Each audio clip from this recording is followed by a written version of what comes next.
At night in the mountains covered with fog, a barefoot boy with long hair, Ash, in a robe, ran through the forest. His clothes were torn and he himself was scared. He did not notice a snag and tripped over it. The boy lost his balance and rolled down a steep slope. He raised himself from the ground on his right hand and cursed. It seemed to him that the strength from under his feet was disappearing. Ash looked up. He now leaned on 2 hands and cursed again. The boy stood up to his full height. He saw many figures in robes in front of him and sadly realized that they had calculated everything from the very beginning.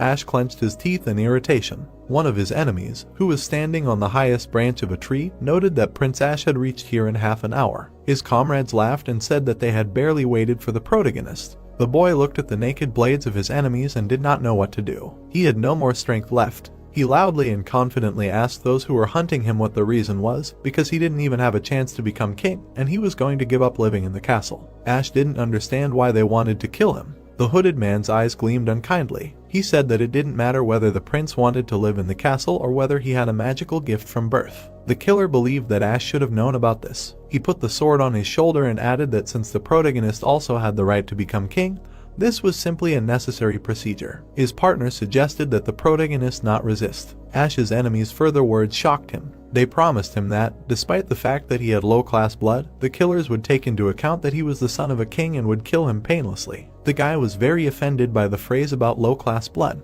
He frowned and became angry that they dared to insult his mother. The prince took a knife out of his robe, realizing that his enemies would hardly kill him painlessly. So he decided that if he was destined to die, he would fight to the end. The man opposite him was not at all surprised, assuming that Brooke's bodyguard had taught Ash martial arts. However, seeing the protagonist's awkward stance with a weapon, he changed his mind and concluded that blood is blood. The killer continued to look at his victim. He thought that the protagonist was not a fighter, but simply did not want to give up, and decided that it was even funnier this way. 4 men in cloaks, on the orders of the 5th, attacked the prince. Ash began to swing his weapon. His enemy prepared to strike. He knocked the knife out of the protagonist's hand with a blow of the guard to the palm. The guy looked in horror at the weapon he had dropped. The killer reached out to him. He grabbed the protagonist by the neck and lifted him into the air. The hooded man looked at his victim and couldn't believe that this was the end. The guy pulled out another knife from his belt on his back. The comrade of the one holding Ash by the neck tried to warn him, but only distracted him. While the killer wasn't looking, the guy plunged the blade into his throat. The dead man's partners perked up. The guy landed. His enemy was choking on blood. The prince rubbed his neck, smiled and agreed that it was funny. The killers didn't understand what was happening and how someone who didn't even study martial arts could kill one of them. They began to wonder if he was bluffing or if he really didn't know how to fight. One of them readied his weapon. He scolded the dead man for doing something so rash in such a situation and was afraid of what would happen if the guy really learned martial arts. The killer, holding a sword in his hand, rushed at Ash, screaming. He jumped up and hit the protagonist hard in the chin with his knee. The guy fell and started coughing up blood. His enemy was angry at him for daring to kill his comrade. Then the man plunged the blade into the prince's torso. The protagonist screamed throughout the forest. He was lying on the ground, writhing in pain. The killer stepped on his stomach and asked him what it felt like to feel a hole there. The prince screamed. He squeezed the ground with his fingers and was upset that he managed to fool only one. Then, however, the guy thought that it was good that he killed at least one. The killer continued to step on his wound and cause excruciating pain.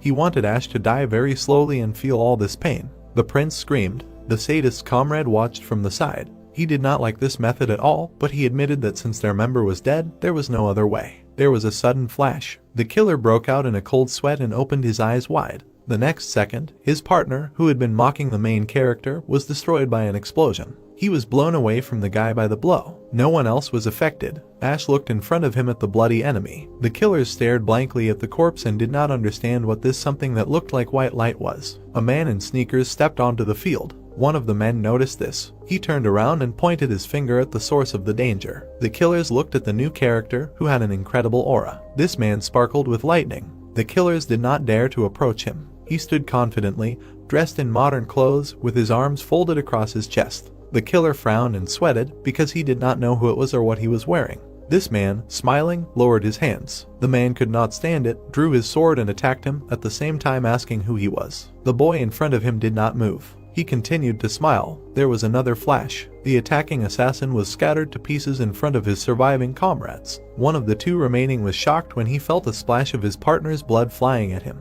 The boy in front of them began to shine with lightning even more intensely. The hooded men did not understand what it was and how their enemy disappeared so instantly, leaving behind a strong gust of wind. One of them assumed that it was the lightning step skill, but he could not believe it. He realized that in an instant, everything around him disappeared and became transparent like water. The next moment, his boss was killed, and the only living assassin screamed when he saw it. The man tried to understand what kind of light he was seeing. He thought with horror that it was the light of the strength of a fighter whose skills had reached the highest level. The killer once again paid attention to this light and wondered why such a great fighter was helping this boy. He held the weapon with both hands and trembled. The hooded man looked at Ash, who had already lost a lot of blood, and decided that he could not be saved, which meant that they had accomplished their mission. He dashed from the spot in an attempt to hide and retreat. The killer jumped into the air in the opposite direction from the enemies. The guy with lightning pointed his hand at him. The man immediately seemed to burst and dropped his weapon. The prince watched this. He smiled and said again that it was funny. Then he slowly closed his eyes. The guy who killed all the enemies was surprised that his ancestor was smiling even in death. The prince opened his eyes again, hearing about the ancestor. He wondered who this man was and what he was talking about. The protagonist saw everything as if in a fog. His eyes were closing, so he could not understand who was standing in front of him. The prince felt as if his body was growing cold. Ash was breathing heavily, looking at the sky. He believed that this was death. The guy in front of him looked at his wristwatch, realized that he had already been found and cursed. He pulled out a device from behind his back and admitted that he wanted to come earlier and give him instructions on how to use it. The man looked at the prince lying on the ground and decided that he needed to hurry before he died. He was about to stick the syringe into Ash, who could only watch his actions with his eyes. The guy then injected the contents of the syringe into his ancestor's chest and noticed that he even felt sick. He raised his hand with the medical instrument, smiled, and said that he was done. The man in modern clothes leaned over to the bleeding ancestor with the intention of telling him something. He wished Ash good luck and hinted that he also wanted to get something good from the prince. The guy stood up to his full height and hid his hands in his pockets. He loudly explained that this nano machine was the latest development, so it would not be difficult to operate it, and again wished him luck in studying it.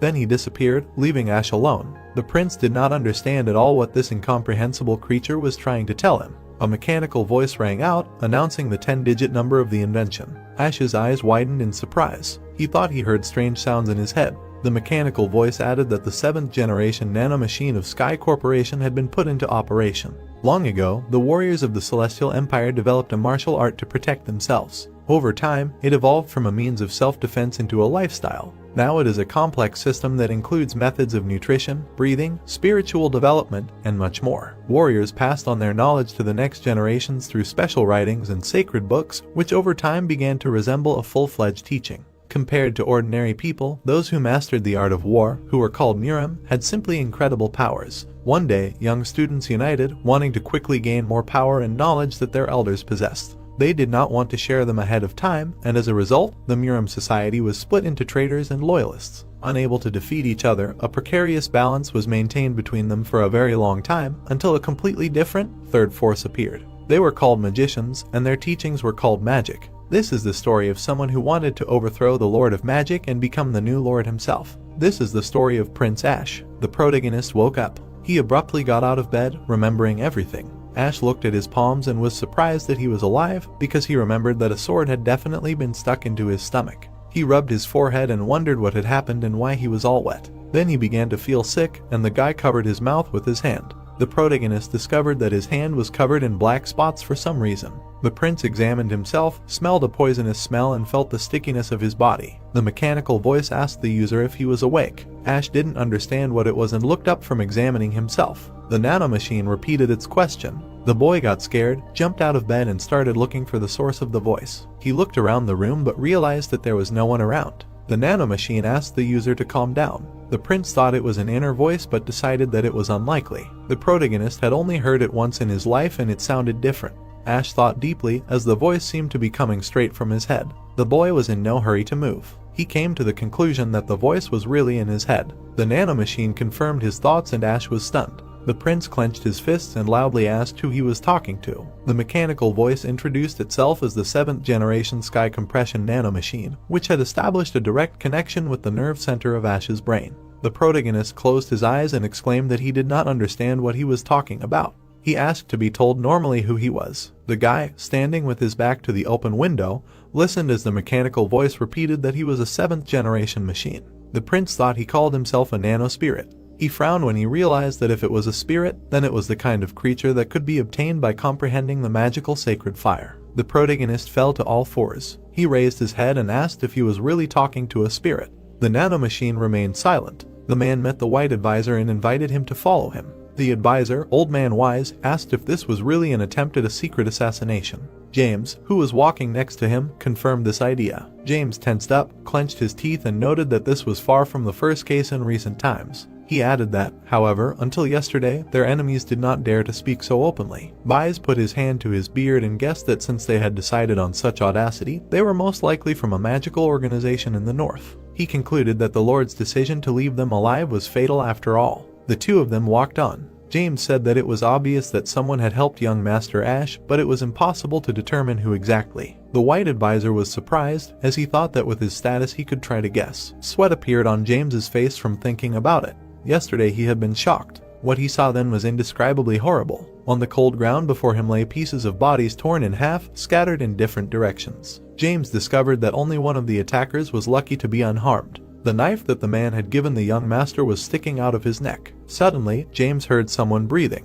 Not far from him lay a body almost completely covered in blood. It was Prince Ash, but when the man examined his body, something surprised him. Weiss touched his beard and assumed that there were no wounds on him. James said that was true. On the way, he said that the protagonist's breathing was even, as if he was sleeping, and that his clothes had obvious traces of a sword strike, but the body itself was clean, without a single scratch. The white advisor closed his eyes and wondered who had helped the prince, considering that the heads of the other factions would not participate in such a minor skirmish. James thought so too. He was carrying a small bag in his hand. Weiss laughed and admitted that it was very curious. He decided to look at the young gentleman himself first. Meanwhile, Ash was kneeling in his room, asking an inner voice if it had saved him. The nanomachine replied that if he was talking about the enemies who threatened him then, the answer would be negative. He, however, noted that he had restored his body, preventing a fatal outcome. The prince did not quite understand what lethal outcome meant. The nanomachine was silent for a moment, and then said that the user's head should contain information about this. However, the boy became even sadder since he did not know the meaning of the word user. The mechanical voice announced that it was searching for a more suitable word for this era. After some time, the nanomachine clarified that he was not the creature that the master called a spirit.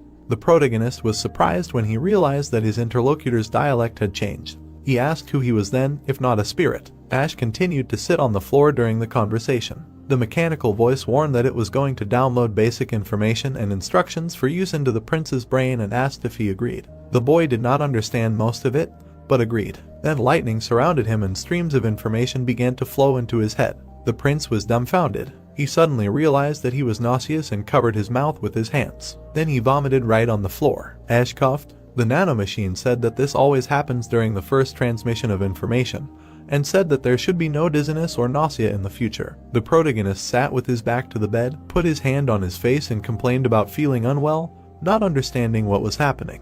He opened one eye and addressed the nanomachine, which immediately responded to the master's call. Ash looked at the black spots on his hand and asked if this meant that there was currently a huge number of very small mechanisms in his body. The voice confirmed this and clarified that at the moment almost 6.5 trillion nanomachines were evenly distributed in the prince's body. Ash mentally exhaled, since he could not understand what it was, since he was neither a person nor a spirit. The guy, sitting facing the door of the room, asked if the nanomachine could accidentally leave his body if he wanted. The mechanical voice referred to the transmitted information and said that its program included the ability to completely leave the master's body only in the event of his final death. Ash sat in the lotus position. He concluded that this was the mysterious stranger who had dealt with those northern mages, who had put that very nanomachine into his body. The protagonist looked at the floor, not understanding why this had happened to him. He wanted to ask who had put the nanomachine into his body, but he didn't have time. James knocked on the young gentleman's door and announced that the white advisor had arrived. The guy jumped up in surprise and asked what was now inside him to sit quietly for a while.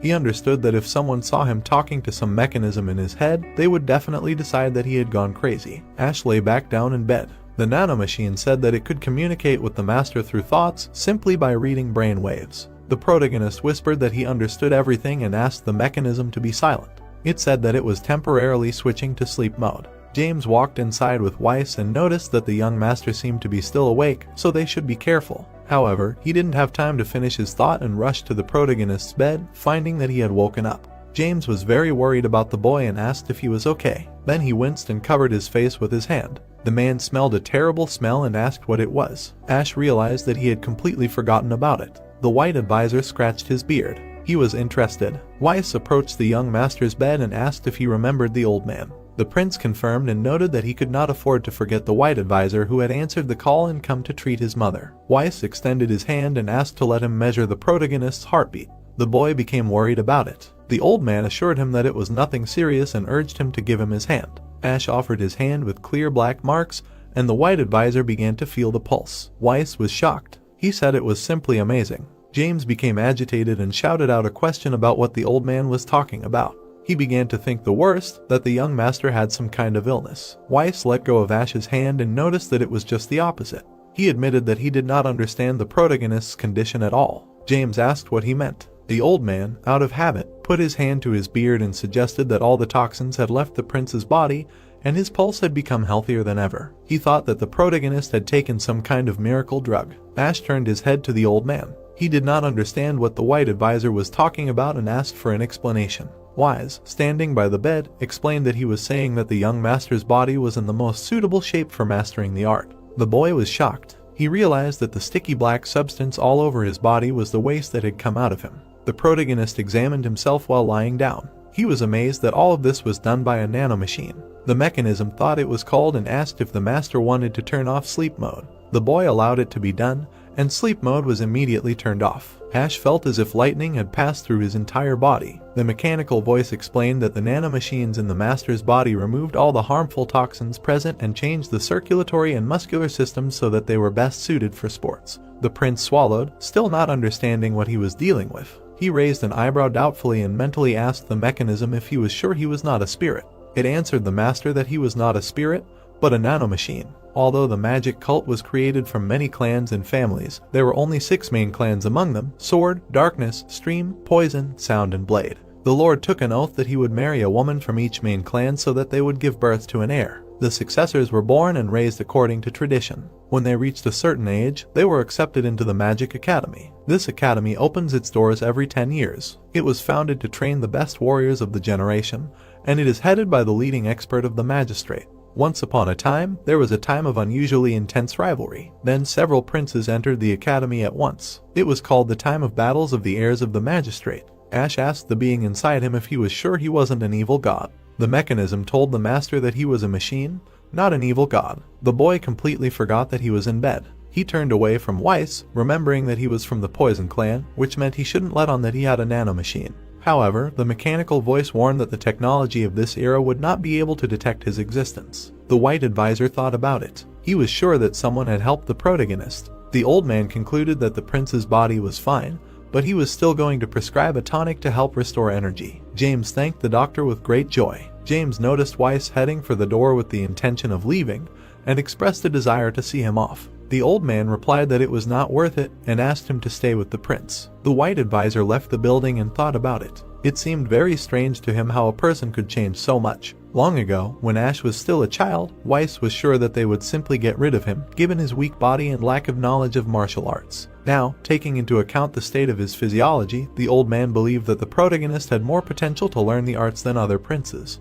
The doctor turned around the house. He remembered that Ash was still the illegitimate son of the Lord, but he also admitted that the boy was simply pretending to be indifferent to all this, but at the same time he was actively delving into everything. The white advisor clasped his hands behind his back. He decided that if the Lord secretly helped him, then in that case he simply did not need to advertise it. The old man concluded that the newly opened academy would be noisy. The prince, lying in bed, sighed in relief since he did not think Weiss understood anything. He looked at James and admitted that he was alive also thanks to his bodyguard. The protagonist looked at the man's back. He realized that even though the nanomachine had healed him, things would have been completely different if James had not arrived in time. Ash stood up and wanted to thank the bodyguard, but he held out an open palm and apologized. James pinched his nose, looked away, and hinted that the young master should take a bath first. The protagonist remembered his smell again and agreed with the man. The protagonist climbed into the bath. He adjusted his hair with his hand and mentally addressed the nanomachine, which immediately responded.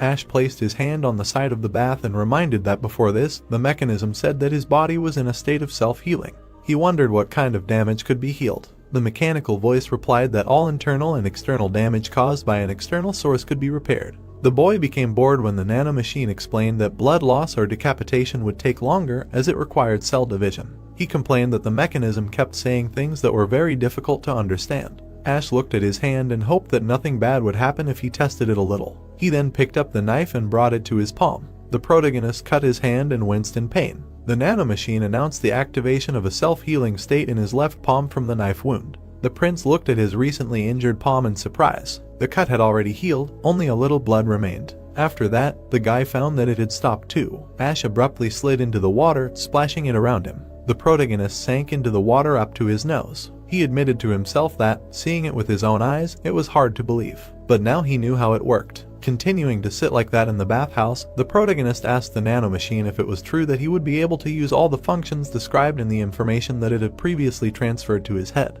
The mechanism confirmed that its owner was able to use everything specified in the instructions. The guy was happy with this answer. He decided to test them after the bath. Ash came out of the bath and could not help but notice his gorgeous body. The prince wrapped himself in a towel and dried himself with another. He looked at himself and thought that this did not make any sense. He did not understand how his body could be so muscular and fit. The guy believed that the nanomachine did this too, and he was not mistaken, since the mechanism really did rebuild his body. An old maid came and said that she was here to dress Ash. The protagonist tore himself away from his thoughts about muscle rebuilding and allowed the old woman to begin. The nanomachine noted that although science knows that it is impossible to create something from nothing, there is nothing difficult in rebuilding an existing body part. The prince spread his arms to the sides while the maid tied his belt. The guy listened to the mechanism and realized that this choice of words is beyond his understanding. He admitted that when he listened to the nanomachine, he had the impression that everything he had learned before was completely meaningless, although he tried very hard to learn.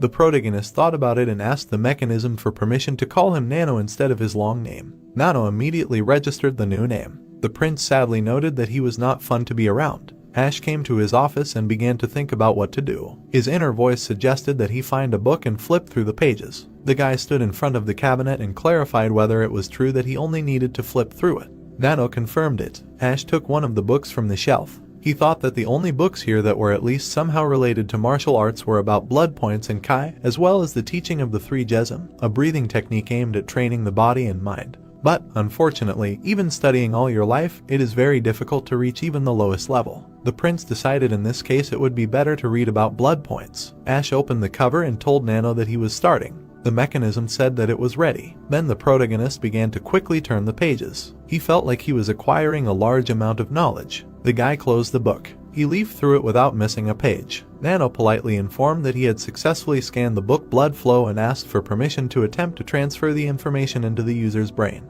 Ash put the book on the table. He thought about the meaning of the word scan and realized that Nano meant that he copied all this information. The mechanism confirmed and repeated the request for consent. The prince agreed. Many lightning bolts formed around him, which was an unpleasant experience. Then the protagonist felt like he was absorbing streams of information from the book and screamed. The textbook was back on the table, on which Ash placed his sparkling hands. He breathed heavily and covered his mouth with his hand. Nano promised that he would soon get used to it. The prince removed his hand from his mouth. He asked if the mechanism cared about him. The nanomachine replied that it was simply postulating a fact. The boy concluded that Nano was emotionless and had no emotions at all. He sat down at the table and asked what he should do now. The mechanical voice replied that if the master wanted to apply the knowledge he had acquired, he should simply think about a certain topic for it to appear. The prince rested his cheek on his hand and thought about the blood spots. He began to explain that blood points play an important role in the blood circulation of the human body and can also be simply called blood.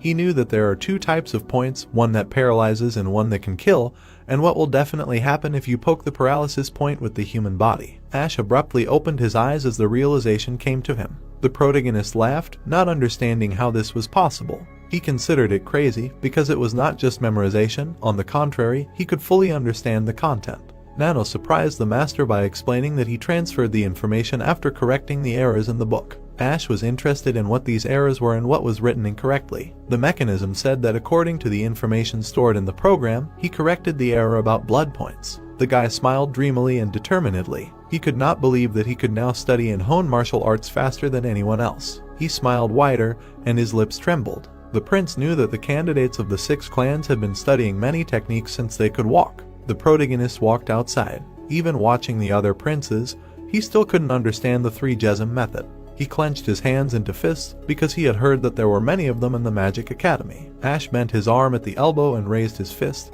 deciding that with this ability, he would become stronger faster than anyone in the academy. He vowed to make this his goal. Meanwhile, in the successor candidate's quarters, in the southern castle of the demon cult, the Pakmajan house, the long-haired boy turned to the wall. He said that he sent everyone to get rid of one boy, so he couldn't believe that all 5 of them were dead. He laughed at the speaker's words behind his back, deciding that it didn't make any sense. The speaker raised his head and assumed that someone secretly helped Ash, calling Prince Jack by name. The heir was very angry since the killer had no right to call him by name at his own whim. The speaker had to apologize. He lowered his head to the floor again. Jack looked away. He was annoyed since he thought that since Ash was a bastard with low-class blood, it would be easy to kill him. However, it turned out that he had a few trump cards. Jack frowned and thought angrily that he even tried to get rid of that bodyguard. Now he believed that there was someone else protecting the protagonist. Jack thought that this person could be his father. The guy slowly raised his hand. He clenched it into a fist and with an expression of anger and a smile on his face decided that he would have to kill Ash already at the Magic Academy. The sun was rising over the protagonist's estate. The prince was lying in bed with his hands behind his head. He looked thoughtful and could not sleep at night due to nerves. The guy opened the window, noticing that it was already morning. He looked outside and declared that he would be entering the academy today. In the yard, Ash saw James training with a dagger. The bodyguard was practicing combat techniques and was naked to the waist. The protagonist lay down on the windowsill and thought about whether it would be better if he mastered James's dagger technique, but immediately rejected the idea. He confidently looked ahead and decided that the people watching them would not just leave it like that. When his mother died, Ash swore that he would not learn martial arts until he entered the academy. Suddenly, Nano addressed him, distracting him from his thoughts. While the prince was watching the bodyguard, the mechanism offered him to scan James's movements. The protagonist could not help but be surprised. Ash clarified whether Nano could scan other people's movements, and he confirmed it. The guy thought about the possibility of the mechanism copying James's bodyguard's training and transferring it all to his head. Nano explained that it was doable. He also said that in addition to this, the program has many techniques of other martial arts that he can pass on to the master. He said that he can even pass this knowledge on right now. Ash was shocked. He looked at the bodyguard and could not decide if it would be okay if he borrowed James's technique without his permission. The protagonist continued to watch the training. He thought that after lunch, he should go to the academy without any regrets. The guy decided that he did not have time to think about how he could protect himself. So he asked Nano to scan James, and the movement scan was activated. The bodyguard continued to hone his skills. Ash stared at him intently, studying his new skills. The bodyguard swung the dagger, lunged. The prince continued to study. He was still looking out the window. Nano informed him that the scan took about half an hour, and that the copying of the movements was complete. The protagonist winced in pain in his head as the transfer of information to the user's brain began. He sat down on the floor by the window. The transfer was complete and Ash noticed that this time it was easier than yesterday. The protagonist realized something and did not understand how this could be. He laughed, thinking how this was possible. The prince rushed away from the window. Then he grabbed the sheath. He began to take out the weapon. The guy thought that he now also possessed the technique of the dagger of James's bodyguard. The protagonist looked at the open window and remembered that he had to be careful so that James did not notice. So he closed the shutters. Then Ash got into a fighting stance and relaxed. He opened his eyes abruptly. The ground crumbled. The prince made quick movements with the dagger in his hand. He stopped in the lunge and was amazed because he managed to do almost the same as James's bodyguard after 20 years of training. Ash looked at his hand, trying to believe that the scan allowed him to completely ignore such aspects as daily training, holding a pose and honing movements. The boy didn't understand everything, so Nano explained that when the motion scanning was activated, muscle contraction analysis was also performed. He also asked the master for permission to transfer information to the muscles. The protagonist didn't know that this also needed to be done. He felt a sharp pain in his head. The mechanism didn't have time to warn him what would happen if he didn't accept the conditions. Ash dropped the dagger and fell to his knees, screaming in pain. His whole body was suddenly twisted with pain, so he asked Nano what was happening to him. The protagonist, trembling, tried to get up from the floor. The mechanism answered that with the help of long-term training, the body builds up certain muscles necessary for specific movements, but the master's body is not developed enough for this. That's why Ash's muscles were damaged.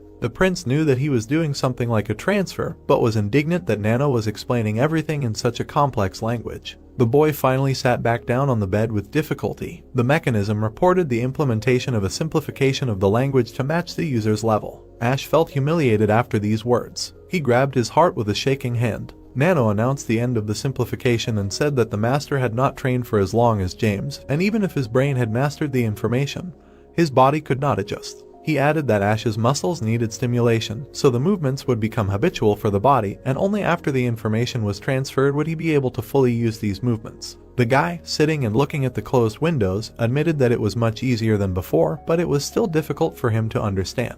Nano suggested lowering the language value to the lowest level. Ash irritably repeated that he almost understood everything. The protagonist was breathing heavily and his face was covered in sweat. He asked if the pain would go away if he performed the transfer to the muscles. The mechanism confirmed this and asked if the prince wanted to start the transfer. Ash got up from the bed. Nano warned that this transfer requires the work of every nanomachine in the master's body, so this process will take a couple of hours. The protagonist thought that if it only lasted 2 hours, there would be some time left before the exit, so he allowed it to begin. Nano added that this transfer would be accompanied by pain, so the master would be under the effect of anesthesia for some time. Ash was worried that it would hurt a lot. The mechanism reported that there were 1,350,000 recorded cases of loss of consciousness caused by transfer to muscles. The prince clenched his robe with his fingers since he was not sure that he could handle this. He slumped his shoulders. Nano noticed that his master wanted to try without anesthesia. The protagonist asked that if he could not, to return to the option with anesthesia. The nanomachine accepted the request and began the transfer, which was accompanied by lightning that covered the protagonist's body. Ash relaxed, since he only felt a tickling, although he was so excited.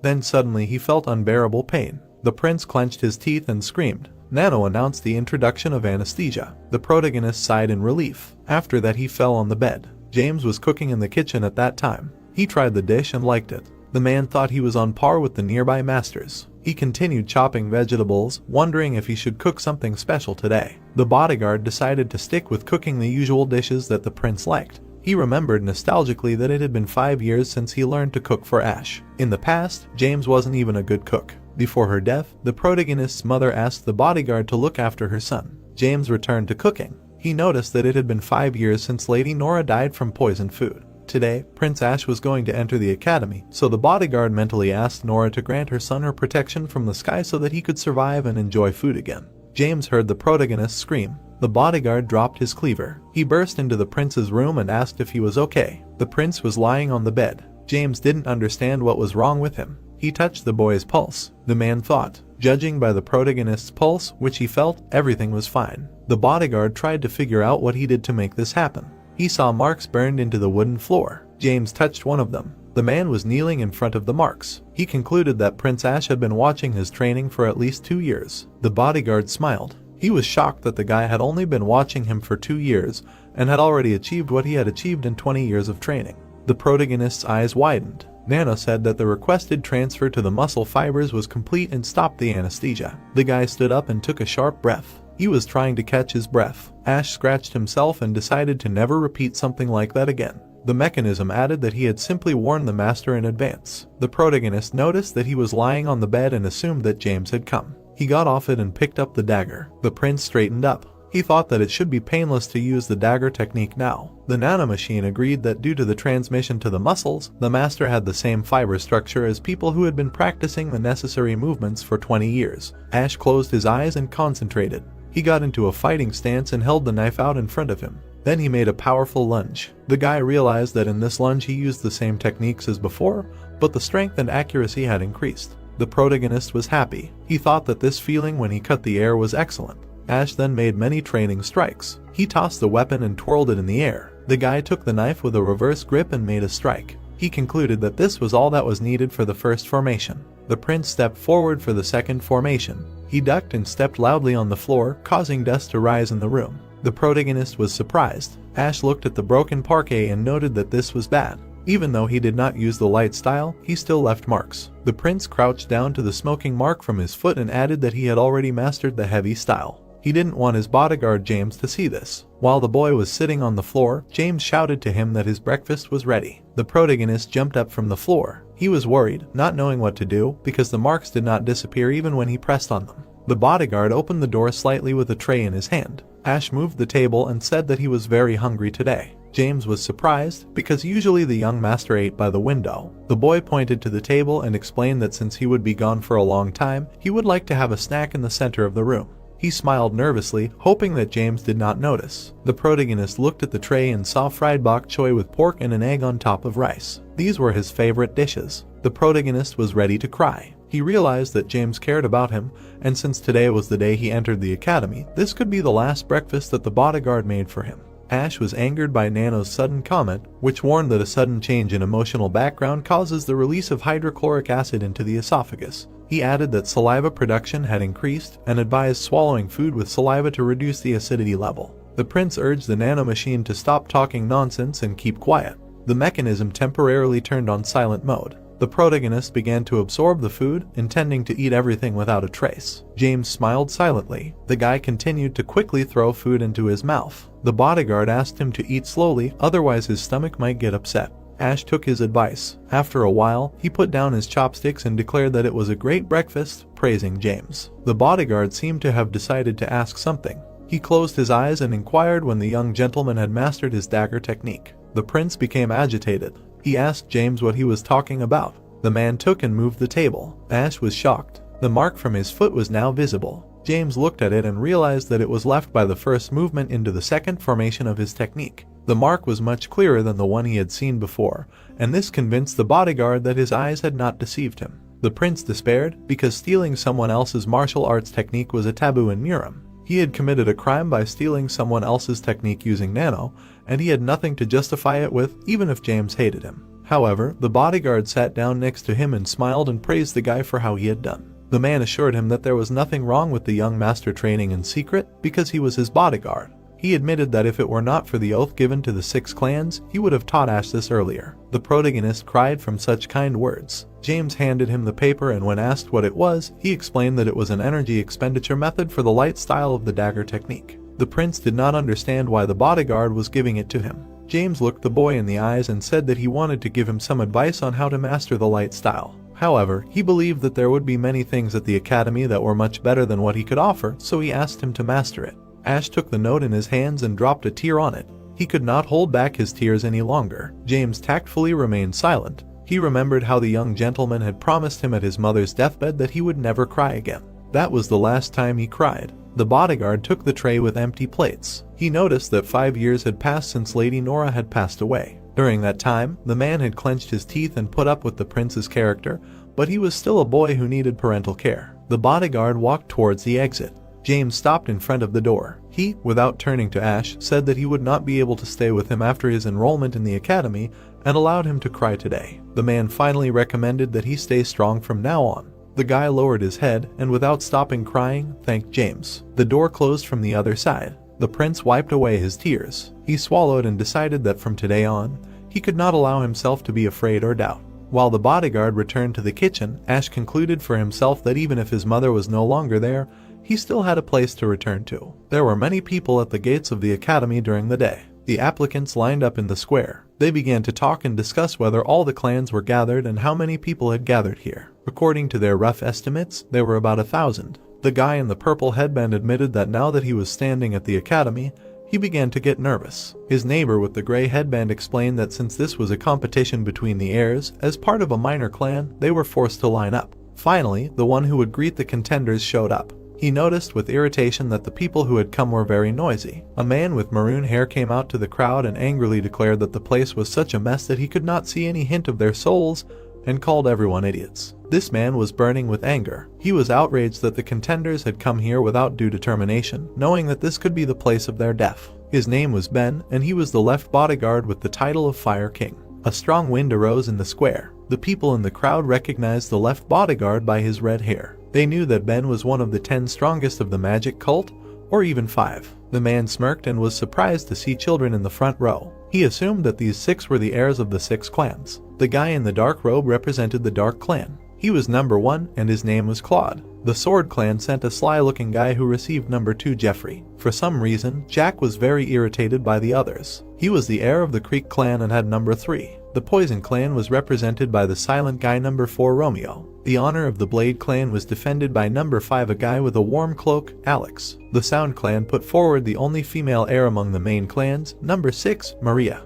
Ben was about to move on to number 7, but surprisingly, he was nowhere to be found. Ash frowned and couldn't understand why his name badge was missing. The man handing them out threw up his hands and said that he didn't see the 7th prince's badge. He added that the guy would have to wait until he found it. The protagonist was not very pleased when he realized that this was the work of one of the 6 clans because they didn't want him to stand in the same row with them. He told the distributor that he understood everything and agreed to wait. The protagonist leaned against the wall while the others received their badges. He decided that nothing good would come of quarreling with them from the start. Ash hung his head, remembering that these were the same people who tried to kill him at every opportunity. He figured that they would finish him off as soon as they saw him. There were still many people present in the square. After all, the boy had come to the academy after countless dishonorable attempts by princes, and so he was going to become stronger than anyone else in this demon academy. The candidates stood in neat rows. Ash looked at the entire huge line and admitted that it would be difficult to get to the front. The crowd mocked him because he had a black badge with the number 7 on it. This meant that he was an heir candidate who did not belong to any of the 6 clans. People discussed the rumors that Ash did not know any martial arts styles and believed that because of this, he would be the first to fail. The protagonist made an offended face and folded his arms. He understood what they were whispering, even if he could not hear them. He decided to just let the others laugh at him. Ben noticed the protagonist standing in the distance and thought it was funny to see him at the very end. The left guard smiled and decided that this bastard child of the Lord had chosen a funny way to gain attention. The sound of a horn was heard. The crowd gathered in the square heard it and perked up. This sound meant that those who everyone was waiting for would soon arrive. Upon seeing the Lord, the candidates stopped chatting. The sound of footsteps became audible. 4 more figures were coming out to the people. The crowd seemed to forget how to breathe while they were looking at them. In front walked a man with a small beard and mustache. He was followed by a man in a mask and a man with a katana. The Lord walked up the steps to the throne. The man with the katana tripped and accidentally hit Ben in the shoulder, then realized with irritation that this drunkard had come in shabby clothes. Hank, the right guard, held a flask of alcohol in his hand. He really didn't like the fact that the left guard was staring at him. When the masked man turned around and glared at the 2 of them, they fell silent. Sam, the head bodyguard, had long gray hair. He ordered Hank and Ben to be quiet. The Lord sat on the throne and placed his hands on the armrests. This man had an incredible aura of a ruler. He was also one of the 5 strongest in the Murim cult, and his name was Solomon. The candidates immediately felt pressure from him. In the ranks, someone complained that Solomon's presence was so oppressive that he could not raise his head. However, the people decided that this was befitting of the Lord. Ash thought that this man was his father. Sam waved his hand and gave the order to maintain silence. The crowd immediately froze. The head bodyguard bowed to the Lord and said that everything was ready. Solomon stood up. He looked at the crowd seriously. The Lord began to emit a purple aura. He declared that all the candidates here were responsible for the future of this cult and greeted them. The voice was so clear that the candidates were afraid. They felt Kai for the first time. The protagonist also tensed up. He noticed that Solomon's voice sounded like he was just talking, but it was very clear and distinct. The Lord shouted to the crowd that in this place, the teachings and shackles become the strength of the cult. The candidates raised their fists in the air and shouted in support. Solomon's bodyguards bowed, and Sam praised the Lord for his good work. The people were inspired and ready to fight for the sake of the demonic cult. Solomon, however, did not show any emotion. He glanced to the side. There, behind everyone, the man noticed Prince Ash. Their eyes met for a moment. Then the Lord turned away. The protagonist did not look away. His father was gone, and the boy seemed upset. The protagonist met him for the first time, and all he got was his cold eyes. He raised his head proudly, as he had not expected anything, since this man had not shown up even after his mother had died. Then announced that now that the master's welcoming speech was over, they could begin. Some of the candidates continued to chat, ignoring him. The left bodyguard ground his teeth in anger. He shouted at the frightened crowd for not standing properly. Ben was furious, and it was almost physical. He looked at the offenders, noted that standing properly was not that difficult, and urged them to listen carefully. Ben folded his arms over his chest and explained that training at the academy would last 4 years and consist of 6 stages, after each of which the guys would have a test and only 1 chance to pass it. The candidates began to worry when they heard about 1 chance. They realized that if they could not complete the task on the first try, they would fail. The left bodyguard grinned when he realized that his words had reached the audience. He confirmed that whoever did not pass would be expelled immediately. One guy raised his hand and said that he had a question. This man was the confident Jeffrey. Ben looked at him, paused, and then became indignant because no one allowed such a freak to ask questions. Jeffrey was shocked. He got angry, thinking that he had not heard. Ben's aura flared even more. He wondered if the heir of the Sword Clan really had a problem with him calling him a freak, and added that everyone present should have known that from the moment they were enrolled in the academy, they would lose all the privileges of the 6 clans. The left bodyguard furiously asked if Jeffrey really wanted to be expelled before the competition even began. Claude and Jack could hardly contain their laughter. Jeffrey felt ashamed. He bowed to Ben and apologized. The man put his hand on his hip and noted that what the guy wanted to ask was obvious. The candidates listened attentively and excitedly. Ben knew that they thought that one chance for 6 stages was unfair, but he promised that whoever advanced to the next stage would receive a special reward.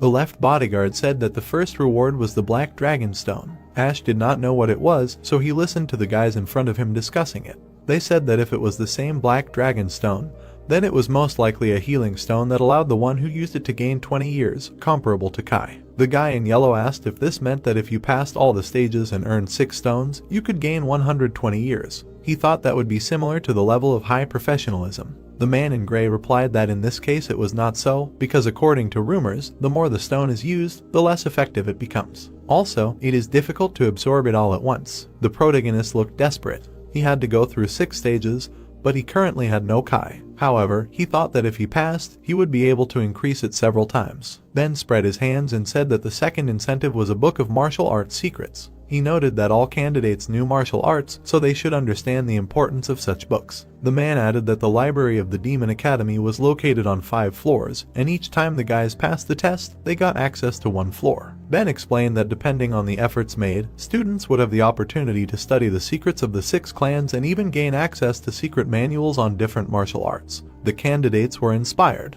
One of them began to dream about being able to study divine phonology. His neighbor added that then it would be possible to become one of the Muram masters. Ash became more serious. He decided that in terms of survival, books on martial arts were more important than Kai. Ben pointed out with a wicked expression that most of those present would not make it to the 5th floor even if they were resurrected, so he urged them to stop dreaming about it. In the absolute silence, Hank took a sip from his flask. He tore himself away from the alcohol and thought that when it came to moralizing and immediately after, demotivation, Ben was the best. He personally did not like any of it. The left bodyguard was ready to move on to the third and final incentive. The candidates were interested because he stated that this was that they would be able to achieve a rank that they did not have before. Jeffrey looked behind him. Now he understood why they did not have ranks and privileges here, and that everything would change after entering the academy, where from now on only the strongest would survive. Ben closed his eyes and waved his hands. He said that each time they passed a stage, they would receive a rank. Low warrior rank for the first stage, middle rank for the second, high rank for the third, team leader rank for the 4th stage, and clan leader for the 5th.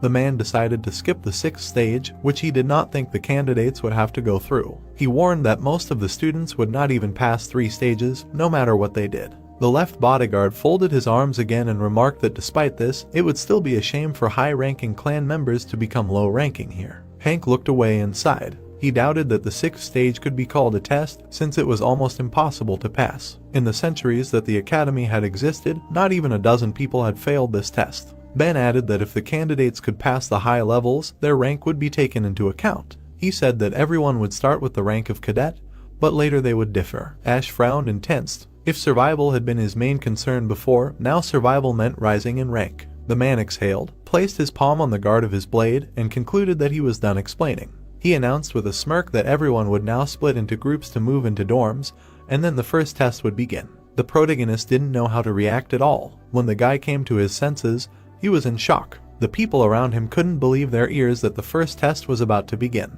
They thought it was unfair. The candidates continued to whisper, not understanding how they could already have their first test. They thought they had to learn something first, and were already thinking about what they would do if they were expelled. Ben demanded that they be quiet. He threw his hand forward and repeated that those who failed the test would be expelled, since they did not even deserve to be called low-ranking warriors. Hank noticed that his partner was very fidgety. Ben shouted that the first test was an assessment of basic skills, and candidates would need to have at least a basic level of Kai to become a warrior of the academy. He stated that those without Kai would be redirected to agricultural, commercial, or service industries, so he urged them to prepare to die. Ash swore in disappointment, then shook his head, remembering that they needed people to do menial work, so he asked him not to try too hard. The protagonist clenched his fists tightly. Now he understood why the people of the 6 clans made him swear that he would not learn Kai. The guy was ready to despair, because if he did not pass now, he would become part of the lowest clan of the cult. If that happened, anyone would try to kill him. Jack, meanwhile, chuckled.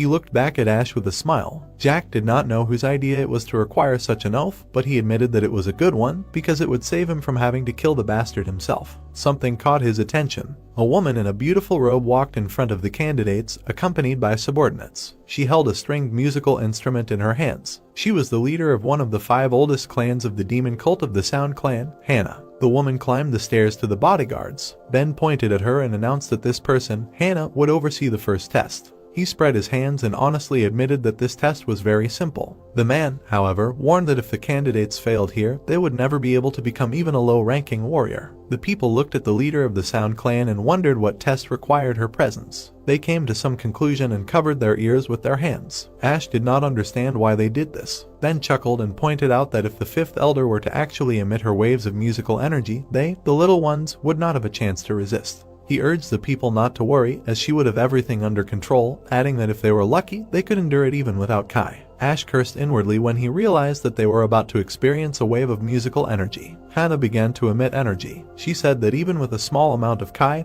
the candidates should be able to resist for a minute.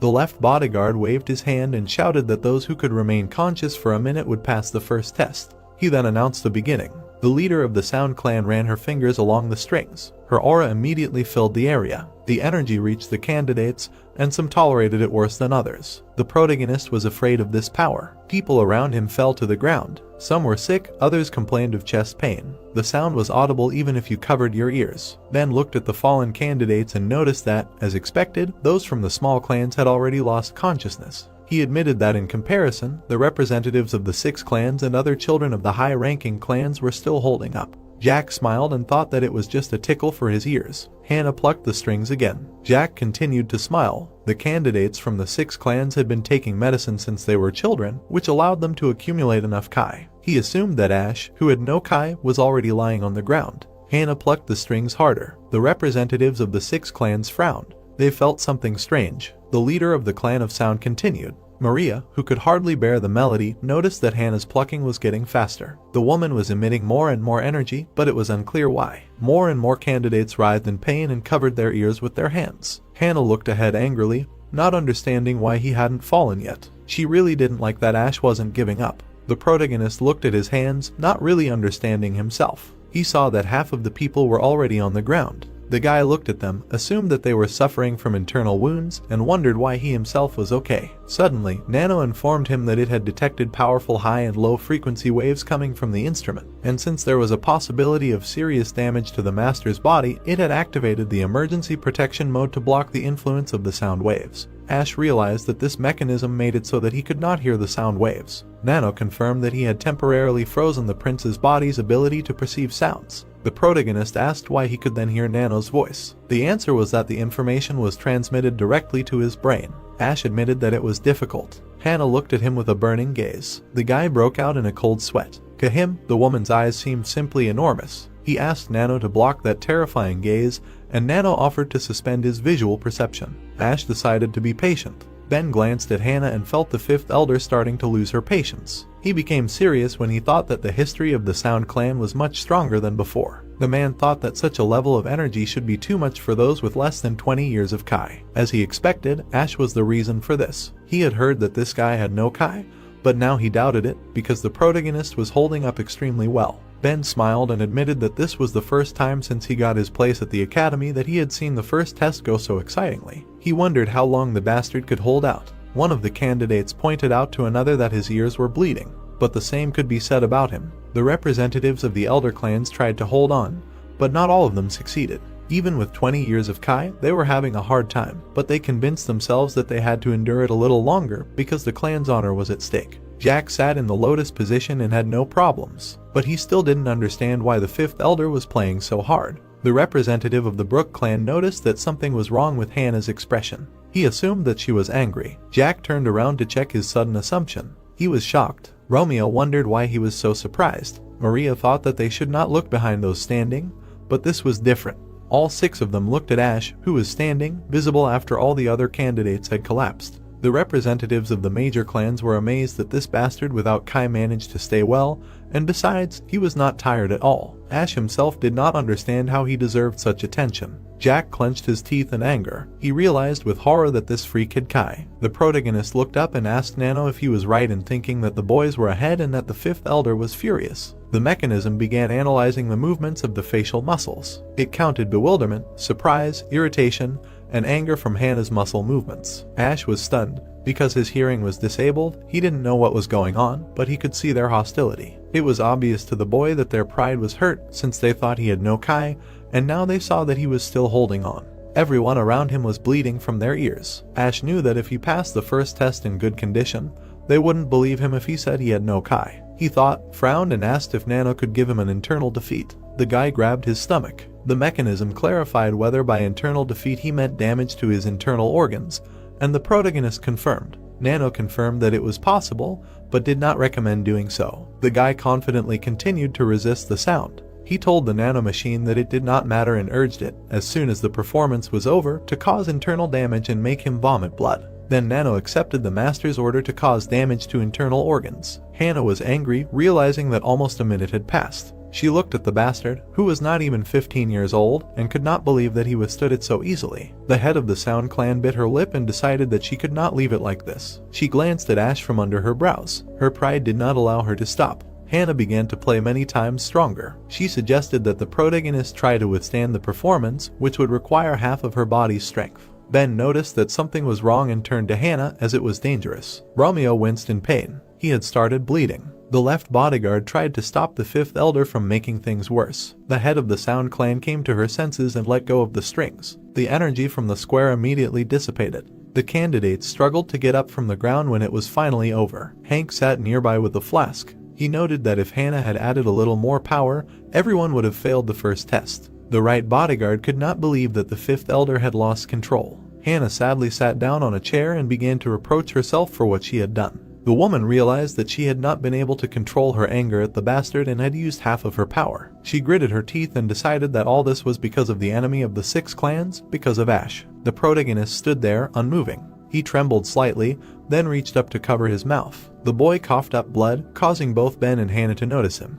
Jack turned around, surprised as well. He honestly didn't understand what was going on. The protagonist fell to his knees, still spitting up blood. The people around him began to worry. They thought he was dying, since he was vomiting so much blood. Ash covered his mouth with his hand, holding back the blood. He was angry at Nano. The mechanism said that the program had been executed as ordered. It explained that it had damaged 30% of the body's organs, causing maximum bleeding. The boy was still shaking. He mentally scolded Nano and called him a psychopath since he thought he was dying. Ash was struck again. He coughed up more blood. Ben suddenly jumped towards him. He tensed up because he was worried about himself, because if the guy died because of the test, he would be responsible. The left bodyguard knew that Ash was not from the 6 clans, but he was not going to let a member of the leadership line die. He ran up to the protagonist, grabbed his hand and asked if he was okay. Nano registered dizziness caused by the loss of 7% of blood and activated the self-healing mode of internal organs and blood supply. Then shouted at the bleeding guy, but he could not answer yet. Ash went limp in the man's arms. The left bodyguard called him an idiot who could just give up. The mechanism warned the master that he was in a dangerous state. The protagonist did not move. He only asked Nano to wait a little longer, then picked him up, felt his pulse and wondered how much Kai he had since he had endured so much. The result shocked him, then looked at the protagonist, whose hand he held, in confusion when he found out that he had no Kai. He looked at Ash, covered in his own blood, and thought that he was truly crazy. There were bad rumors about the 7th prince, but the man did not expect much. Ben did not know how to react to this. He could not believe that the protagonist passed the first test of only mental endurance and willpower. The left bodyguard raised his palm, and his subordinates immediately appeared. Ben glanced over his back at the 2 warriors and ordered them to carry him to the infirmary. The warriors accepted the order. The man continued to look at Ash, who was placed on a stretcher. The boy did not lose consciousness. He asked Nano to heal him faster. Hannah watched this in silence. She was shocked that the child, who withstood the waves of energy like it was nothing, was now in such a state. The 5th elder was afraid to imagine how much internal damage he received. Ben quickly returned to his seat and told the Sound clan leader that it was too much. The woman had not expected him to appear. She turned to Ben and asked what it was. The left bodyguard closed his eyes, sighed, and explained that she had almost killed Ash. Hannah lowered her head and asked if the child had any Kai. Ben replied that he had none. The woman was shocked. Ben crossed his arms and explained that he had given the protagonist a little stimulation but had found no Kai at all. This meant that the protagonist had kept his oath. Hannah jumped up from her seat and loudly protested, not understanding how this was possible. She could not believe that Ash had withstood so much of her energy without Kai. Many of the candidates were still unable to stand up. The fifth elder stated that if he had no Kai, he would have passed out like the other children. Ben looked at her without turning his head and said that the guy had very serious wounds. He added that the protagonist had held out only due to will. Hannah smiled hysterically. She thought that was impossible. The man repeated that it was only willpower and admitted that it was already scary. Without taking his eyes off the head of the Sound Clan, he thought that if Ash had not been born out of wedlock, he would have wanted to raise him as one of his students. But he knew that nothing good would come of resisting the 6 clans. Hank took a large sip of alcohol and hit his leg with the flask. He stood up, wiped the spilled liquid from his chin and remarked that the fact that Ash had held out due to will was funny. Ben looked at him, said that it was none of his business, and advised him to hide in the corner and continue drinking. The right bodyguard pretended to be offended and admitted that he had been going to do so even without Ben's instructions. The left bodyguard called for the drunk to finally disappear. Hank sarcastically remarked that the guy, who would have been dead by now if he hadn't been a bodyguard, liked to pick on him. Ben got angry and pointed out to the guy, who could talk even with his mouth full of alcohol, that Hank, if he hadn't been a bodyguard, would have been a corpse that day too. This hurt the drunk's pride. A physically tangible tension arose between the two of them. The candidates felt a powerful energy. Streams of power were directed from their side to Ben and Hank. Jack and the rest of the main clans began to worry, looking at the right and left bodyguards. Stones were about to fly up from the ground, but the streams of energy died down. Hank clicked his tongue in displeasure. He left with a smile, not forgetting his drink, calling Ben some bad names at the end. The left bodyguard only chuckled in response. The drunk walked past the candidates lying on the ground and scolded them for how they looked from just a wave of energy. He concluded that modern children had no courage at all. Hank frowned and seemed to sober up when he compared these students to someone.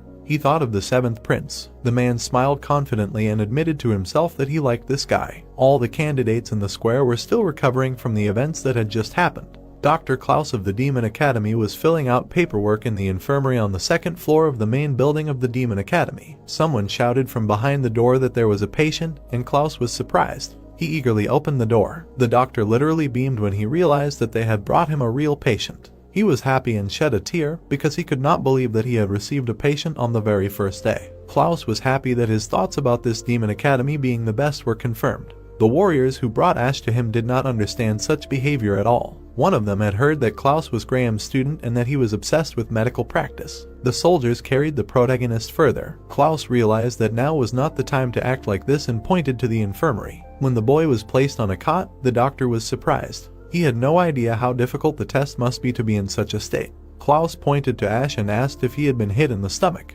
The warrior shook his head and said that he had only received internal injuries. The doctor was even more surprised. The man who brought the boy said that he did not have a nigong and conveyed the request of the left bodyguard to take special care of him. Klaus assumed a thoughtful pose. He had seen many cases in 10 years of training with the teacher, but this was the first time he had seen so much blood from internal wounds. The warriors were about to leave. The older one said that since they had carried Ash to the infirmary, it was time for them to go back. Klaus did not detain them. The younger soldier took one last look at the protagonist. His colleague turned around and asked him why he was hesitating when they were in a hurry. The warrior replied that everything was fine. He rubbed his neck and thought that the child's condition was much better than before, but he admitted that he was wrong. The doctor took Ash's hand and felt his pulse. He looked thoughtful. The prince opened one eye and looked at him with it. He closed it again and cursed, since he had completely forgotten about the infirmary, even though he had almost healed the internal injuries. The protagonist closed his eyes tighter. He was still in pain, but now he needed to wait for the doctor to finish. Klaus tensed. He noticed that Ash's pulse was obviously uneven and rapid, and assumed that he had suffered a lot of damage. The doctor looked at the blood-stained clothes and decided that it was still strange, since even if you bit off your tongue, there would not be that much blood. He walked away from the bed and thought about starting with acupuncture. Suddenly, something exploded behind him. Klaus fell to his knees and was terribly frightened. It turned out that the right bodyguard had made the noise. Hank tore his lips away from the flask, looked at Klaus and asked why he was there. He laughed and realized that this was the kid in front of him who had clung to his teacher like a coward and now had decided to become a doctor at the academy. The man sarcastically praised Klaus for his success. The doctor never liked that irritating tone. He rose from the floor and asked what brought Hank to the infirmary. Klaus was sure that being the right bodyguard, he was not hurt. The man got angry and released some of his power, noticing that the doctor did not like him being there. Klaus became nervous and waved his hands, claiming that this was not true. He wished the right bodyguard to make himself comfortable. The doctor turned away from Hank, not taking his eyes off him, and thought that he would never understand him. Hank looked at Ash. He smiled widely and declared that this child was amazing. The protagonist did not move, but was extremely surprised. The guy did not understand why this man came to the infirmary. He assumed that the right bodyguard guessed that he was pretending to have organ damage. Hank came closer and the protagonist smelled alcohol. He leaned close to the guy and asked why he was pretending to be asleep. Ash broke out in a cold sweat. The man made a pass with his hands and the protagonist's body rose. Klaus was shocked by the ability demonstrated by the right bodyguard of the academy. The seventh prince sat on the bed against his will. He assumed that Hank raised him using Kai. The guy's hands were shaking, but he could not move since he was still not healed. The right bodyguard smiled unkindly and warned that if Ash continued to pretend to be asleep, he would punch him in the face. The protagonist cursed when he realized that he had been tricked and had to open his eyes. He looked at Hank and asked how he knew. The man smirked. Then he laughed and admitted that this boy was very interesting. The prince seemed annoyed, especially after Hank accused him of impudence after such an embarrassment in front of the bodyguard. The right bodyguard put his hand to his chin and proudly explained that any experienced warrior could tell whether a person was asleep or not by the sound of their breathing. Ash's eyes widened in surprise that his deception was detected by his breathing. Nano had burdened him with unnecessary explanations. So, he said that the average number of breaths for a man between the ages of 15 and 20 is 12 minutes 20 per minute, but Ash's breathing was previously 8 per minute, which was highly implausible. Hank crossed his arms over his chest, laughed, assessed the strength of the protagonist's intestines compared to other children and admitted that he was good. The boy looked at the man differently. Now he believed that the bodyguard did not come here because he noticed that he was pretending. Hank became upset and complained that the current generation has no endurance, that they want to take the easy way out as soon as the situation gets difficult. The protagonist became nervous because he knew that he did not cope only due to pure will. Hank pointed at the boy and said that he had a will that the others did not. Klaus intervened in the conversation and advised the right bodyguard to leave the patient alone since he was not in the best condition. Hank got angry, called the doctor to wait and said that an adult was speaking. Ash coughed up blood again. The bodyguard looked at this and fell silent. The guy continued to cough loudly. Klaus pointed out that he was right. Blood was dripping from the protagonist's mouth. The doctor thought that his condition was far from satisfactory. Hank absorbed the energy back into himself and Ash felt it.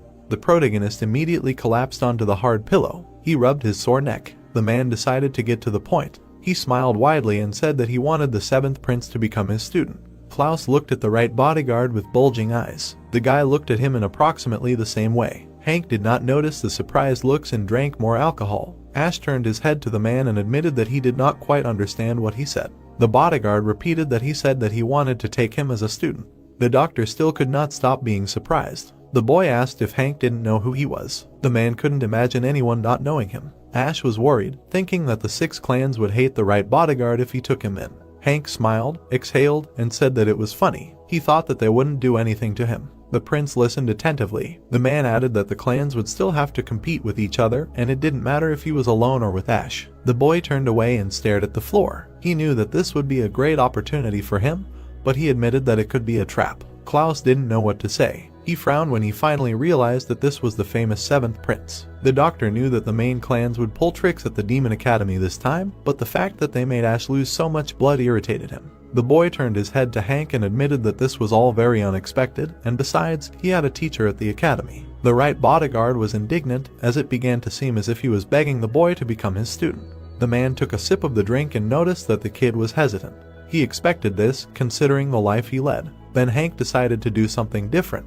He put his hand in his inside pocket and said that if the protagonist was still unsure, he would offer him something he couldn't refuse. The bodyguard then powerfully slammed the cot next to the protagonist's head. Ash saw a piece of paper there and asked what it was. Hank replied that it was what the boy needed most to survive in the Demon Academy. The man looked at the 7th prince with a smile and reminded him that he had been stuck in the infirmary since he had first entered the academy. The bodyguard asked if he was afraid of falling behind the others. He stated that someone without Kai, like the protagonist, would be very unlikely to pass the next test. Ash frowned, because he had nothing to say in response. Hank brought the canteen to his mouth and said that anyone who hoped to become a warrior had to be one step ahead of everyone else. He then asked if the protagonist planned to stay in the infirmary for 2 weeks and fall behind from the start. The boy was afraid, especially when the man pointed out that while he was locked in here, the others would move forward. The protagonist's hands began to shake. He couldn't deny it, but he needed to stay here to avoid suspicion. Hank noticed his anxiety and smiled. He asked if Ash knew why the red-haired idiot sent him here. The boy guessed that the right bodyguard was talking about the left one. He thought he was here simply because he had internal injuries. The man confirmed that the wounded were sent to the infirmary. He seriously noted that this was strange, since there were many other children with internal injuries. Hank threw up his hands and asked why Ben hadn't put them here too. Ash looked around the room and realized that he was indeed alone. Klaus nodded at everything Hank said. The right bodyguard explained that most of Miriam's people could heal their internal injuries through meditation. He noted that of course, it would be faster if they were treated by a doctor or medicine. The protagonist already understood what he was hinting at. Hank closed his eyes and added that the others could heal themselves at least a little, so there was no need to send them here. Ash looked away from the bodyguard. Now he understood why he was alone in the infirmary, because he couldn't heal himself. The boy thought about his situation, and Hank noticed it. He smiled slyly and wanted to end this quickly. The man hit the bed and pointed out that the protagonist was a child who couldn't even heal himself through meditation. He loomed over Ash and asked if he really thought that such a person could heal from internal injuries in a short period of time. The seventh prince turned away from him. He was the only one who knew that it was possible since he had Nano. Without turning back, he mentally agreed with what the bodyguard was saying. He admitted that if he wanted to move on to the next stage, it was expected that he would need Kai. Suddenly, an idea occurred to him. Ash turned his head to Hank and said that he heard that if he passed the first test, he would receive a healing stone and access to the first floor of the academy library. The man laughed loudly, and the boy did not understand why. He spread his hands, turned his head and noticed that the red-haired man forgot to mention something very important.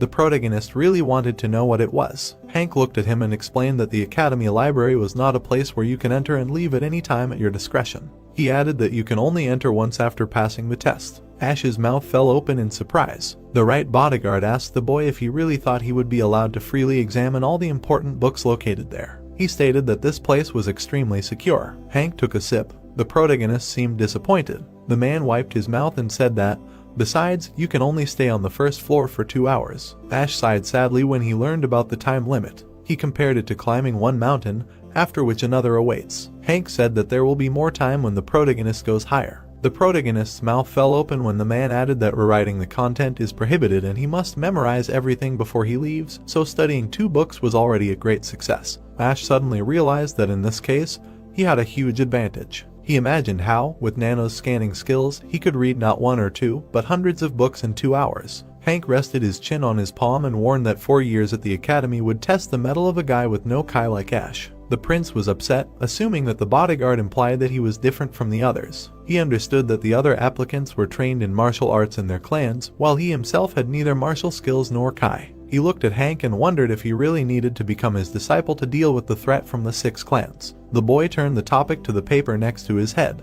He looked at it and was surprised to guess that it was Kai breathing. The right bodyguard smiled, admitted that Ash was not that stupid, and said that it really was Kai breathing. He promised to teach the boy it as soon as he became his disciple. The protagonist clenched his fist. He did not know if the man really wanted him as his disciple, but he thought he needed to have at least someone on his side. The boy stood up from the bed, shaking. He knew that there was a lot he could not learn because of the oath to the 6 clans, and now he had a chance to learn Kai breathing. The right bodyguard raised an eyebrow and smirked. Ash fell to one knee. He bowed low to the right bodyguard, accepted him as his teacher, and asked to be his apprentice. Hank was pleased. The 7th prince raised his head and said that an apprentice should bow to his teacher twice. But the bodyguard made a motion with his hand, calling him to stand up. The boy rose from his knees under the influence of the man's energy. Hank smiled and declared that the blood of a lord should not bow lower than the lord himself, and for the first time called Ash his apprentice. The right bodyguard cleared his throat and announced that the protagonist would be resting today. He specified that he wanted the boy to remember and learn the key points of Kai breathing by the time he arrived.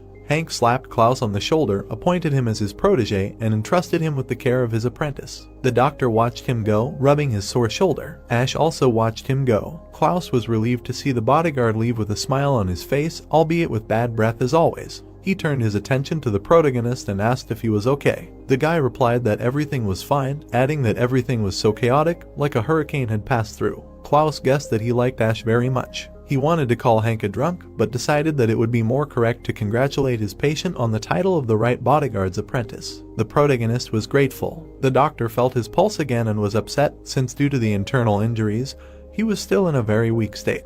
He noticed that Ash's pulse was also not okay. Klaus was worried about how the guy managed it at all. He said that he would come now with acupuncture tools and asked the prince to remain conscious. The protagonist understood everything. Klaus left to get the supplies, rubbing his hand. Ash picked up the paper. He imagined how many opportunities he would now have with Nano and Hank. The protagonist was lost in memories of his mother and his bodyguard James. He was moved and mentally told them that among the enemies, here in the academy, there was finally someone on his side. People had gathered in the square of the Demon Academy again. Some people were meditating, while others, including representatives of the 6 clans, were waiting for something. The man in black knelt in front of Ben, wanting to report the results of the first test. This man was the senior martial arts teacher of the Demon Academy, and his name was Adam. He reported that, including Cadet 7, who was taken to the infirmary, the total number of those who passed was 415. Ben was dissatisfied, as this was 200 people less than the results of the first test 10 years ago. He concluded that, as predicted, Elder Hannah's energy waves were too powerful. The left bodyguard looked at the square and thought that those who failed must find it unfair. The candidates were indignant and tried to argue that they had not passed out. Someone did not understand why he was being expelled just because bubbles came out of his mouth. They really thought it was unfair. Peter folded his arms and asked if they really did not understand.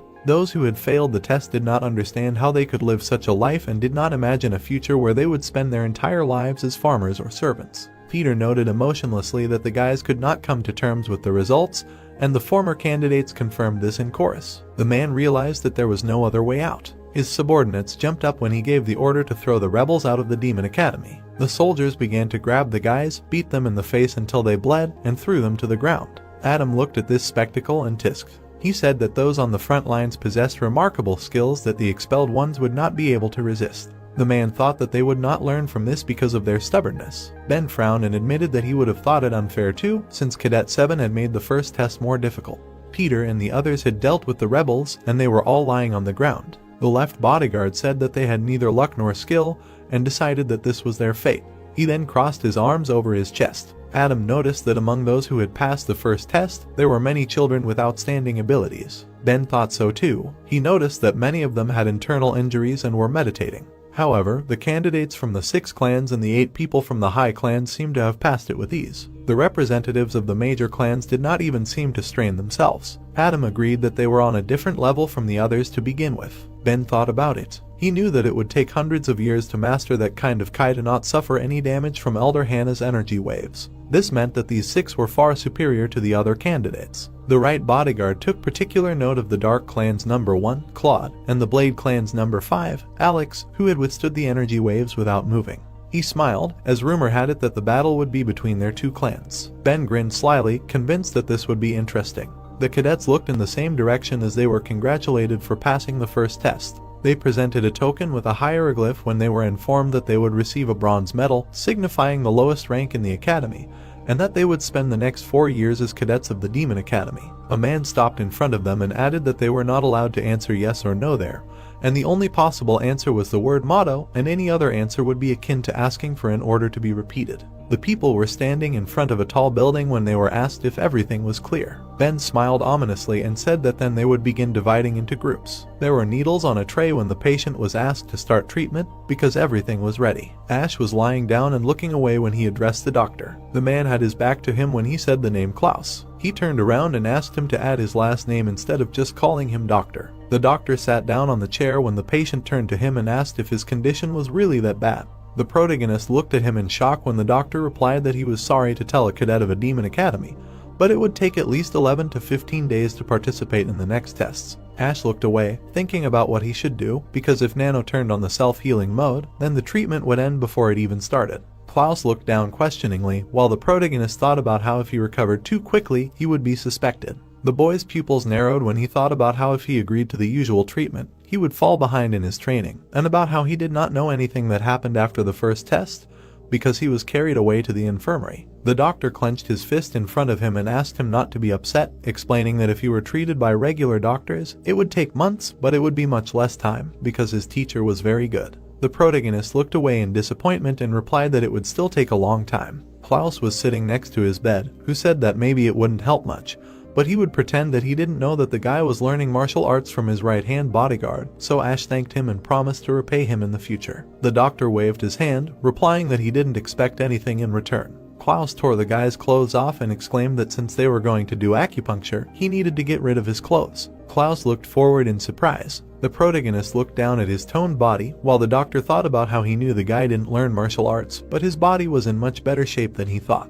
Klaus looked at the sludge in his hand and wondered if the boy had gotten this body from the Nigong or not by studying it. He brought the needle to his bare torso and said that the first needle was inserted into the middle of the sternum. The protagonist looked down in fear when Nano said that she had detected an attempt to harm the user's body with a sharp iron needle, so the self-defense mode was activated, and Ash told Nano to stop. The needle was almost in the skin when the protagonist explained that the doctor was doing this for healing. Sweat appeared on the boy's face when he asked Nano if she didn't know the difference between attacking and healing. Klaus looked at Ash in confusion when the nanomachine said that the self-defense mode was deactivated by the user's order. The protagonist closed his eyes when Nano added that without prior information about the actions with his body, she will consider any damage as an attack. Then Ash asked her not to react to actions that he does voluntarily from now on, to which the nanomachine replied that the order was accepted. Klaus stuck the needle in with a smile. The protagonist looked ahead in surprise when he realized that his stomach seemed to hurt less. Then Nano said that she was outputting information related to acupuncture from the built-in systems. She analyzed the way Klaus stuck the needles in and explained that acupuncture needles enter points on his body such as the lower sternum, under the heart, and in the arms, adding that 6 specific points are points that enhance regeneration in the stomach area. Then the guy replied that he understood the information she gave him before better. Ash looked intently at the doctor, then Klaus asked him to sleep until the acupuncture takes effect, adding that he was embarrassed that the guy was watching. Then he agreed. The protagonist lay with his eyes closed, thinking about how he couldn't sleep, listening to Nano explain how the needles were stuck under his knee, in his toes, and in his calves. Ash's eyes suddenly widened. Klaus was looking at the set of needles when he asked Nano if she could heal his internal organs. Would it speed up the healing, adding that if he healed too quickly, they would get suspicious. He had needles stuck in his stomach when he asked the nanomachine if it could heal him and make it look like he was still injured. Ash looked at the set of needles when Nano answered that after he was finished healing himself with self-healing, she could change his heart rate, thus creating the illusion of internal damage. The protagonist looked at the doctor when he thought that he asked this just in case, but he was glad that it was possible, because if he could fool Klaus for 2 weeks, then this would be his chance to learn Nigong with the right bodyguard. Ash looked away with satisfaction and asked Nano to heal him now and fool the doctor when he came to check on him. Then the nanomachine replied that it understood the master, and then said that the self-healing process was started at the user's command. The setting sun illuminated the trees. The man opened his mouth wide and ordered the cadets to line up. The man's cloak fluttered in the wind. He opened his mouth slightly and said that he would now explain to them what the next test was. The man stood at the top of the stairs when he added that until the 3rd test, all the cadets would be tested at the same time. And in order to pass the 2nd test and become mid-level warriors, they needed to have basic knowledge of tactics and strategy. Ben smiled and said that they only had 20 days. The scared cadets looked ahead, wondering how small it was and if they would be able to remember all the tactics and strategies. Ben crossed his arms and asked if they were curious as to why there were 20 groups, and then he replied that it was because in 3 weeks only 10 groups would be able to move on to the next stage. The scared cadets twisted their mouths, wondering if they were really going to tell them that half of the cadets would be expelled and that there was not a single strong cadet in their group. Jack looked ahead confidently when someone realized that the 6 clans had a clear advantage. Ben closed his eyes and laughed when he said that this was the first and last test that required teamwork, so if they wanted to compete against each other as a group they might as well all fail together, and Adam thought that he was still good at demotivating.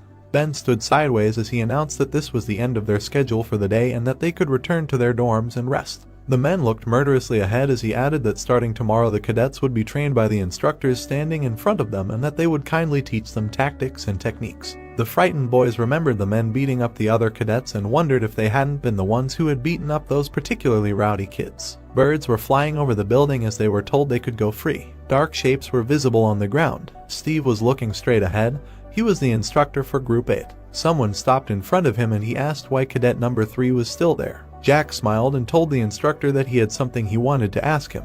They were standing in front of each other when Steve said that he was sure that the cadet knew that he couldn't answer questions about training, to which he replied that he could. Jack's eyes widened when the teacher asked him what he wanted to know, and the boy said that he was almost certain that he would be the leader of Group 8. Steve stared ahead silently, thinking that the election for leader was supposed to be tomorrow, but the 6 clans, as usual, considered the rules a joke. The boy in front of him opened his palm and explained that cadet number 7, who had been assigned to their group, was currently in the infirmary. Jack looked ahead nervously as he explained that because one person was missing from the group test, he didn't want the entire group to fail. He closed his eyes and added that since he wasn't at the ceremony, cadet number 7 didn't know anything about what was coming, so he wanted to fill him in on everything he had learned today. Steve stared ahead in surprise and said nothing. Jack smiled nastily, thinking that the lowborn scum in the same group as him, that is, the one who was out of luck, so he himself would come to the infirmary to finish him off. Steve grabbed the guy by the shoulders and exclaimed that this was a great idea, and that he saw that the cadet had already agreed on a base, so he congratulated him on his first day. Jack looked shocked and asked the teacher again, who said that he would take his advice on board and, as the instructor of the group, would go to the main building to pass on the information to cadet number 7. Steve had his back to him when the guy said that the instructor should not do this and that he would handle it himself. The teacher glared back and said that the main building was not accessible to cadets except for special cases. Jack froze in place, thinking that he had not expected to be unable to get into the main building, and then asked why things were not going according to plan. He clenched his fist when he realized that he was a candidate for the Creek clan, but he couldn't even use it there, adding that there was no other way. The instructor held his hand out to the side and told the cadet to go back to his dorm when he replied that he understood, and that in that case he was asking for a favor. Steve turned around and asked if there was anything else he wanted to say when the boy called out to him. Jack looked away and asked if he could at least let him know when cadet number 7 joined them. The instructor turned away and waved his hand when he replied that it was no problem, and that it was late today, so he would let him know tomorrow, and the boy thanked him. Jack blew in the wind as he thought that since things were going this way, he would have to wait until he got back to the dorm. The boy smiled creepily and mentally asked the lowborn scum to hurry up with his recovery, because he would make him suffer so much that he would beg for death. The moon illuminated the main building of the Demon Academy. Steve looked ahead in confusion when he asked about whether it would really take 14 days. Klaus opened his mouth and answered in the affirmative, explaining that his internal injuries were so great that he would have to stay there for at least 14 days. In front of him stood an instructor,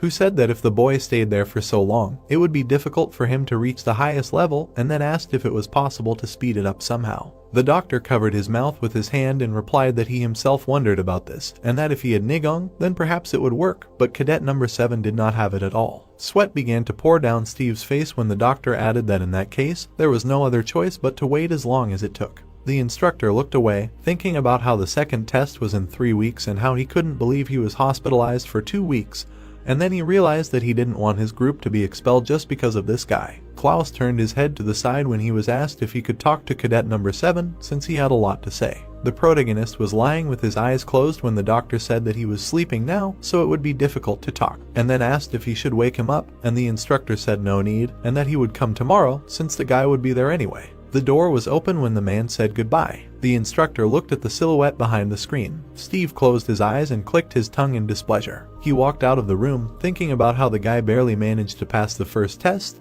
and how his luck must have run out there. Ash was sleeping peacefully. The moonlight illuminated the leaves of the trees. A strong wind blew. A shadow flashed between the houses. A dark silhouette appeared in front of the building. The screen was slightly open. The boy's eyes were closed. Someone kicked the door. Ash jumped up in bed. Hank smiled widely and told the boy that his teacher had arrived. The protagonist pulled the screen aside and asked him again. The man was standing in front of him when the boy realized that he was smelling of fumes. Hank had the neck of a bottle in his mouth when he asked if the student was going to greet him. Ash bowed to him and replied that his student was wishing the teacher a good morning. The man wiped his mouth with his hand and asked if the boy had finished the homework that he had given him yesterday. Ash looked ahead in surprise and asked again. Hank looked at the protagonist with displeasure, who asked if he was possibly talking about the breathing of a Nigong. Then the teacher replied that he was right and that he had told him to remember everything before he arrived. Ash looked up as he thought about how he was taken to the infirmary for treatment just yesterday and how the teacher must be very impatient.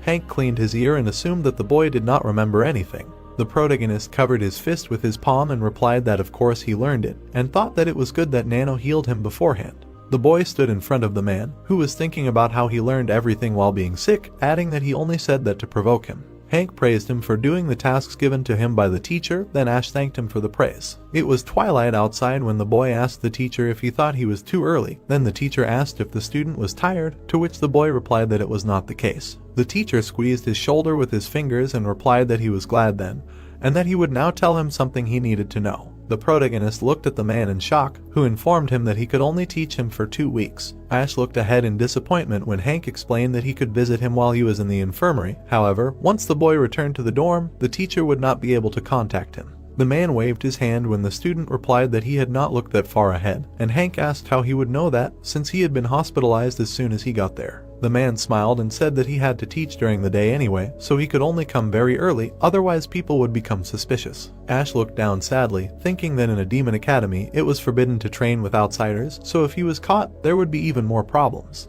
The protagonist folded his hands in front of him and thanked the teacher for warning him. Then Hank thought that he expected the boy to be stubborn, but he obediently listened. The teacher pointed to the side when he suggested to start since they were short on time. Then the boy asked about right now. An angry Hank pointed his finger at him and asked about not hearing when his teacher said that they were short on time. The protagonist looked at the man in confusion and said that he understood when he told him to turn around and sit on the floor. Ash plopped down on his knees when the man told him to hurry up. The protagonist looked back, thinking that he wanted the teacher to explain why he was doing all this. Hank sat behind him when he said that it was good that the boy memorized the breath of 1,000 martial arts. He placed his hand on his back. Ash turned to the teacher and asked him what he was going to do, and he replied that since they didn't have much time, he would shove the flow into him. The protagonist looked back in fear and asked what the man meant. Hank smirked and replied that this difficult path was created by the boy's great-grandfather and that he shouldn't worry because his teacher would do it for him. White energy enveloped his hand as he asked the student to clench his jaw because if he screamed and the guards came, it would be over. The protagonist gritted his teeth in pain.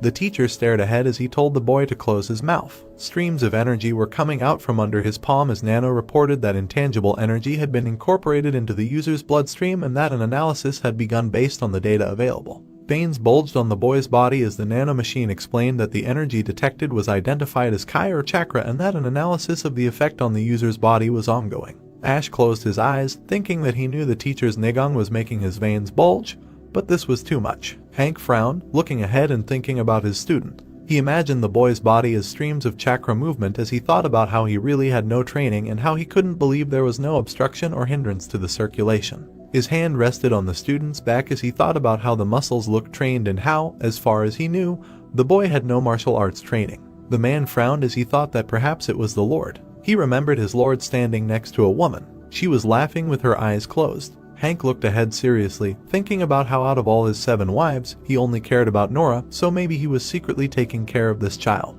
The man smiled as he thought about how, in any case, everything was going just fine. Ash sat there gritting his teeth as the teacher thought about how with his body in such a state, it would only take 7 days to create enough nigong. The lights were on in the Demon Academy dorm at the same time. Someone was hit in the face. The boy stuck his leg out in front of him. The cadets ran, excitedly calling for the prince. Sweat appeared on the cadets' faces as they asked who the boy thought he was and how he thought he would be safe after attacking a representative of the Poison Clan. The cadet wiped the blood from his face and asked if it mattered who they were. Chris pointed at himself and added that the Demon Academy was based only on strength, so now that he had won, he would become the leader of the 12th group. Hank folded his hands in front of him. He opened his eyes slightly and exhaled. He was sitting behind the protagonist when he asked if he remembered the flow. Ash wiped the sweat from his face and replied that he remembered just fine. The teacher brought the bottle to his mouth and said that it probably hurt the first time, but it was the best way to hammer knowledge into someone like the student. Without nigong.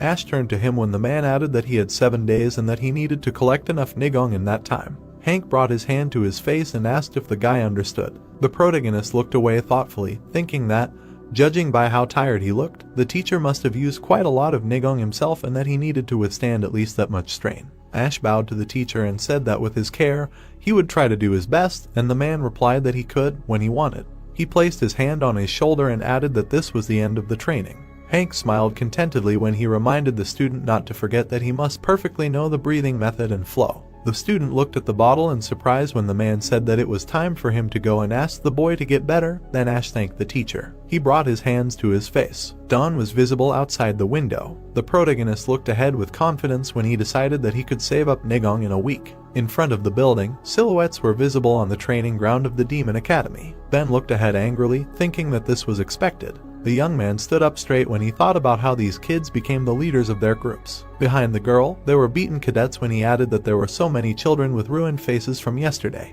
He imagined his hands reaching out to the man with the banner when he explained that the reason why the instructors were not in the dorm on the first day was to give the students a chance to fight among themselves to determine their ranks. The man looked down, noticing something. Chris stood in front of the other boys when Ben thought about how the 12th group should have a Poison Clan candidate as their leader, but their leader was cadet number 18. The boy behind him looked away in displeasure when the man realized that just by looking at them, it was obvious that they were in a tough spot. Ben touched his chin, thinking that not only did he know what was going on, but he was also not a coward for daring to attack the prince with the black nameplate. Adam appeared behind him, announcing that they needed to begin training the cadets. There were people standing at the top of the stairs, which caught everyone's attention. Adam opened his mouth wide and said that for 7 days starting today, every morning in the classroom to their right, they would be learning basic tactics and strategy, adding that in the afternoon after lunch, they would be training there on the training grounds. A strong wind picked up in front of the building when they were asked if they understood everything, to which they replied the word motto. Everyone started walking when they were told to move to the auditorium and ordered the first group to come forward. Sweat began to appear on the cadet's face. He froze in place when someone called him a name. Jack looked at him with glee and asked how he could have fallen so far in rank. The boy smiled widely when he added that he knew that the Poison Clan was nothing without poison and that the boy had fallen to the bottom. The Poison Clan representative glared at him and cursed. He looked away. Chris turned his back when the boy thought about how he was from a top clan and how this scum had insulted him. The cadet gritted his teeth in anger when he thought about how Chris might have fun playing the leader, but he would regret being in the same group with him. There was a full moon above the dorms of the Demon Academy. Jack turned around when he was spoken to. Steve stood in front of him and said that the boy had done quite well during the second group training, to which the cadet replied that he was flattered. Sweat appeared on Cadet 3's face when he was told that Cadet 7 would be staying in the infirmary for 2 weeks. He asked if the instructor had said 2 weeks, and the man replied that the doctor had said so. Steve closed his eyes and exhaled when he added that even if he remembered the theory, the practice would be a problem, and he wondered how he was going to catch up without Nigong, but in any case, he would visit him again today. 2 boys stopped in front of him when he said that they had some free time now, so they should try hard, regardless of whether they were training or just refreshing their knowledge. Jack folded his hands in front of him. He kicked the door. The cadets looked in one direction in fear when someone said that it would be even more difficult for everyone if he showed his bad temper. The boy gritted his teeth, angry. Jack clenched his fists and exclaimed that it was a curse, and then asked how he could stay in the infirmary for 2 weeks. Simon opened his mouth and said that if the doctor said so, then it was not a lie. Jack opened his mouth wide and replied that it was obvious that the bastard was just pretending to be sick. He hit the column when he added that this freak with his dirty blood and that the thought of him lying there peacefully made his teeth ache. Then Simon asked the prince to calm down. The boy approached the prince's ear and asked how about this instead of getting angry for no reason. Jack raised one eyebrow. Klaus, his mouth open, cried 4 days later. He was sitting in the corner of the office when he said that 5 days had passed already and not a single patient, adding that he was dying of boredom. He propped his face with his hand when he said that Ash, this poor guy, would be his last patient. There was a loud sound behind him, then the doctor screamed. Klaus looked ahead in fear as he asked what was going on. There was a boy behind the instructor as Steve explained that his cadet had gotten hurt while training with real swords and that he hadn't pulled the sword out in case it made things worse and had brought it as his. Klaus looked at the wound happily and told them to put him on that bed first, thinking that he finally had a patient.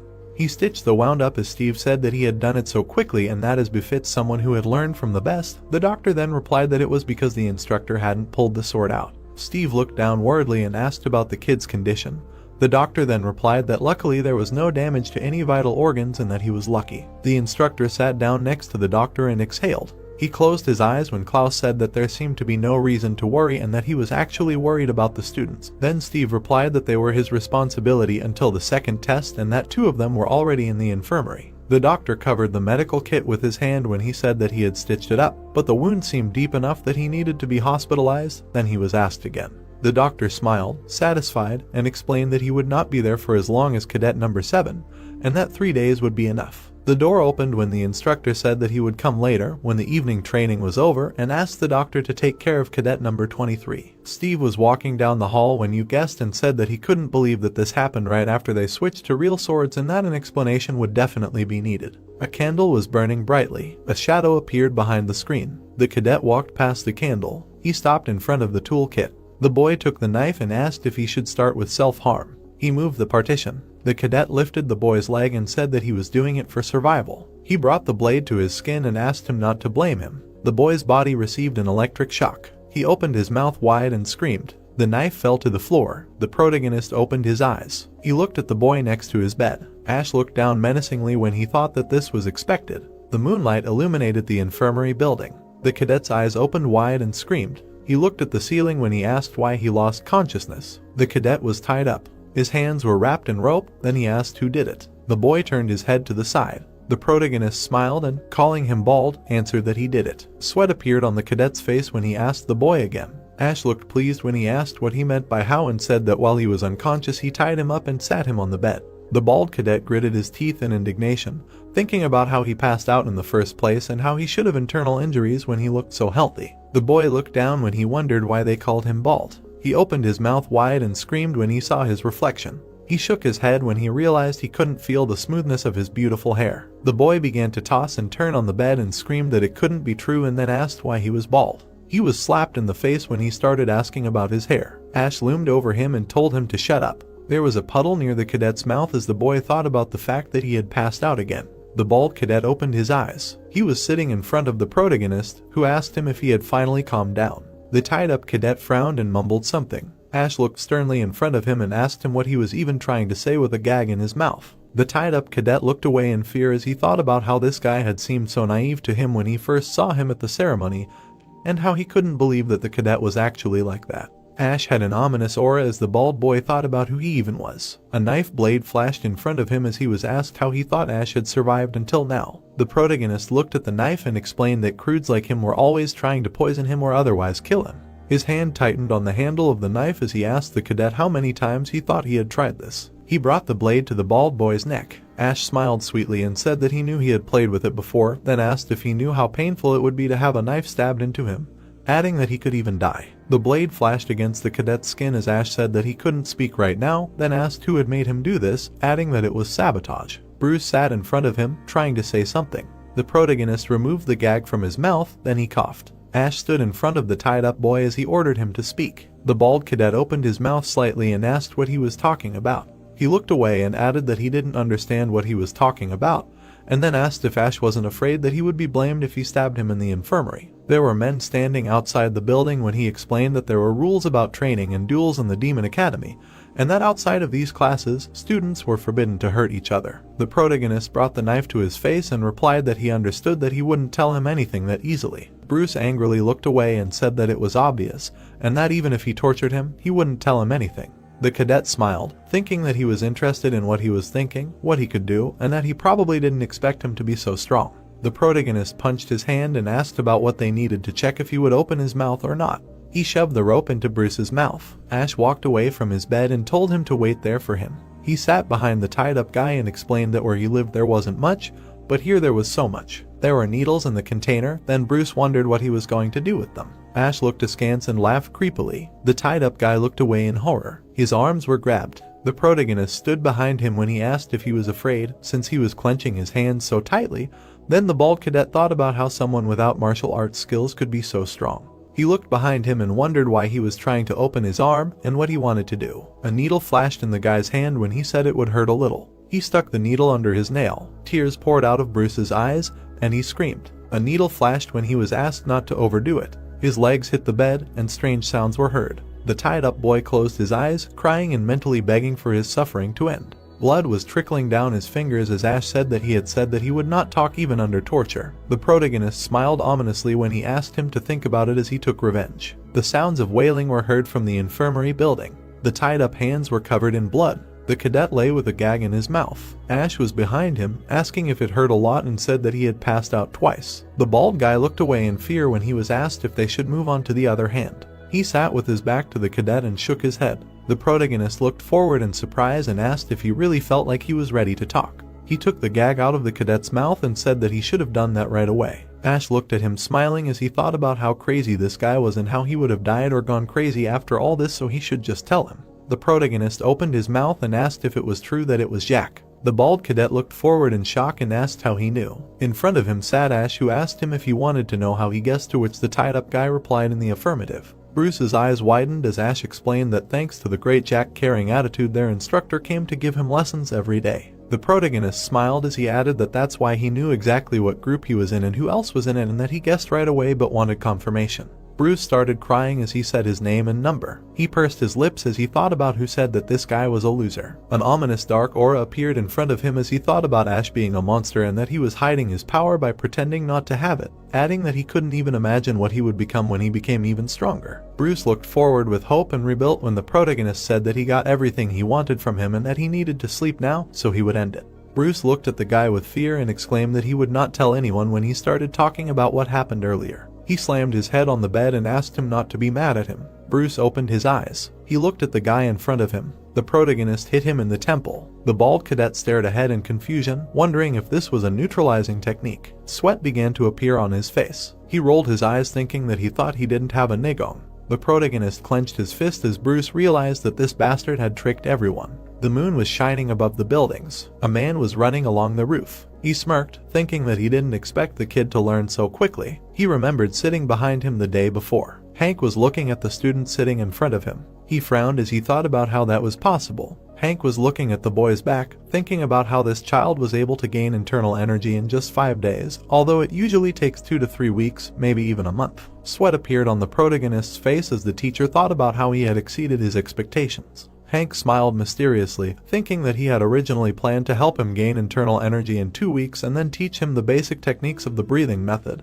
But he would have to change his plan. The stars were shining in the sky as the boy greeted the teacher. He smiled, standing in front of the student, who said that he wished his teacher a good morning. Ash looked forward with interest when he was asked about where he put it. The boy replied that he put it under the bed, then he was told to bring it. In the box was a dark sphere. It was a healing black dragon stone that students who passed the first test receive, which is made by the Demon Academy from medicinal herbs. And after proper use, it allows you to gain 20 years of internal energy accumulation. But after absorption, the body gains resistance and becomes less susceptible to further doses. They held their breath from the foul smell, then Hank thought that it still stinks. The teacher smirked, thinking that if this child accepts it, then he should get the full maximum of 20 years of Nigong. Ash looked at the box in disbelief when Hank thought that he can take care of himself then. The man looked away. They looked at the screen when he asked the student about who this child was. Behind the screen lay Bruce. Hank looked ahead thoughtfully and asked if he had done something to his blood flow points. The teacher looked at the student in surprise and asked again when he calmly said that Bruce had tried to attack when the doctor had left. He imagined Steve bringing the cadet in when he explained that he had heard that they had started using real swords in training since yesterday, just 5 days after they had enrolled, and that he thought the guy had purposely let himself get hit to get closer to him. Hank crossed his arms over his chest and asked how dare he do such a thing in the infirmary of a demon academy, and that he didn't think he would be thrown out if he was discovered. The tied-up boy lay with his eyes closed when the teacher suggested that he had the courage to not be afraid of such a scenario, or that it could mean that someone ordered him to do it.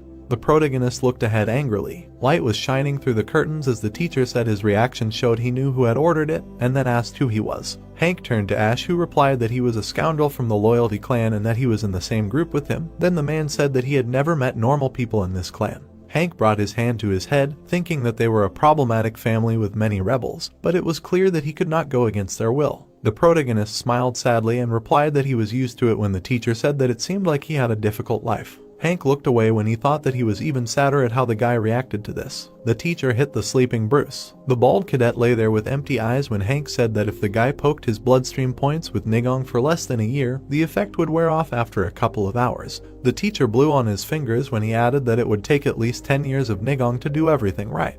He then asked the student if he understood it and asked for an answer. Then Ash exclaimed that he would take it into account. He took the dark ball from the box. The protagonist looked at the foul-smelling object and asked about the fact that he just needed to swallow it, when the teacher said that he could now use the black dragon stone. Hank, smiling, looked at the guy and answered that he needed to chew it and then swallow it, because this would increase the healing effect. Ash brought it to his open mouth, thinking about how disgusting it smelled and that he was sure that the dragon stone would taste bitter. Tears flowed from the protagonist's eyes when he felt how bitter and stinky it was, and assumed that he was going to vomit because the taste simply paralyzed his tongue. Ash covered his mouth with his hands when Hank said that if he swallowed it, then he should start using the breathing technique, to which the guy agreed. The teacher sat behind him and added that he would now help him better absorb the healing stone. He placed his hands on his back and suggested that he begin, and the student agreed and asked him to take care of him. Streams of energy began to appear around the boy. The man held his palm out in front of him when Nano said that a substance had been introduced into the body that supported vital energy and activity,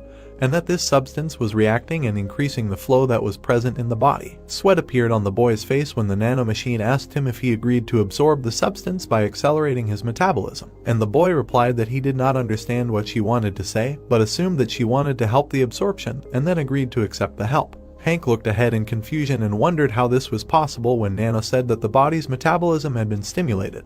The boy's back was bare when the teacher thought about how this child was born with the body of a war god. A wave of energy enveloped them as Hank realized that he was absorbing every last drop of the medicine and increasing its effects, and that he should have absorbed only 80% of the stone. The teacher smirked as he thought about how he had worried in vain. The sun's rays illuminated the buildings. Ash looked at his hand in surprise. Behind him, Hank was drinking. He wiped his face with his hand as he asked about how the Nigong felt, adding that the boy did well and that he himself had sweated this time. The protagonist looked at the teacher in shock and asked about 30 years, when the teacher said that the boy managed to absorb and increase the effects of Nigong by 1.5 times. Hank opened one eye as he added that this was an approximate figure and that the other students would be taking the medicine on their own, so it was not a fact that they would be able to absorb even half. The protagonist looked ahead, embarrassed. He bowed down to the teacher and exclaimed that it was all thanks to him and that it wouldn't have happened without his help. Then Hank replied that he was just lucky. Ash looked away and thought about how his luck was Nano and then thanked her. Then the Nano machine replied that it was programmed to help the master. Birds were flying over the forest when someone asked about how late it was already. He took a step and added that he needed to go back. Hank turned to the student and asked about what was wrong when Ash addressed him. The teacher looked back seriously when the protagonist asked if he could teach him blade fighting skills starting tomorrow. The man smiled. He punched the guy in the chest and replied that of course he could. He added that the cadet would have little time, so he should prepare, to which the guy agreed. There were many dark silhouettes in front of the building. Behind Jack stood Simon, who said that the prince seemed to be in a good mood when he exclaimed that it was a beautiful morning. The guy looked back and said that it was thanks to him, so the cadet thanked him. Jack covered his smile with his fingers and suggested that now the scum must be suffering from broken limbs. The prince grinned predatorily and laughed, adding that he wanted the guy to crawl on the floor like a bug. Sweat poured down the protagonist's face when Jack said that his skin had goosebumps. Klaus pointed his finger forward and laughed loudly. In front of him sat a bald cadet, whom he asked about where his hair had gone. Bruce shook with anger, thinking that he could not even yell at him because of his neighbor. The doctor closed the screen and apologized, saying that he laughed too hard and that he would cover for him, so the guy thought that it was too late. Klaus stopped in front of the protagonist. He was lying with his hands behind his head. The doctor raised one eyebrow, thinking that something must have happened during the night. He turned away and decided that he would not pay attention. After all, his teacher said that he should concentrate only on healing and not ask questions. The light was on in the windows of the 8th group dormitory 2 days later. Jack looked ahead angrily when he said that this was interesting and asked about the fact that he should not have been expelled from the group. He crossed his arms over his chest when the man in front of him said that he was going to cut the tendons of cadet number 7, but probably due to numerous injuries. The doctor stood over Ash all night without leaving for a minute. Jack opened his mouth and asked about whether he really considered the doctor's lack of sleep an excuse. Bruce looked away and answered that he went at night as he was ordered, but the doctor woke up. The veins on the prince's face appeared. He angrily hit the cadet and exclaimed that the doctor must have incredibly acute hearing. Bruce hit his head on the floor and screamed. The prince kicked him and cursed, then asked him why he couldn't handle even such a trifle. He turned to Simon, who asked him to wait a second, and asked why. The cadet sat down next to Bruce and asked if he happened to know the doctor's name. The guy looked up, hunted, and replied that he thought his name was Klaus. Jack looked at Simon and asked if he knew the name, when Simon said he had heard it before. The bald guy turned to the prince and said that he was probably a student of Dr. Gerald, then he was asked again.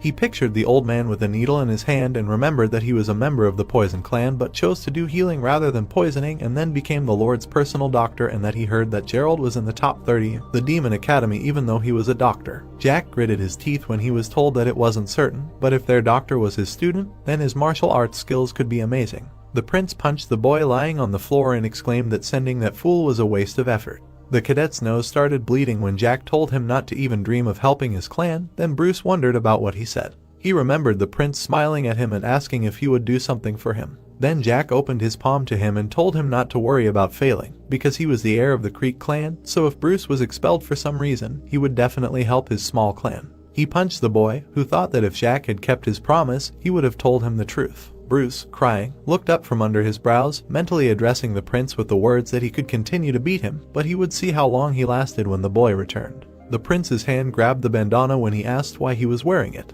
Jack ripped the hat off the boy. He saw his reflection in the bald spot. He continued to kick the boy when he said what people would do and asked about how he really thought the prince would forgive him if he came with repentance and a shaved head. Sweat appeared on the faces of the cadets when they thought about how they hoped that everything was relatively under control, but the wing was becoming noisy again. Jack and Simon walked away from the beaten boy when the prince told the escort that he felt lousy and offered to leave. The bald boy was shaking, cursing in his head and wishing for Jack to die. Meanwhile, Klaus looked ahead in surprise and replied that he only studied medicine when Ash asked if the doctor studied martial arts. The light was on in the hallway 7 days later in the Demon Academy's infirmary. He took a step forward. The protagonist put his hands in front of him. He turned around, raising dust. Ash put his hands behind his back. Hank looked ahead seriously when he realized that, as he thought, this guy was a genius. The protagonist stopped by the window when the teacher thought about the fact that he had only demonstrated the butterfly technique a couple of times and corrected his body position over these few days, but his movements were smooth and natural. Hank frowned deeply, thinking that if the guy constantly trained, he would have no problem practicing the elements. The teacher opened his mouth wide and exclaimed that there would be elements next. The guy clenched his fists. He remembered looking at the man's hands and thinking that with Nano scanning the teacher's posture, he could replicate it exactly. Sweat appeared on the boy's face as he realized that this would be suspicious, so he should do it a little slower. Ash quickly changed his posture. He bent down, touching the floor. Hank looked ahead carefully, thinking about the transitions in the Nigong technique consisted of 24 elements, and how the first 3 elements counted as 1 and created 8 elements. The protagonist looked away tensely as the teacher thought about how it took too long to teach him the basics, so he couldn't teach him the combinations. Hank looked ahead seriously as he realized that if he had a month or 2 with him, he would be able to learn everything completely, but there was not enough time. Ash stopped in front of the teacher, who said that that was all and that he remembered it well. The protagonist folded his hands in front of him and replied that the teacher flattered him. Between his fingers lay a folded piece of paper. Ash stopped in front of Hank as he explained that these were the first elements of the butterfly technique and the methods of controlling the Nigong, and that his teacher wanted to teach him this himself, but since today was the last day, he could easily master the basics with his intelligence and quick wits. The protagonist looked ahead in confusion as Hank added that he would check when they met later, so he should not be lazy and learn everything well. The teacher had his back to him and asked him not to let him down, when the student thanked him and said that he would not let him down. Hank pointed to the sword in its sheath. The blade itself was placed in his hand. The protagonist's face was reflected in the blade as the teacher said that this was his wild blade. He tossed the sword to the excited student and told him to try it with it. Ash looked at the blade in his hands and replied that it was not as heavy as it seemed when the teacher asked if it was light. Hank snatched the sword from the boy's hands and said that ordinary swords weighed 1.5 to 2 kilograms, but the priceless blades of their clan, the perfect battle swords, weighed only about 1 kilogram. Ash suggested that it was because of the butterfly technique, and the teacher replied that he was a genius. Hank waved the blade in front of the boy. The young man picked up a severed piece of bed and said that the sword was indeed very sharp, and he thought that if the doctor saw this, he would be angry. The teacher put the blade on his shoulder and said that although it was narrow and light, it was made of the finest metal, and its sharpness and durability earned this sword its name. Ash looked at the blade warily when the man told him to step back, because he would show him what the boy wanted to see. Hank got into a fighting stance and told him to watch carefully, because this was his teacher's butterfly technique. The protagonist looked forward carefully and turned to Nano. His eye lit up as he asked her to prepare for a scan. Then Nano informed him that a scan had been initiated on the user's orders. The sun appeared over the hills. Hank ran across the roof. 2 people were standing on the roof when someone said that the right guard was finally leaving. Then he was told that he was doing a good job of feigning ignorance. Ben looked at the man next to him and asked how he could disobey an order, adding that he was happy that he had to watch him appear and hide in his mouse hole. Sam looked ahead and remained silent when the man added that they needed to change the guards on the 2nd floor and that they would have enough time to rest. Sam turned away from him and informed him that he had to go. Ben turned his head in his direction and asked him what was the reason for his concern about the 7th prince. The masked man turned around and replied that it was just fair. Ben touched his beard and asked what Sam really meant by saying that there was a finger that wouldn't hurt if you bit all 10. Wind currents appeared next to the man when he was told that there was no point in asking the sky. Sam's place was empty when Ben said that it was very much in the spirit of the Wind King and that you never knew where he would rush off to next, adding that if he decided to run away, there was no point in catching him. The man stood in front of the sun when he asked that, in any case, would 10 days be able to put everything in its place. The doctor looked ahead with interest. Ash was lying in front of him when Klaus said that he usually always woke up when he came, but today he was sleeping. Then he asked why. The protagonist's eyes were closed when the doctor added that this was the last time he slept so peacefully, and that as soon as the guy was discharged, he would have to go through a lot. There was no one near the young man's bed when the doctor suggested that he sleep some more. The veins on his hand bulged. Nano reported that the user's muscle changes to match the butterfly technique level had begun with the element simulation, and that it was 80% complete towards the target. Then she added that the Venice system changes were 75% complete, and then reported that there was 1 hour left until it was 100% complete. In the infirmary room, an hour later, Klaus was sleeping, drooling. He sat up abruptly at the table when a loud sound was heard. He pulled back the screen and worriedly asked what happened. The protagonist vomited on the floor. Klaus put his hand to his forehead and asked if he was okay and if he suddenly felt sick, and he himself thought about why he suddenly felt sick and why he was shaking so much. The doctor told him not to hold anything in, then the boy vomited again. Klaus put Ash to bed and told him to lie down if the attack subsided a little. The doctor felt his pulse. The doctor's face was sweating as he asked about what it was and how someone who had been lying down all the time could have a heart rate like they were overtraining.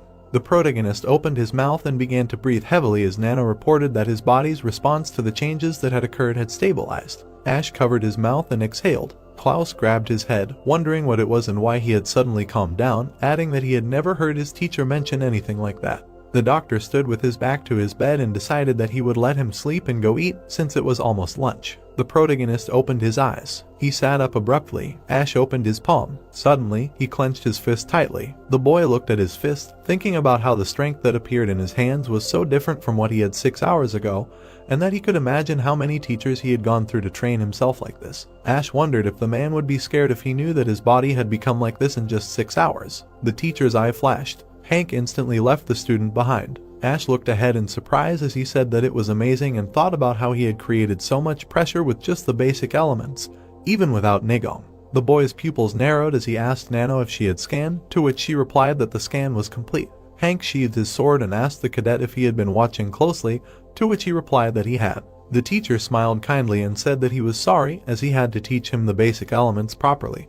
But today was the last day, adding that the boy would be able to perfect the butterfly technique just by watching his teacher. Ash bowed and thanked the teacher for all his lessons, and the man asked him to stick to them, to which the student agreed. Hank, with his back turned, warned the boy that it would be very difficult when he returned to the academy and asked the student not to fail. The protagonist froze in front of the empty windowsill. He looked forward thoughtfully when he realized that there was at least someone who cared about him. Ash touched the window when he said that it meant that he needed to live up to his expectations. Then he asked Nano if she had finished analyzing the scanned movements. The Nano machine replied that the analysis was complete and that according to it, in order to acquire a body capable of reproducing these movements, the muscles and venous system would need to undergo major changes, adding that the approximate time would be 6 hours. Ash stood in front of the window when he asked why it was taking so long. His palm cut the air. His eyes looked empty. Streams of energy gathered around the protagonist. He smiled, looking forward and thinking that this was great, and that he had only used one initial element, and it was the same as the teacher's. Then he moved on to the second initial element. Suddenly, Ash looked to the side.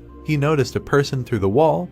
Then the youth realized that he felt someone walking down the hallway. The protagonist looked at his hands when he wondered if he had always been this sensitive, and assumed that somehow his perception had sharpened along with the changes in his body. Ash smiled and exclaimed that this was great, and that all preparations were complete. Klaus appeared in front of him. The protagonist put his hand to his head and said he was ready to be discharged. When the doctor asked him about when he woke up and what was completed, then the boy realized that the one he felt in the hallway was the doctor. He touched his uniform. Ash stood in front of Klaus, who said that he didn't even have any other patients, and then asked what he should do when the cadet left. Ash smiled and promised that he would have them soon. Then the doctor asked if he really thought so, and then said that it would be better if there were no patients. Klaus waved to the cadet in front of him, who thanked him and said that he was forced upon him. Then the doctor replied that everything was fine and that the boy had a lot to go through, but the doctor would pray for him. The door opened. The doctor sat with his arms crossed when he said that he didn't even have anything to do now, and then decided that he could just sleep. The protagonist stood near the door. His fingers touched the wooden surface when he thought that if the doctor hadn't pretended not to know that Hank had taught him martial arts, the infirmary would have been extremely uncomfortable all this time, so he would never forget his care for him. Ash smiled, touching the door, when he thought that he would definitely send the doctor the patients he wanted so much. Jack and Simon's skin crawled. In front of the motto house, silhouettes were visible on the main training ground during the afternoon group training. The cadets looked worriedly in one direction, discussing that 2 weeks had already passed and that their group had an air of an alien clan. Jack smiled wickedly when he thought about the offspring of the lowborn finally being there. The protagonist took a step forward. Steve looked at him and said that he was here, and then asked if his body had recovered. Ash looked down and replied that he was completely healthy, fortunately. The protagonist closed his eyes and said that he remembered, standing in front of the instructor, who asked if he remembered his positions since he explained the theory to him. The sword and shield fell to the ground when he was told to go to the others. Ash approached Jack. The prince opened his mouth and asked if he was so afraid that he dared to show up only now. The protagonist walked past him when he called him dirty. The prince's pupils narrowed. Jack glared at the youth when he realized that he was ignored. Ash looked back, thinking that the prince should not rejoice too soon. Then he added that he would see him in action. Steve opened his mouth wide and raised his eyebrows, saying that they would start practicing using real swords, so they should be careful and keep the required distance. Jack and Simon looked forward seriously when the instructor said that if a similar incident occurred, he gave his word that he would expel them from the academy. The silhouettes of the cadets were visible on the ground when they were asked if they understood it, to which they replied with the word motto. Someone raised a red flag. The cadets ran, raising dust. Jack raised his sword, then Steve thought that although he was incredibly arrogant, he controlled his team members, as the heir of the clan should. Two cadets held their swords in front of them, when the instructor thought that the problem was Ash. Steve looked away, thinking that he had put him in a position with the least amount of movement on purpose and that at least the guy did not make a mistake. The main character had his back to him.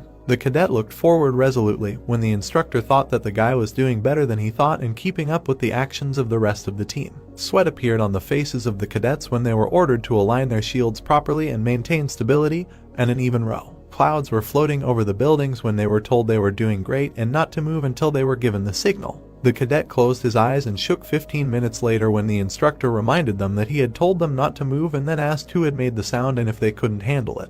The boys' legs began to shake when they were told to pay attention and asked if they thought they could beat the other teams in the next test like this. Steve looked away in surprise when he thought about how the guys who had been training all this time were okay and if Ash could possibly be okay. The protagonist stood still and the instructor wondered if this was the same guy who had been in the infirmary all this time. Steve raised a yellow flag and called a change of positions when he decided he needed to evaluate the boy again. Jack opened his mouth wide and gave the order to surround the enemy in a semicircle. The cadets raised their shields in front of them when they were ordered to take a half step forward. The boys took a step forward, then someone exclaimed that this was very good. The protagonist looked ahead confidently. Jack gritted his teeth in anger when he thought about how that scumbag Ash was never wrong. His pupils narrowed when he called the boy a filthy bastard and assumed that the boy thought he was just going to watch him succeed. Simon raised his sword when he was addressed telepathically. He looked away when he was asked to simply nod if he could hear. They exchanged glances with Jack, who told him to do as he said for the third row. The boy smiled and said that he understood. Clouds floated above the academy building when the change of rows was announced. A wall of shields appeared when the order was given to quickly raise shields in 3 layers. Ash looked ahead carefully, thinking that it was easy and that it was because Nano had loaded a video simulation.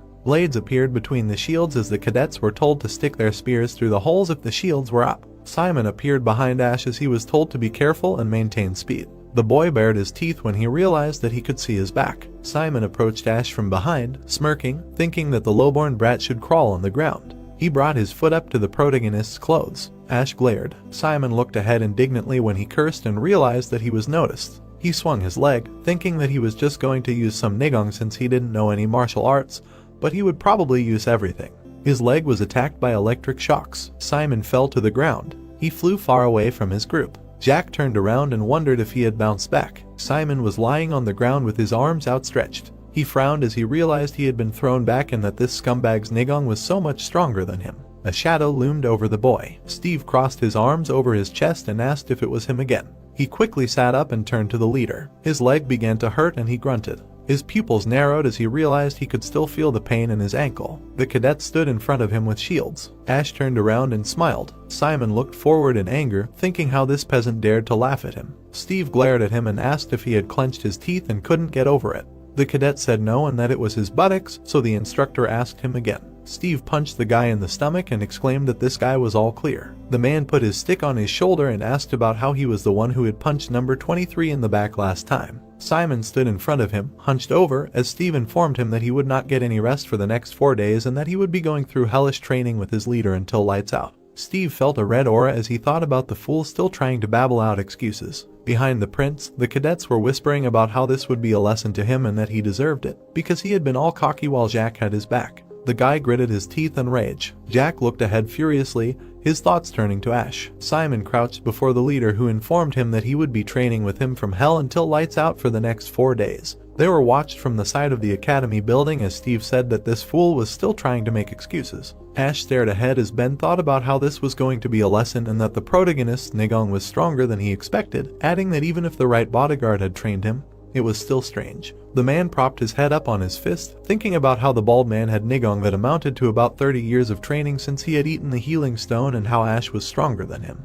Ben turned his head, leaning on the chair, thinking that there was no way that drunkard Hank had trained him properly. The protagonist looked ahead determinedly as the man suggested that he simply had a natural ability to absorb the benefits of the healing stone to its fullest extent. Ben smiled as he thought about what was expected to be no other explanation, and how even though he was a half-breed, he was still a tiger cub even though he was descended from a tiger. He imagined Ash looking at Jack and thought that it would be interesting to watch the two heirs in the same group fight.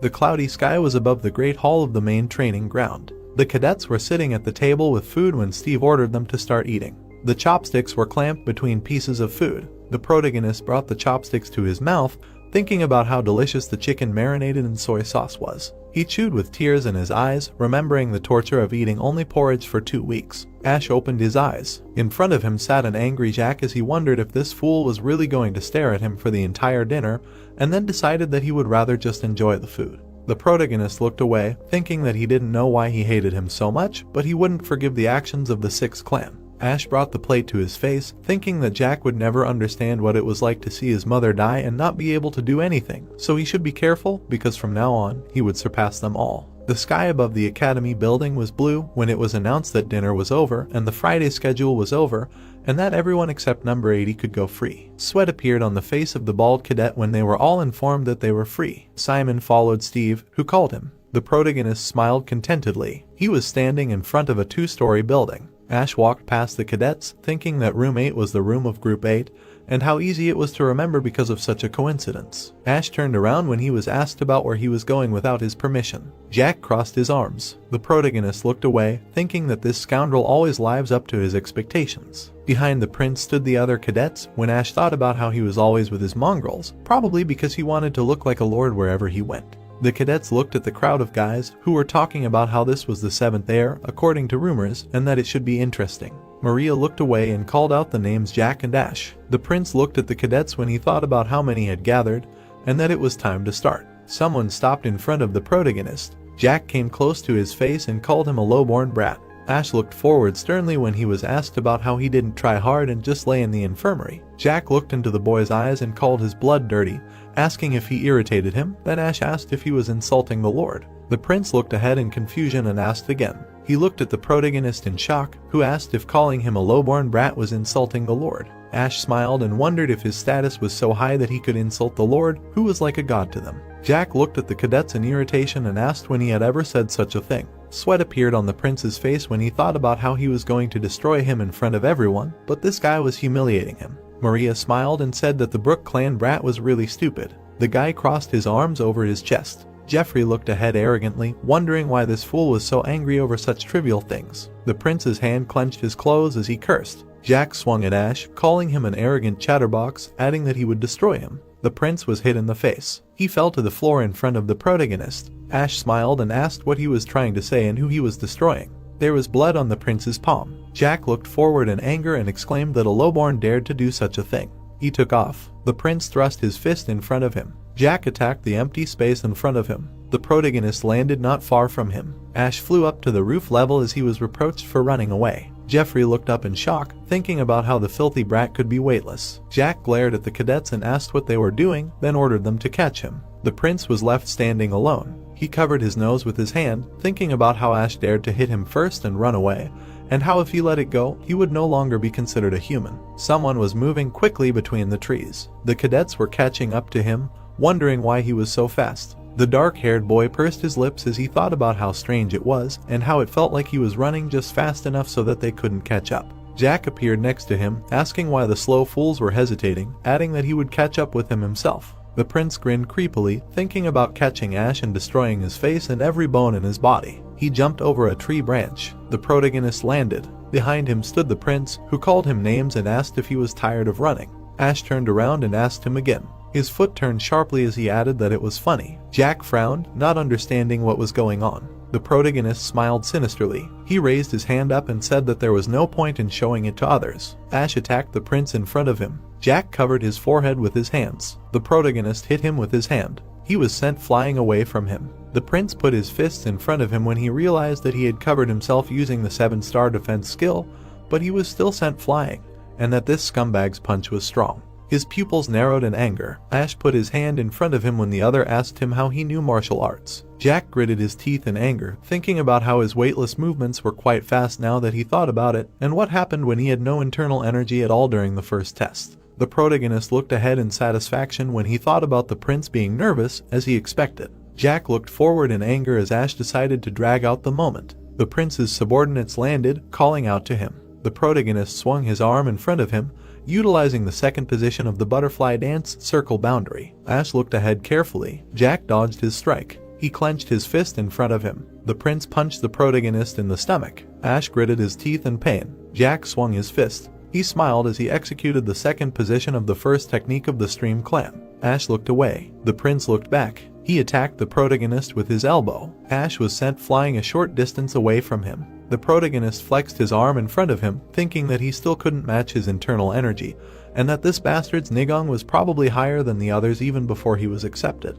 Jack stood in front of him as he thought that since he had accepted the healing stone, his nigong had only increased, but he could still fight. Ash took off when he decided that he needed to attack him without giving him time to counter. He moved around the prince. Jack looked away. The cadets looked forward in shock as they asked about what a glowing light was and how such a trash could use this type of martial arts. He waved his palm. Jack dodged the protagonist's strike. The prince gritted his teeth in frustration. He kicked the guy. The protagonist fell, flying off the ground. Jack raised his leg above him, thinking about how good he was at short attacks. The prince smiled widely, realizing that Ash had no idea how to counter his opponent's attacks. The protagonist covered his head with his hand, thinking about how he was only thinking about his strikes and did not see this attack coming. Ash opened his eye slightly as the prince said that he was surprised that he used skills that were not suitable for him, but now he can tell that the guy was just improvising. Jack smiled arrogantly and said that it was exactly as he expected, as the boy was just trying to copy others without knowing his own limits. The boy's hand hit the ground as he wondered if the prince realized that he only learned 2 stances and that he had no experience as such. The protagonist looked forward determinedly as he realized that Jack understood.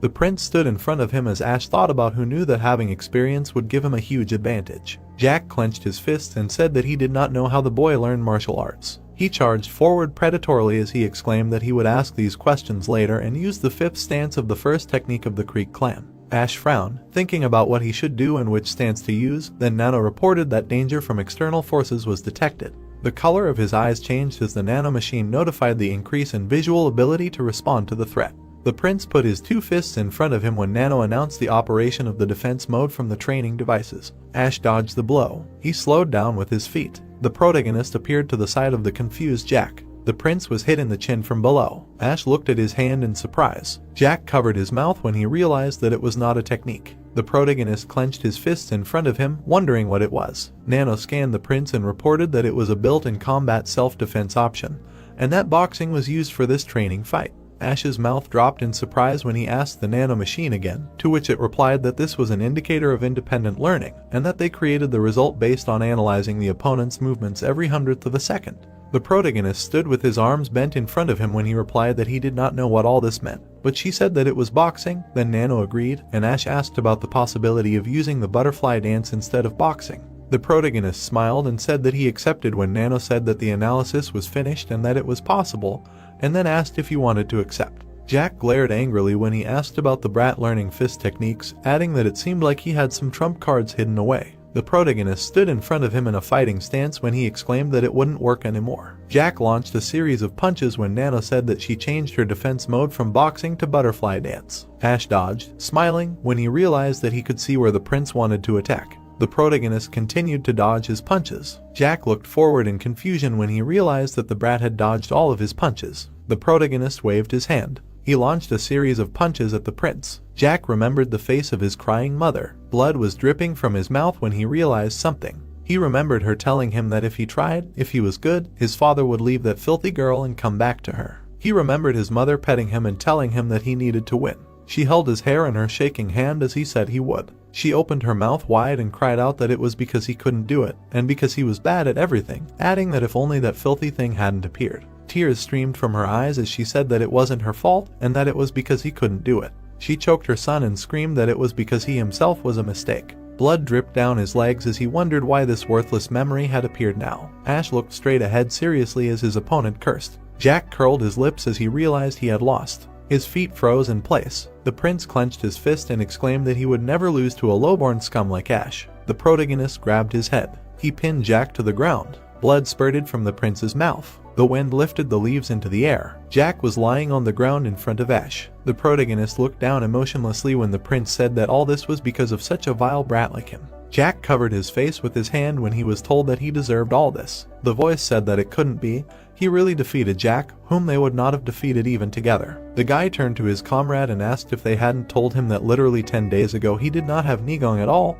He was asked what they should do now. Ash asked if they wanted to join him. The guy's eyes widened and the voice said that then they should take him and get lost. Someone asked the prince if he was okay. He turned around and thought that if he had more power in addition to strength, would they all obey him so much? The man opened his mouth and shouted for them to get out. He could handle it without them. Someone called the prince again. The guy sat on the ground and said that he was an idiot and why didn't he kill him? The protagonist replied that if the second test hadn't been a group test, he would have crushed his skull. Jack frowned and replied that these were stupid excuses and called him a mudblood. Ash clenched his hand into a fist and replied that if he continued to talk like that, he would really do it. The guy exclaimed furiously that he should do it then. Ash exhaled and said that he couldn't even stand up on his own and was talking such nonsense. Jack shouted in bewilderment. The hero jumped up and said that he was leaving. He could continue talking his nonsense. The guy continued to tell him to stop immediately. He bared his teeth fiercely and said that this idiot really was. The moon lit up the dark sky. It flashed through his mind that it was dangerous. If it weren't for Nano, he would have lost. The hero frowned and continued to think that he was indeed learning martial arts faster than anyone else, but he couldn't ignore combat experience. He couldn't become like his teacher just because he had completely mastered the butterfly dance form. The hero rushed forward and thought that if he wanted to raise his status, he needed to gain experience and increase his Nigong, but the 6th clan would definitely not leave him alone while he developed. He stopped at the edge of the abyss and continued to think that first, he needed to know exactly how to use what he could do right now. The hero mentally called out to Nano, who responded to the master. Ash asked how many of his functions he had already used. Nano replied that it was checking user records. She continued that he was currently using 3% of all nanomachine functions. The guy asked again about 3%. Nano said that he had used 3 out of 100. Ash exclaimed that it was only 3 out of 100. The machine continued that he had not exceeded even 3 out of 100 nanomachine functions according to the records that were saved in the internal memory. The protagonist thought that then this must mean that there were still many functions that he could use. He asked Nano to tell him in detail about all the functions that he could perform. Nano answered that the 7th generation nanomachine function manual would be downloaded into his brain, and whether he agreed, the hero answered that he agreed. Nano said that for better understanding, it would be accompanied by the transmission of an English language training program. Did he agree? Ash asked what kind of strange language he sometimes spoke. Nano said that it was true. The hero looked up and said that he agreed. Nano said that he was downloading the 7th generation nanomachine manual as well as the English language into his brain. Ash opened his eyes and flashes flashed in front of him. He tilted his body. Nano said that the transfer of information was complete. The hero replied that this information is much more than usual, but he did not even feel dizzy. Now he does not feel like vomiting like then. The guy lowered his head and said, "Okay, search function." Screens spun around him. He looked at them and thought confusedly. The hero asked that these are all the things he can do. He continued the thought that repeated battles and augmented reality, and that if so, he could get the experience that he lacks so much. Nano replied that in order to create this simulation, it is necessary to perform motion analysis. The hero looked at the scoreboard and asked if he could then do one with Jack. The voice replied that there is not enough information, but a simulation avatar can be created based on an earlier battle. The hero replied that it is a pity that there is not enough information and offered to try it out right now. A hand touched the ground. The voice asked that everything should be fine, and it seems that there is no one here. Nano said that the activation of the simulation avatar in the user's vision, a projection began to appear in front of the hero. Ash said in surprise that it was an avatar in an additional reality. He continued that only he could see it. An avatar stood in front of him. Nano replied that the simulation settings were changed before the avatar was formed and asked to set the percentage of the avatar's influence on the user. The hero asked if the percentage affected. The machine said that this is the amount of impact he will receive from the avatar's attacks, and if he wants it to be the same as usual, then he should set it to 100%. If he wants it to be less, then he should set it lower. The boy said okay, and that he would set it to 100%. Nano said that the simulation would start at 100%. The avatar landed with his foot on the ground. He extended his fist forward, called Ash a mudblood and told him to come to him. The protagonist trembled and asked why this stupidity was also part of the simulation. The avatar stood in a fighting stance. The hero grinned evilly and thought how great it was. It couldn't crush his skull before the second test, but that didn't matter here since it was just an avatar. The avatar exclaimed that if he didn't come, then it would attack. The projection flew at the boy, energy hovering around him. The protagonist's eyes widened and he thought that it was just like that time. Ash deftly dodged the blow. The air was cut by the figures of the fighting. The avatar turned around with a smirk. Then he shouted that he thought such a casual attack would work. Waves of energy flew towards the protagonist. He grimaced and asked why he felt pain. Nano replied that the nano machine caused him as much pain as he had experienced before using the information collected earlier. He continued that he would like to change the percentage of the effect. The hero exclaimed that everything was fine and continue. The avatar beckoned with his hand, saying that the mudblood should come to him. The protagonist cursed in displeasure. He flew towards the enemy with a shout. The moon hung in the starry sky. The wind carried leaves through the air. ZHSH lay on the ground and breathed heavily. He asked Nano what time it was. He replied that it was currently between 9 and 11 at night. He leaned his hand on the ground and said that it was bad. He had fought this avatar 15 times but had only won the last round. He frowned and thought that the first fight had ended in only 5 formations. He hadn't even been able to defend himself properly and had just used his body. Ash smirked and continued to think that an avatar of this level, if he had fought Jack for real, he wouldn't have come close to his head and would have simply lost on the spot. Nano told the hero that his skills would increase according to his experience. As he continued to train, his moves and the frequency with which he used the butterfly dance technique would increase. The hero clenched his hand into a fist and asked, so what? He had lost to this guy using the same few basic moves over and over again. He smiled and continued to think that he should just wait and that in 7 days, Jack Avatar would be nothing to him.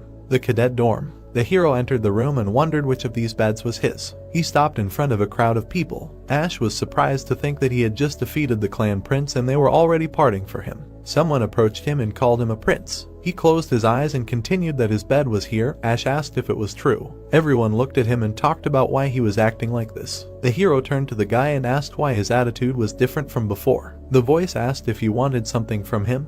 The guy pursed his lips and thought that he had already left Jack, so there was nothing more to lose and that he was probably going to die anyway. The guy knelt down in front of him and continued the thought that why not make it a gamble and said that he was Cadet 23, Bruce. He raised his head and shouted that he was judging Prince Ash as his master. The voices around him were saying that this guy, what did he just say? Loyalty, an oath to the 7th prince who had no power. Ash asked in confusion if he would serve him as his master. Bruce yelled furiously that he still completely regretted and reflected on his bad behavior from their last meeting, asked to accept him as his servant and allow him to serve him as much as he could. The hero looked at him and thought, what kind of servant is this for him? Someone who always had trouble trusting others. Bruce cringed and thought, please, please. The protagonist was silent and thought that there was someone who wanted to be his servant, even without being forced to become his guard by order of the Lord. The guy bowed his head. Bruce's eyes widened in surprise. He opened his mouth happily and thanked. Then he continued that he would do everything in his power. Someone near them said that he had only left for a while and something bad was already happening. The man angrily called him an insect and asked who he was showing his loyalty to. Bruce was shaking with fear and thought that Jack and Simon were too creepy, but he shouldn't show his fear. The hero asked who he was to call someone else's servant an insect. Simon exclaimed in bewilderment. The protagonist said that he was an insect that sucked up to someone's ass. Simon exclaimed in shock at what he just said. Ash smiled and asked why he was stuttering. The voice asked why he was so scared. The guy bared his teeth angrily. He clenched his fists and exclaimed that he was a mudblood bastard. The guy calmly dodged the blow. He hit Simon right in the back. He rolled on the ground from the blow. Ash looked at him and said that he was nothing compared to that avatar. Bruce looked at the protagonist with admiration. He thought with a smile that, as he thought, he had made the right choice. The hero asked Jack if he wanted to try again. The voice coughed and said that he enjoyed it while he could. Jack walked past and continued that nothing would change just because he had a servant. The voices said that Jack would leave him and that such an aggressive Jack really just left it. They said that but even if so, it does not mean that the authority of the Creek clan has become less,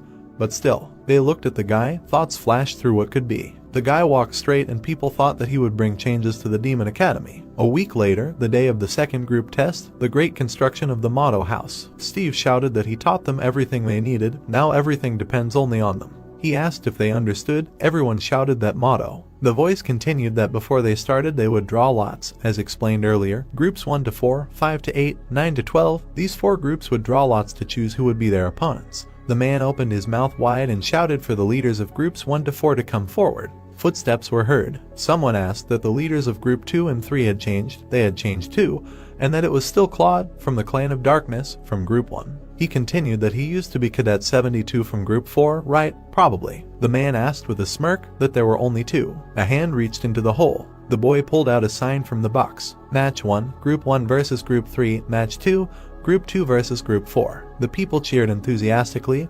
Hooray for their group leader. Someone pursed their lips in displeasure. The man shouted that the next ones, the leaders of Groups 5 through 8, could go forward. Someone asked in surprise. The man widened his eyes and said that the leaders of these groups had changed too. The voice said, "Wait a minute, this group? He wasn't sleeping by any chance." Ben smiled. Ash came forward. Maria turned a displeased look at him. He thought angrily that she had warned him many times. Jack, that idiot. After the end of training yesterday afternoon, someone was watching the field from afar. Jack wrung his hands and thought that they were idiots. They were still doing group training. He frowned and continued his thought. Don't they know that all their strategies are on display? The man turned away and thought that there was nothing else to see here. He would go and practice martial arts a little. Someone called the guy. Maria looked at him with a smile. Jack asked in shock that it was her. Then he turned away again and left. The girl suddenly appeared in front of his face. Jack frowned and asked what she was doing. The girl asked that he was going to continue to ignore her when she called him. The guy asked what she wanted to say. Maria raised an eyebrow and replied that she called him after so much thought.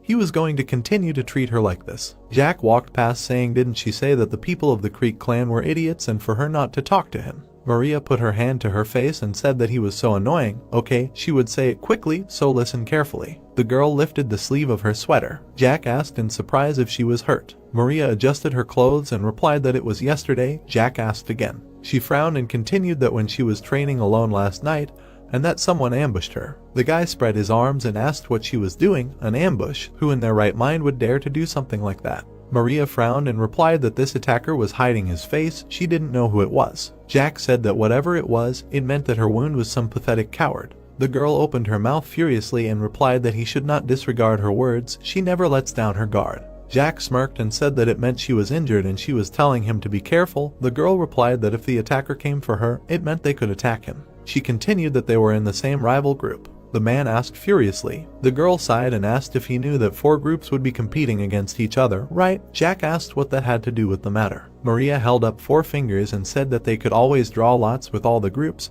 and that he thought they were limited to 4 groups. The guy gritted his teeth and said that he did not understand what she was talking about. Maria replied discontentedly, to rack his brain at least once. If the circle of participants was narrowed down to 4 groups, then it would be easy to guess which group he would be fighting. Jack thoughtfully said what she meant by leaking information. He continued that the academy forces each group to attack other group leaders. The girl tilted her head and said that he was not that stupid. If the leader was out of line, it would be difficult for this group to compete. She turned away and continued that in any case, she just warned him. Tomorrow was the test day, so he should not risk training alone. She said angrily that she did not want to see any prince expelled after the second test and disgrace them. She hoped he heard her. The girl suddenly jumped up. He watched her go and thought that the weakest of them was giving him advice. She was overstepping her bounds. He grinned and continued the thought that and yet, he would not ignore what she said. Should he at least take Simon with him? A shadow appeared in the reflection of the sword. High cliffs towered above the ground. Nano told the master that it was too late. The hero jumped up and asked Nano how many rounds he won with Jack Avatar in percentage.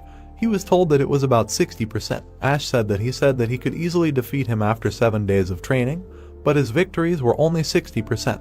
Nano replied that due to the total number of battles, his efficiency with the blade had increased, and that according to his calculations, he would be able to fulfill his wish in the next few days. The hero asked what it was trying to console him with. The machine replied that it was an estimate through analysis. The hero smiled and said that he still had a lot to do. The voice said that he should go back right now. Birds were flying over the tall trees. Something was rushing forward quickly. Ash turned around in surprise. A foot landed on the ground. The guy looked around and wondered what that sound was just. The hero heard the sound again. He jumped up sharply, thinking that it was coming from there. The protagonist made his way through the foliage and thought that it was here, and that in such darkness almost nothing could be seen. A man was lying on the ground, and it flashed through his mind that it seemed like someone was lying on the ground. Ash widened his eyes and told Nano to turn on the night vision mode. The machine responded that the activation of the night vision mode was at the user's command. He looked in front of him and thought that Jack, that guy in the mask, attacked him. Jack stood in the reflection of the attacker's sword. He was rushing towards the guy. The blow flew past Jack's face. They suddenly clashed in battle. The hero watched what was happening and thought that in order to oppress Jack so much, the movements of that guy in the mask cannot be looked down upon. The voice asked who he was. Jack winced in pain. Someone's footsteps were heard. The guy screamed in pain. The man in the mask swung his weapon at him. The guy carefully dodged each blow. He thought that he didn't want to help him, but he couldn't let the leader of the group get hurt the day before the test. Someone yelled at him to stop and the masked man turned around. The hero held out his weapon. The man slashed and Ash dodged. He clenched his fist and slashed. The man jumped back. The boy looked at him, thinking that he had jumped back just before his attack hit him and that he was an expert whose skill level he couldn't determine. The masked man narrowed his eyes. Then he jumped up and flew into the air. Ash watched him go, thinking that he shouldn't chase him. Jack cursed and the hero turned around and asked if he was okay. He said angrily that how could he get help from such a mudblood. Ash smiled and asked if he should leave him there. The light was on in the dorm. Everyone turned around at something. The hero walked next to Jack and carried the guy in his arms. Someone called him. Everyone started asking what happened, if the prince was okay.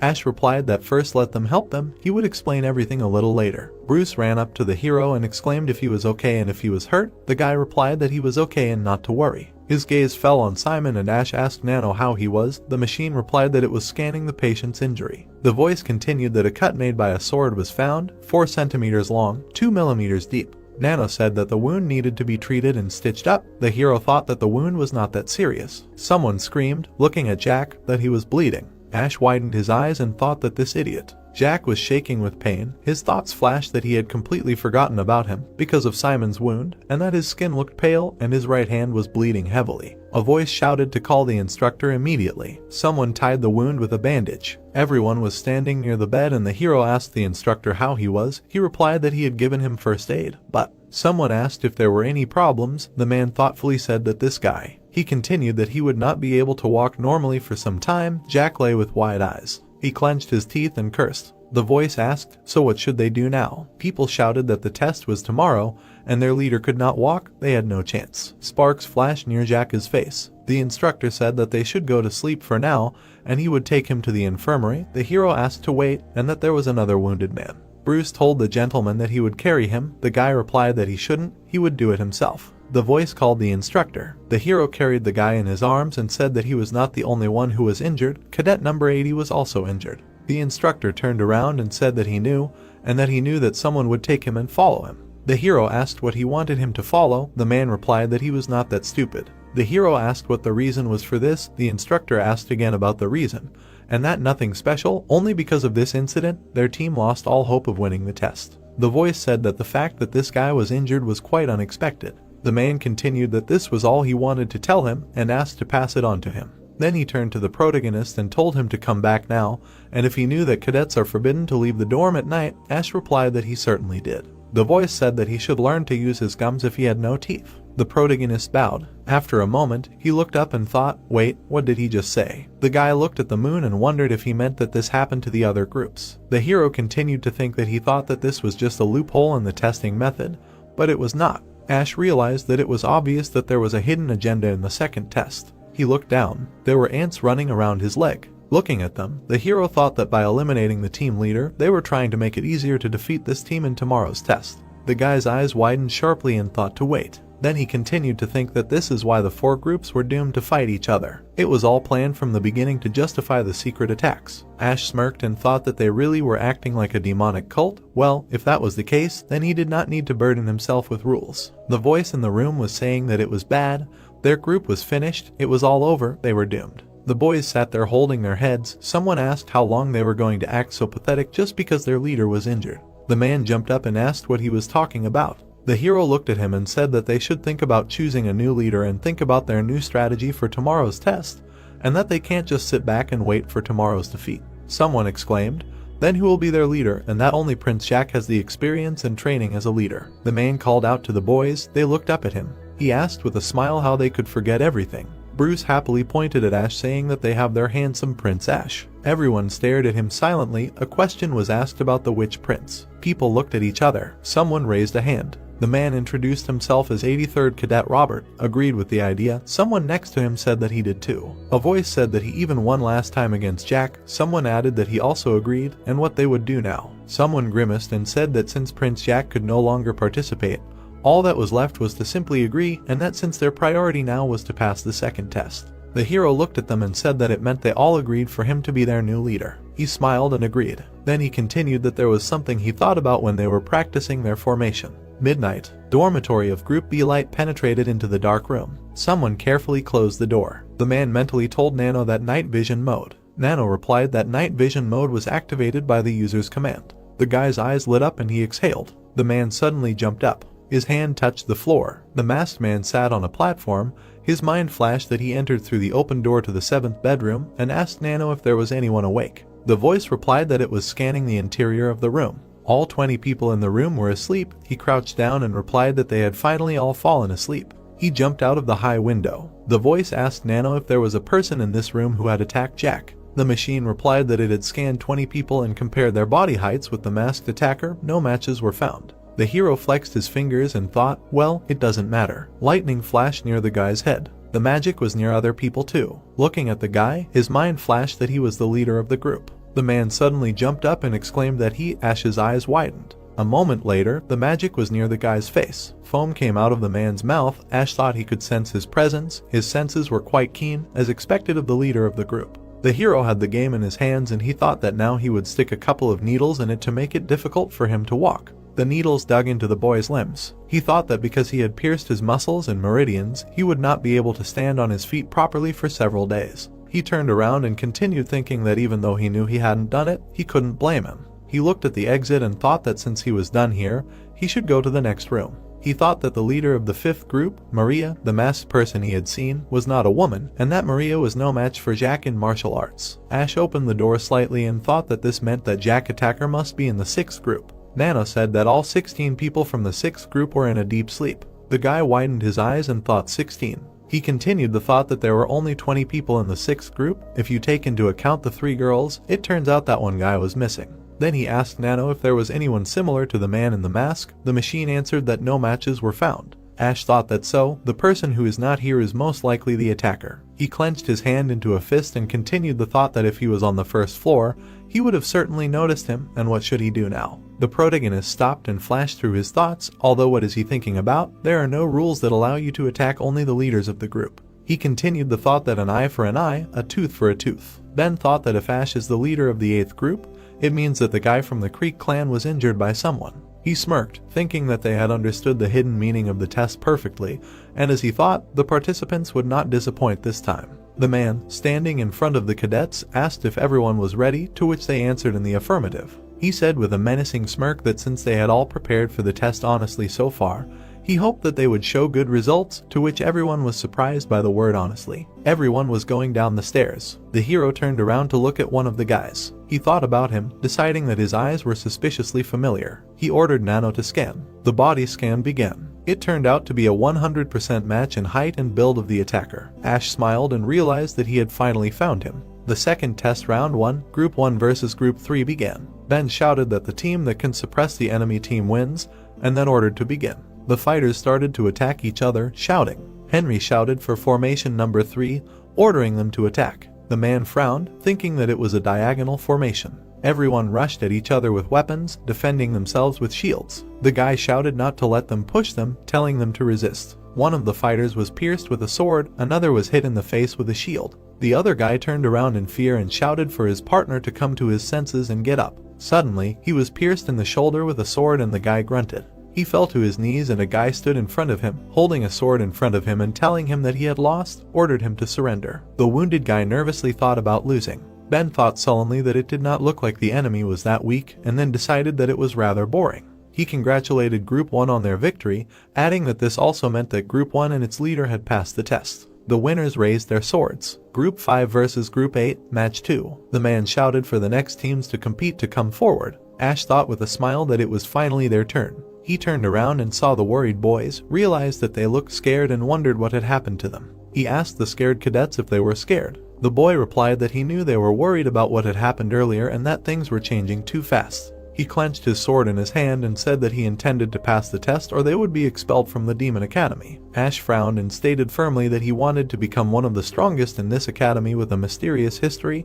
and then asked if that was their dream too. While everyone was listening, he added that they could not afford to lose today. The hero raised his sword and told everyone to shout with him that victory would be theirs. Ben thought with a smirk that even though he had managed to raise the team's morale, it wasn't enough to win, and he really wanted to see if he would be the hunted or the hunter. The man raised his hand and declared that the team that defeated the enemy would win, and then told the teams to go to battle. Jessica thought with a frown that she was hoping to fight the other guy, but she would have to fight these mixed blood bastards, and then thought that even if the guy didn't have nigong, she wasn't going to hold back. She yelled for everyone to attack. The hero, holding the shield, told Nano to activate the training battle. The activation began, and then Nano said that he had activated the training battle as the master ordered. The boy furiously yelled to stay put. The girl yelled for formation number 2. Nano told the master that the opposing team had changed formation and they were preparing for a spear attack. Ash thought nervously that they would lose immediately if they attacked head-on. Suddenly, he shouted formation number 6. Everyone immediately lined up.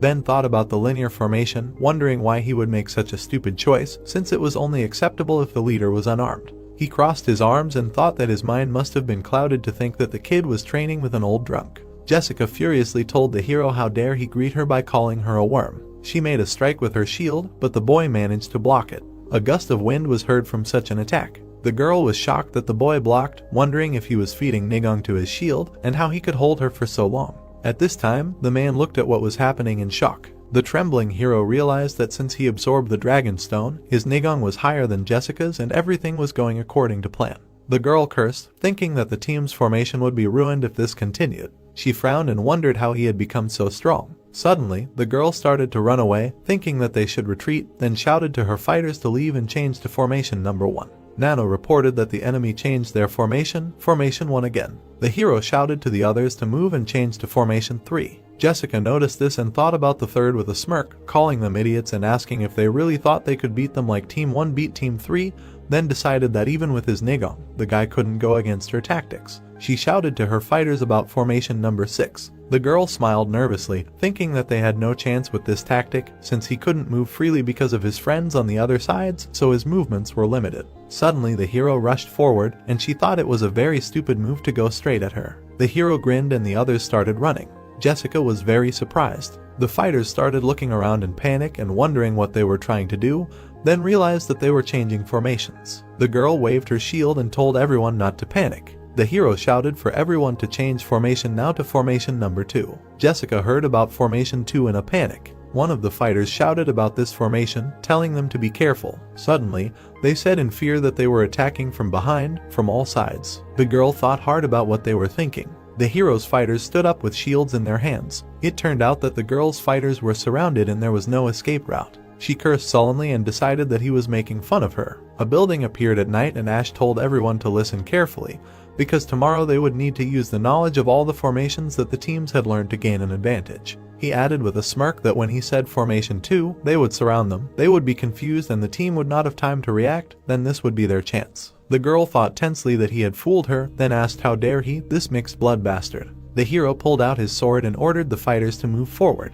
The girl's fighters stood in panic. When they got ready, suddenly they threw their shields on the ground. Jessica asked in anger what they were doing, then ordered them to immediately raise their shields. She saw the strong panic of her fighters. The girl thought furiously, clutching her sword, that she did not want to hear the voices of men who laughed at her just because she was a woman. She looked at the hero in anger and calling him a bastard, declared that she would never give up. The girl quickly began to run and swung her sword, telling him to die. Ash threw the shield aside and began to use the sword to reflect the attacks. They started to hurt each other with their attacks. Suddenly, the guy made a powerful attack. Everyone looked at what was happening in shock. The girl looked in surprise, while her hand and sword flew to the side. Jessica looked at her hand in fear, asking about it. Suddenly, she started screaming about her hand, screaming how painful it was. The girl screamed about her hand, while the guy ran up to her and told her to stay still as he was going to stop the bleeding. Ash looked at his reflection in the blade, wondering if he did the right thing. He thought that his goal was to block her blows and make her surrender. The sound of the fight was over. The guy decided that it seemed like he would have to train with the sword some more. Ben raised his hand up and declared that he declared Team 8 the winners of this fight, adding that the cadets of the 8th and 7th groups, including their leaders, passed the second stage of the test.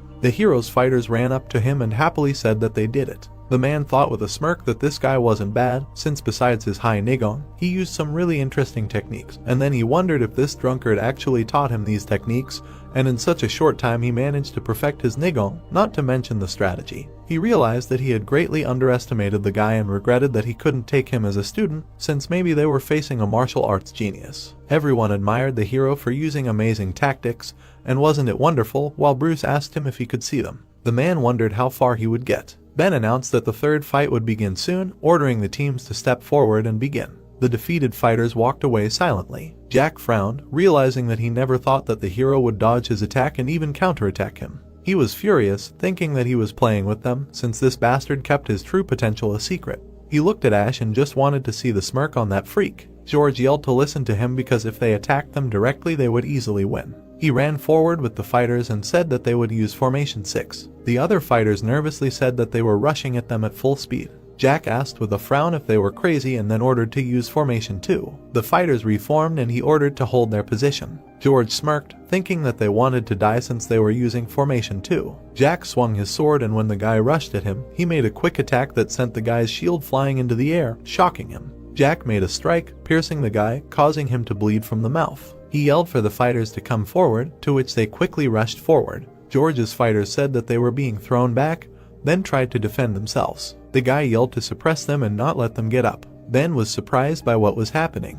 The fighter of the other team looked in fear at Jack, who was standing in blood. Jack looked at the hero and decided that he was next. Ash grinned nervously, realizing that he seemed to have an annoying enemy. Round 3 of the second test. The result of the battle of Team 6 against Team 7, Team 6 won. The main hall of the motto house appeared, after which the first floor appeared, the teacher's office. Adam handed Ben some papers, saying that this was a list of the failed participants and their grades up to Team 5. The man said that many failed this time, to which Ben asked if he was talking about high clans. Ben, leafing through the pages, said that the clanless aspire to become guards of high or middle class clans, there will be no problems here. But the heirs of the high clans will feel that something is wrong, after which he added that they reached the third round if not for the group test. He let out an angry sigh, stating that none of this would have happened if they had followed the old rules of the Demon Academy, to which the man replied that it was too late. Adam said that if they didn't reevaluate the failed participants and their duties based on their performance, the higher clans would rebel against them. The man folded his arms and replied that the heirs of the higher clans would be fine with their own martial arts systems, but unfortunately,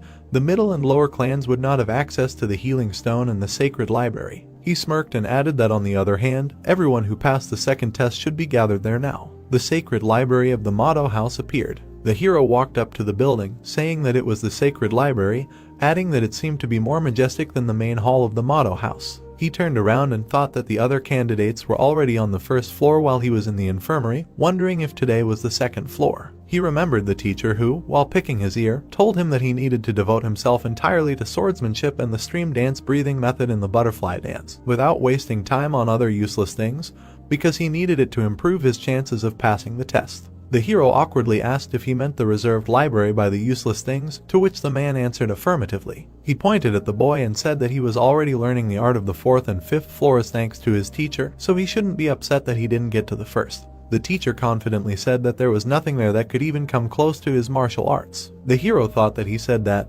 then remembered with a smirk that he had Nano and decided that he would scan everything possible from the first and second floors. The boy was holding a candle in his hands. The first floor of the reserved library appeared. Ash, standing between the bookcases, said that it was the first time he saw so many books and, as he thought, he was alone on the first floor. He nervously thought that they only had 2 hours for the first floor, deciding that they should hurry. The boy told Nano that he would leaf through the forbidden books, so he should continue scanning, to which Nano replied in the affirmative. The hero opened and leafed through different books, while Nano constantly started and finished scanning. Putting the book back, the boy asked how much time was left, to which he replied that he had 1 hour left. Ash asked how many books had already been scanned, and Nano replied that, including sword mastery, blade mastery, breathing techniques and others, 55 books had been scanned. The boy thought about the number and told Nano not to send them to the brain yet, to which Nano understood. The hero thought that it seemed that he had only looked through the outer row of books, and then wondered whether he should check the inner shelves. Suddenly, he saw a man sitting on a chair near a large stone.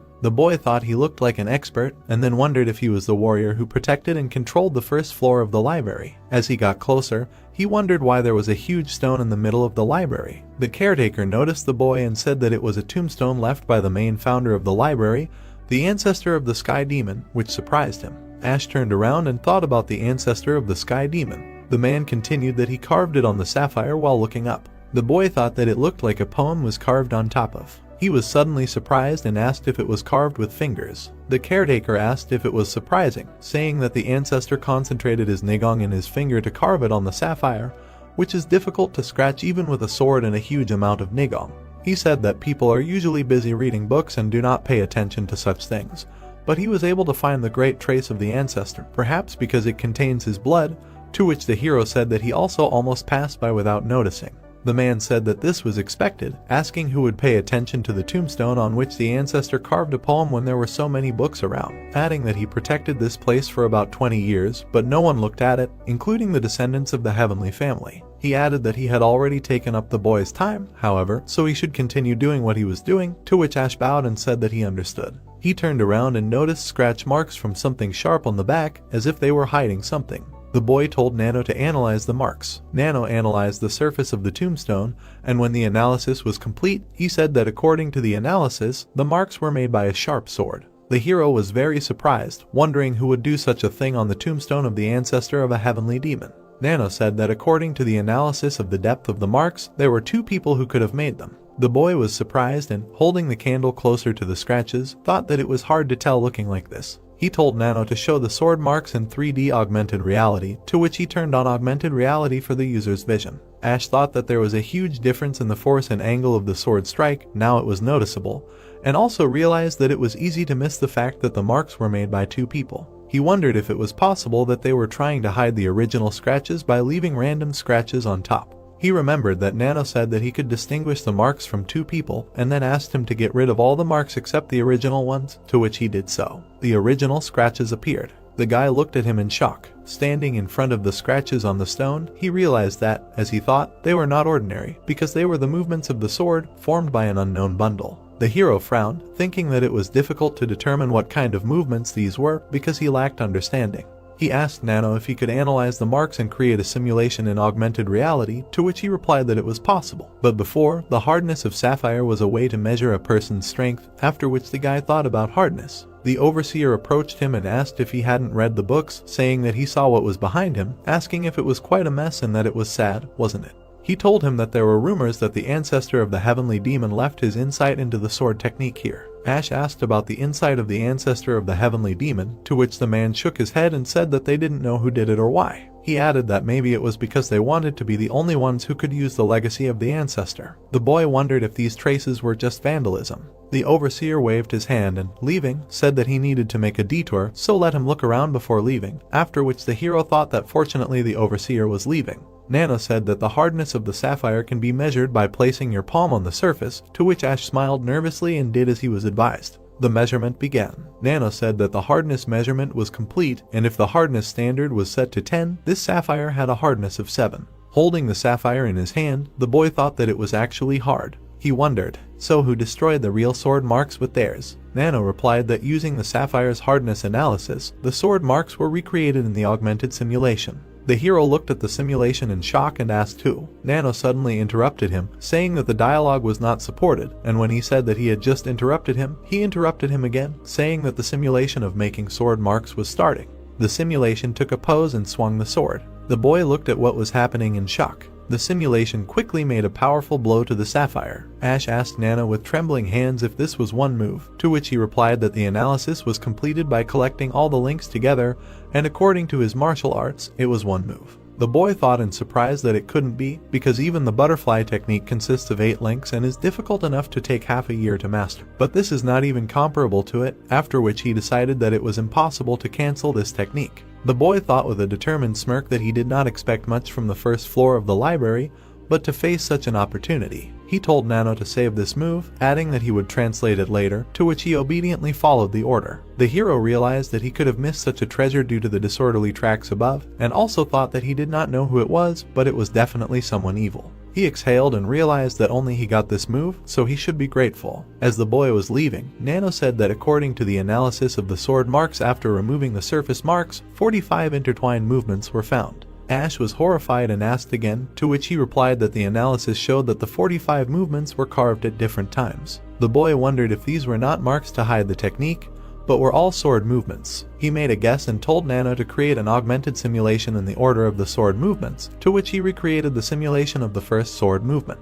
He showed each movement in turn. Looking at this, the hero realized that the movements were becoming more and more perfect. The reproduction of the augmented simulation was complete. Ash was shocked and asked Nano if he could present the originally saved sword movements and the 45 movements copied right now as an augmented reality battle, to which he replied that it was possible. The boy looked at the simulation in shock. The activation of the augmented reality battle mode began. The simulations began to fight each other and the hero watched in shock. The boy wondered if it had been simplified, since the first movement seemed perfect to him. With a difference in the first sequence, it was not an attempt to get rid of the original movements. He realized that the 45 sword marks were a record of a long process to simplify the original movements. Ash approached the caretaker and said that he wanted to ask him something, then asked if the first floor was the only floor with a sapphire tombstone. The man said that he only worked on the first floor, so he did not know for sure, but he had heard that there was one on each floor. The boy smirked and told Nano to get ready, deciding that they were going to the second floor. The Motto House Reserved Library, second floor, appeared.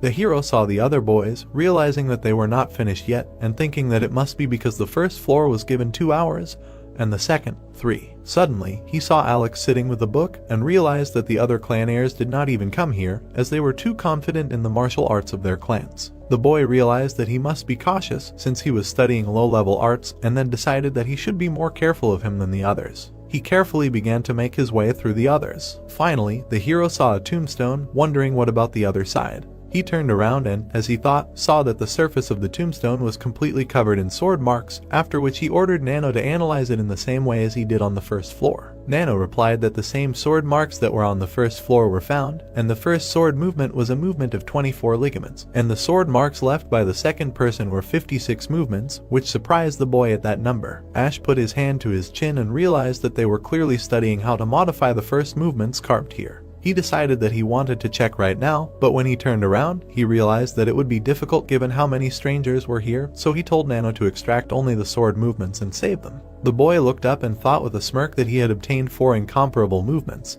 so he couldn't wait to translate them into his brain and body, and then ordered Nano to start scanning. Everyone turned around in shock and looked at Ash in anger. They watched him flip through the books, whispering about what he was doing, since it was hard to understand anything even if you read it word by word, and he was just flipping through everything. Everyone decided that they needed to focus, because there was no time to pay attention to this bastard, since they only had an hour left. The boy closed the book with a smirk, while Nano said that the scanning was complete. Alex noticed how the hero quickly flipped through the books. He smirked, thinking. Nano said that 156 books had been scanned, to which the boy told him to analyze the books scanned today and save them in the database. He thought that this should be enough, now all that was left was. The boy remembered the words of the teacher, who said that he was sure that the original butterfly technique was one of the main ones among the top 10 martial arts of the academy, but one should not be overconfident, no matter how good you are. He added that the boy's understanding was exceptional, but in order to be able to achieve mastery in martial arts, one must practice the combinations and movements hundreds and thousands of times, and experience is also important.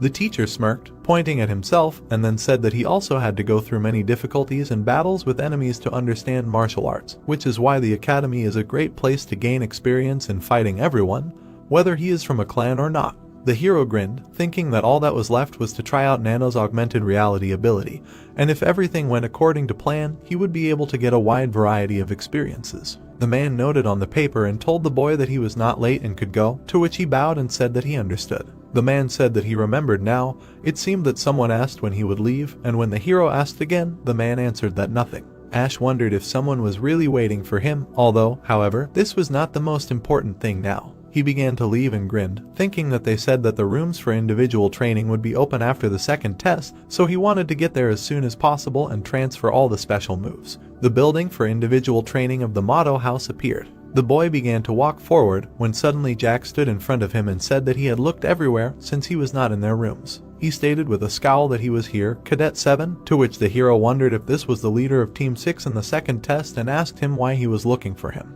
Jack angrily asked if he was asking because he didn't know, then asked if he thought he wouldn't notice what he did to the other members of his group's legs. Ash rolled his eyes and thought about how he was too damn busy. He crossed his arms and thought that looking at him wanting to quench his bloodlust made it look like he was trying to fight him, then asked him who told him to leave them alone. Jack frowned and struck a pose, saying that he had someone to thank. The hero nervously thought about how he wasn't responding to provocation like that someone did. He also struck a pose, realizing that this guy wasn't weak, so he needed to take him seriously. Suddenly a voice came from behind. The guys continued to frown at each other. Alex exhaled, saying that they did not even notice him. He quickly stood between them, surprising the guys. The hero thought about this guy, realizing that this was the Blade Clan, Alex. At this time, this guy said with a chuckle that they both had excellent concentration, as befits the leaders of the groups that passed the second test. He looked at Jack with a wide smile and said that he had waited enough, asking if he could deal with him first, adding that it would not be for long. Alex bowed in front of him and asked kindly. Jack was shocked to think that the heir of the clan bowed his head to another cadet. He frowned and asked what he meant by he was first, because he had been looking for this freak all day, after which he said not to anger him, but rather to get lost. Alex thoughtfully rubbed his chin, wondering what to do, because he waited because he wanted to see him. Jack wondered furiously how dare this bastard look down on him before he swung and threw a punch. Alex thought with a smile that he was being rather cocky before he stopped the punch with one flick of his hand and swung back, quickly throwing his hand and stopping it near Jack's neck. He smirked and asked how it felt. Ash thought in shock that he had only slightly modified the move he had seen for the first time, wondering if that meant his skills were that advanced. Jack thought furiously about how he was able to suppress him so easily, even with his stance being improper. Alex noted that he had no balance, his arms were tense when he lunged, and asked if he had a bruise on his ribs or something. Jack frowned, realizing that this bastard was definitely not on the same level as the rest of the cadets, even if his body was normal. Alex quickly pulled his hand away, asking him to wait here for now, since it would only take a moment, to which Jack said that he didn't care and quickly disappeared from the scene. The guy laughed and rubbed the back of his head, saying how impatient he was. The hero wondered what business he had with him, and did he really want to knock him out before the next test. He thought that no matter what, he wouldn't be able to handle him with his skills, then asked Nano to activate augmented reality and set the butterfly sword technique in the training mode. The activation of augmented reality in the user's vision began to occur, as well as the activation of the command function in the training mode, after which the butterfly sword technique began to be set. Alex suddenly held out his hand to the hero, asking why he was so tense, before crossing his arms and suggesting that it was because of his position. He told the boy not to be so wary, as this was just their first meeting as brothers from the same father, surprising the boy. Alex crossed his arms and happily said that it was nice to meet him, calling Ash a brother. The boy wondered about his brother, before becoming furious and wondering if he was making fun of him. Alex awkwardly rubbed the back of his head and asked if he was hated too much, before adding that he thought it was understandable after everything the Sixth Clan had done to him. The hero furiously asked him if he expected a warm welcome when he already knew everything. He replied that he just wanted to get to know them well, because he liked him now. When Ash asked again, Alex smiled and replied that they were walking the same path of the sword. The guy asked if it was just for that reason, to which he replied that of course, because can he imagine how surprised he was when the hero tore off the arm of the heiress of the Sound Clan, after which he became his fan. Ash furiously shouted at him to stop talking nonsense and tell him his real intentions. The wind passed. Alex exhaled, saying that this was pointless and it seemed that getting close to him would not be easy. He grinned evilly, saying that he would not offer twice, and then told him to work for their Blade Clan. Alex, with a maniac expression on his face, offered the protagonist to work for his Blade Clan. Ash tensed up. The two stood opposite each other. Alex noticed that the protagonist was surprised and agreed that this could surprise him. The seventh prince relaxed a little and asked if his interlocutor was serious about this offer. Alex was even a little upset that Ash thought it was a joke, because he had been waiting for him at the entrance to the library all this time. He pointed at himself and, although he didn't know about the others, he said that he didn't consider the protagonist an enemy. Alex said that he wanted the seventh prince to become part of the Blade Clan and protect it with him. Ash was shocked by the audacity of this jerk. He asked if the fourth prince really wanted him to give up his status as the heir. Alex scratched his head and laughed. It seemed like he hadn't even thought about it that way. But then he glared at the protagonist and said that even that was difficult for him. The day was approaching sunset. Ash clarified what Alex meant. The fourth prince raised his hand to the sky and snapped that the seventh prince had heard him. He spread his arms and explained that if the protagonist followed the path of the sword, he would have no choice but to face him. Alex closed his eyes, struck a pose of admiration, and said that he had become an avid fan of the protagonist. He was sure that Ash's brilliant future was guaranteed if they went the same way, and he thought this was a wonderful idea. The seventh prince looked at his interlocutor with a displeased look. He took these words as Alex's admission that he did not see him as a rival. The clear shadows of the guys fell on the square, and the owner of one of them refused the offer. The fourth prince looked at Ash, not believing what he heard. The protagonist said that he needed something else. He showed his fist and said that Alex would not be able to handle it. The protagonist also asked not to block his path, and then he would allow him to hold on to life. Both princes stood silently opposite each other. Alex's rage gradually boiled up. Nano warned the master that strong energy was quickly focused in the enemy's right hand. He advised using the second position of the butterfly dance, a light circular motion after shifting to the left by half a step. Ash prepared himself, deciding that this was the beginning. He did the move as Nano had recommended, and Alex's hand trembled. The fourth prince was dumbfounded. Then he grabbed his stomach and laughed out loud. The mechanism reported that the strong energy focusing in the enemy's hand was dissipating, and that the enemy's intent to attack had disappeared. Candle lanterns lit the road. Alex admitted that he was angry at first, but when he thought about it, it became funny. He frowned and remarked that the statement about blocking the way sounded pretty cool. Ash did not say anything, since he did not understand Alex's true intentions from his expression. The fourth prince put his hands on his hips, sighed and became upset, considering it a waste of effort. He raised his hand as if in farewell and sadly said that they would meet again since they were on the same path. But that was not all he wanted to do. Alex's palm began to glow. The protagonist concentrated. Nano reported that the strong energy was focusing in the enemy's right hand again. The force ripped the ground in front of the seventh prince. Ash instinctively covered his face with his hand. He knew this move. Alex's arm extended into a sword made of energy. It was the blade's kai. The fourth prince raised the corner of his mouth in disappointment and declared that the protagonist was nowhere near strong enough to threaten him. The boy looked at the smoking slash of earth and guessed that Alex must have reached full maturity to be able to extend the blade's kai to just his arms. He admitted that the rumors of him fighting Claude of the Dark Clan for the position of heir were not an exaggeration. Ash gritted his teeth, finally realizing that they were on different levels. Alex dissipated his energy. He waved his hand at his opponent, turned around, and said that they would see each other again. The protagonist clenched his fingers into a fist and cursed in frustration. He thought he was on the same level as the fourth prince after he beat Jack and expelled Maria from the academy. The boy was upset, but he convinced himself not to rush. That evening in the square, he changed his goal of being equal to them to the goal of becoming better. Alex hid his hands behind his back and slowly walked towards his place. He thought about the fact that Ash had calculated his attack in advance. The first time, the fourth prince was going to cut off the protagonist's right arm in one move, but he moved out of his way before he released the blade's kai. Alex smirked, noticing that the protagonist was different from the others. The private training room. The door opened. The protagonist closed the door behind him and wondered if he had really come to the right place. He looked around and figured that the width and length of this room were about 2.5 meters. It was square and did not have enough space to practice stances using shadow steps. The guy knocked on the stone wall and made sure that it was quite solid. The protagonist sat down on the floor and decided that if this was the case, he would be able to study quietly without distractions. He thought that if he could gather internal energy here, it should be enough. Ash asked Nano to activate augmented reality and an electronic matrix appeared before his eyes. The mechanism fulfilled the request. Then, a yellow virtual hologram appeared in the augmented reality when the protagonist wanted Nano to create a simulation of the positions scanned from the sapphire tombstone on the second floor. Nano warned that the simulation would be created in the order of the notches. The hologram began to strike countless blows with its sword, moving forward. The seventh prince was stunned, as it was faster and more difficult than the one on the first floor. He calculated that even if he used the last position of the butterfly dance, he would not be able to block any of the moves. In addition, he did not even imagine how many people could block this combination. A green hologram appeared in front of Ash's eyes. Nano announced the creation of a simulation of the positions left by another person in ascending order. The green hologram jumped around the room, striking and standing in positions, of which there were 56 in total. The protagonist gritted his teeth and shook with excitement. He decided that this was madness, and that it was impossible to perfect such a technique without being obsessed with the sword. Ash was truly afraid. It was obvious to him, judging by the process of practicing one position.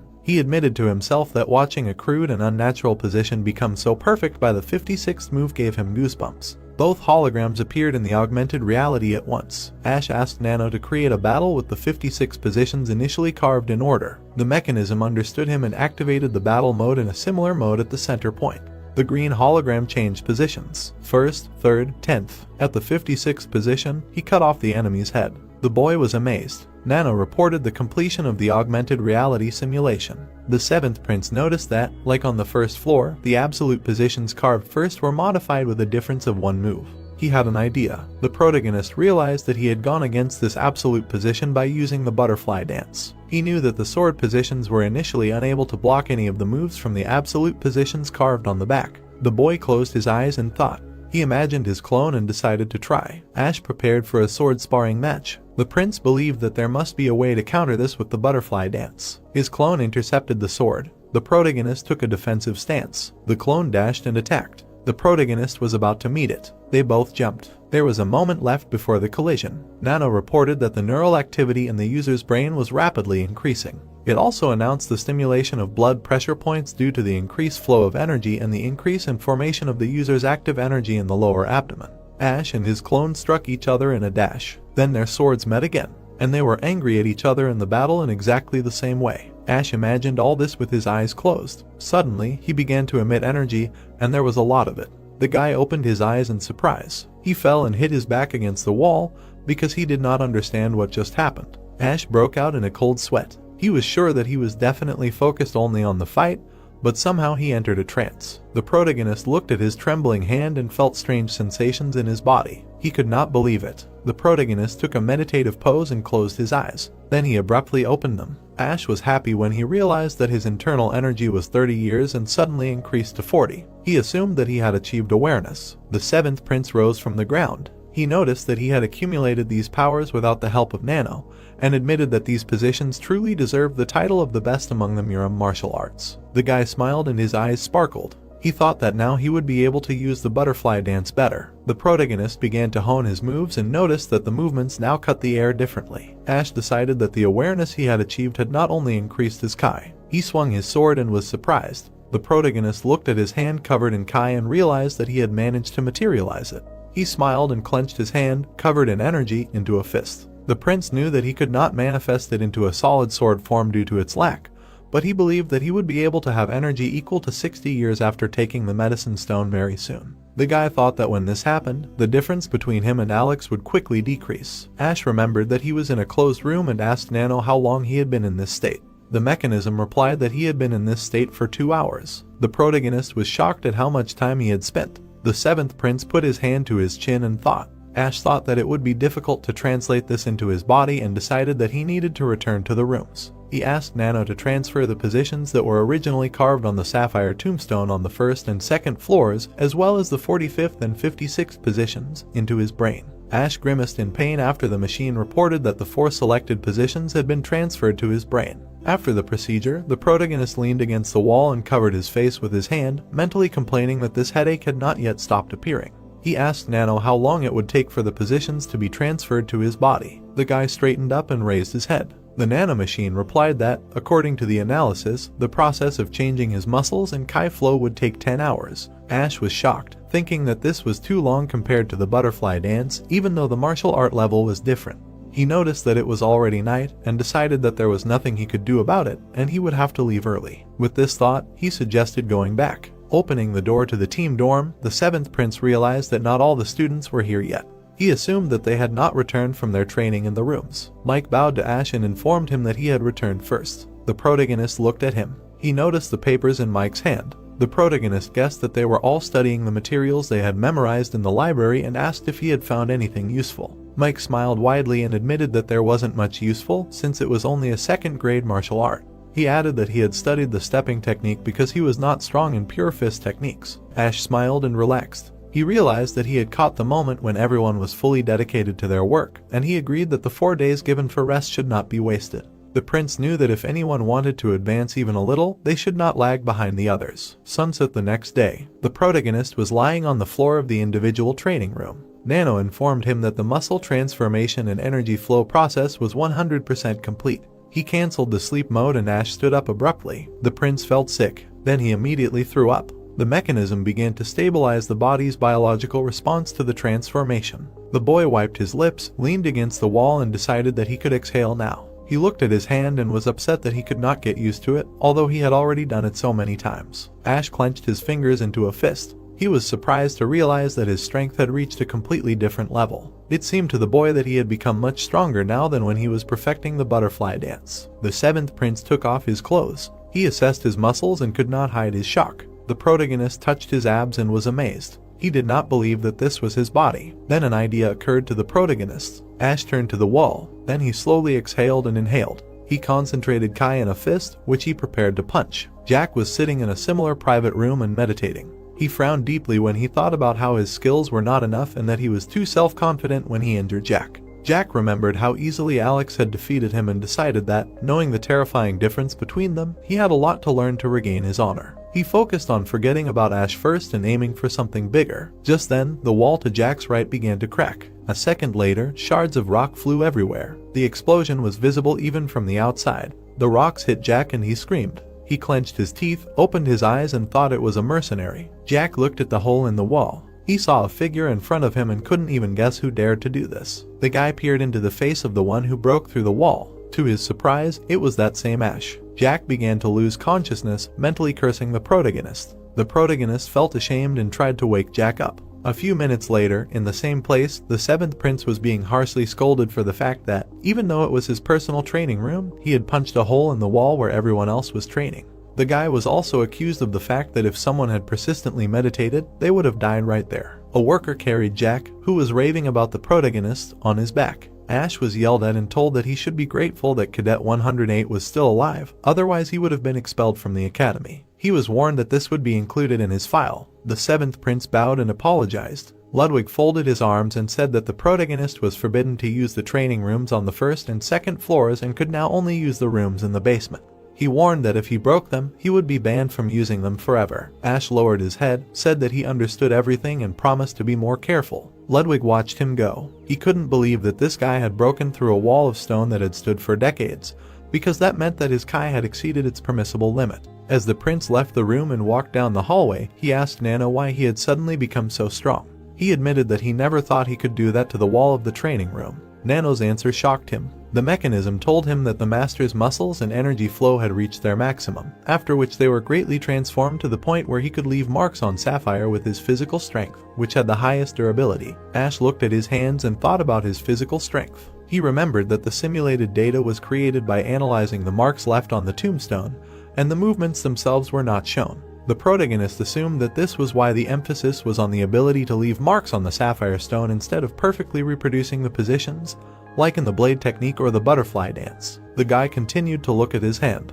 He asked Nano if the power he possessed was limited by his body's limit. The mechanism replied that it was the result of the master's body being modified in a way that would not affect his physical growth, according to his growth assessment data. It was night outside, and sparks were flying into the air from the street lamp. Ash asked if this meant that he would become stronger if he changed his current state. Nano explained that the limit for his muscle transformation and energy flow would increase once the growth process was complete. The protagonist decided to try, since that was the case. The mechanism noted that it was only a matter of time, and admitted that even he could not speed up the master except for stimulating the growth plates. The guy understood everything and said that for now, this was more than enough.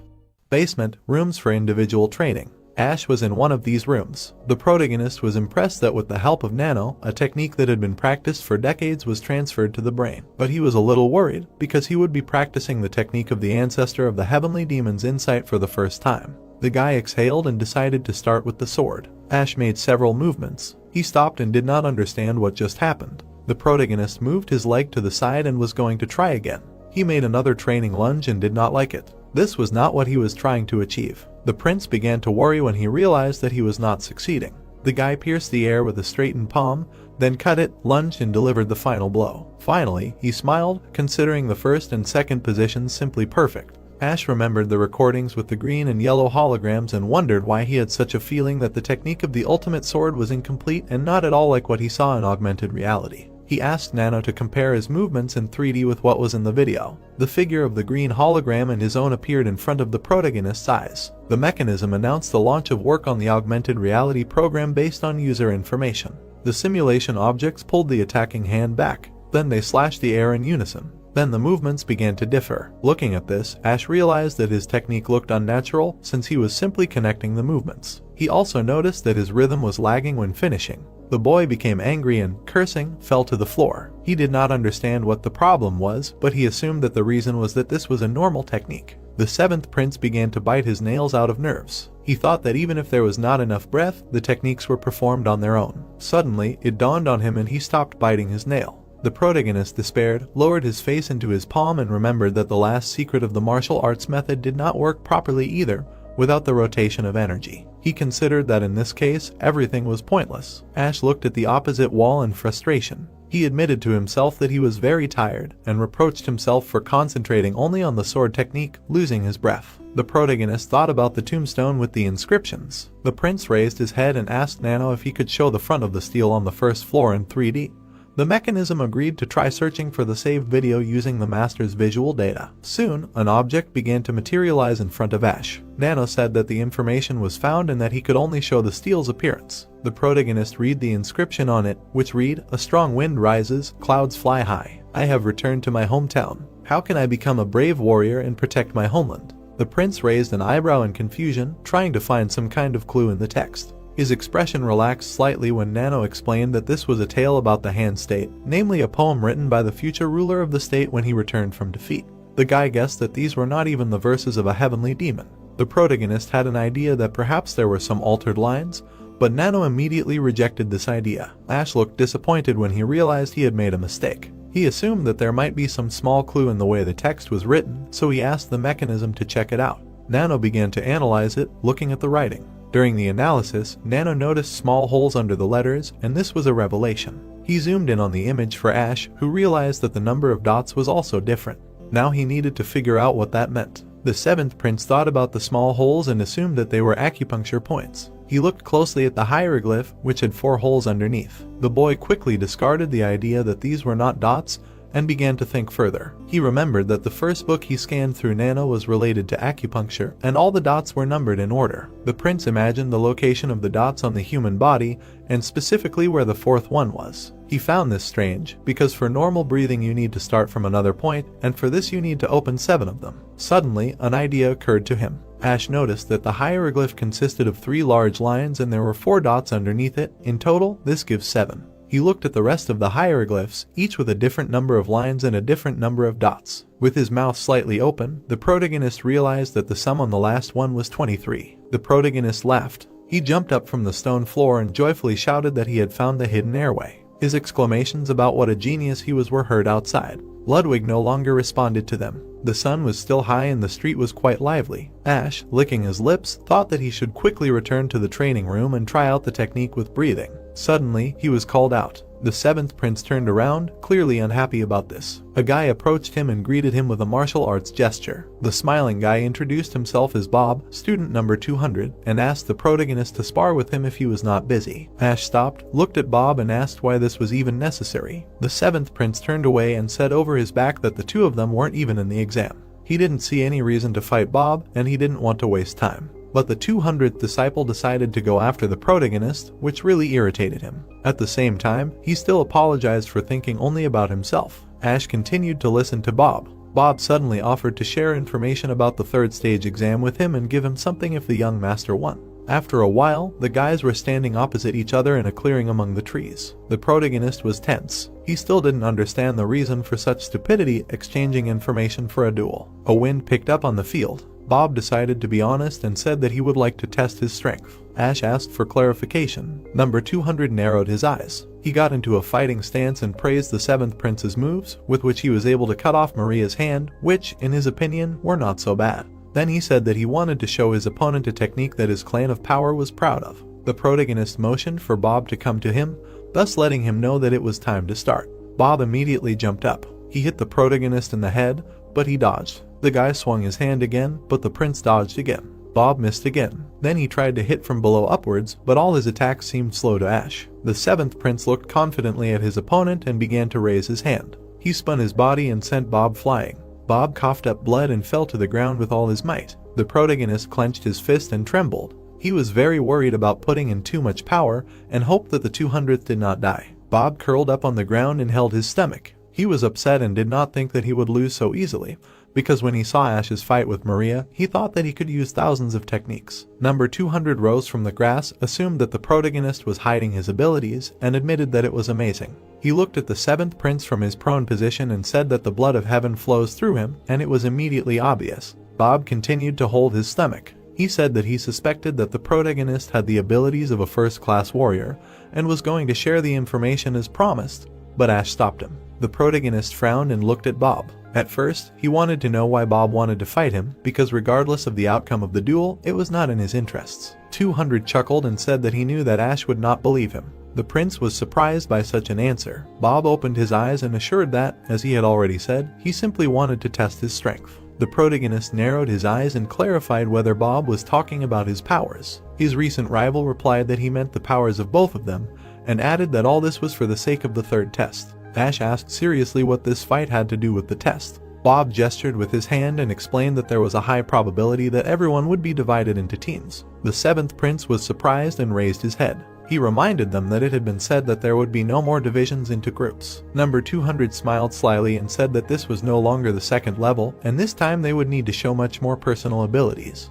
He stated that the goal of the third test was to become a high-class warrior, and only the best could become one, possessing at least first-class martial arts. Ash relaxed and crossed his arms over his chest. He noticed that among those who passed the second level, there were very few of them, and therefore assumed that they would have to borrow the powers of the Order of the Magic Dragon to compensate for the missing skills. Bob leaned on his knee and confirmed that with their help, a fair number of students would lose a lot of energy. He also said that there was another, more serious problem. The protagonist was not surprised. He thought that they were talking about high-class martial arts. Bob confirmed this idea and said that they were the only ones in the library on the second floor, so if this continued, most of the students would fail the exam. Ash noted that if the test did not involve inventing high-class martial arts, then there was only one thing left. Bob said that it was and explained that this place would be handing out martial arts manuscripts. The seventh prince frowned. He thought that this was probably not all. The 200th prince smiled, pointed to the sky and said that if only this, the test would be too easy. He estimated that mastering martial arts could cover about 80%. Bob told Ash, who was standing opposite him, that if his father was right, then these manuscripts would contain the secrets of the Chilma sword technique, which the strongest warriors possess.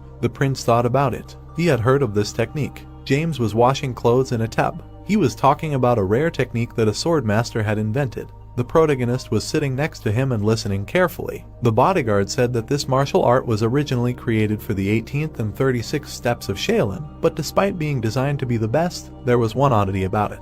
He wrung out the washed clothes and explained that 12 people use 12 techniques, 36 people use 36 techniques, and if 108 people use the technique, it will expand to the 108 sword fighting technique. James thought that it was very cool how an ordinary martial art could be transformed into a dangerous technique. Ash looked ahead thoughtfully. He thought that a martial artist gains the power to resist, and this master is called Chalchen if it is a 12 technique and Hwanjiang if it is a 108 technique. Bob waved his hand and said that his father said that back then, there were 12 people in each group, and they were able to master the Chilma sword technique. The prince asked for more details. Number 200 smiled and said that it was a standard number for martial arts sword techniques, but admitted that even those who had mastered the Chilma technique had a hard time mastering the sword technique. He added that unless one was an outstanding warrior, it would be difficult to understand the basics. Leaves were falling. Ash asked if that was why Bob wanted to test his abilities through a duel. Bob answered in the affirmative and added that it was impossible to see the whole picture with just one technique. The protagonist raised an eyebrow doubtfully when number 200 explained that he needed to test his abilities to see if he could trust this test. The prince did not understand what that meant. Bob pointed his index finger up and remembered that he had not said the most important thing. He said that in this test, the cadets acted at their own discretion, starting with mastering martial arts. The protagonist kept eye contact with him and listened. Bob added that the group leader could give some advice based on the results of the second test. Ash tensed up and asked if that meant that the established leaders chose their team members. Bob replied that it did, but mentioned that there were some who refused to join the group. He smiled slyly and suggested that the third test was no longer aimed at regular cadets, but rather at those from the 6 major sects or nobles. The protagonist took a thoughtful pose. He concluded that the third test was a fight for the position of the school leader. The 7th prince guessed that if the cadets failed to master the sword techniques within a certain time, they would automatically fail the test. But there was one caveat. The sun was still at its zenith. Ash wanted to know more about refusing to join the group. Bob noted that the cadets had no choice but to rely on the group leader if they wanted to pass the third test. The protagonist slightly tilted his head and asked if that was why his interlocutor had spoken about trust. Bob said that Ash was right and that this was the main prerequisite for assembling a team and preparing for the test. He believed that for this reason, it was natural for the cadets to seek out the most capable leader, even if it meant using methods such as confrontation or refusal. Bob proudly pointed to himself, reminded him that he had promised to give something, and decided to give himself. Ash was shocked by such a surprise. Bob shook his head in disagreement when the protagonist said that he might not become the leader. He was sure that the prince would be. Number 200 believed that Ash himself would benefit from taking a skilled person like him rather than inexperienced cadets if he was going to pass the test. The 7th prince was still suspicious because Bob seemed strange to him, even though he was right. He decided that he would have to use that method. The protagonist put his hand on his hip and asked why the guy in front of him chose him, because, as Bob himself said, there are candidates for leadership and those who have already passed the second test. 200 looked away, scratched the back of his head and admitted that he did not say that he made the same offer to the other 2 princes so that Ash would not be upset. The protagonist emotionlessly noted that he was rejected. Bob sadly said that everything was already booked. Ash was unhappy when he realized that he was a backup option. His interlocutor confirmed and noted that they were on the same path. The protagonist was angered by such an answer. Bob, looking desperate, clarified that he was not asking the 7th prince to accept him, but simply wanted to join his team, albeit briefly, in order to pass the test. He lowered his head and sadly asked if Ash would accept him. The prince smiled. Bob was happy. He fell to one knee and thanked the protagonist, but the latter interrupted him with a refusal. Number 200 was shocked. The protagonist glared down at Bob and repeated that he was refusing him. A wind rose in the forest. It was created by Ash, who was crossing it at high speed. As he ran, he asked Nano to provide him with the facial recognition result. The mechanism turned on this mode. The prince could not detect lies 100%, but if he saw something strange, he turned on Nano. The Nano machine analyzed one situation and reported that there were small changes in Bob's facial muscles, which indicated a 45% chance of deception on the part of the interlocutor. When Bob asked to temporarily accept him, his muscles continued to tremble. Nano estimated the probability of cheating in this case at 62%. Ash did not stop. It was just a probability, so he was not completely sure. But Alex had told him almost the same thing about one way before. The prince grinned evilly at the realization of how cleverly the 200th prince did everything and thought he was a funny guy. Alex leaned against the wall and clarified with Bob if Ash really refused him. The 4th prince laughed out loud when Bob said that the protagonist just listened about the 3rd test. Alex wiped away a tear and admitted that his interlocutor was very funny. He clarified with Bob if he himself provided all the information, and added that he thought that the 7th prince could not be fooled by this. Bob was upset when he thought about their plan. Alex asked the interlocutor if he thought Ash was so stupid that if he went to him and begged him to accept, he would agree. Bob did not think so. The 4th prince smiled slyly and suggested that number 200 was planning to join his team and then run away on the day of the test to be disqualified for not having enough people. He agreed that it would be funny if it worked out, but he felt sorry for someone like Ash to fail on the spot. Alex said that if the 7th prince was not his rival, he would try to pull him over to his side. Bob fell to his knees. He fell to the floor in front of Alex and asked for another chance as he had other plans. The 4th prince bent his arm at the elbow and said that everything was fine and there was no need to try anymore. He then suggested that the guy look for a team for himself before it was too late, or even become a leader himself. Bob looked up and was horrified by such a proposal. Alex laughed at the reaction of the 200th prince and clarified that if not him, then there were other cadets. After that, he turned away. Without raising his head, Bob addressed him as his master. The prince turned around and said in disgust that he had no use for a worthless person like Bob, so he told him to leave him alone. Number 200 was in despair. He left crying. Alex continued to stand by the wall. He saw Ash take out Bob with one blow, but it was not like what he had seen 2 days ago. The 4th prince was furious as he noticed that the protagonist's level was not that high during their meeting. He could not understand whether it was luck or the protagonist's real ability, but he decided that he would find out with time. Back in the private training room, Ash was sitting on the floor thoughtfully. He was thinking about how he could find the 11 talents. The guy admitted that this may not be the case since the head of the academy has not said anything personally yet, but it could be true. The prince was in a difficult position.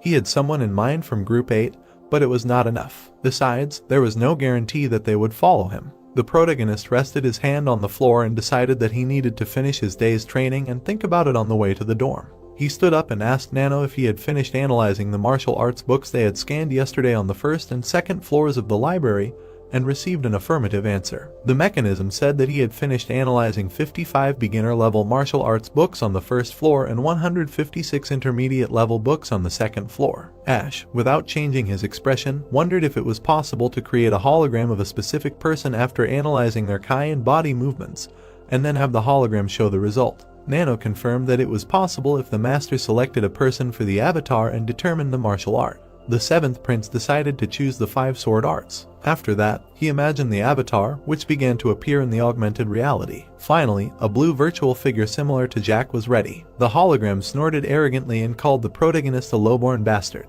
The copy of Jack held out his sword and urged the protagonist to attack. Ash was annoyed and wanted Jack to attack instead. He could not forget those insults from the third prince. The hologram rushed forward, stating that the one who still does not know his place must die. Jack readied his sword to attack and then delivered a sweeping blow. The protagonist dodged and prepared to counterattack. His hand moved very quickly until it hit Jack's head. The clone's neck was broken. Ash was shocked after Nano informed him that the avatar died from a wound inflicted in battle. The seventh prince looked at his hand in surprise and noticed that 4 days ago, the hologram was only thrown back by that blow. Jack praised the lowborn bastard for that blow, said that he would regret it, and disappeared. Nano explained that the avatar was unable to withstand the full force of the master's attack. Ash scared himself. He couldn't believe that he had surpassed Jack in ability because he hadn't planned on it. The protagonist thought that even if he assigned the avatar an intermediate level of martial arts, it wouldn't help much. The prince looked up and thought. He tensed up, looked ahead of himself, and called Nano to create 5 holograms of Jack and assign them different intermediate martial arts. Then he changed his mind and increased the number to 10. A dozen virtual figures appeared in the room. The mechanism set them all as a target and alerted the master which martial arts it had assigned to them. Ash looked at the crowd and assumed that this was too many. He was about to ask Nano to remove some of the avatars. Then the Jack began to point at the protagonist, call him various curses, and mock him in every possible way. The seventh prince became so angry that his veins bulged. Nano asked if he should change the number of avatars, but Ash said there was no need to do that. He asked the mechanism to just start training and declared that he would kill them all. Holograms with shouts flew at the protagonist from all sides. The guy knew what to do if he was attacked at the same time. He carried out a series of quick strikes and fatally wounded several avatars. Ash slowed down a little after he defended himself from the first wave of attacks. He barely managed to jump up to dodge Jack's swords. The prince forgot that there was a ceiling above and crashed into it with all his might. He fell to the floor and Nano temporarily paused the augmented reality. Ash felt his head and noticed that it hurt. The holograms in front of the prince stopped. He admitted that he forgot how small this space was because of the augmented reality. The protagonist looked up. The ceiling cracked. Soon, he and Ludwig were looking at the crack. Ludwig looked at the guy and he quickly turned away. The man slapped himself on the forehead because he couldn't imagine what Ash did to damage the ceiling. He hit himself too hard, so he complained about the pain in his head. Ludwig turned around and angrily reminded the protagonist that he had already warned him, so from now on he forbade him from using the private training rooms. Ash bowed and said that he was truly sorry. The man left the room and urged the protagonist to follow him. The two of them walked out of the gate. Arriving at a new building, the seventh prince noted that it seemed half the size of the private training building, but the width of the doors here was much wider. Ludwig stood in the doorway with a lantern. He told Ash that he would be training here from now on, surprising him. The man smiled and explained that he did not want the boy to continue breaking down walls by using private rooms. The protagonist walked inside and asked what this place was. It was much larger and more comfortable than the private rooms. Ludwig said that this was a training faculty, which was usually only available to those who had reached expert level and passed the 4th test. Ash looked at the instructor in surprise and asked for an explanation. The man put his hand on his hip and agreed that the protagonist had not yet passed the test. However, according to him, after another incident, with the consent of the head of the academy, this place became available to the prince earlier. The protagonist's face darkened, not understanding how Ludwig knew that he had reached expert level. The instructor replied that in order to break through the walls of the building for private training, one would need Kai at least as strong as an expert. He knocked on the wall and added that these walls were made much stronger, so they should not have broken, no matter how angry Ash was. The seventh prince bowed and thanked Ludwig sincerely. The man told him not to worry about it and advised him to concentrate on training. The boy was left alone in the room. He thought that with a room this size, he would have no problem using R and asked Nano what time it was. The mechanism replied that it was a little after 8 p.m. Ash decided that if that was the case, he still had time. He lowered his hands and wondered if he should continue the duel with 10 Jack, since one advanced warrior was too weak for him. But then he thought of something. The prince bowed his head slightly and asked Nano if he could fight Hank's avatar. The mechanism replied that it was possible if he relied on the movements of the butterfly dance that he demonstrated in the infirmary. The protagonist smiled widely. He liked that answer. He believed that if it was a sensei, even if it was based on only one technique, it would be much more useful than beating up the Jack. A matrix field appeared in front of Ash's eyes. Nano loaded the augmented reality into the user's vision and offered to choose a martial art. Hank began to materialize. The guy decided to stop at the butterfly dance for starters. The mechanism announced the creation of an avatar for the simulation with the set parameters. Ash smiled impatiently. He was sure that even if it was just a hologram in front of him, it was much more intense than the clone of Jack. The right bodyguard twirled the flask on the strap on his finger and asked the newcomer if he was serious about going against his sensei. He giggled, finding Ash incredibly funny. The prince got into a fighting stance and told Nano to make Hank speechless next time. Nano remembered. The protagonist looked at his virtual opponent. He knew that the sensei was one of the 10 greatest warriors of the demon cult. The boy immediately attacked with a piercing attack, realizing that he was no match for Hank in terms of martial arts success. He decided to try to target the man's weak points with a preemptive attack. The bodyguard seemed to not move at all, but easily parried the blows. Ash gritted his teeth, not wanting to admit that Hank blocked his technique so easily. Then he received a backhand blow from below to the chin. The seventh prince bit his tongue and blood spurted. Hank prepared to attack with his sword while his opponent was still in the air. The clone smiled, preparing to finish the fight. The bodyguard's avatar smiled and seemed to enjoy himself. He used the third position of the butterfly dance, 7 flutters of the butterfly, which led to a series of blows on Ash. The boy flew into the wall. The prince tried to catch his breath. He knew that he was no match for Hank, but he could not imagine that he would fall after a single technique. The protagonist looked at the hologram's back and understood what the skills of one of the 10 greatest warriors of the demon cult meant. However, he seemed confident. When Nano suggested changing the avatar's martial arts, the protagonist refused. He, rising from the ground, gave the order to continue the fight. Hank put the sword on his shoulder and was surprised that his student wanted more. The guy put forward his index and middle fingers and hid the rest. He took a pose for his ultimate technique. The bodyguard jerked away from the place where he had just been standing and laughed at the protagonist, who, in his opinion, was completely unprepared. Ash's gaze was focused on his movements. Sensei and student were ready to clash. The seventh prince managed to dodge a blow from above, then an attack to the head and finally counterattacked, although he hit the avatar's blade. The right bodyguard was in shock. The protagonist, in a fit of battle rage, went on the attack. His teacher went into deep defense under the barrage of blows. Ash wasn't going to relax,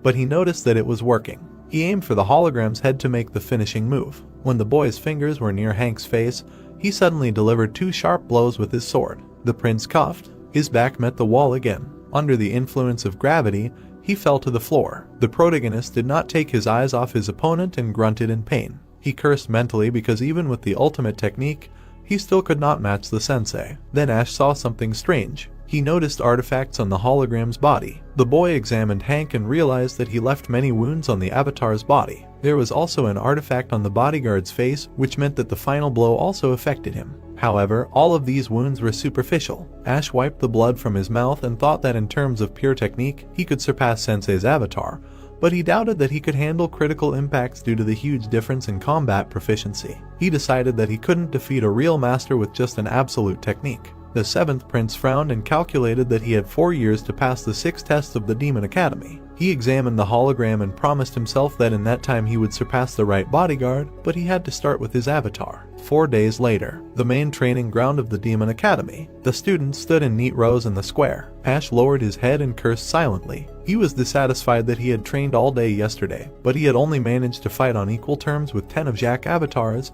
and admitted that he still had a lot to learn. Then opened his mouth and loudly asked the crowd if they had spent the 4 days of rest usefully. The students chorused that they had.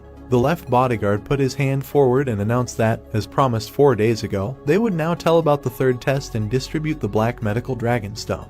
He looked at the students and said that at the 3rd test, 12 people would have to present a formation. The students began to look at each other in confusion. Ash felt confident. He was convinced that the information was correct. Then lowered his gaze slightly and, no longer shouting, said that the minimum requirement for members belonging to the 12-man formation was to master advanced martial arts. The man placed his palm on a stack of textbooks. He pointed to them and explained that this was the basis for the demonic sword stance that the demonic cult was proud of, the secret books for advanced martial arts, the sword of the 7 demons. The students, including Ash, listened attentively. Ben believed that if they took the medical stone and diligently studied this technique, they would have no problem reaching the advanced level. The protagonist could not relax. So far, everything seemed easy to him, but something was bothering him. Then the left bodyguard added with a smile that the 3rd test would be on the 28th, and the countdown would begin today. Martial arts instructors lined up in front of the students, then stated that each group representing the formation would have to fight one of these instructors. The bodyguard admitted to the crowd that he thought it was quite simple.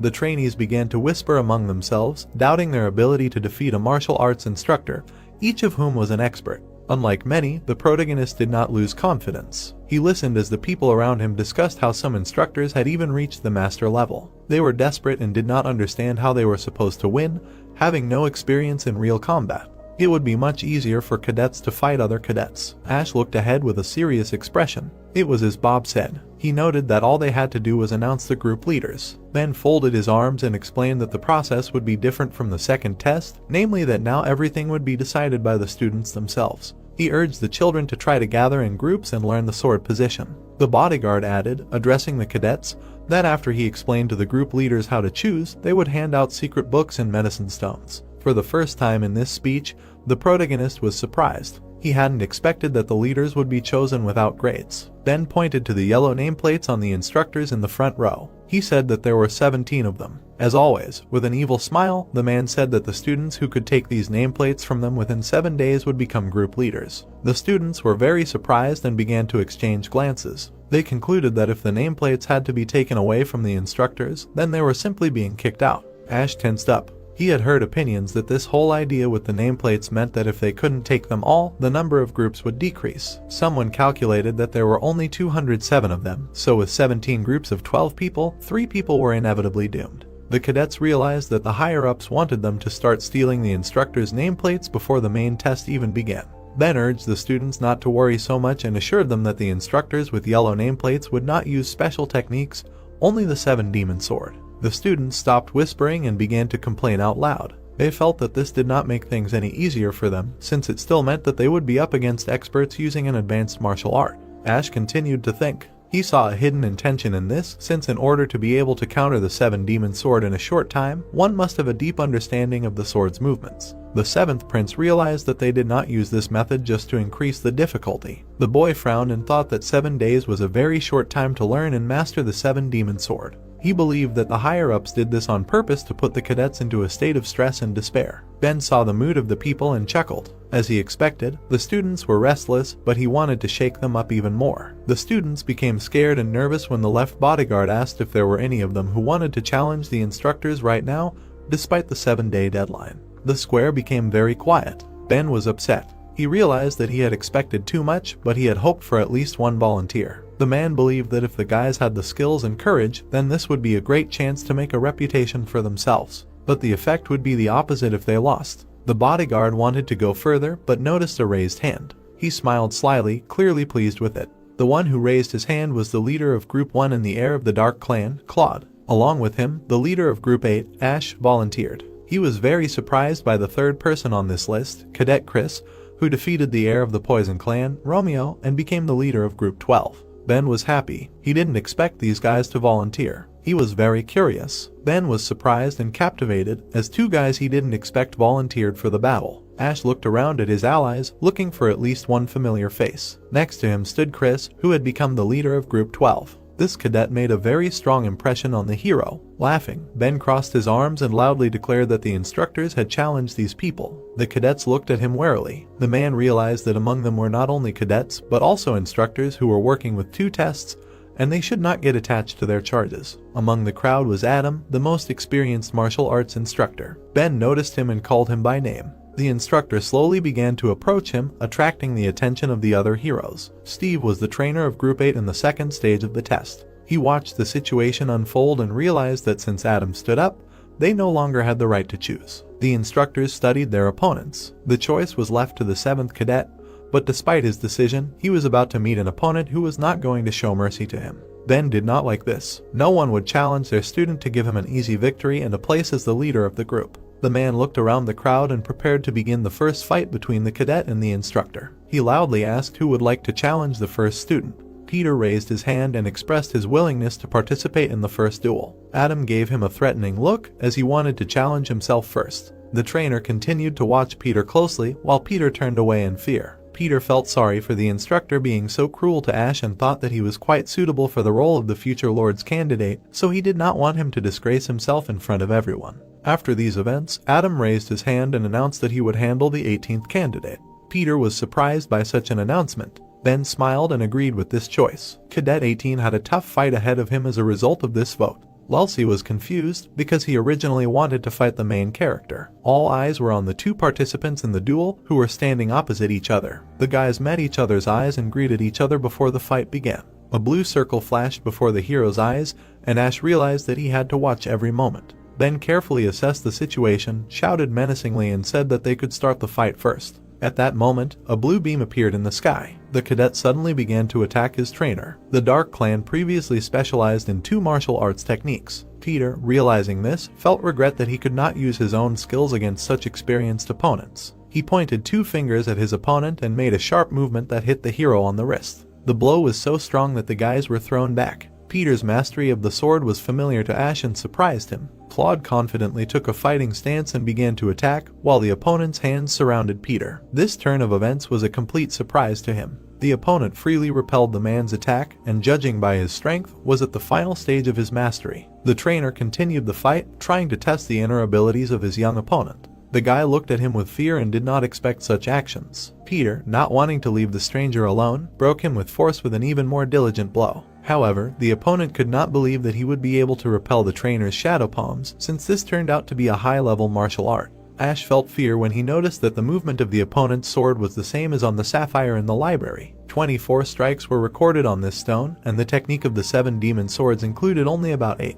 The hero was not sure, but it seemed to him that the mark on the stone was left by exactly the same style. The fighters continued the fight, striking each other. Claude had a feeling of anger towards Peter. After the blow, both boys jumped back. The boy did not take his eyes off his opponent. Blue fire was escaping from his hand. Ash realized that he was on the same level as him, but the stranger had more experience and inner energy. He was superior in self-defense skills and in all aspects of martial arts. Ash also knew that if he could not win this fight, he would be in great pain, but now it did not matter. Claude sharply extended his palm and threw a menacing look at the trainer. Peter noticed that the boy had changed his position. He assumed that the opponent was going to use his best technique, so he increased his energy to the maximum. The boy launched an attack using martial arts with his right hand. Peter, moving his leg and extending his arm, intended to avoid the blow, but this tactic turned out to be a mistake. The opponent changed his strategy and hit him with his left hand. After this blow, Peter retreated. It became clear to him that it would now be difficult to block the previously learned skills, since Claude unexpectedly attacked from a different direction.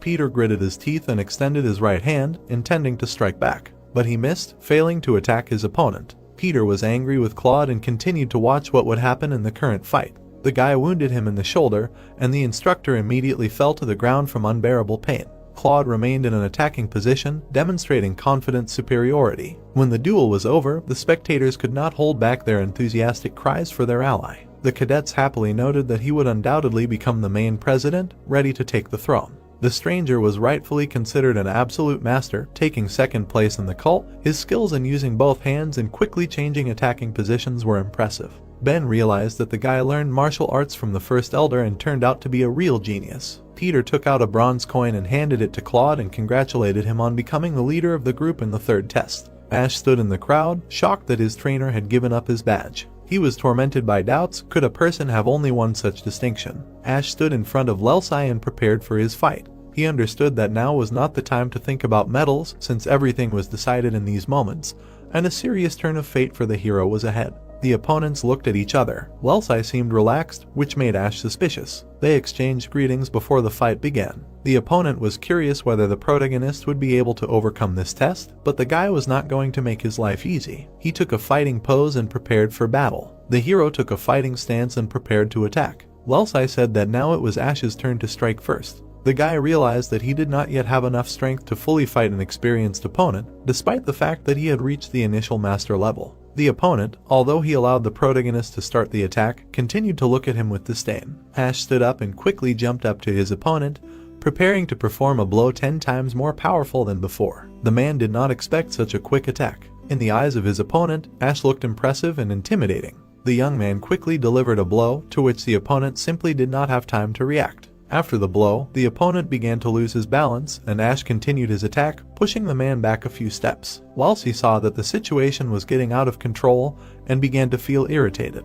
When their hands met, the trainer suddenly realized that Ash's strength had increased significantly, and anger was replaced by respect. It became much more difficult to defeat him. However, the guy was not going to give up and held on tightly to his positions. The opponent was ashamed to realize that he was not able to defeat the young hero and could not resist his techniques. The main character, taking advantage of the moment, jumped up and attacked from above. Both opponents flew in different directions from the powerful blow. The trainer thought, even though Ash had not yet achieved perfect mastery, he still believed that he could win this fight. Wellesley extended his hand, preparing for his own attack move. Ash, watching his opponent's actions, realized that even without Nano's help, he could identify his weak points, realizing that the movements near the stone were simple tricks. Wellesley, pointing 2 fingers at the hero, rushed towards him, but the guy easily dodged the attack. The man could not defend himself from primitive attacks. Ash took a step back and swung, feeling that it was time to end this battle. As a result, he quickly hit the trainer, and he flew back from the blow. The spectators were in complete delight and horror at what they saw. All the observers were shocked by what was happening and looked at the outcome of the battle in bewilderment.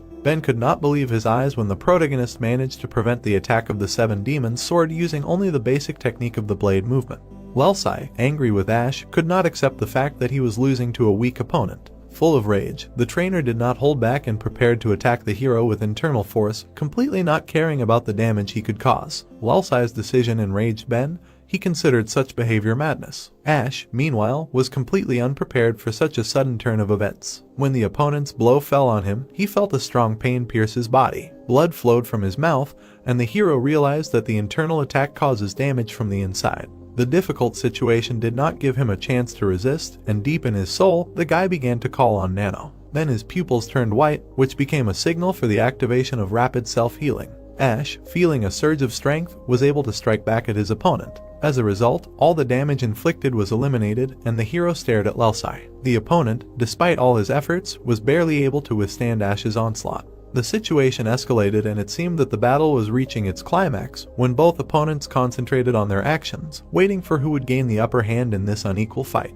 Ash was sure that he had inflicted internal damage on the trainer. Wellesley, looking exhaustedly towards the guy, seemed strangely able to remain on his feet after such an attack. The opponents continued their brutal fight. The man understood that he needed to protect himself with an internal barrier, but before he could react, Ash hit him again. As a result, several ribs were broken on the trainer and blood flowed from his mouth. He began to fall to the ground. Pain pierced his entire body, and he screamed. Those watching the battle were horrified by what was happening. Convulsively grabbed Ash by the shoulders, Wellesley, surrounded by a crowd, fell to the ground. The hero was breathing heavily, and next to him lay his opponent. In the last moments, the trainer weakly said that the protagonist was a real monster. The mentors and cadets stood around Ash with curiosity, and at his feet lay the lifeless body of a man. The guy was breathing heavily and was surprised by his actions. The scene was near the stairs of the temple. Alex was furious that the hero had become so dangerous to everyone around him. According to legends, the 7 swords technique was created by the famous demon.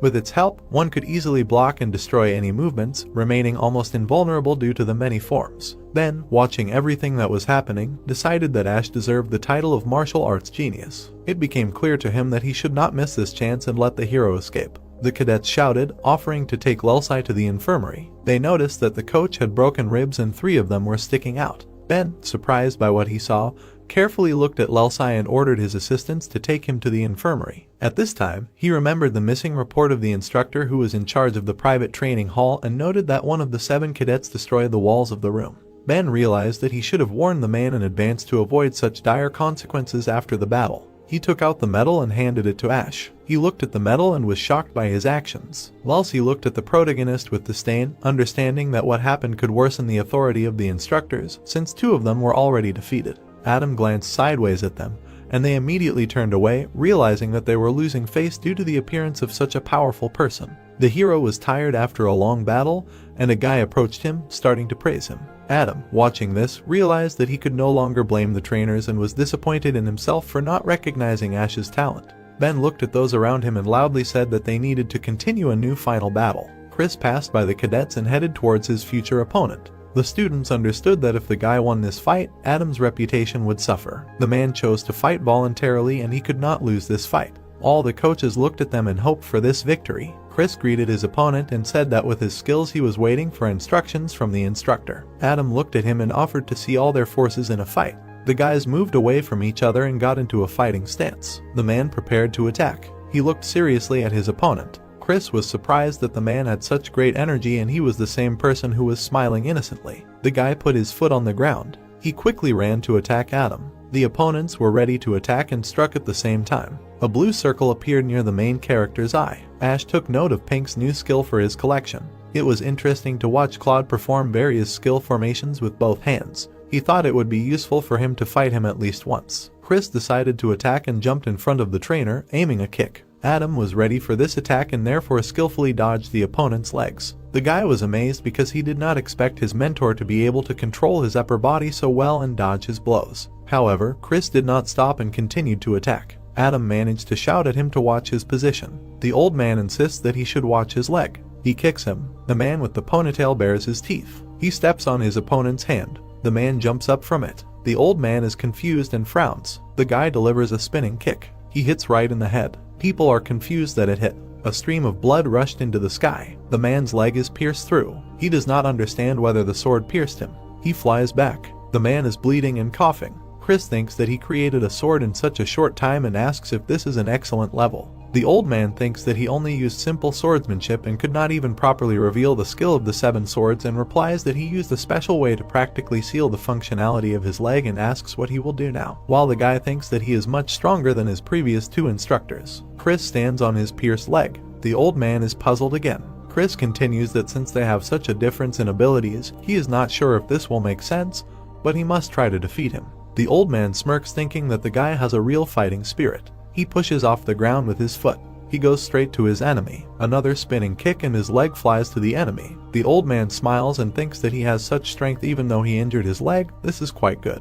The guy rushes to the legs. The old man asks if this is a deceptive blow with the explanation that this is a skill to deceive the enemy's eyes. Chris looks at the opponent. He directs both legs towards him. The man smirks as he notices that he seems to have reached his peak. The boy only hits an afterimage of his opponent. Chris wonders if it is an afterimage. The old man sits down in front of him. He says that he did everything right, but it is such a bummer. A bent wrist hits him. The boy flies back. The old man threw him back far enough. Chris hits his back on the ground. The people realize that he has lost because he could not withstand even a couple of blows as expected. That such a martial arts instructor is not an easy opponent for him, which means that the first cadets are simply monsters. Chris thinks that this is a complete defeat and if he had not looked at him and raised his sword, it would have pierced his chest. Ash notes that he met the wrong opponent. He continues that perhaps he would have had a chance if he had not met such an excellent master, because other martial artists would be grateful for such a defeat. The master says that the more he can gain the trust of his opponent, the more confused he can be and continues that he will wait with impatience. Chris bows and says that he will remember this. He goes into the crowd of people. Ash noticed something. He thinks that his complexion is deathly pale and his neck is stained with blood.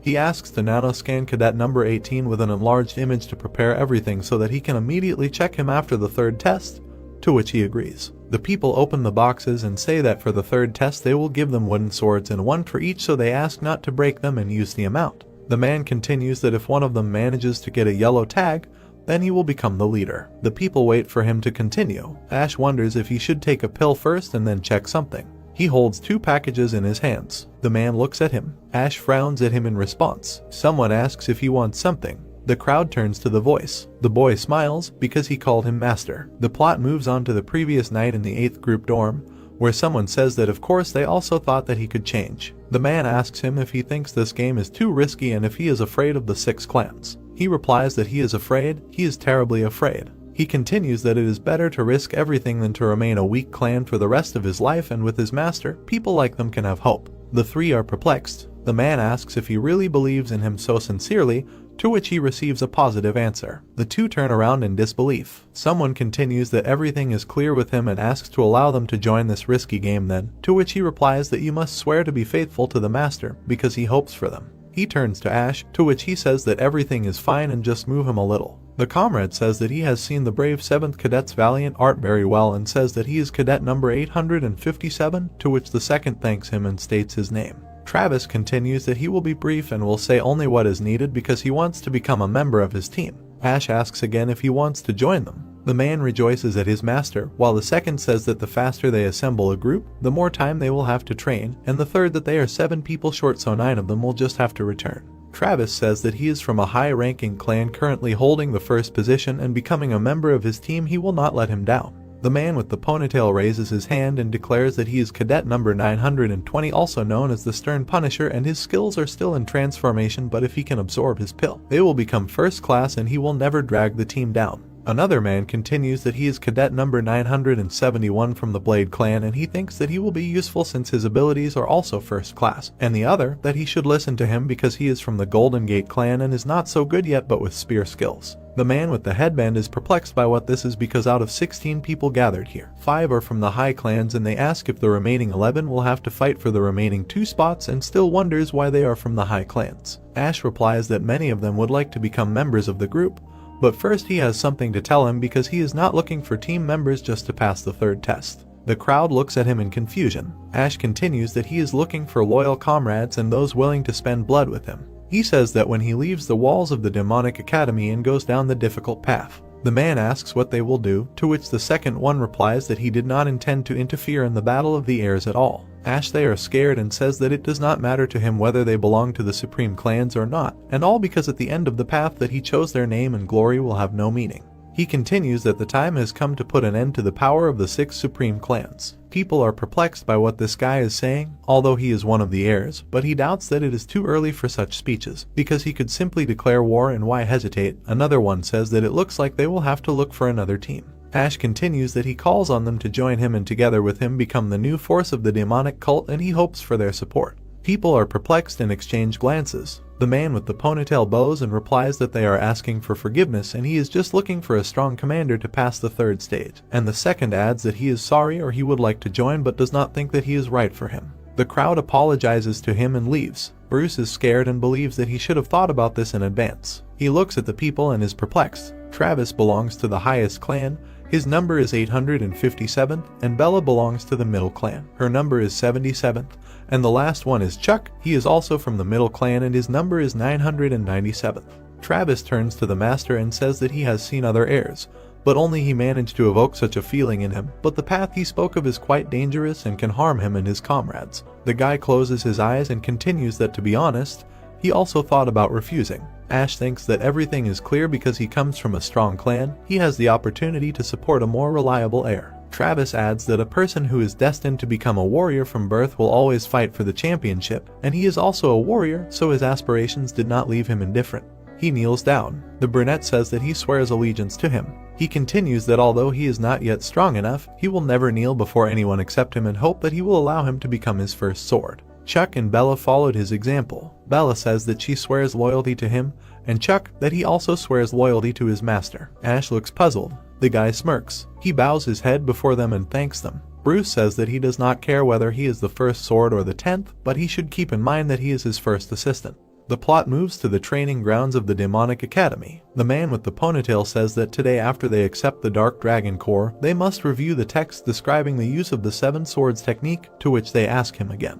He confirms that they understood him correctly and adds that from tomorrow they will begin to train with him and they will be able to see in practice how they have learned what they read. The 3 realize that they made the right choice because he cares about everyone very much. Ash remembers the words of the master, specifically hit while you can. He continued that now everyone should head to accept the Dark Dragon Core and then they will meet again at sunset. Travis turns to him, to which he asks if he wants to tell him something. The guy replies that he thinks it's pointless to worry, but adds that it would be better if from now on he would be the one moving and accompanying the others. He adds that he's worried about taking away the instructor's badge. Ash thought about the fact that if he thinks about it, they were told that the leader would be the one who could get the yellow badge in 7 days, which means that they weren't really trying to force anyone to fight the instructors, but wanted to force them to steal the badges. The brunette says that since the heir to the number 1 Darkness clan is stronger than him, there's a chance that he could become his main target. And just be careful because then nothing bad will happen, to which he receives gratitude in response and continues that it's okay because he swore to follow him.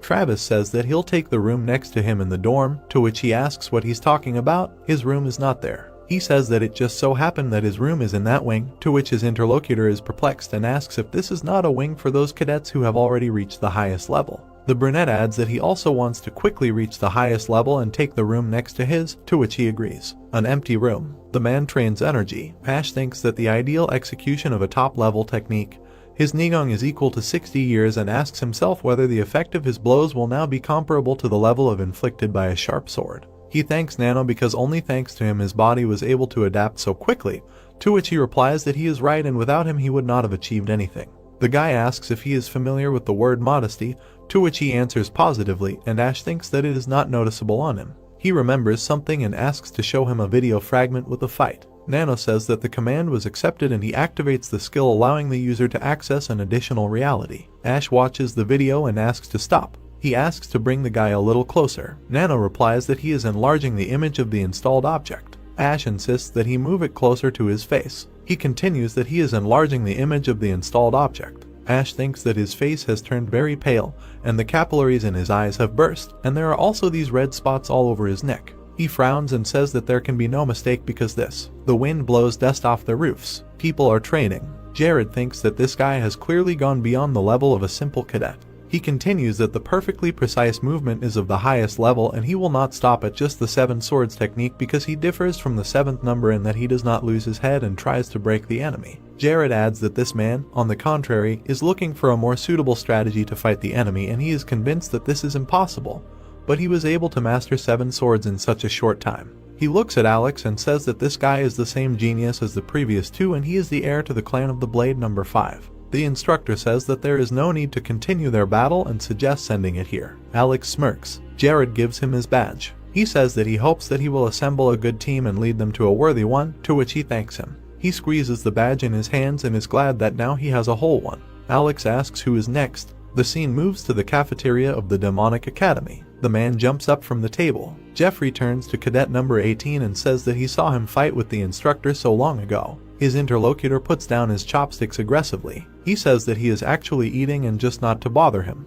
Jeffrey notes that he is impudent and offers to just talk because his skills are impressive and he has already begun to comprehend the highest level. He smiles and says that instead of being the commander of some pathetic group, he offers him to go further. The man aggressively eats all the rice. Jeffrey is angry. He tries to calm himself down because if he loses his temper now, his plan to attract talents will fail and adds that he should think carefully because he will only benefit from it. The man chews discontentedly and thinks that this is the 2nd time. He thinks that the guy from the Blade also came to ask him to become his right hand. The guy reasons that the place of the commander or a higher position does not interest him and he definitely does not want to return to subordination to someone because his goal is simply to become stronger. Ash apologizes for tearing him away from food and asks if he can talk to him for a little. The guy finishes eating and replies that he is not interested and asks him to fuck off. The man with the ponytail insists that if they do not talk now, then he may die later. The guy is perplexed. He recognizes him. Chris declares that he is even more impudent than the previous 2, although they are the heir to 6 clans, and asks how many people he thinks he can recruit for his team in this way. Ash replies that he thinks he misunderstood something. Chris angrily jumps up and asks him again, saying that he is threatening him and then says that he misunderstood something. Ash continues that he did not mean that and says that he will now move on to the most important thing, because it looks like someone is trying to poison him. Chris asks what he is talking about. The guy with the ponytail explains that he saw his fight recently and says that his face was pale and red spots appeared on his neck. Chris asks himself if he was poisoned and understands that this cannot be because after he became the commander of the 12th group, he has always been very careful with the man from the Poison Clan. He looks at Ash and continues that he does not understand why this guy is telling him about this at all, because even if they really tried to poison him, he should not care at all. The man is silent. Chris apologizes for jumping to conclusions, but if they tried to poison him, he would have noticed it during breakfast, to which he receives a question if everything was okay when he had breakfast. Ash asks himself if it is possible to feel the eye while eating, and I think that I did not know about it because I would not have studied art before, but these are definitely symptoms of mitokine poisoning. The man happily goes to eat. Klaus calls out. He says that they have not seen each other for a long time and asks if it has been so long since they met and says that he is glad to see him and asks if he has eaten already, to which he receives in response that he has not yet. Klaus puts more rice on his plate, saying that he does not like to eat alone. Ash says that first he apologizes and asks if he could examine his friend because he thinks that he was poisoned.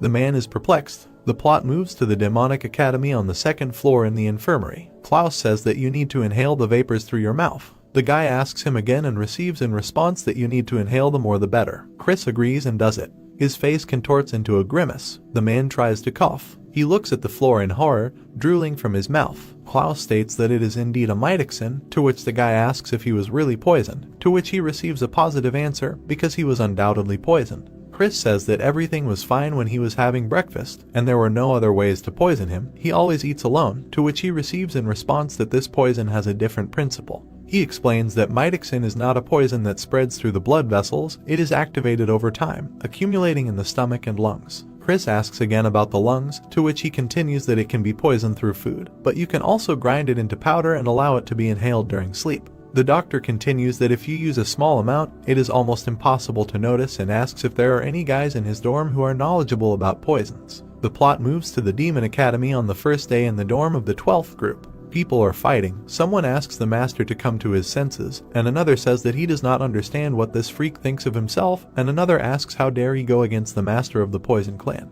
Chris asks what does it matter who he is and who this guy is. He continues that the Demon Academy is a place where everything is decided by strength and he won, which means he can take the place of the commander of the 12th of this group. The man clears his throat and says that he can enjoy his fleeting victory. He continues that here he must remember that even his nails are soaked in poison and over time it will only get thicker. Chris asks himself what he just said and calls him a bastard. Ash says that it is good that everything was discovered quickly, because if you regularly take the medicine for 7 days, then all the poison will come out, and they ask if it is too serious, and given that he already has red spots on his neck. Klaus asks again if he said that during the battle he was hit in the chest because it caused pulmonary irritation, which is why his neck turned red. And if the symptoms of poisoning appear in everyday life, then such people can no longer be saved. The doctor clarifies how he knows so much about this. Ash replies that his mother died from mitoxin poisoning, then they tried to poison him himself. Chris apologizes for not even introducing himself and that he saved his life because he is very grateful to him, to which Ash asks him not to worry, and Klaus thought that she had already heard about this from the teacher. The guy with the ponytail continues that he just did not want anyone else to die from this vile poison.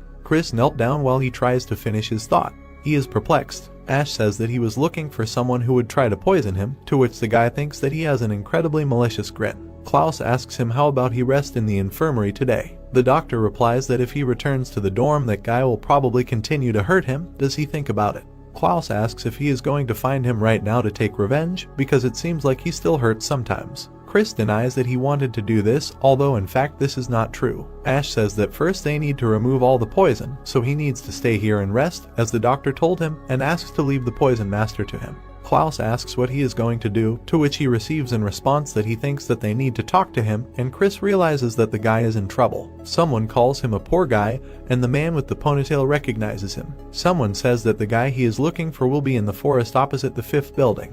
He smirks. Ash replies that if this is true, then in response he will send him to the place next to that guy. Klaus and Chris did not understand anything. The doctor does not understand what is wrong with that guy, while the long-haired one is pleased with the mischief. The doctor asks if he said anything, to which Chris replies that it wasn't about him. Longhair thinks that he would be only glad if the appropriate one was found with that crazy person from the Poison Clan. While the two discuss that one definitely caught his eye, and the second asks the doctor to calm down, and he continues that it would be better for them to just finish each other off. The plot moves to a forest path. Romeo says that the instructors live in the 5th building, which means that no one will dare to stick their nose in there because it is an ideal place for collecting poisonous plants. He thinks that his breathing technique has already reached the highest level, which means that in just a couple of days he will be able to gain access to the 5th floor, and then he will be able to significantly improve his fighting skills. He continues that he will make that freak kneel before him even without the help of poison, while he himself laughs and says that he will finish him off with his own hands before the mitoxin has time to do it. Ash asks what made him so happy that he is smiling from ear to ear. Romeo asks who is there. He thinks he's not an instructor and realizes the light is too dim to see him. Ash asks if he likes poisoning people with mitoxin. He recognizes it and asks where it came from. Romeo wonders how he knows about mitoxin and wonders if he heard right. Ash says you saw the red spots on Chris's neck and asks if he thought no one would guess even if they noticed, to which he wonders how he knows that. The poison master stands in shock. He laughs and realizes that he realized what happened. He laughs and asks himself how he didn't realize right away, because if you think about it, he gets punched in the face when he says his mom was poisoned too. Ash hits him in the jaw with all his might. He grins. Drops of blood fly off the poison master's head in all directions. Ash throws him into the bushes. The guy spins around in a circle. He hits again, against the background of a crescent moon, and you hit again. Romeo flies back a few more times. He looks forward in horror. The guy gets hit in the solar plexus. Romeo hits his back against the rock. The blow splits the rocks and he bleeds. From the blow to the back of the head,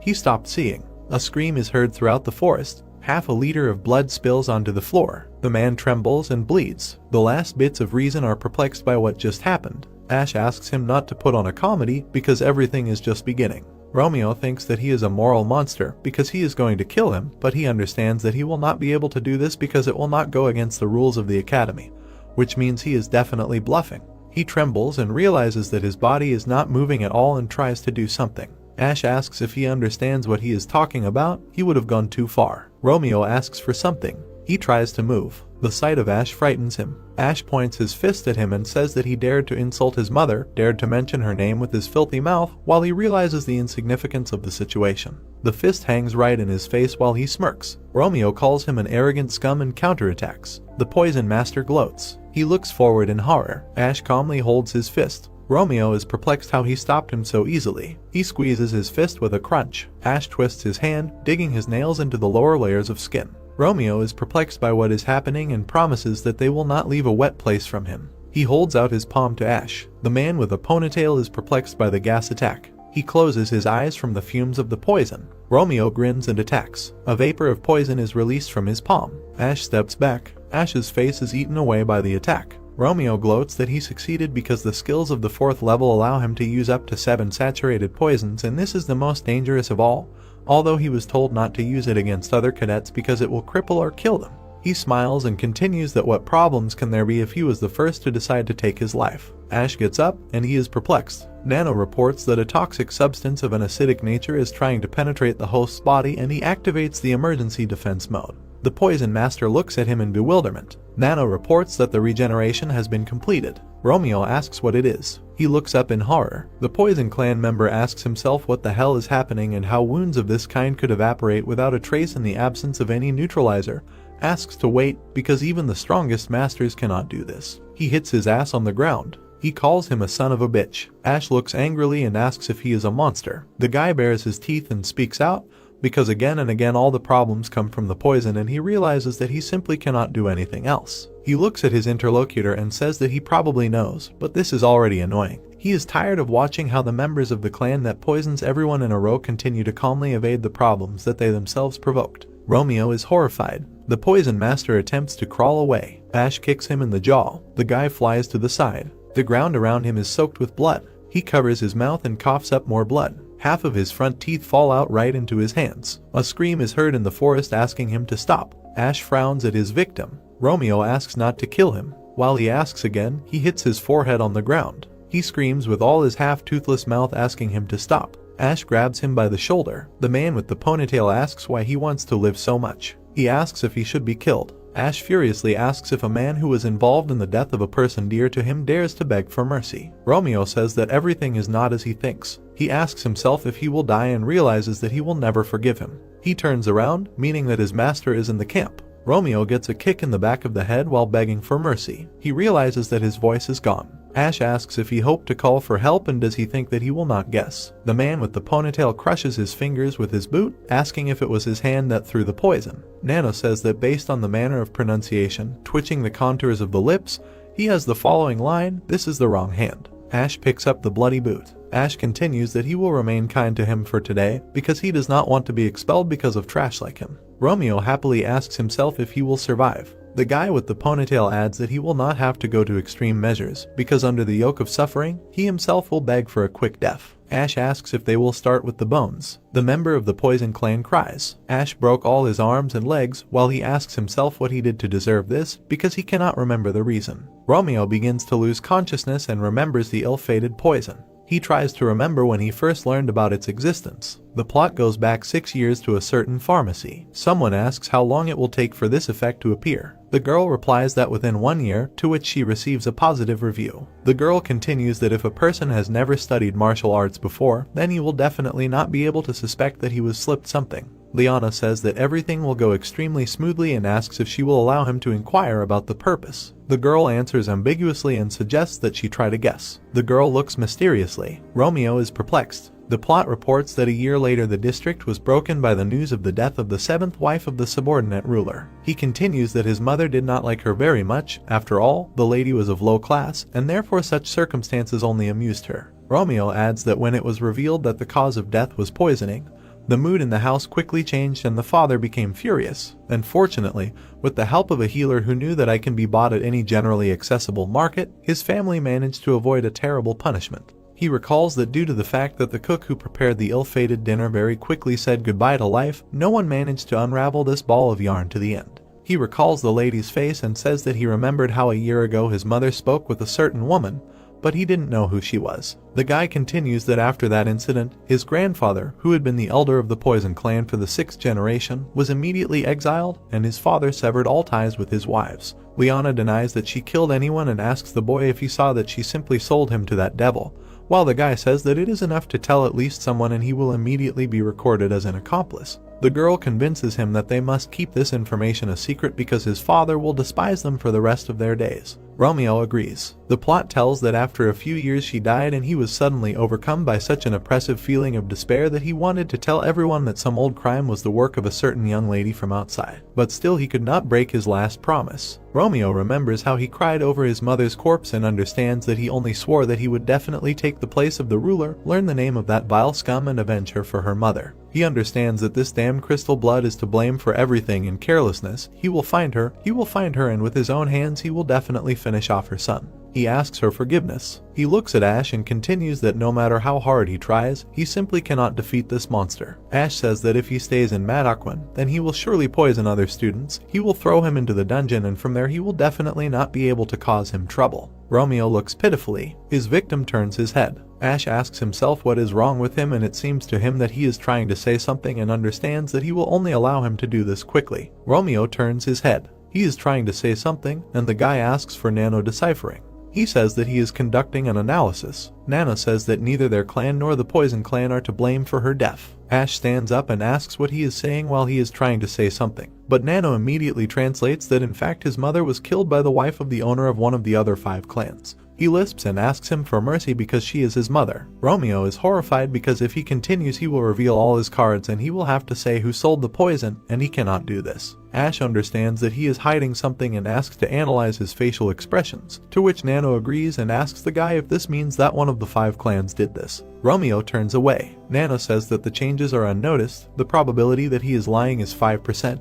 and the guy asks himself if he was wrong all the time. He clenches his fist and realizes that he punished an innocent person. Ash clarifies whether his mother is absolutely not involved in this. Nano says that the pupils of his facial expression have changed greatly. Ash becomes enraged as he continues that the chances of him already equal 75% because he realizes that he was right. His victim asks him to wait. Ash hits him again, asking him to shut up. Romeo screams. Ash puts his hand on his solar plexus, while Romeo realizes that his energy is running out and wonders what he is going to do to him if he is dying and asks him to stop. The scene moves to the infirmary. Klaus realizes that something bad is coming and realizes that he should prepare an antidote just in case. Someone breaks down the door. Ash asks him to examine the person. Chris asks what happened and how he even got into this state. Longhair is horrified. Klaus asks for an immediate explanation of what happened to him, while the guy wonders if he really brought him to the infirmary. Klaus touches his radial artery. He realizes that his energy vessels are damaged.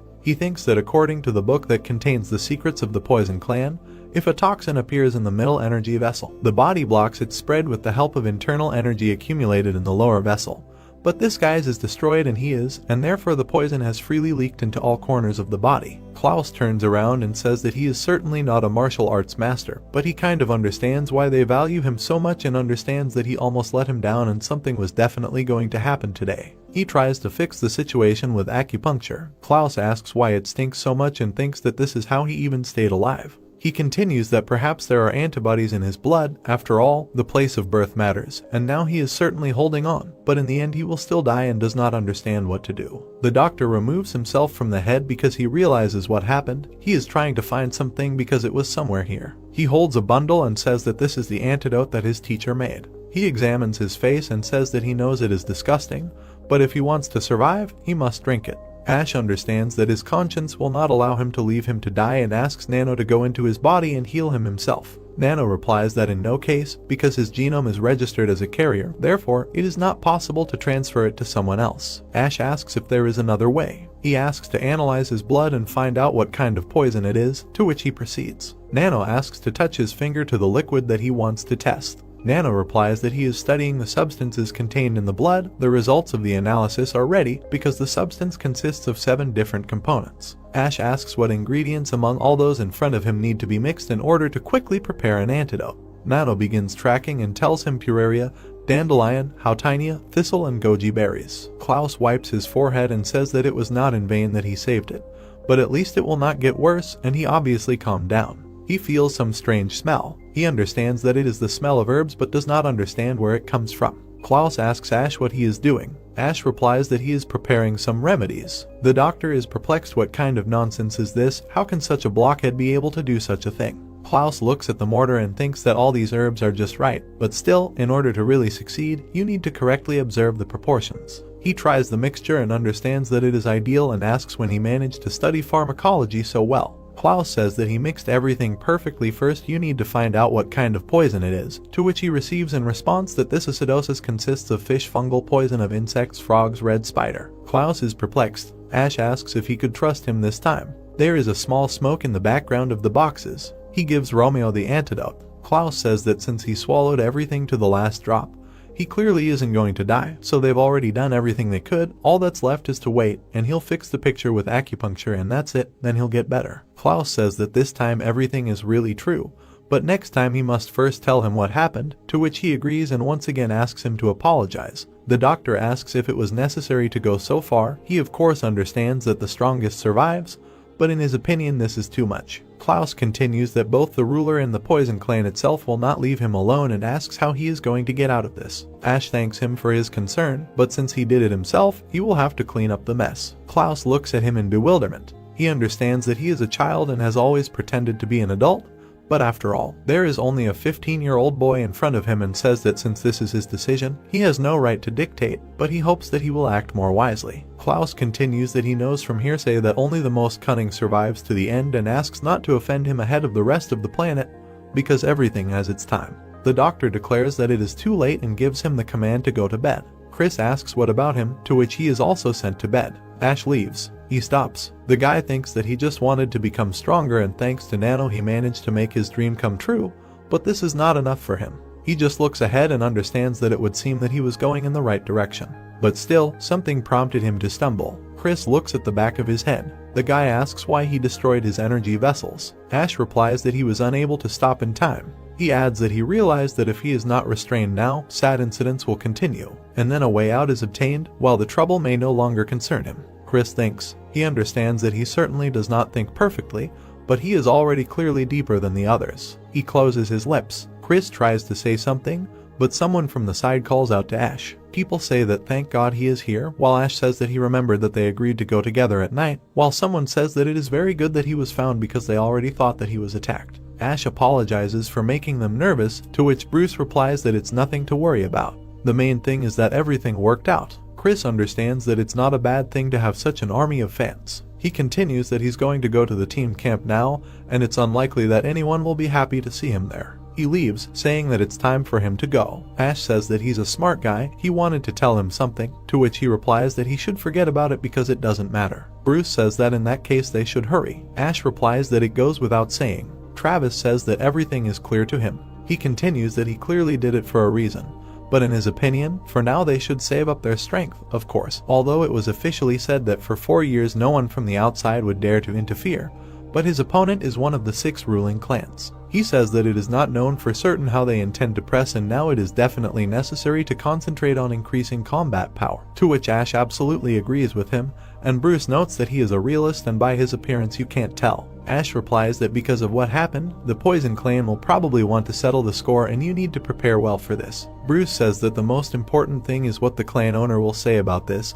He will not hide the fact that it worries him very much even though nothing terrible happened. Ash thinks that the rules do not spell out whether damage to energy vessels is prohibited or not, but given the importance of its value, you can safely equate it with the value of life itself and it is his mistake that he could not control himself and stop in time. The plot moves on to the next day. People are standing on the 3rd floor near Madaquin's office. Ash realizes that the situation is worse than ever. Someone turns to the owner and says that team number 7 has brought the headman, to which he gives the go-ahead for him to enter. Ben is writing something. Ash says that the student has arrived as ordered. Ben does not look up from his letter. Silence fills the office. The guy with the ponytail continues to bow his head silently. The red-haired guy pays attention to him. He lets go of his head again. He slams his hand down on the table. Ben stretches his neck and says that because of him he had to write a long explanatory letter that he just finished. In general, he should not be offended by this. Ben orders him to sit down, on which he says that he obeys. He looks at the student. Ben says that for starters, he will say it a couple of times on behalf of the head.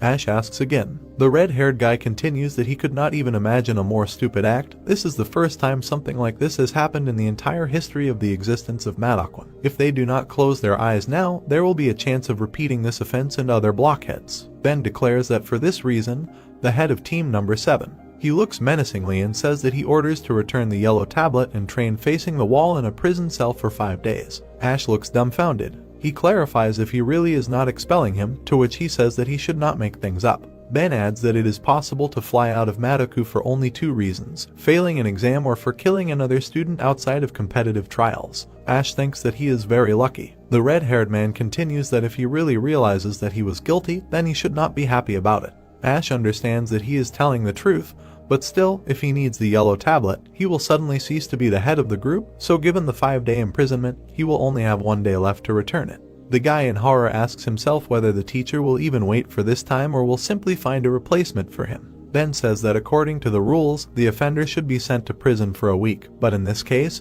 he simply will not have a chance, while he himself thinks that he gave him a gift. The red-haired man jerks his elbow. He is enraged. Ash is horrified. He understands that this is incredible power and he is not even able to determine its true greatness. Ben continues that the master of Madaquan has spoken and now he must come to a friendly instruction. He says that with the help of force he blocked the possibility of eavesdropping on him.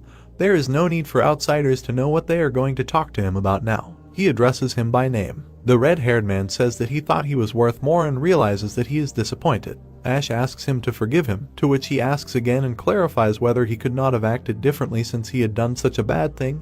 He had to somehow get out of it on his own and asks if he did not have enough brains for this. Ash does not understand. He puts pressure on him, saying that he found out that a member of the Poison Clan used against the guys, and then thought that he was connected with his mother. Suddenly decided to take revenge by destroying his energy channels, but then only realized that he could die, so he was dragged. By this point, was he afraid of being expelled? Ben finishes his thought by saying that once he started something, he needs to finish it, and if he counted on leaving the guy alive, he used a different method, because his clan will not let him live now. The red-haired one insists that if he gains any sense, he will fall and will not rise again, then he must be smarter if he wants to continue his path. He says that you need to think not 1 step ahead, but 3 or even 4, to which he replies that he understood him. He thinks that when the witness told him the same thing, he realized that he made some kind of mistake and nothing more, but after the head's words, it finally dawned on him what exactly was the problem. Ben asks if he was accepted to Madaquan. Ash looks angrily. He replies that he wanted to become the strongest.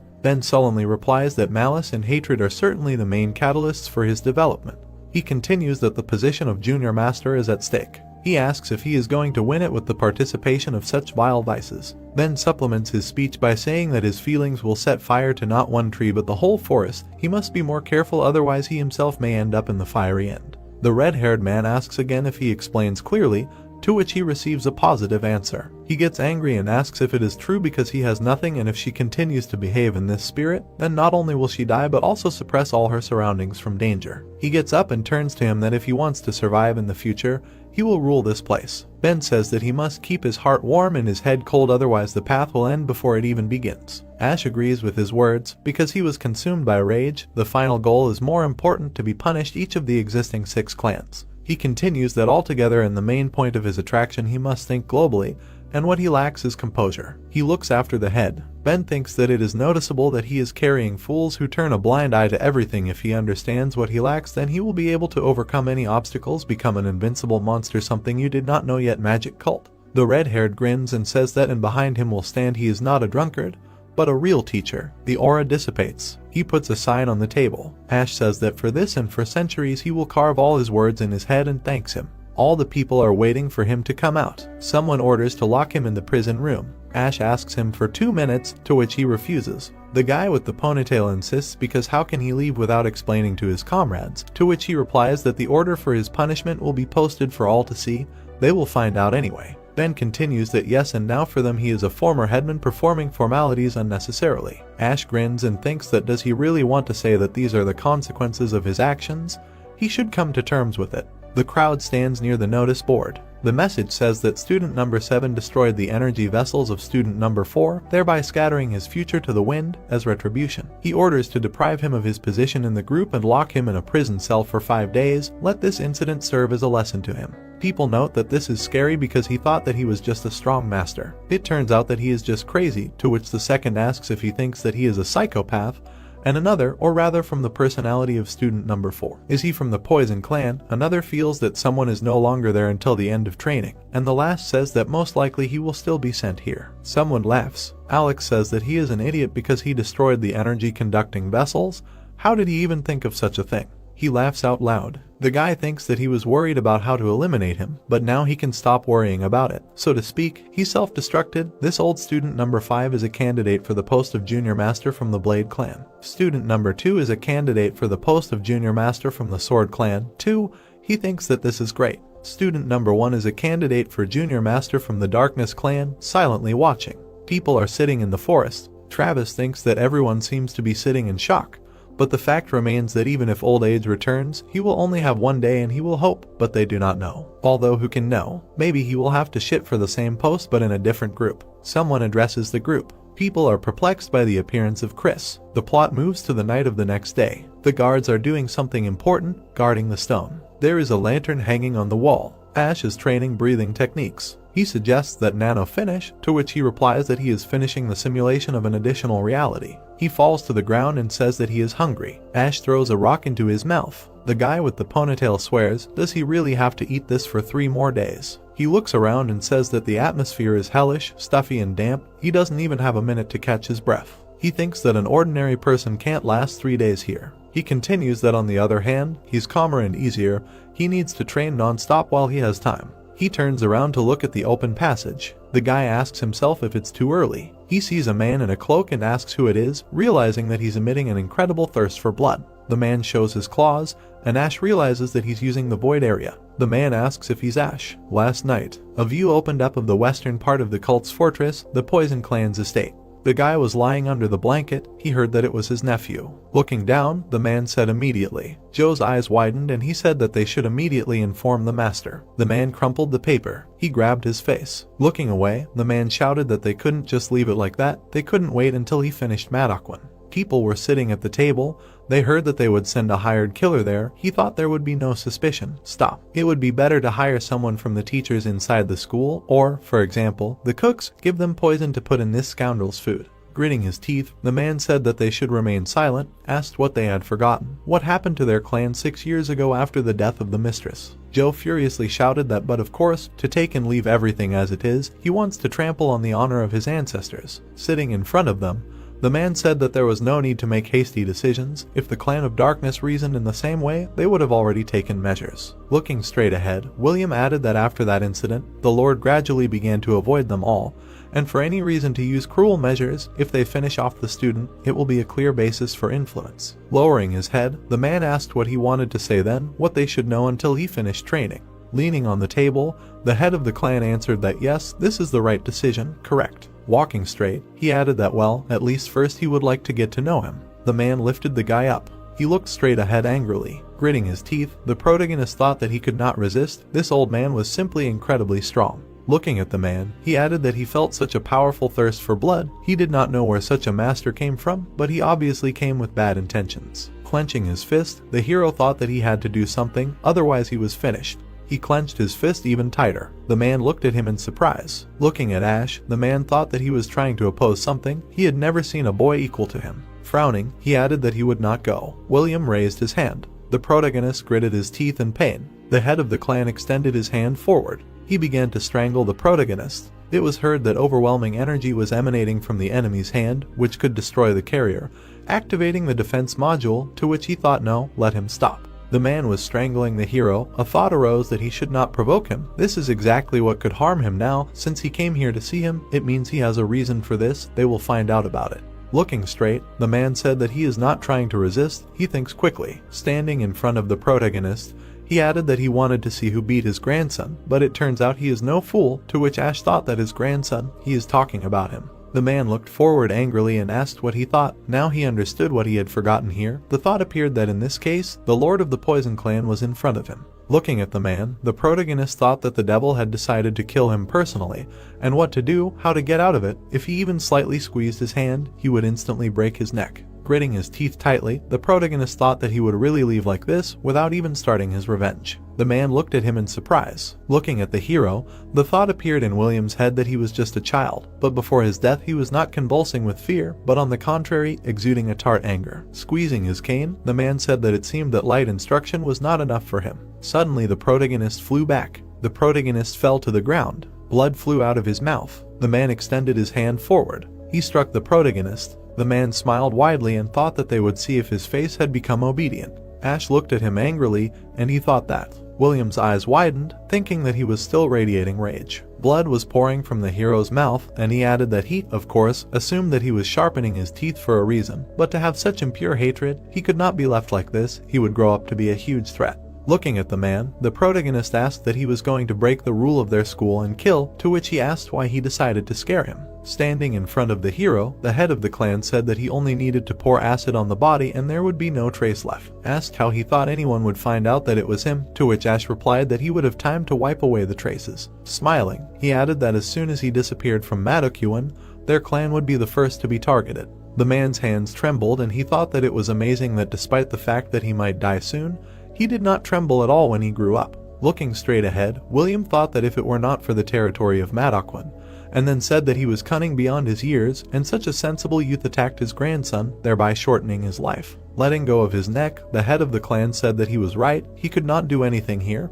but he promised. His eyes lit up and he added that as soon as he left the territory, terrible pain, which was impossible to even imagine, would follow him on his heels. He would break every bone of this mortal body, and give the skin to be torn apart by monsters. The protagonist looked surprised when he heard that he would destroy Danchin and force him to plunge into a world full of hellish torment, to which he thought that he was as if being repelled by surges of energy. The man smiled and raised his hand. The protagonist looked at him in amazement. Having torn off the bead, the man thought that it was a pity to part, but for the last time he would leave one small gift, to which the protagonist thought that it was him. Having put the bead in the hero's mouth, William thought that it was so that he could find him faster. The protagonist swallowed the bead. Frowning, the head of the clan thought that the balls were smeared with poison, but it was not at all dangerous to life. However, let him dare to tell anyone, and he would certainly appear, then no charters and rules would stop him. Suddenly, he threw the protagonist aside. Ash hit the wall. Looking away, the head of the clan said that he would see you soon. He began to leave. The protagonist looked at him furiously. People closed the entrance to the cave. Suddenly someone said that they promised. The man looked away. William sighed and asked what if he were in his place, if he were to meet an enemy who was mocking his family, wouldn't he reprimand him? Standing in front of him,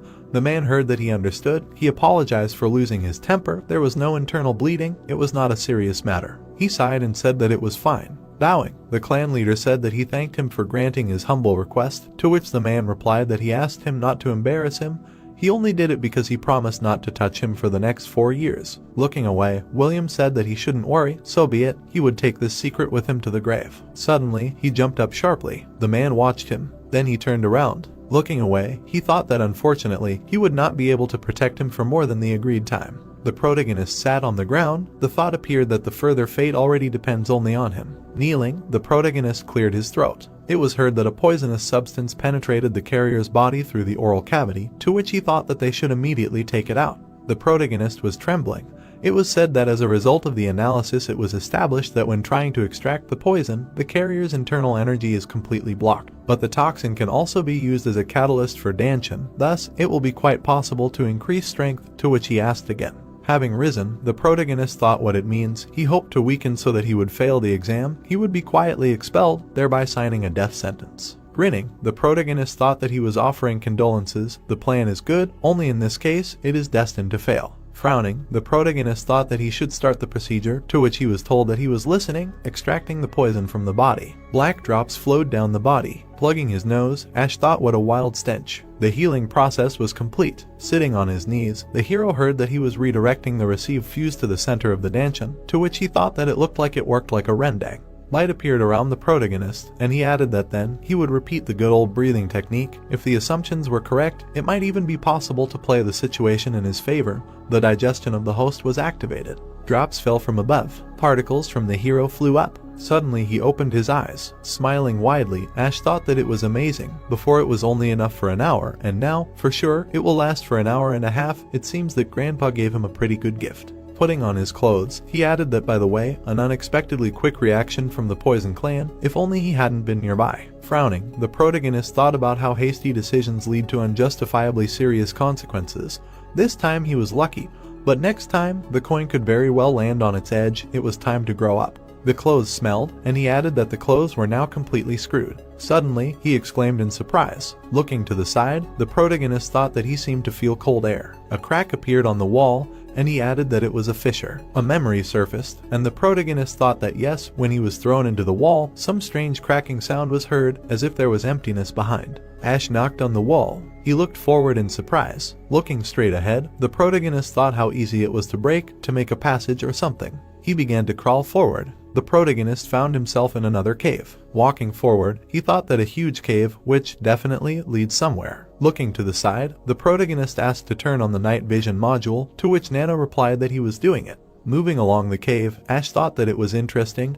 It was closed on purpose. If so, perhaps he would find something interesting here. He opened his eyes in surprise, hearing that a flicker was noticed at the end of the tunnel, to which he thought that the flicker, maybe they put glowing stones there. The protagonist moved towards the exit of the cave. Putting his hand to his face, he thought that everything was visible more and more clearly. Let him turn off the module, to which Nano replied that he was doing it. There was a bright light ahead. He found himself in a huge room. Stretching his hand to the side, the hero asked where he was. Suddenly he jumped up. He landed down. Looking around, the protagonist thought that, be that as it may, but in a prison, such a hidden hall. Looking at the wall, he added that it seemed like there was an exit in the past. Judging by the fact that it was blocked up, he believed that this place had been empty for a long time. Looking at the floor, Ash thought that there were tracks. Crouching down, he added that it was not only here, apparently, there were huge boulders here. Suddenly, the protagonist opened his eyes in surprise and wondered, really? Frowning, he asked to reproduce this picture in augmented reality. Let him transfer the image of the sapphire monolith from the first floor of the library here, to which he replied that he was starting.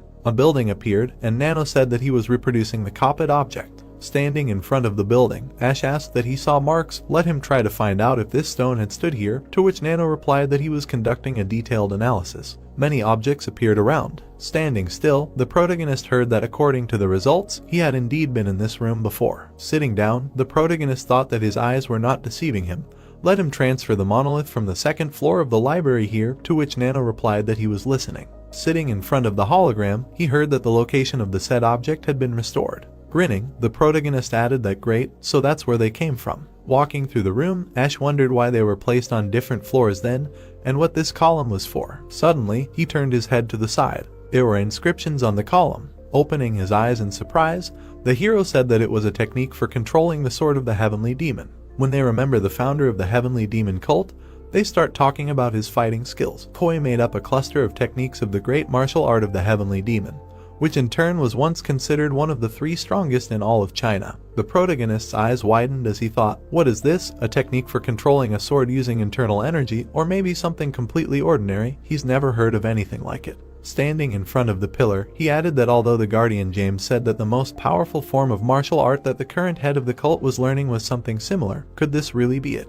Looking at the inscriptions, Ash thought that he should compare the style of writing on the pillar with that on the stone blocks, to which Nano replied that a complete match was noticed. Grinning, the man asked what he knew, said that they say that earlier the techniques of the progenitor himself were described here, to which the hero asked again. Looking up, the protagonist thought that yes, now everything is as clear as day. The image of a dragon appeared, and he added that these scars are very reminiscent of a dragon striving upward, and for what reason. Ash put his hand to his face and thought about what meaning they carry. The secret is in the number of holes, 1, 2, 3. Sitting down on the floor, he added that there are only 24. Apparently this technique consists of just this number of techniques.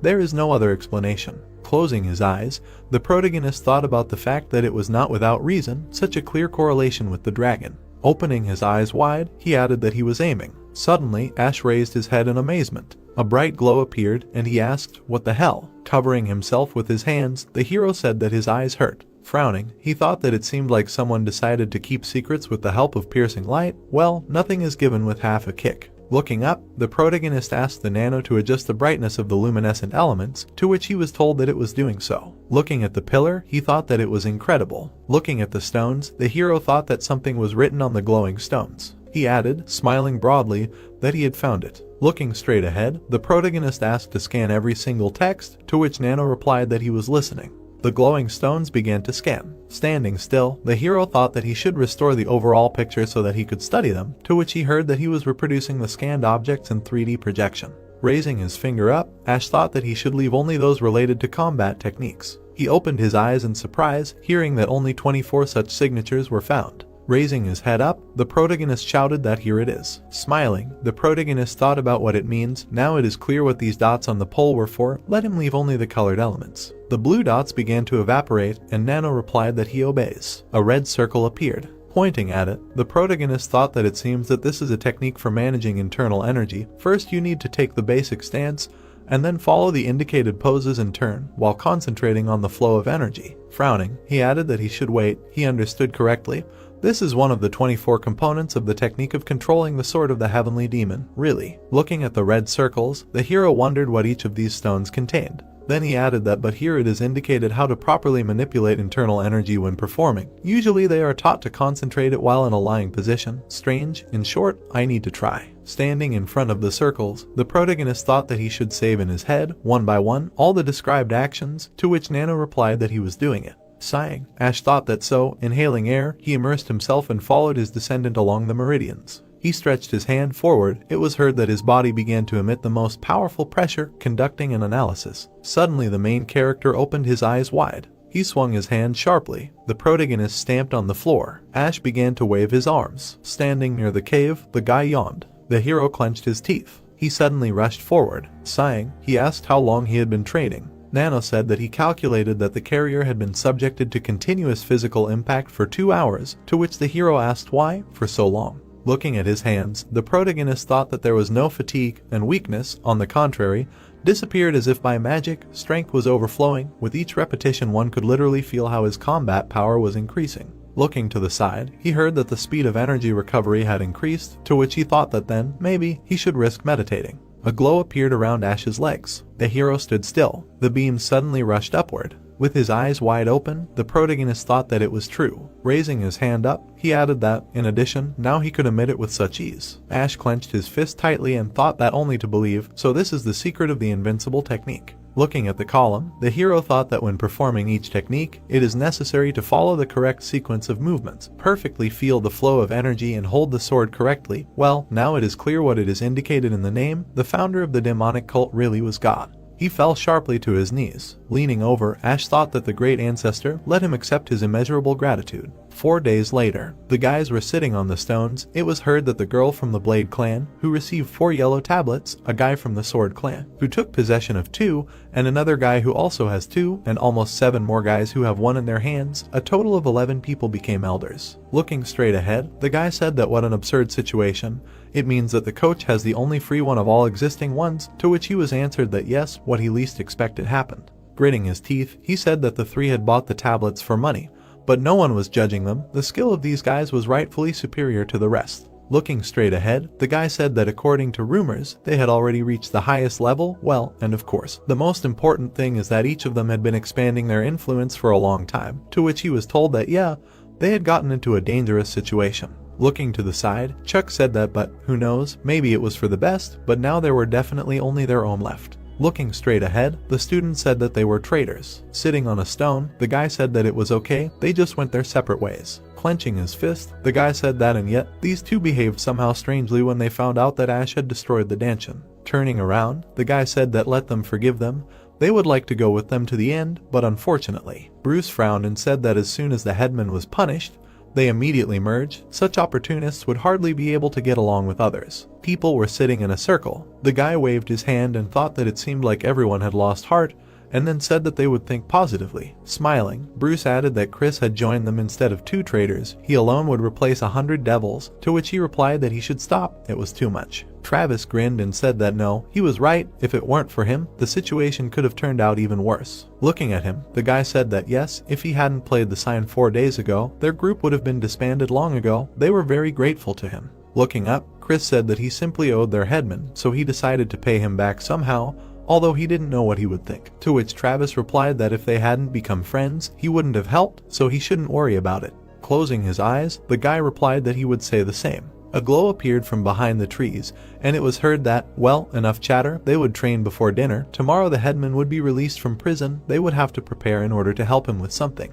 In the evening, during dinner in the courtyard of the Madaquan dining hall, the guy looked ahead in surprise. Looking at Chris, he asked what about dinner, to which Chris replied that he usually didn't have lunch, he just ate in the evening, and today, thanks to them, he dropped by, so he wouldn't mind missing it. Turning away, Travis said that then he would have to too. Grinning, he added that although it was temporary, he was currently the head, and therefore they were obliged to protect him. Looking at him, Chris said that he was going to a private room, so he shouldn't worry. Waving his hand, he added that after that he would move in the crowd, to which the guy replied that but still, and he said that they shouldn't worry. Looking straight ahead, the guy thought that he couldn't choose. Walking straight ahead, Chuck said that okay, they would follow him, they shouldn't get distracted, to which the guy asked that he was serious, and Bruce asked again. The guy was left alone and heard that they would see each other later. Thank you, he relies on him, to which he thought that they forgot to ask him. They quickly followed the guy. Turning around, Chris asked what, maybe, it's not worth it, to which Chuck replied that he should forget, they won't die. Grinning, Chuck said that they were going at all costs. The last thing they needed was to let someone beat him up. The guy grinned, looking at them. Closing his eyes, he said that he imagined how they would take care of the present when he appeared in the courtyard of the building for individual training. Pointing forward, Chris said that this was a closed room, no one would get in here, to which Chuck replied that you never know, and he said that well, they came, so where are they now? The guy looked away in surprise. Looking at him, Chuck asked what happened. Someone rushed forward. They looked ahead in surprise. The guy clenched his teeth and said, damn. Suddenly they were surrounded. Looking away, Chris whispered that judging by the fact that they were holding wooden swords in their hands, they had arrived a long time ago. Looking straight ahead, Bruce said that it was the same. The guy grinned. Jack was heard. The crowd was moving closer. The guy, opening his eyes in surprise, asked what they did too. Grinning, the guy said that he was watching. It was no longer funny, and the other asked, well, how are things in the new group? It was nice to realize that he was a traitor. The guy looked angrily ahead. Chuck shouted furiously, what are they doing? Smiling, Jack asked what he really didn't understand or was just asking. Stretching his hand forward, he added that he should bring the yellow sign here. Looking ahead, the guy asked what he thought. He would just give it away. Raising his hand, Jack said that if he didn't go to the meeting in a good way, he would have to act in a bad way. Putting his hand to his face, he added that although he could, right away. Smiling widely, the guy thought that, frankly, since they all walked the line behind the 7th student, he had no idea to treat them in a good way. The guy shouted furiously. What he said, an idea appeared, what to do. Gritting his teeth, Chris thought about how no matter how high his skill level was, he would have to fight against as many as 30 fighters. The guy grinned, and he added that, plus with Jack, to tell the truth, they were about equal. The guy looked away in surprise, hearing that he should take the yellow sign and try to get out of here, to which he asked what, and he was going to which he added that they couldn't escape together anyway. Frowning, the guy said that he would hold them back, to which Chuck replied that he couldn't wait. Looking at Chuck, Chris said that he shouldn't play the fool. Didn't he understand that if they couldn't save her now, their group would fall apart and then their friend wouldn't have a chance? Chuck looked at him in surprise, hearing that no matter how strong he was, he would hardly be able to defeat the teacher. Smirking, Jack thought that it seemed like they were communicating with the help of black magic, that something was fishy here. Shouting that they should go ahead, he added that they thought they would be able to escape. The guy rushed forward. He handed the sign to Bruce. He looked at the sign in surprise and asked what was going on. Chris frowned and thought that even though he had failed as a prefect, he swung and added that he could not forgive such filth. The boys looked forward in surprise. One of them clenched his teeth. Chris was throwing punches at the boys. They looked at him in amazement. The boy jumped up. He threw a kick. Jack looked to the side and smiled. Looking at Chris, he thought that the energy coming from the kick was not that powerful, but still, he would not yield to him. The boy slid along the ground. Turning around, he shouted that it was time, let them run. Bruce looked to the side and shouted that they were coming.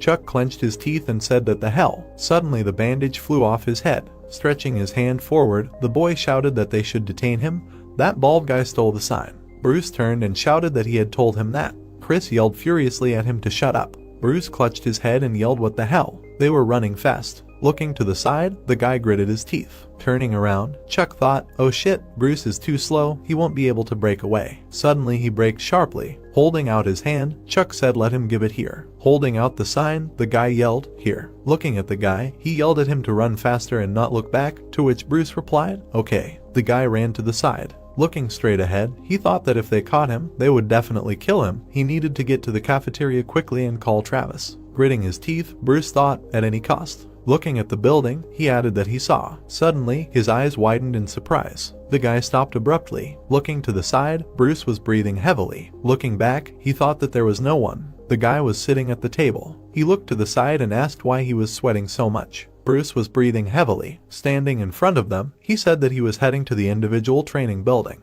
Travis widened his eyes in surprise and asked what had happened. He said that there was an ambush and that they were waiting. Pointing to the side, the guy said that Chris and Chuck were currently fighting there. They asked him again in surprise. Rushing forward, the guy shouted that they were coming. He jumped up sharply. Gritting his teeth, Travis thought that this meant that what he had feared most had happened. The light sky appeared. The guy was jumping quickly across the rooftops. He looked at the crowd in surprise. Looking straight ahead, he shouted Chris's name. He widened his eyes in amazement. The guy was lying on the ground and he heard a voice saying, damn it. Looking at her, the guy thought that he was unconscious. Gritting his teeth, he added, nasty thing. The man grinned, thinking that it seemed like he was the one who organized the ambush. Travis clenched his fist and asked what they were doing. The guy looked away in surprise and thought that it was the same thing. Someone said hello, throwing his hand behind his head. Grinning, he asked that uninvited guests had arrived. Travis furiously shouted out who else was uninvited. Stretching his hand forward, he added that the whole crowd had set up an ambush and now they decided to blame it on them. The guy looked away in surprise. Looking at him, Chris said that he should calm down, they weren't the ones who attacked them. The guy looked away. Pointing his finger, he said that he owed him, so he should think about the offer, especially now that he no longer had the sign, he had nothing to lose. Looking straight at him, Chris said that thanks for the help, but he would probably refuse, to which he replied that he would. As he left, he added that there was plenty of time. The guy fell to the ground. Looking to the side, he asked how the wound was, to which Chris replied that it was nothing, not deep at all. Gritting his teeth, he added that something else was important, he had failed to save it, let them forgive him. Taking the guy by the hand, Bruce thought that Chuck had done everything he could, everything that was in his power. Raising his head, he shouted that they were bastards. Frowning, Travis asked what had happened. The guy clenched his teeth angrily. People ran forward, it was heard that they should stop. Suddenly Chuck stumbled. He clenched his teeth tightly. The guy turned over several times. Chuck was clutching the sign tightly. Someone stepped on him with their foot. After Chuck received the yellow sign from him, he tried to run away with all his might, but in the end, he found himself surrounded by 20 opponents, as a result of which, he simply could not withstand the attacks. Chris swung his leg. He clenched his teeth angrily. Jack looked at him angrily and said that even with his excellent skill, Jack would never have defeated him alone. A sharp swing was heard. A blow hit the guy's leg. He fell to his knees. Smiling, Jack shouted that he was finished, but suddenly it was heard that he was apologizing, that he was interrupting. The guy was watching the battle. Student number 5 appeared. Grinning, he said that he understood, he had noticed him for a long time, asked what he could, leave the guy alone. Looking to the side, Jack shouted that he should not interfere in other people's affairs, get out of here, especially since there were more of them. He grinned, closing his eyes. He took a step forward. Suddenly he began to strike. The guy looked at him in fear. Grinning, the student said that it did not matter how much, if his guys were worthless, asked what to continue. Gritting his teeth, he said, down. Leaves flew in the air, it was heard that everyone was leaving. Blood dripped onto the floor, the name Alex was heard. Looking at the guy, Chris said that he owed him. Grinning, he asked that it seemed that he had lost the tablet, he thought that he would never get it back, maybe he would go over to his side. Sitting on the ground, the guy said that of course, he refused him, and just then they appeared. Looking down, Travis said that he did not expect that the 5th student would be waiting. Could it really be about this notorious title of Junior Master? Hitting the ground, the guy said that it did not matter, the main thing was that now they could not change anything on their own. Damn. Grinning, Bella asked that maybe they would gather the guys, pay in the same coin. Closing his eyes, the guy replied that in that case they would have to select even those who could well turn out to be their class leader's opponent. No, that wasn't right. Looking down, Bella sighed. Looking at him, Chris asked what he was proposing, to which he replied that there was another chance. Looking away, the guy said that if he was thinking about the one that the teacher was keeping, and knew better than him that getting it was literally unrealistic. Kneeling, the guy said that he probably knew better, he wasn't competing with him, besides, since the other candidates also didn't want to fight. Looking straight ahead, Travis said that they would still try to trust. Lowering his head, the guy wondered if that was really all that was left was to fold his arms. Raising the guy, Bruce said that he would take Chuck to the infirmary. The guy took a step forward. Looking down, Bella said that he should wait, thinking that she should put in her 2 cents after all. Walking straight, the boy said that he, like her, believed in Ash, no, even more. The boys looked to the side. It was heard that he understood. Just waiting was not quite the right decision. Since they were his subordinates, should not they act accordingly? Looking to the side, Bruce asked that if there really was no other way out, in that case, until the moment he left the prison cell, would it not be better to try to recruit more useful like-minded people? The boy looked down. Raising his eyebrows, Bruce asked that he had gone too far. Travis suddenly laughed. Clenching his fist, he added that not at all. Well, at least they would try to do their best. Yes, he was a truly loyal comrade. Walking straight, the boy said that it was not bad, and Bella said that something, from time to time the stick also shoots. Walking forward, the students shouted that they were not standing still, they would go. The next morning, rushing forward, the teacher thought that he hoped he was okay. People were standing near the cave. It was heard that the term of imprisonment had come to an end. Let Ash be released. The stone began to move. Looking straight ahead, the man said that it was time to go free. The protagonist was meditating. Suddenly he opened his eyes. The teacher opened his eyes in surprise. The protagonist covered his face with his hand. The thought arose that his body. Looking straight ahead, the man thought that his gaze would not tell that he had been sitting in the cave for 5 days. Ash looked away, and he added that rather, now he looked much better. Pointing at the hero, the teacher asked what and where the clothes were. The hero held the clothes out in front of him,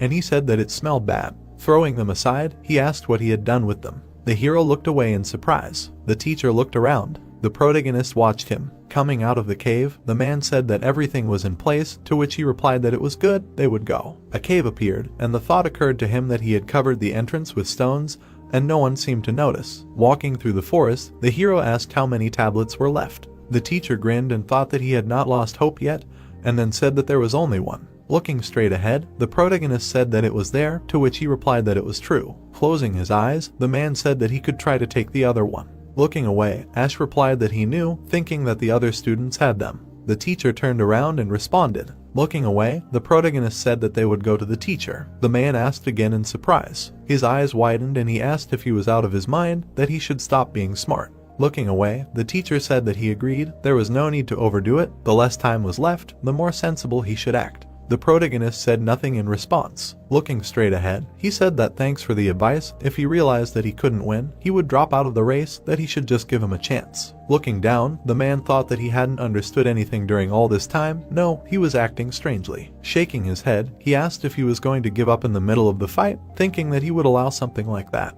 Closing his eyes, the teacher said that if he insisted, then it would be his way. Looking at the hero, he added that he should try not to get hurt. In any case, this was the last chance. The protagonist pressed his fist to his palm. Looking straight ahead, he said that he was listening. Standing by the wall, the guy asked what it was, wanted to pull him over to the side of the 7th student. Waving his hand, Chris said that he had never heard such an idiotic proposal before. Let him get lost. Bruce was left alone. His eyes wide open, he thought that this was already the 4th refusal. Walking forward, he said that well, they would try again. The students were standing near the stairs. The guy suddenly stopped. He looked away in amazement. Looking at the students, Bruce wondered what had happened. Suddenly, his eyes widened. The protagonist stood still, and he thought that it was the headman. Among the students, he heard what he had forgotten there. No, well, was he really going to fight? He had already been released, but why did he even think he could handle it? The man approached the stairs. He heard him leaving. Teacher Adam. The hero looked straight ahead. The thought appeared that the 7th. Grinning, the man thought that he had been waiting for him for a long time. Closing his eyes, the protagonist said that the 7th student was greeting the elder. Looking at him, the teacher asked that everything was okay.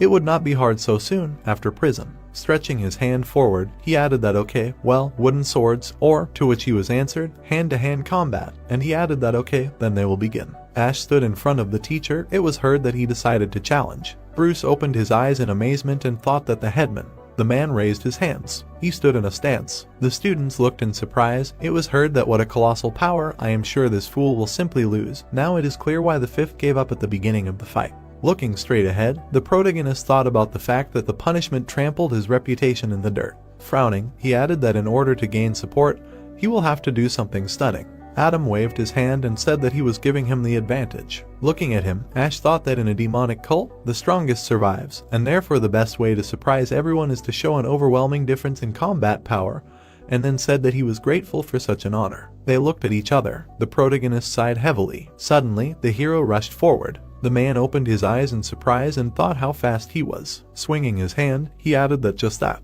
Stretching his hand forward, the teacher thought that unfortunately, he knew all his techniques. The protagonist frowned. The teacher opened his eyes in surprise. He stretched his hand out in front of the man. The hero deftly parried his blow. Looking to the side, Adam wondered where it came from. The protagonist parried the teacher's blow. The man raised his hand in front of him. The hero stretched his hand out. Smiling widely, the teacher thought that it meant he decided to use one in the sword control techniques, it seems for a reason. Ash frowned, and he added that great, in that case. The man said that honestly, he did not expect anything like that. Smiling, he added that it seemed like he would have to turn up the heat. The protagonist opened his eyes in surprise. The teacher used the combined technique of the demonic sword. The students looked in surprise. It was heard that he used 4 techniques at once. God, what an incredible combination. That's what he is, the owner of the highest level of the demonic sword. The protagonist frowned. Suddenly, he used the technique of controlling the heavenly demon sword. The guys widened their eyes and asked what was that. The teacher and the hero were fighting. The man opened his eyes wide. Ash's eyes lit up. A thought appeared. What the hell? Adam parried the blow and thought that he could not oppose him. He needed to quickly strengthen the control of internal energy. The man clenched his teeth. The protagonist ran through him. The students looked at him in surprise. Leaves were flying near the hero. Adam landed on the ground.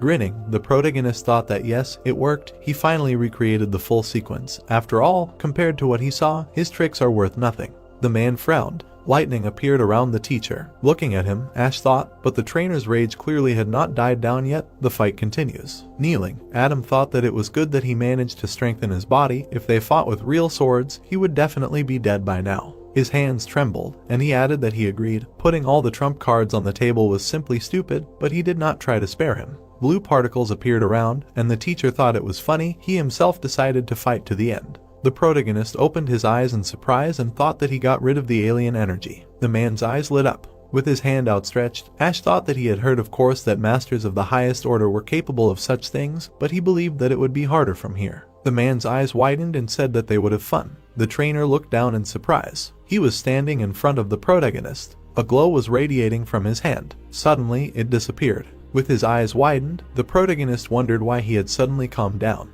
The man grinned slightly. Looking straight ahead, Adam said that it was amazing that he was moving up higher and higher every day. Taking the tablet in his hands, he thought that who knows. Stamping his foot, he added that maybe in the future he would become an all-powerful monster like his ancient ancestor. The man handed over the tablet. The protagonist looked surprised to hear that he had lost today. Grinning, he added that it was rightfully his. The protagonist's eyes widened in surprise. Ash smiled widely and said that he thanked him. The student looked at him in surprise and said that he really did. The teacher stood in front of the hero. It was heard that he really did. Tears appeared in the guy's eyes and he said that he was the headman. Turning around, the protagonist addressed him, to which he replied that he had waited so long for his return. Putting his hand on his shoulder, the protagonist said that he should forgive him. He made him worry, to which he replied that he had not. The man looked away. The hero turned around in surprise, hearing that he had been addressed. Chris looked straight ahead. A thought appeared, what and why he had called him. Looking at the guy, the protagonist added that he was now hesitating. Did he really want to ask something? The guy fell to his knees. Ash exclaimed in surprise. The guys looked at Chris in bewilderment. With his eyes wide open, the hero asked what he had thought of. Closing his eyes, the guy remained silent. Suddenly he shouted that he was very grateful. Looking straight ahead, the guy said that it was thanks to him that he managed to escape death at the hands of a student from the Poison Clan. He saved this worthless life. The hero opened his eyes in surprise. It was heard that the Poison Clan tried to poison him. No way. Closing his eyes, the guy shouted that he knew that he got into a prison cell only because of an ordinary desire to help. He asks for forgiveness. But now he admires this act to the depths of his soul. Looking down, the protagonist thought about what all this meant. The guys looked at each other. It was heard that it turns out that the 7th was punished for standing up for him. Well, then, surely he would have kneeled. A whisper was heard that this was unexpected. Chris shouted loudly that he owed his life, and therefore swears to him right now in boundless loyalty in front of all these people. Closing his eyes, the protagonist thought about who the organizer of this farce was. Did he really come up with it himself? The students could be heard asking if he even knew Ash. Well, that meant the 7th was just protecting his man in that case. Travis grinned, thinking that he was great, but playing terribly. The guy blushed and replied that this was the first and last time. He would not be drawn into such adventures anymore, to which he replied that we had agreed. Looking at the teacher, the man asked if he was okay, to which he asked that he was afraid he would grieve because he had lost face in front of the guys. Folding his hands behind his back, he continued that no, he he still agreed he really was worthy. Looking straight at him, the man said that it was true. He was also amazed. The level of skill, asked what they thought. You taught him these techniques. Closing his eyes, the coach said that who knows, there is a high probability, to which he asked that yes. Steve frowned, wondering what, but didn't he mostly base his training on hand-to-hand combat, right? But then where did Ash find out such a technique? Looking away, the man exclaimed in surprise, to which Adam replied that he should go, perhaps he would get some fresh air. The man was standing on a ledge. Approaching him, the trainer addressed him. Frowning, Ben asked what he had come after all. Looking away, the man thought that he should stop, and then said that if he hadn't been sent away, he would have continued without a doubt. Gritting his teeth, the man said that like anyone in his place. Folding his hands behind his back, the trainer said that in his youth he had participated in hundreds of battles, and sometimes he had seen how the founder of a demonic cult fought. The man looked straight ahead. Standing next to him, Adam said that he thought, being a former left guard, he had noticed too. The image of the protagonist appeared. It was heard that Ash's sword control techniques, damn him, completely copied the technique of controlling the sword of the heavenly demon, which the progenitor possessed. No, rather, they were much more accurate. The technique of controlling the sword of the heavenly demon is a type of martial art that was invented by the heavenly demon, known as the creator of the cult.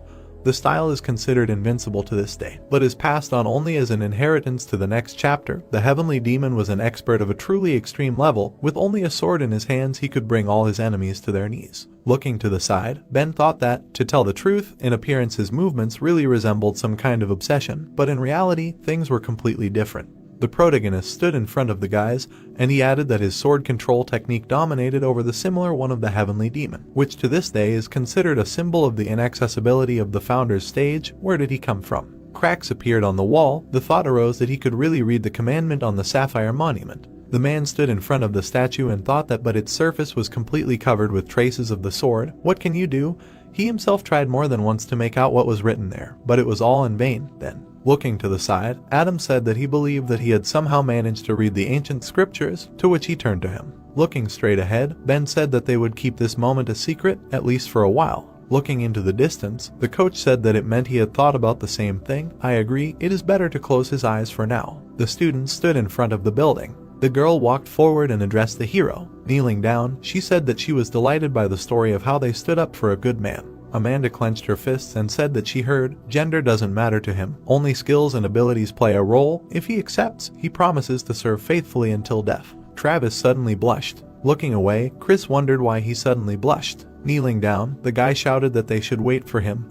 Let them accept him too, even though he is weak, a blockhead, but he promises, no, swears, he will not let them down. Grinning, the main character said that this matter can always be pulled up. Thanks for such a despicable act, and welcome. The guy opened his eyes in surprise. Bowing, Harry said that he is from the Jean family, swears allegiance to the respected Ash. Thank you again. Looking straight ahead, Bruce said that the guy overdid it, and the guys thought that a second Bruce appeared in their squad. Putting his hand to his face, Travis thought that it was still not enough. 3 were missing. He really expected much more, but since the headman got the tablet, he hoped that there would be more people. Looking to the side, the protagonist asked where the others were. Chris frowned, and the guy said that he suggested moving to a quieter place. Ash stood in front of the students. Lowering his head, he said that it was clear. It turned out that they were. Grinning, the hero said that, be that as it may, they also tried well, to which Bella replied that no, and the girl said that they should bow. Thank you for coming back. The guy opened his eyes in surprise, hearing that it was clear with these two, but where was Chuck then?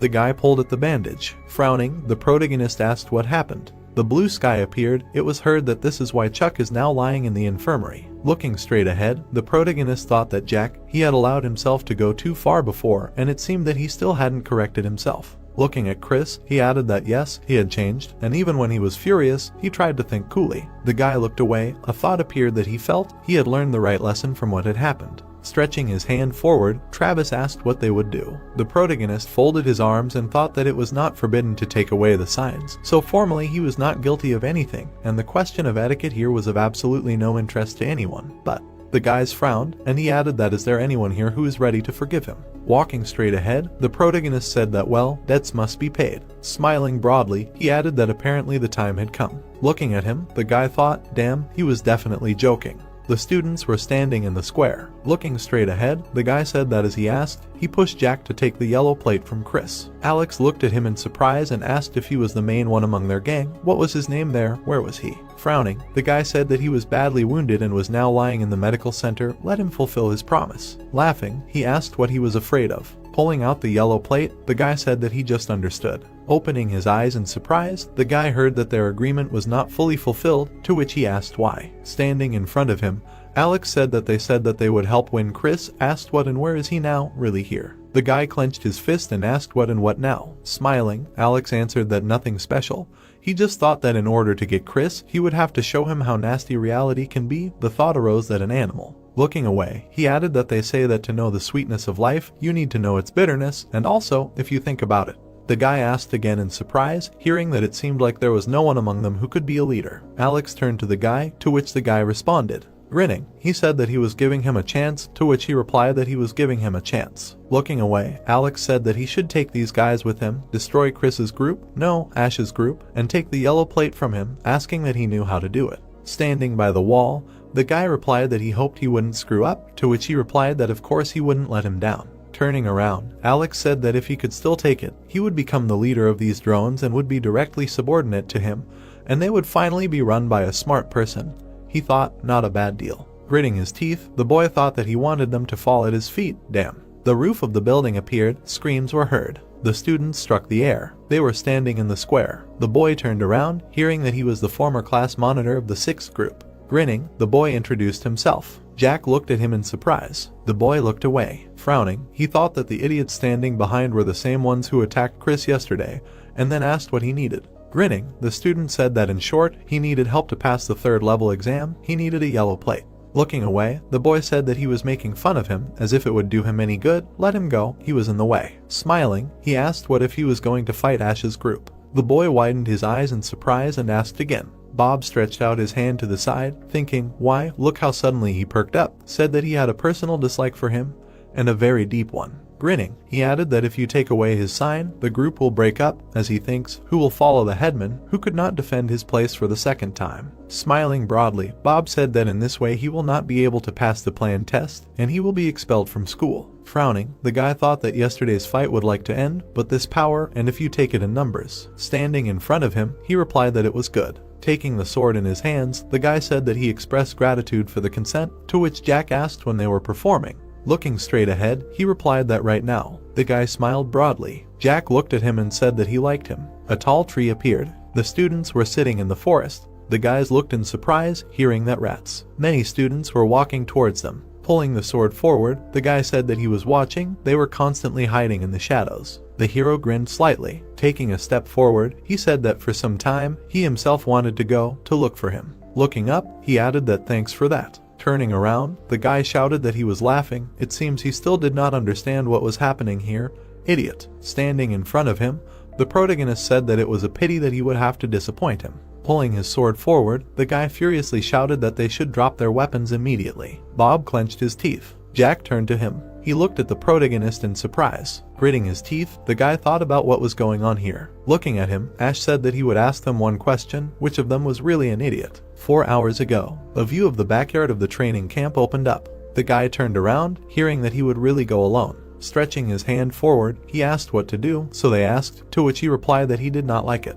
Grinning, the guy said that if he received a sign, they could also organize a group, to which he was told that one thing would not be enough. There were 20 of them here, on the contrary, they might fight among themselves. Bill said that they couldn't sit idly by either, to which he was told that well, yeah. Frowning, he added that to survive here in Madokwan, they would have to fight to the end. How could they just give up because they were weak? Lowering his head, the guy said that he didn't want to win at that price. Grinning, Bill replied that there was no other way. They would think first of all about their own skin. If he became the headman, he guaranteed. Running up to them, the guy said that he would wait a minute. The guy opened his eyes in surprise and asked what he was. Grinning, the protagonist heard that but where from, to which he asked what and why he was so scared. The guys suddenly rushed forward. Bill looked ahead in surprise. Frowning, Chris asked what was happening. That's how it was. They looked in surprise and asked what Chris was. The guy furrowed his brows angrily and asked that he came to avenge yesterday. Travis said furiously that they had done a very dirty thing by setting up an ambush, that he had hoped to get out of it quietly. A whisper was heard behind him that he had come with this monster. They said that if he got angry, he could easily destroy someone else's stanchion. He must not be disturbed. He knew how many guys Ash had sent to the infirmary. Turning around, the guy shouted that they were all fools. There were many more of them. Closing his eyes,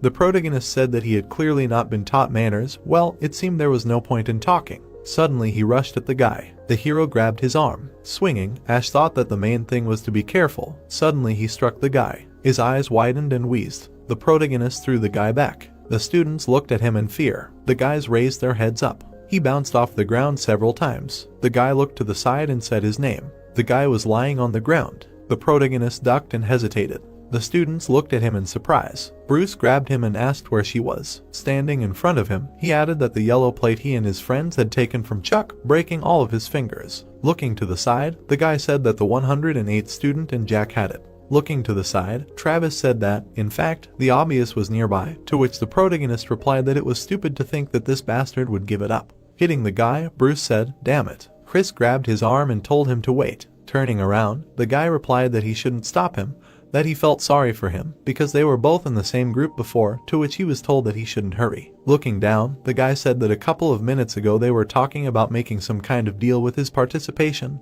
Let him clarify. Putting his hand to his face, the guy said that Alex from the Blade clan ordered to take away the yellow tablet and drive him into a corner in order to force him to switch sides. The protagonist opened his eyes wide and turned to the guy. Gritting his teeth, Chris thought that he couldn't believe it, and he thought that he, on the contrary, saved them from trouble, so this was all part of the fucking plan. Frowning, he asked what in exchange. They agreed on the tablet, to which the guy apologized. Looking away, Chris said that he was trash. Bruce struck the guy and said that he was a coward. Throwing punches, he added that now he would do the same to him as he did to Chuck. Punches flew at the guy. Suddenly, someone told him to stop. Turning around, the guy exclaimed in surprise. Grinning, Travis asked that what good would his suffering do them. Let him trust, there is a good plan. Standing in front of the guy, Travis asked if he was sure Alex would follow their agreement. He sat up and said he didn't understand what he was talking about. Travis closed his eyes and asked if he believed he would actually give it to him. The guy lowered his head and said that he had promised. The guy frowned and asked what he meant. He agreed to give 2, well, there were 20 of them.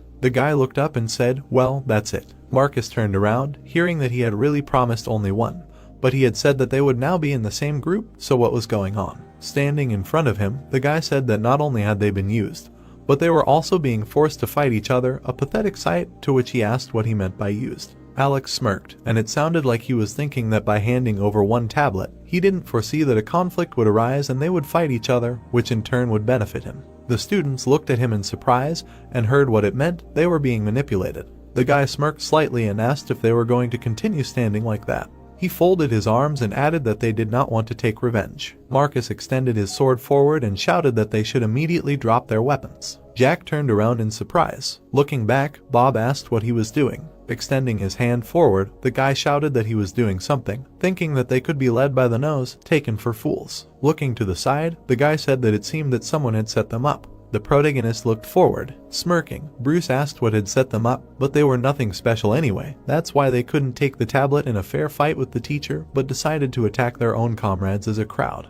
The guy clenched his teeth in fury. Jack's eyes widened as he thought that they were nothing, and this was coming from a man who was running away in fear wherever his eyes looked. The guy laughed and asked what he meant, that he wasn't going to run away now, no matter what happened. The guy smiled broadly. Jack looked furiously, and the thought occurred that great, they weren't planning on letting him go either. The protagonist's eyes widened in surprise. Turning around, the guy thought that he was in trouble, no time to think, but the guy held his hand out, and the thought occurred that if he decided to do it, he would definitely fail the 3rd level exam. The student gritted his teeth and thought that damn, yes, if he failed this mission, Alex would refuse him. He needed to try to persuade them somehow. He couldn't lose. Looking straight ahead, Marcus heard that he seemed to have misunderstood something. Holding his hand out, Bob said that Alex had personally promised to include their group under his command, so it turned out that he didn't believe him. The guy asked what in that case, how many tablets he would share, 2. Bob exclaimed in surprise. Looking straight ahead, Marcus said that there were 19 of them now, and in order to warm everyone up, there simply couldn't be less. Gritting his teeth, the guy thought, damn, so that's what pushed him. If he couldn't persuade him, the mission would be doomed to failure, but he also had no right to promise anything on his own. Closing his eyes, Bob said, well, they'll do it this way. He'll offer Alex to share 2 tablets with him. The guy asked in surprise what he would offer. Grinning, Bob thought that, in fact, this was no longer a lie, and if he refused, it wasn't his problem. It sounded like he had almost persuaded him. Looking straight ahead, the guy asked what he could answer for his words, to which he asked again. Swinging his hand, the protagonist said exactly what. Gritting his teeth, he thought, nasty. The protagonist struck Bob. Jack swung his sword and shouted that he was a bastard. The protagonist dodged the blow. Ash stopped his sword abruptly. Suddenly, he broke it into pieces. The protagonist looked away. The guy's eyes widened. Looking at the weapon, he thought that he had put the internal energy of the 7th level into this wooden sword. Suddenly, someone hit his hand. The guy flew to the side. He lay on the ground and trembled. Looking ahead, Jack wheezed. Clenching his fist, Chris said that it was his. Kneeling, the guy said that he was a coward from behind. Then, clutching his side, he thought that the devil seemed to have broken it. Looking to the side, he added that the chances of winning were too small, but it was also impossible to escape from here. The students screamed in fear. The guy turned around in surprise. Looking at the students, Bob thought that he could not defeat this monster Ash and his gang. He needed to escape by any means. The guy furiously screamed what they were doing. Frowning, Chris asked where he was looking. He said, gritting his teeth, Jack said that the devil. They began to fight among themselves. Warming his fists, Travis asked, well, it's time to warm up. The guy grabbed his head. Amanda, her eyes wide open, said that finally, their debut. They rushed forward. The student swung his fist. Bruce struck. Amanda hit the guy. Bob gritted his teeth in fear. The guy screamed in fear. Suddenly, a blow flew at Jack. Gritting his teeth, the guy thought, what the hell, what's going on here? Looking straight ahead, he added that they lost. There was no other way out. Resistance would cause great losses. The sword fell to the ground. A thought arose that since it was impossible to win. Falling to the ground, he screamed that he gave up. He won. Frowning, the protagonist asked what he was doing. Lying on the ground, the guy answered that the outcome was obvious. Why resist? If it was clear that this was the end, they admit defeat, asking for mercy. Smiling, Bob thought that no matter how strong the rage in his chest, he still could not hit the man bowed at his feet. He heard that he was asking for mercy. The protagonist abruptly grabbed his head. The guy screamed in pain. Looking down, Ash said what did that mean and why did he think he should spare him if he didn't want to fight? He shouldn't have started such a scam. The guy furiously asked what he was doing. He was giving up. Looking at him angrily, the hero replied that he should shut up. He started to hit the student's head on the ground. The guy hit his face on the ground. The students turned around in fear. The guy's eyes widened. Blood was pouring onto the ground. Looking at him, the protagonist said that he had to answer for his actions. The guy was beaten and heard that he hadn't even started. Loud screams were heard. Covering his eyes, Bob said that he was a bastard. Suddenly, he furiously shouted that he thought Alex would turn a blind eye to his actions. Looking at him, the protagonist asked what was going on. Alex would punish him, to which he thought that it seemed like it was in vain. Clenching his fist, he added that but at the moment he was the most powerful disciple in Madokuin.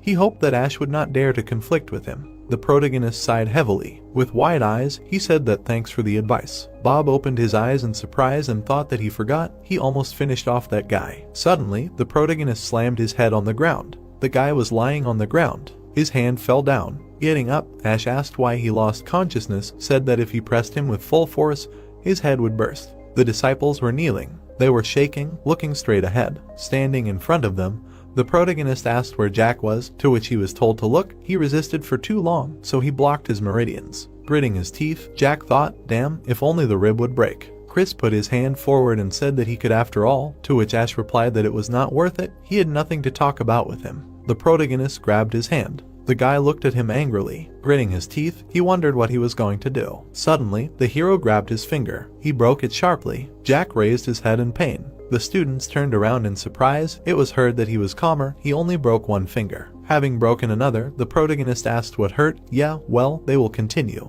Biting his lips, the guy thought, oh, he is a bastard. Ash looked down and said that Chuck was in the same pain as he was now. The guy opened his eyes wide, hearing that no, that's right, he was much worse, because now he is half dead lying in the infirmary. A thought appeared, mother of him, they beat him up then. The end. Looking at the hero angrily, the guy thought, damn him, the bastard, he'll kill him. Looking straight ahead furiously, Jack added that he'll definitely kill him. Ash grinned. The thought appeared that he'll definitely finish him off. Suddenly he slapped him. The guy spat out blood. The hero's team looked, hearing that he was announcing a punishment. Turning his head, the protagonist said that Jack and all members of his group would have their fingers on both hands broken. The guy raised his head, his face distorted with horror. Marcus mentally shuddered. If a couple of minutes ago he had agreed to the conditions, they would have been among them too. The hero headed towards the group. Someone shouted, check. Jack shuddered, veins bulged on his face. His fingers twitched convulsively. He lay there, twitching in convulsions, with red, rolled-up eyes. His eyes flashed with rage. The sound of a heartbeat was heard. Bruce looked back with a slight smile. Jack stood up abruptly, waves of flame emanating from him. Bruce's eye instantly widened. He waved his hand, calling out to the headman. Jack rushed forward with a furious roar. Ash turned around. The enemy jumped at him, stretched out his hands forward to strike. A powerful explosion thundered in the forest, and someone's voice desperately shouted, "Headman." The team took positions on the site. The group in the circle put their swords forward. The space was illuminated by a flash of light. Alex shuddered and frowned. He straightened up, casually put the sword on his shoulder and said, "No." He thought that this did not look like a technique from the forbidden book of the 7 demonic swords. The guys were breathing heavily. He thought, all of them, excellent students, and therefore, learning the sequence of techniques for them is definitely not a difficult task. Then why can't they combine energy? The guy took the book and suggested that they take a break.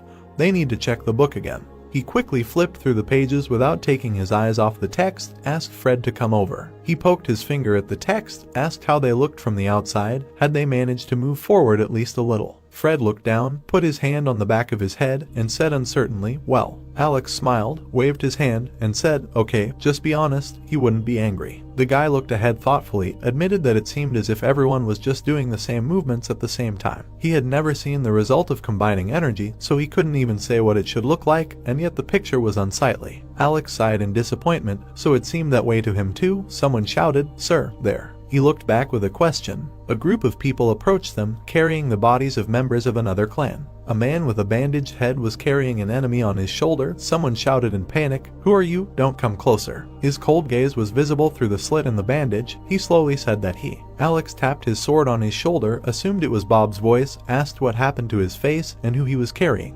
Jack's body fell to the ground with a dull sound. The guy with the shaved head standing next to him turned away. Alex muttered in disgust, "What an abomination." The rest of the group also threw bodies to the ground. He recognized Travis. There was also Chris. Alex said, "These are Ash's subordinates." One of them had a black bloody bandage on his head. He asked who this was. The man replied that it was Ash himself. Alex turned to him, grinning, asked, "Well, how did he manage to catch him?" He replied that if it weren't for Jack, they probably would have failed. He added that it turned out that he was studying reverse circulation magic. The guy shuddered when he heard this, exclaimed, "What?" He knew that reverse circulation magic was a way to achieve explosive power by reversing the internal energy in the body, but this technique had its side effects. With each use, the meridians inside the body were gradually destroyed and a person stopped thinking rationally, which is why the demonic cult banned its use. Alex sighed heavily, looked at Jack and said that it seemed that he was also out of his mind. Apparently he had lost his mind and started attacking everyone indiscriminately. He approached Ash, threw the sword to the other and laughed. Well, in short, good work, admitted that he had not really hoped for it, but he was happy with the result. His palm flashed with blue light. He added that in that case, before sending them to the infirmary,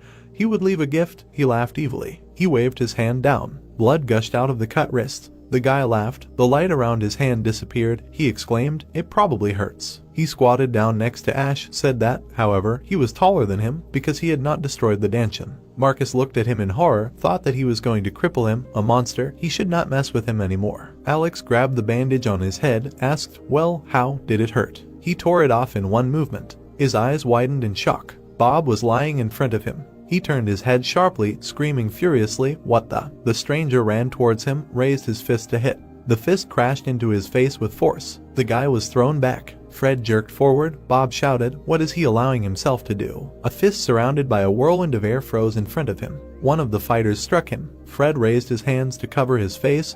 He was thrown back. The brunette stood with a victorious smile and an outstretched fist. Bill angrily said through his teeth, "What? But where from?" The guy told the guys to get up. They quickly got up. Amanda exhaled. How quickly, she thought they would lie down for a while. Kim clenched her teeth, screamed with rage. It turns out they tricked them. At the place of the blow, everything was hidden behind a cloud of dust. Bill thought Alex had lost consciousness. He shuddered, glanced to the side, then the guys who brought them. Marcus took out his weapon. Greg angrily shouted at him, "How dare he betray the master?" The stranger began to take off the bandage, grinned. It turns out no one believes in him. The black ribbon fell to the ground. He said, "Well, it turns out that this masquerade was in vain." The opponents froze in amazement. Greg clenched his teeth. He said. The hero's hair fluttered in the wind. Ash stood in front of them. Ash turned around with fear in his eyes. A monster was flying at him from behind, trying to catch him with its claws. One of the fighters was very scared and shouted at the hero to react. The monster had already opened its mouth and was ready to bite. Chris noticed this and rushed towards it. He hit the enemy with a spinning wheel right in the face with all his might, but his face only filled with rage and malice. He rushed forward, not noticing Chris. The hero realized that the monster had very dense energy and did not understand how he managed to build it up so quickly. The enemy swung his hand again and was ready to hit Ash, but the hero dodged and grabbed his hand. The monster turned around, not understanding how this happened. The character just looked at him with a smile on his face. Many fighters looked at this, full of joy and shock. The enemy did not understand how this could have happened. The monster was hanging in the sky above Ash because he threw it. But then the enemy began to fall. The next moment, he hit the ground with great force. Blood gushed out of his mouth. Ash soared into the sky right above him. The hero was flying down at a furious speed. From afar, something similar to an explosion was even heard. The character pressed the monster's head right into the ground. He hoped that the enemy would not die, especially since he was learning the magic of reverse blood circulation. Everyone wondered how Ash felt, but he was completely fine. The rest of the fighters lay in fear, beaten. The hero decided that they all needed to be punished. Mike said that they had taken revenge, but something still remained. Travis said that Ash needed to calm down because there were few of them so far. Bella confirmed these words and stated that they needed 2 more high-level masters to fight. Amanda suggested teaming up, and then she and Travis could take on 1 strongman. Marcus said that if there weren't enough people, they were ready to help. Everyone turned around, looking at him thoughtfully. They said that it was dangerous and decided to send them to rest first and then decide what to do. Ash said that everyone needed to get ready because they were leaving right now. Travis asked him if he had come up with a plan. The hero agreed with him. The subordinates were shocked because there was something wrong with the voice. Nano turned off the voice change function and everyone was indignant. Greg was angry that everyone was so shocked and surprised. He shouted that they had decided to laugh at them. One of the fighters tried to stop him, but it was too late. The character was flying at Ash at full speed. The master immediately began to use his techniques. Greg attacked, but the hero easily dodged the blow. He grabbed the yellow token on his body and decided to take it for himself. Greg got even more angry and was already baring his teeth. He swung with all his might, but Ash was already ready to hit back. The hero hit him in the chest and immediately threw him back. Blood leaked out of the character's mouth. Everyone was shocked because more and more blood was pouring out of Greg's mouth. Ash understood that the character was still holding on because of his high level, or there was another reason. Suddenly, Nano reported that an incredibly strong surge of energy was detected nearby. He immediately stopped and backed away. The hero screamed for everyone to lie down on the ground. A wave of incredible force flew over the characters. Everyone was shocked because it was the energy of the sword. Alex realized that he missed. People were delighted and shocked when they saw him. The hero was sorry that he missed. Ash immediately recognized him as Alex. The character walked, adjusting his head. He wanted to catch everyone off guard, but nothing worked. Ash said that the hero was slow to wake up just now. Alex was surprised and couldn't believe that Ash was already expecting a blow. The previous times Ash seemed like a child to him, but now it was clear that he had grown incredibly. The hero said that he should have cut off his hands back then, but he was ready to do it now. The subordinates said that the master was so serious for the first time and did not understand whether the enemy was really worthy of him. Travis understood that the mentor definitely should not lose. Alex disappeared from sight at one point. Ash was very surprised by this and did not know what to do. Suddenly, the enemy soared right in front of him, swinging his hand. The hero understood that this was the signature move of the Blade clan, and it was a powerful thing. The character knew that he should not hold back in front of an opponent who was a skilled master, and he needed to respond decisively. Alex did not understand why his opponent was going to do this, because he was using the energy of the sword. They clashed in a series of powerful blows. Alex stated that such simple moves were nothing compared to him. Ash was very scared that his opponent was delivering such a blow from such a distance, but he still managed to defend himself and hold out. He was thrown back a couple of meters from the force of the blow. His subordinates cheered for him and shouted words of encouragement. Travis, on the other hand, was extremely worried. Ash thought he could easily recoup, but he did not expect the opponent to attack from such an angle. He knew that such moves put a lot of strain on the arm, and the opponent was better at handling energy than he was. The hero concluded that even the teacher would have been in a bad position. Alex stated that the hero was just lucky that he did not manage to cut off the limb on the first try. He added that it was enough to use ordinary moves and demanded his signature move. Ash was slightly angry that his moves were called decrepit. Alex scoffed and stated that he knew what it was. Ash couldn't believe that his opponent had managed to read the commandment from the Jade Monument. Alex saw that the hero had added something to the 7 demonic swords technique and claimed that it was all nonsense against him. He warned about 5 techniques, and if Ash continued to use all sorts of garbage, the character would punish him. The protagonist suggested making a bet. He recalled that Alex had said that he would win in 5 techniques, and that was quite interesting. Alex asked about the conditions. Ash said that the winner would get all the yellow tablets. The opponent just laughed at this proposal and then said that he had more of them and then it wouldn't be fair enough. He said that if he won, he would take Chris forever. Chris understood that Alex couldn't calm down. Alex asked if the hero agreed to this proposal. Chris was very tense and hoped that everything would be fine. His gaze was especially sharp. Ash stood in thought while the wind fluttered his hair. Chris knew that his faith in the chief was not in vain. Ash agreed. For Alex, it was a different matter. He was giving in and waiting for the first blow. The hero understood that this was some kind of pompous self-confidence. Alex ordered him to shut up and attack. Ash rushed towards him with all his might. He was already close, and the enemy took a defensive stance. The hero carried out an attack, stretching out 2 fingers forward, but the enemy said that he would gut him and take everything because he had to reread the forbidden scriptures many times. He knew all the vulnerable points. Ash tried to reflect every blow, and he succeeded, although he retreated back. The next moment, he himself went on the attack. Alex did not understand what was happening and could not defend himself because these were completely unrelated techniques. At some point, he realized that at this rate he would lose. The character immediately decided to jump back as far as possible. He began to conjure a special technique, but Ash quickly ran up to him and began the attack again. He broke through his defense easier and easier. Alex was shocked and did not understand how it was happening. He was slowly being sucked into the character's whirlwind. The hero was completely focused and used all his power. A series of powerful blows passed through Alex's body. A large number of cuts formed on his body from which blood flowed. He screamed in pain, and the wounds became more and more. Ash pierced the enemy with the next blow. Blood flowed like a stream from Alex's body. Ash just looked at him contentedly. The next moment, the enemy's hand fell off his body. The bloody body part slowly fell to the ground. He was a candidate for the post of junior master from the Blade clan. Alex looked like an ordinary person, but his cruelty knew no bounds, especially towards himself. At the time of admission, his skill level had already exceeded the highest level, but he still continued to train hard. Many of the surrounding students praised him. He was considered a suitable heir to such an enviable position. Ash stood next to him while his arm was cut off. The hero declared that victory was his. The people in the crowd were shocked. They did not believe that their master could lose, especially with just one move. Alex tried to somehow ease the pain, but he still experienced incredible pain and was bleeding. His servants wanted to run to him, but Ash stood next to him and held out his hand. He declared that if there was even one step, then he would cut off the remaining arm. One of the servants ordered the rest to step back. The hero declared that, as they agreed, Alex should give him the yellow tablets. The defeated one asked how he did it. He did not understand how he was defeated using such pathetic techniques. Ash asked again about the poor techniques and decided something, since they seemed unsuccessful to him. He said that the character was not mature enough and was not able to appreciate the power of a true martial art. Alex had a puzzled look. He was simply paralyzed by the words about the level of mastery of combat power. He had been preparing to become a junior master for so long, but still, the character ordered to hand over all the yellow tablets. The subordinates looked at him with a very upset and tense face. Alex turned to Ash. He said that he should not think that this was the end. After that, he immediately fell to the ground unconscious. The subordinates immediately became angry and wanted to take revenge. A yellow tablet finally fell into Ash's hands. A subordinate with an angry face said what the master said,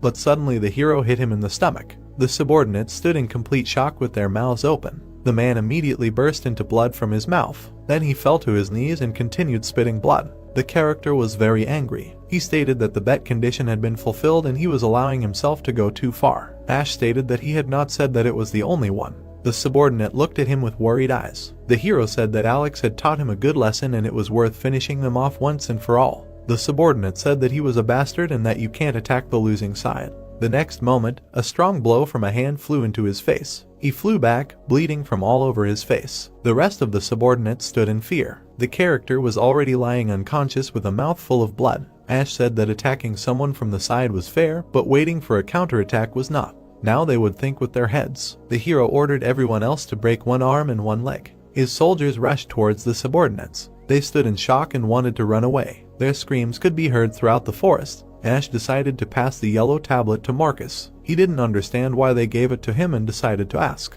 The hero answered that he had enough without it. He left the character satisfied. The character knew that only the strongest survives. He could have kept it, but he gave in. Marcus thought that now the Blade clan would start to perceive them as enemies, and they would need protection, so he could help him become a junior master. Suddenly, all the subordinates fell to their knees. Ash didn't understand what they were doing at all. Suddenly, they all hit their foreheads on the ground. They said that they expressed heartfelt gratitude and swore allegiance. They also asked for shelter. The hero apparently liked this, and he smiled slightly. Chris declared that everything was going according to plan again. Travi, on the other hand, understood that he had a golden head. The wind blew over the large, beautiful building. There were guards near the medical center. The man expressed his gratitude. A lot of broken patients arrived, and for him it was a great joy. The guard thought he was crazy, but he had so much joy at the sight of the sick. One of the guards said that they had recently delivered one alive. Another said that no one knew he was such a monster. The doctor asked to hold the patient so that he would not move. The man woke up. He was glad that he would be faithful to the headman until the end of his days. Ben stood dissatisfied in his room. He understood that the man in front of him had blood circulation magic.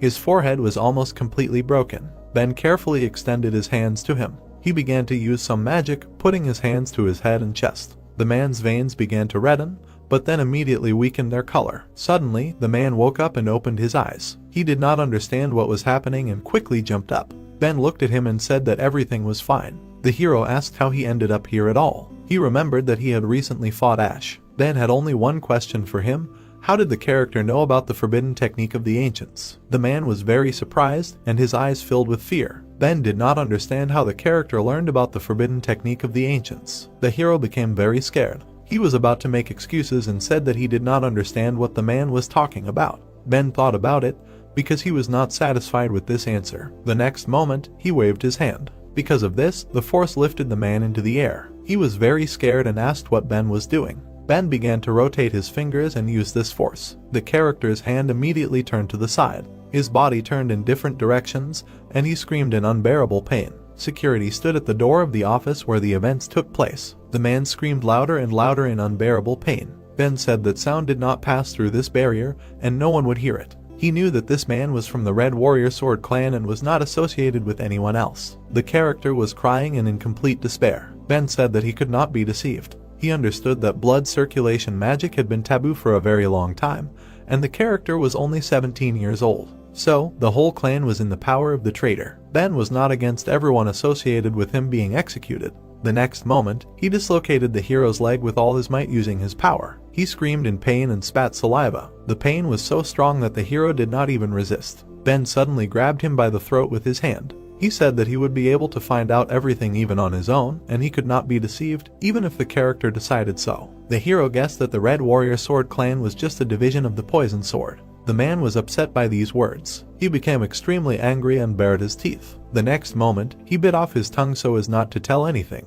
The man was no longer moving and showed no signs of life. Ben was shocked by what happened and began to scream. He fell to the ground along with his lifeless body. It was unexpected for him, and he realized that the man really bit off his tongue. The hero pressed his hand to his body, but could not bring the energy back in order. The character realized that he had decided not to say anything at all. The man with blood in his mouth thought that all this was disgusting. He had hoped to become a hero, but he was dying a traitor. It was extremely sad for him. In the dining room, everyone was shouting and waiting for Ash. All he could hear around him was shouting about him. A whole crowd of people were trying in every way to attract attention. They were crowding and pushing each other. The guard shouted for them to get in line. He said that they first needed to sort themselves out, and if they wanted to see the headman, they should get in line. The people calmed down and slowly began to line up. Travis said that he was good at managing discipline. He was surprised that word of mouth was spreading information quickly enough. Although this was expected, because Ash was able to defeat quite strong opponents. The hero understood that the headman was now a competitor to many masters, but this was not surprising.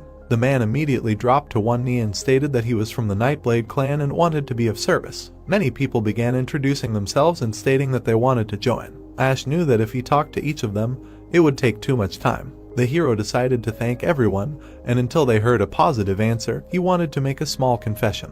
The character was not just looking for loyal people, but for individuals who would be willing to radically change the cult with him. Ash knew that there would be a difficult path ahead, and his highest reward was to go through it with them. If they did not have such intentions, then they should leave right now. Travis realized that the hero was growing and saying the right things. He remembered how Ash said that he expected to abolish the cult's dependence on the 6 clans. The character knew that before the hero was obsessed only with hatred, but now he began to think about the demonic cult as a whole. but compared to the guys from the ruling clans, there was no one to cover for him. Suddenly, one girl said that she could not stay. After that, a lot of people started to say that they couldn't do it either and started to leave. Travis expected this, but he knew that there was no reason to judge them. It was already night. Ash had a smile on his face. He knew that there were still a lot of people who wanted to do it. One of them said that his words inspired him, and there was hope to become part of the team. Everyone fell to their knees and begged the hero to take them into his group. Suddenly, one of them turned to the leader. Bella seemed to recognize someone in him. He wanted to talk to him. It seemed that Travis recognized him too. Bella realized that it was Betty himself. She told Ash that they had to recruit him to their side. He wanted to know why. The heroine said that it was Betty himself. He was the grandson of the 9th elder of the demon cult. It was difficult for Betty to do this with only one hand after her injury. Ash's eyes lit up. He was simply delighted with the beauty of this girl. She said that it was good that the hero was nearby now. The heroine asked Ash to open his palms and put something in his hands. It was a mask, and she was rubbing glue on it. Betty smiled and said that there was nothing difficult about it. Ash looked tensely because he was very embarrassed. The hero understood what they call beauty, and she decided that revealing the secret was not so stupid because it had its advantages. The heroine stated that she was not in the best shape, and therefore all the training was difficult for her. Ash said that he was going to the training room. Betty asked where the hero's room was. She also said that since she was a member of the team, she needed to move her things, and added that they would see each other later. The heroine limped off to do her business. Ash watched her go and thought about something, but suddenly, with a puzzled face, he remembered the 4th dorm. There was a fierce battle with many blows. The man screamed and began to swing his hand. He hit his opponent's face with all his might so that blood splashed in all directions. Suddenly, he grabbed the enemy by the shoulder. The enemy still managed to scrape the character's flesh with all his might, but the next moment he had already fallen, and the character turned out to be the winner. It was the heir of the Brook clan, Jack. He angrily kicked the corpse of his opponent. The bald man next to him understood that the level of the students had increased significantly, because to withstand a member of one of the strong clans for more than 30 seconds is a success. He also realized that by swallowing the demonic dragon pill, the young master had increased his potential, but due to his haste, he managed to get only part of the beneficial effect. Jack said he had taken the yellow tablet and they had to leave. He was angry and wanted to achieve influence that would overthrow people like him. The action moved to the Matakuan dorm, to the 4th pavilion. Betty was sitting in the 7th room reading a book. Ash entered the room with his comrades after trading. He knew that things were bad, because of the artificial skin, of course, they would not open it, but there was a problem. One of the men began to undress because it was hot. He ran, throwing off his clothes. The next moment, he was already running back naked with a towel in his hands. The character said that he went to wash himself. There were many half-naked men standing and getting ready to go wash up. As soon as they left, Ash asked if Betty was okay, but she said that she had been through a lot and everything was fine. The heroine said that he could go too and not worry. Her temperature had risen sharply, but she thought that she had gotten used to it. The hero was thinking that it was time to forbid the guys to walk around the dorm naked. The next morning, the exam stage began. Ash arrived at the main pavilion of Matakuan with his subordinates, and they were officially admitted to the 3rd stage of the exam. But 15 out of 216 could not get admission, and in the remaining 21 days, they must do anything to fix the situation. After breakfast, they gathered in the vacant lot at the foot of the mountain, behind the dorm. Chris said that since there were newbies here, he was going to teach them the technique of the Sword of the 7 Demons. Travis said that it would be difficult for the master to handle everyone on his own, so they could train each of their groups since they took patronage. Ash thought they were bastards, although they said they wanted to help. The hero realized that all this was because of the squabble between them, which was during breakfast, about the demonic technique. Suddenly, Marcus from the side said that he agreed with them because he already had a training plan and he wanted to follow it. Ash agreed and said to do as they know. The character realized that there was competition developing between Travis and Chris, but he believed that healthy competition would not hurt anyone. Bella decided that since she was the eldest, she should take care of recruiting people for the team. Amanda decided to do the same. They asked the eldest to take care of their teams while they found more participants. The hero understood that it was not so easy and it took time, but he knew that nothing could be done about it. Many people lined up in front of Ash. Betty sat on a rock not far from them. She understood that there were a lot of people, and it was quite difficult to devote time to each of them. One of the fighters stood with inspired eyes, because the headman would be teaching him martial arts for the first time. Ash was a little nervous because he had never been a teacher before. To begin with, he decided to demonstrate the technique and said that he would slow down, so he had to watch more carefully. The hero slowly began to swing his sword. He opened his mouth to take in more air. He swung the sword sharply, demonstrating the mastery of his techniques. All the students opened their mouths in admiration. They were surprised that it was possible to implement a barely mastered technique like this. Ash continued to demonstrate it, moving and striking. Betty was shocked that, despite training in cramped conditions, all his movements were still flawless. No matter how good her mind was, she still could not repeat this style of fencing. The hero finished swinging his sword and stood in a stance. He asked his students if they had seen everything. Now Ash would give everyone instructions on how to use the 7-demon sword technique. The students were simply shocked because it was lucky to receive such advice. Mike asked who he would start with, but the hero did not understand what he was talking about at all. He said that it would be faster if everyone used the 7-sword technique at once, because if he watched each one individually, it would take years. Everyone was perplexed and even despaired. The next moment, they were shocked. Ash crossed his arms and asked them to show him the 7-demon sword technique together. The boys stood in front of him. Betty thought with a puzzled look that this would allow them to achieve harmony, but it was hardly possible to simultaneously identify the shortcomings in each student's stance. The surprised guy suggested at least trying. The protagonist loudly cried out about the first formation. A projection appeared in front of his eye and he activated augmented reality and asked to analyze the 7-demon sword technique of 17 people using the training module and report their mistakes. Nano began to analyze each person and replied that she was launching the training module on the specified 17 students, the martial art taken as a standard, the 7-demon sword technique. Ash cried out that they would start with the first formation and ordered to make the first sword. The boys swung their legs. They took a step to the side. Surprised, Betty reasoned that in general, everything looked as it should, but, as expected, most of them had mistakes in their stance. The protagonist closely watched the students. He looked at every detail of their movements. He noted with a serious expression that he would call them by numbers during training.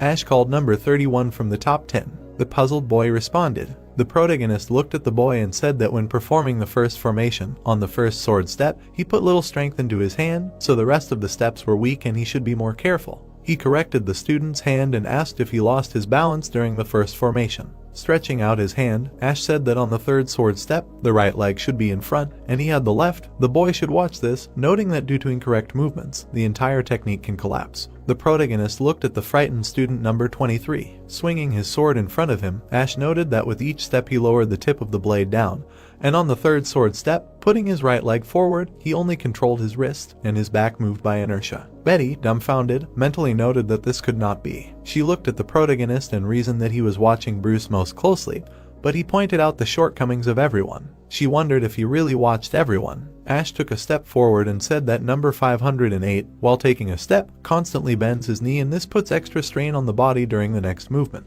Betty emphasized that one sharp look is not enough for such a complete analysis. Looking at the sky, the protagonist said that they will repeat the first formation again and asked to slow down and pay attention to the shortcomings that he pointed out. The students began to lunge. Ash put his hands behind his back and looked at them. His eyes began to glow. Studying the guy's movements, he noted that many things still require correction, but let them get used to the movements for now.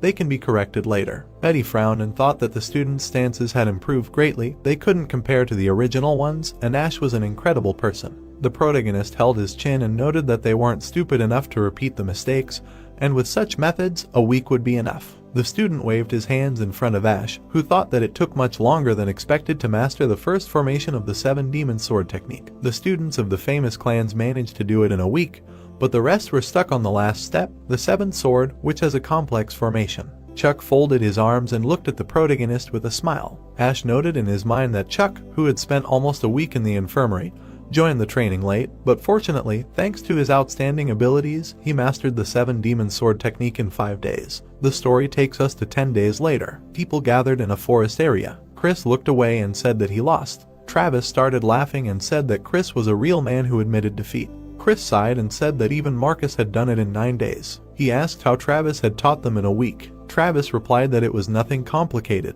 He said with a smirk on his face that they needed to be forced to understand until they mastered it. Chris, dumbfounded, noted that he understood everything. Ash reasoned that learning the 7-demon sword technique was not the only thing they had achieved in these 10 days. Chris and Amanda had finally assembled their teams. They even had a master who was not inferior in level to the elders, a student from the Westgate clan, Nate, who had come of his own free will. He folded his arms and said that stagnant water would inevitably become muddy. He did not want to watch the cult waste its strength on the fight between the 6 strongest clans. He thought that they could change that. The protagonist added that Amanda had brought her friend. The girl asked with a displeased look, what is there to talk about if power rules the world and Nate must convince her with his abilities and she will be faithful to him for life. We are introduced to Chloe, a student from the Flame Dragon clan. Ash waved his hand. The plot says that in the end she lost. The main character needed only 3 steps of one formation of the butterfly technique. Looking at Chloe, kneeling, he noted that in this way he got 2 skilled students as subordinates. Amanda and Travis had a smile on their faces. We were told that in 10 days even they, who could not hone the acquired skills, embarked on the path of masters. Ash spread his hands, congratulating the 2 of them on entering the path of masters. Amanda thanked him, closing her eyes. Travis folded his hands and said that he still lacked a lot and as his best blade, he will improve so that no one takes this title from him. The boys looked at Travis and asked in their minds if he was the best. The boys raised their hands and said that they were not trying to start a big argument, but the title of First Blade would suit their prefect Chris or Betty better, and if their skill was anything to go by, then those 2 were more suitable. Frowning, the boy asked what if it was not a mockery if the skill of their prefect Travis was enough for the title of First Blade. Chris and Travis, with stony faces, thought that it would be better for them not to get involved in an argument between students. The protagonist watched them with his arms crossed. Ash, surprised, heard Nate's voice in his mind, saying that he suspected that this could happen due to the large number of subordinates. But the scandal had matured too early and it would be better if he clearly distributed the ranks. Nate, with a serious look, emphasized the fact that loyalty was also important, but for a cult, the main indicator was strength and one must remember this. Looking down, the protagonist thought that Nate was right. A clear hierarchy should be established among a large number of subordinates. The 3rd stage of the exam was approaching and it would be bad if someone got hurt in a fit of arguments. He silently looked at the angry guys. He screamed loudly so that everyone would be silent. Looking at the masters, Ash said that he understood them perfectly and decided to use this opportunity to introduce a clear ranking system. The protagonist imagined how the masters were standing on the mountain in front of the students and said that he would choose the 6 strongest masters from them. There would be no difference in rank between them. He would call them the 6 blades. Chloe raised her hand and asked if there was a reason why there were exactly 6 blades. Clenching his hand into a fist, Ash replied that after graduating from Madokuan, they would have to face the 6 strongest clans and he needed 6 blades that would be able to resist them. The student standing behind Travis was shocked. Travis closed his eyes and mentally noted that if they destroyed the 6 strongest clans and 6 blades took their place, then the sad story could repeat itself again. Ash spread his hands and stated that if they became one of the 6 blades now, it did not mean that they would retain this title forever. The annual competition would reveal the strongest who would be worthy of it and the rule would not change even when he rose to the very top. Chris smiled and mentally noted that if he followed this method, becoming the leader of a demonic cult, then it can eliminate the bad effects of the power that the current 6 strongest clans have. Ash extended his hand forward and noted that since the 3rd stage of the exam is approaching, the selection of the 6 blades will be somewhat simplified this time. Let only those who have already embarked on the path of the master remain in front, and the rest take a step back. The guys began to take a step back. Looking at the rest, the protagonist asked if anyone had any objections to who they would become the 6 blades. Chris raised his hand and asked to be allowed to speak. Frowning, he noted that if Ash planned to choose the first blade, then they would have to establish a hierarchy among them. Chloe, with a satisfied look, stated that this was true and she thought it would be right to give ranks from the 1st to the 6th blade based on skill. Putting his hands behind his back, the protagonist said that it made sense and as already said, they must do without injuries, so it is impossible to use a Negan higher than the 3rd level. Betty looked away and said that she had not yet recovered, so she would not participate. She began to leave, and Chris noted that he wanted to measure his strength once. Betty said that he would definitely get another chance next year. Nate clarified whether she was becoming the 6th blade. Travis threw his shirt and exclaimed that this was excellent. An evil aura emanated from the girls. The sun's rays illuminated Travis's muscular body. He got into a fighting stance and offered to begin. Confused, Chris mentally asked why Travis took off his clothes. An angry Amanda called him a bear with muscles. The girls rushed at him and asked him to die first. Travis, looking satisfied, said that this was excellent. He blocked Amanda's attack. Smiling, Nate noted that he might be inferior to Chris in strength to Betty, but he hoped that they would get along. Chris raised his hand, emphasizing that the first blow was inferior to him. Nate raised his hand, asking him not to regret it. Nate started running at him. Travis was fighting off Amanda and Chloe. They suddenly collided and were taken aback. He noted with a serious expression that he had found an opening. He hit them with both fists at once. The girls grabbed their shoulders. Amanda, dumbfounded, asked if Chloe would interfere. Chloe, looking furious, replied that it was not her place to say that. Chloe began to deliver a series of attacks to Amanda and declared that this would not work and that she would hit her first. Travis watched them with a calm expression. Chloe knocked Amanda down with a sweep. Watching the fight, Ash thought that they had been fighting for half an hour and something needed to be decided. Chloe, looking mad, swung her fist and said that this blow would put an end to it. She was getting ready to strike. Chloe was suddenly taken aback. Amanda hit her in the back with both hands. Lying on the ground, Chloe cried out that her shoulder hurt. She sat on her knees and screamed that it was definitely dislocated. It was so embarrassing to lose. Amanda replied that she was talking too much for the fifth blade. Travis appeared between Nate and Chris and asked them not to forget about him. Chris jumped away from him and asked where he was going. Travis smirked and asked him not to be so heartless. He caught Chris's leg. They held each other by the limbs. Chris, with a satisfied look, noted that Travis had a heavy fist and if he hit hard enough, he would not withstand it. Looking at him, Travis asked if he could dodge. Nate jumped on them and said that while the two of them were chilling out there, he, with a smirk on his face, declared that he would take the title of Best Blade. The guys jumped in different directions. Amanda stood behind Nate, enveloped in a blue aura, and asked what he was going to take. She waved her hand. Jumping back from the attack, Nate said that he almost got caught. The guys hit him in the stomach together. They stood above Nate. Betty stood next to the main character and noted that the fourth blade was determined. Chris looked at his comrades and asked if there were 3 left. Travis, looking satisfied, asked to attack him. There was noise in the forest. Amanda tried to catch her breath and said that she gave up. Watching the remaining guys fight, she thought that everyone bragged that they were confident in their power, but these two were really strong to the point of insane. Travis dealt many blows and shouted that the title of the best blade was his. Chris reflected all the attacks and thought that with his height and long limbs it was not so easy to deal with. He suddenly sat down and noted that although the Demon Fist clan specializes in hand-to-hand combat, but if you look closely, Travis was suddenly taken aback. Chris kicked him in the stomach. Travis flew into the air. Chris jumped after him. He began to beat Travis. He fell to the ground. Dust rose around Travis after the fall. He closed his eyes and said that he lost. The guys ran to Chris shouting that he was the best blade. The protagonist looked at the guys and ranked them by strength. He seriously noted that although he chose them to fight against the 6 strongest clans, this was still not enough and they needed to become many times stronger so that no one from the cult would look down on him. The plot takes us to the day of the 3rd stage. Sunlight enveloped the building. Guards stood in front of the Medoquin leadership office. Ben held the papers and asked if this point was approved. Sam stood quietly in front of him. He said with shining eyes that he was nominated at the leadership council the day before yesterday,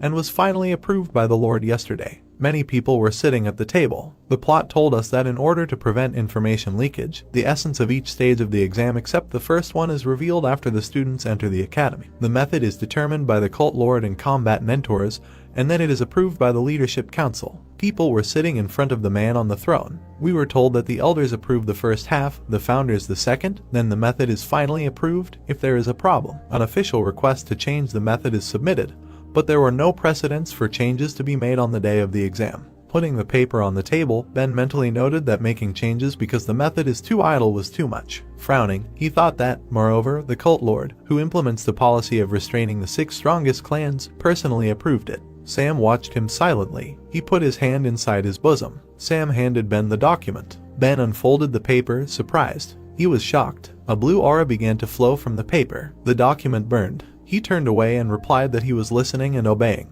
Ben thought with a serious expression that the 6 strongest clans had planned something and wanted to do it during the 3rd stage. Whatever it was, trying to stop them would only make the situation worse. The plot takes us to the main arena of Madokuan martial arts. People gathered in the square. There was a smile on the guys' faces. The main character thought with a satisfied look that it would not be easy, but everyone had mastered the combined technique of the demonic sword to perfection, so they were confident in their abilities. Looking at the gates of the building, Ash noted that they had been waiting for quite a long time and there were not even mentors who usually came before them. He turned his gaze. People were leading people who had bags on their heads. Watching this, the protagonist wondered if they were prisoners. The man came out of the building and asked if the preparation for the 3rd stage was successful. Ben crossed his arms and said that before the exam began, he would announce one change. The dumbfounded people began to discuss what was happening. People threw their blades on the ground. The dumbfounded guys asked if they said that the swords would be wooden. Ben said with a serious look that initially during the exam they had to attack the mentors with the combined technique of the demonic sword. So the difference in changing the method of implementation is great, defeating the enemy with this technique is the same. The prisoners were brought out to the crowd. Ben said that the people standing in front of them were apostates from the Miram clan union. In order to pass the exam, they must not defeat them, but kill them. In other words, this will be their first real fight. The guys were shocked by what they heard. Ben looked at the boys and noted that the enemies would be pardoned if they were defeated, so they had more than enough motivation. Their negligence would cost them their lives. Ash turned around and looked at the frightened students. He thought with a serious expression that everyone's faces had changed. Now the task was to fail the exam or fail. Now it was a matter of life and death. Ben said that Mike's team would go first. He folded his arms and agreed. The prisoner's shackles were removed. The bag was removed from his head. The man opened his eyes, then stretched out his hand and cried out that the fight was beginning. The warriors surrounded the man. The boys were holding blades, but there was fear on their faces. The dumbfounded man thought that they were still boys. Mike, with a serious expression, cried out for the team to make a third sword formation. The crowd rushed at the man. Dumbfounded, he noted that the boys were serious. The protagonist smiled and thought that by looking at how they performed the steps in sync, it could be said that the boys had mastered the technique. If it was not presented correctly, even in the same formation, mistakes could be made. The man began to reflect their attacks. He suddenly turned his gaze. He was hit from the side. He noticed with a surprised face that his body had become stiff and he could not perform the formation. Mike was serious. The boys suddenly collided. The man turned around. He rushed at the boys and said that he saw an opening. The boy was scared. He closed his eyes. The prisoner was suddenly taken aback. He stopped the sword in front of the boy's throat. The protagonist was surprised by this. The man's body was pierced. Blood was flowing from his mouth. Veins appeared on his forehead. He fell dead to the ground. The dumbfounded boy knelt down. The boys raised their hands and began to shout joyfully. Frowning, Mike thought that they had won, but his soul was disgusted. Ben said the numbers of the students who passed the exam. The puzzled boys asked if only 7 people passed the exam and if it was because they collided during the formation. A scared Ash mentally noted that this meant everything is in the hands of the students themselves. The formation of the technique in the exam is done by the team, but everyone is judged individually. Jack stood in front of the prisoner. The plot tells us that Jack's team was next to take the exam. Their opponent was the master of an illegal group. The criminal attacked before the formation began. He dealt multiple attacks to the students. We are told that in order to defend themselves, the team quickly formed into the 5th formation, but he managed to cut off the arm of one of the examinees, taking advantage of the weakness of the students who retreated back in fear of death. The master of the group attacked and successfully destroyed the combined technique of the demonic sword, but Jack, who waited for the enemy to lower his guard, pushed him back with one blow, and 5 students with swords at the ready killed him using the first formation. Jack punched him in the back. The guys pierced the prisoner's body. Jack was furious. The plot tells us that in the end, only 6 people passed the exam, including Jack. His loyal henchman, student number 80, failed, thereby depriving him of half of his strength. The third group fought with a master from a famous clan. His persistence allowed him to injure most of the students. In the end, only 3 people from the group passed. After that, 5 more teams put their lives on the line in a battle with prisoners, but only one of them passed the exam with all their members. The leader of this team was the heir of the Clan of Darkness. The guy's face was serious. Ben carefully watched what was happening and noted that so far there were no problems. Looking at the main character, he wondered if a trap was prepared for that youth. He imagined Ash killing people and noted that waiting 4 years was too long. He had already cut off the hand of the heiress of one famous clan and pierced the stomach of another heir. They were ready to kill him right now, but the founder kept them in check, and the rules of the academy could not be ignored. Holding a fist in front of his face, Ben smirked at the fact that they decided to act officially, changing the method of conducting the exam. Looking at the sky, Ben cried out that the next team was student number 7, Ash. Bruce bit his lip and said that they were in trouble. Looking at the man, the protagonist reasoned that even with the blocked acupuncture points, you can feel the power and ferocity of his spirit. No matter how you look at it, he is definitely a follower of the clans. The man began to look around. Ash watched him closely and thought that, unlike the previous prisoners, he was relaxed and seemed to be looking for someone. Adam looked at Ash and asked him to be careful. The dumbfounded protagonist wondered if Master Adam had warned him, noting that it was suspicious that the method had changed so suddenly and that there was something fishy about it.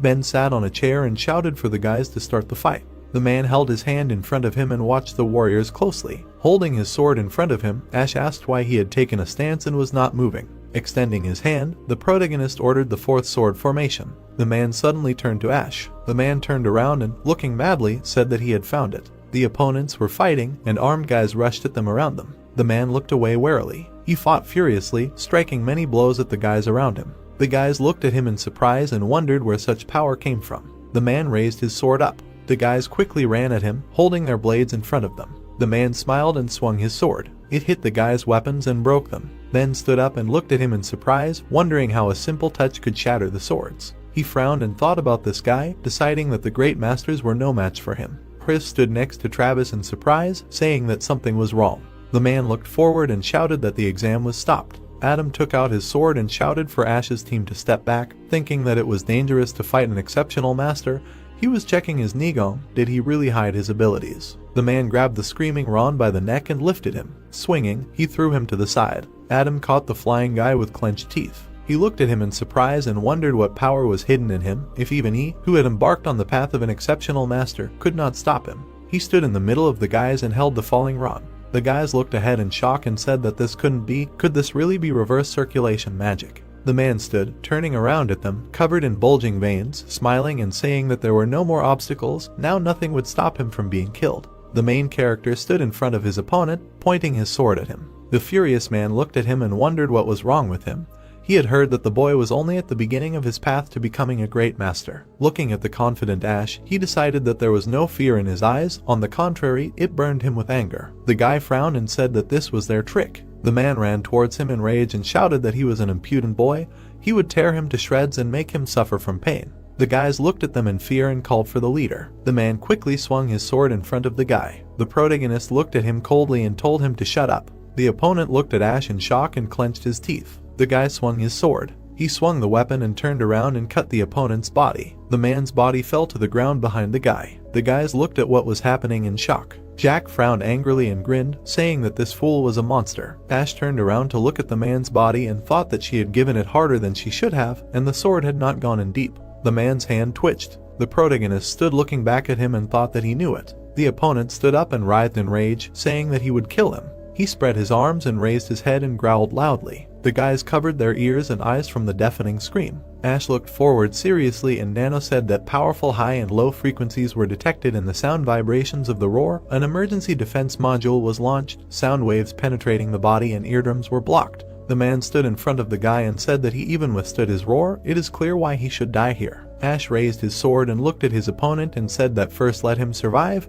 and then they will talk. The man swung his sword aggressively and shouted a death wish at him. Ash's mentor suddenly appeared between them and cut off the man's hand. The protagonist looked at him in surprise. The opponent turned around at the splashes of blood and clenched his teeth. The mentor grinned and left. He stood with his sword over his shoulder and smiling, asking if he even knew whose student he raised his dirty hand to. The man was bleeding, sitting on his knee and frowning, saying that it was a curse. He ran forward furiously and screamed. The protagonist looked at him in fear and shouted to the teacher to be careful. The mentor smiled, holding the sword, and said that he was told to bring him alive. He swung the sword and dealt many blows to the screaming man. The opponent was bleeding and screaming. He fell to his knees. The protagonist looked at the man in surprise as he fell to the ground. Ash looked at the body thoughtfully and thought that in the blink of an eye he cut all the muscles and blood vessels. This is the butterfly dance sword technique, which is available to the perfect master. Looks twice as strong compared to what he experienced in augmented reality. The defeated man lay on the ground and frowned, thinking that he could not move.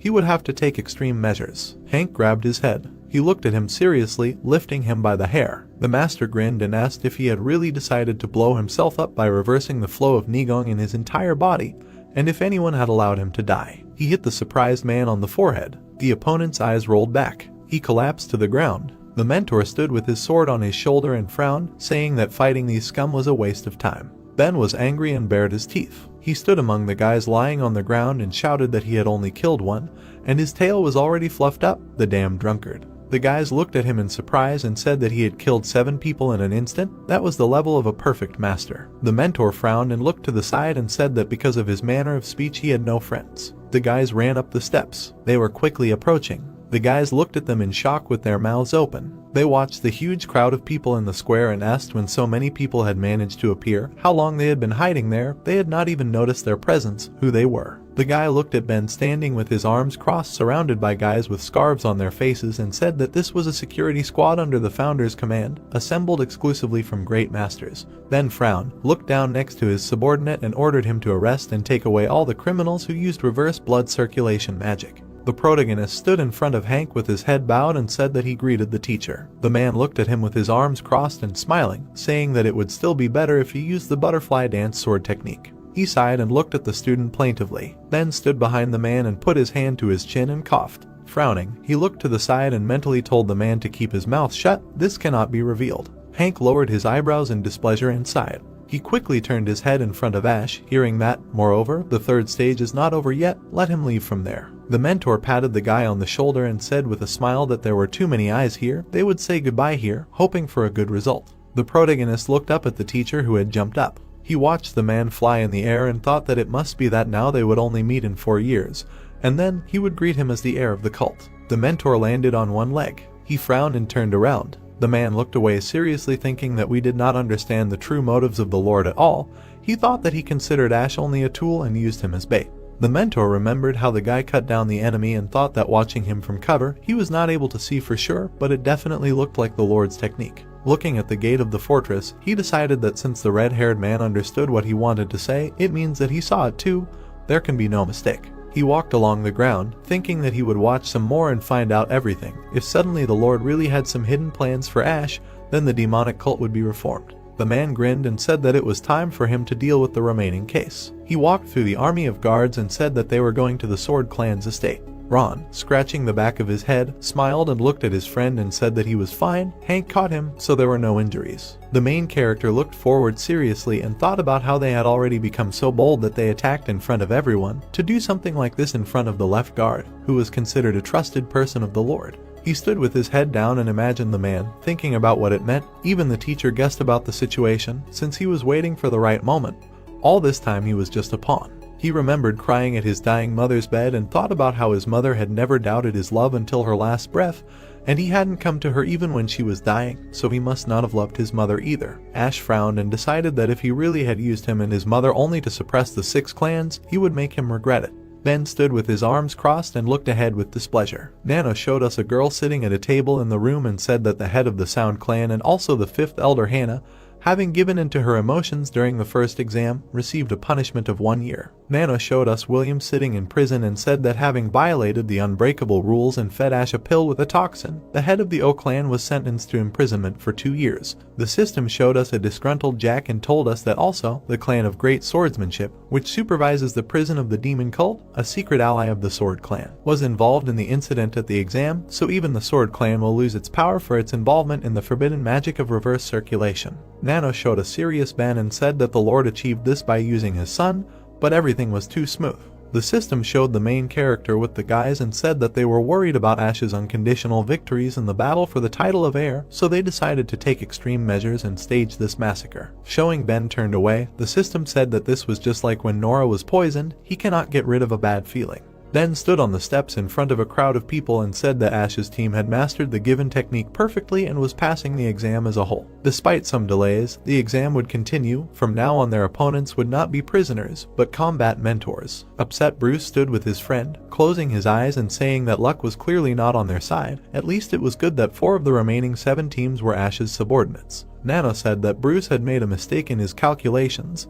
The remaining 7 teams were assessed much more strictly. The system showed how a man fought with 2 guys and said that the fight was often difficult, since the mentors were familiar with the technique of the Sword of the 7 Demons and its formation. Out of 206 students, only 120 passed the 3rd stage. Since Ash chose subordinates based on their loyalty, out of 72 people, 38 were eliminated due to weak martial arts skills. Ben looked at the roof of the palace and said that they congratulated all the students who passed the 3rd stage of the exam, declaring them first-class warriors of the great cult. Now the ban on the rare weapon with which they crossed the threshold of the academy was lifted. Bruce picked up the medal and shouted joyfully. He smiled and looked at the medal of a first-class warrior and said that he had been waiting for this for a long time. Amanda, with tears in her eyes, happily hugged the handle of the weapon and said that this was her baby.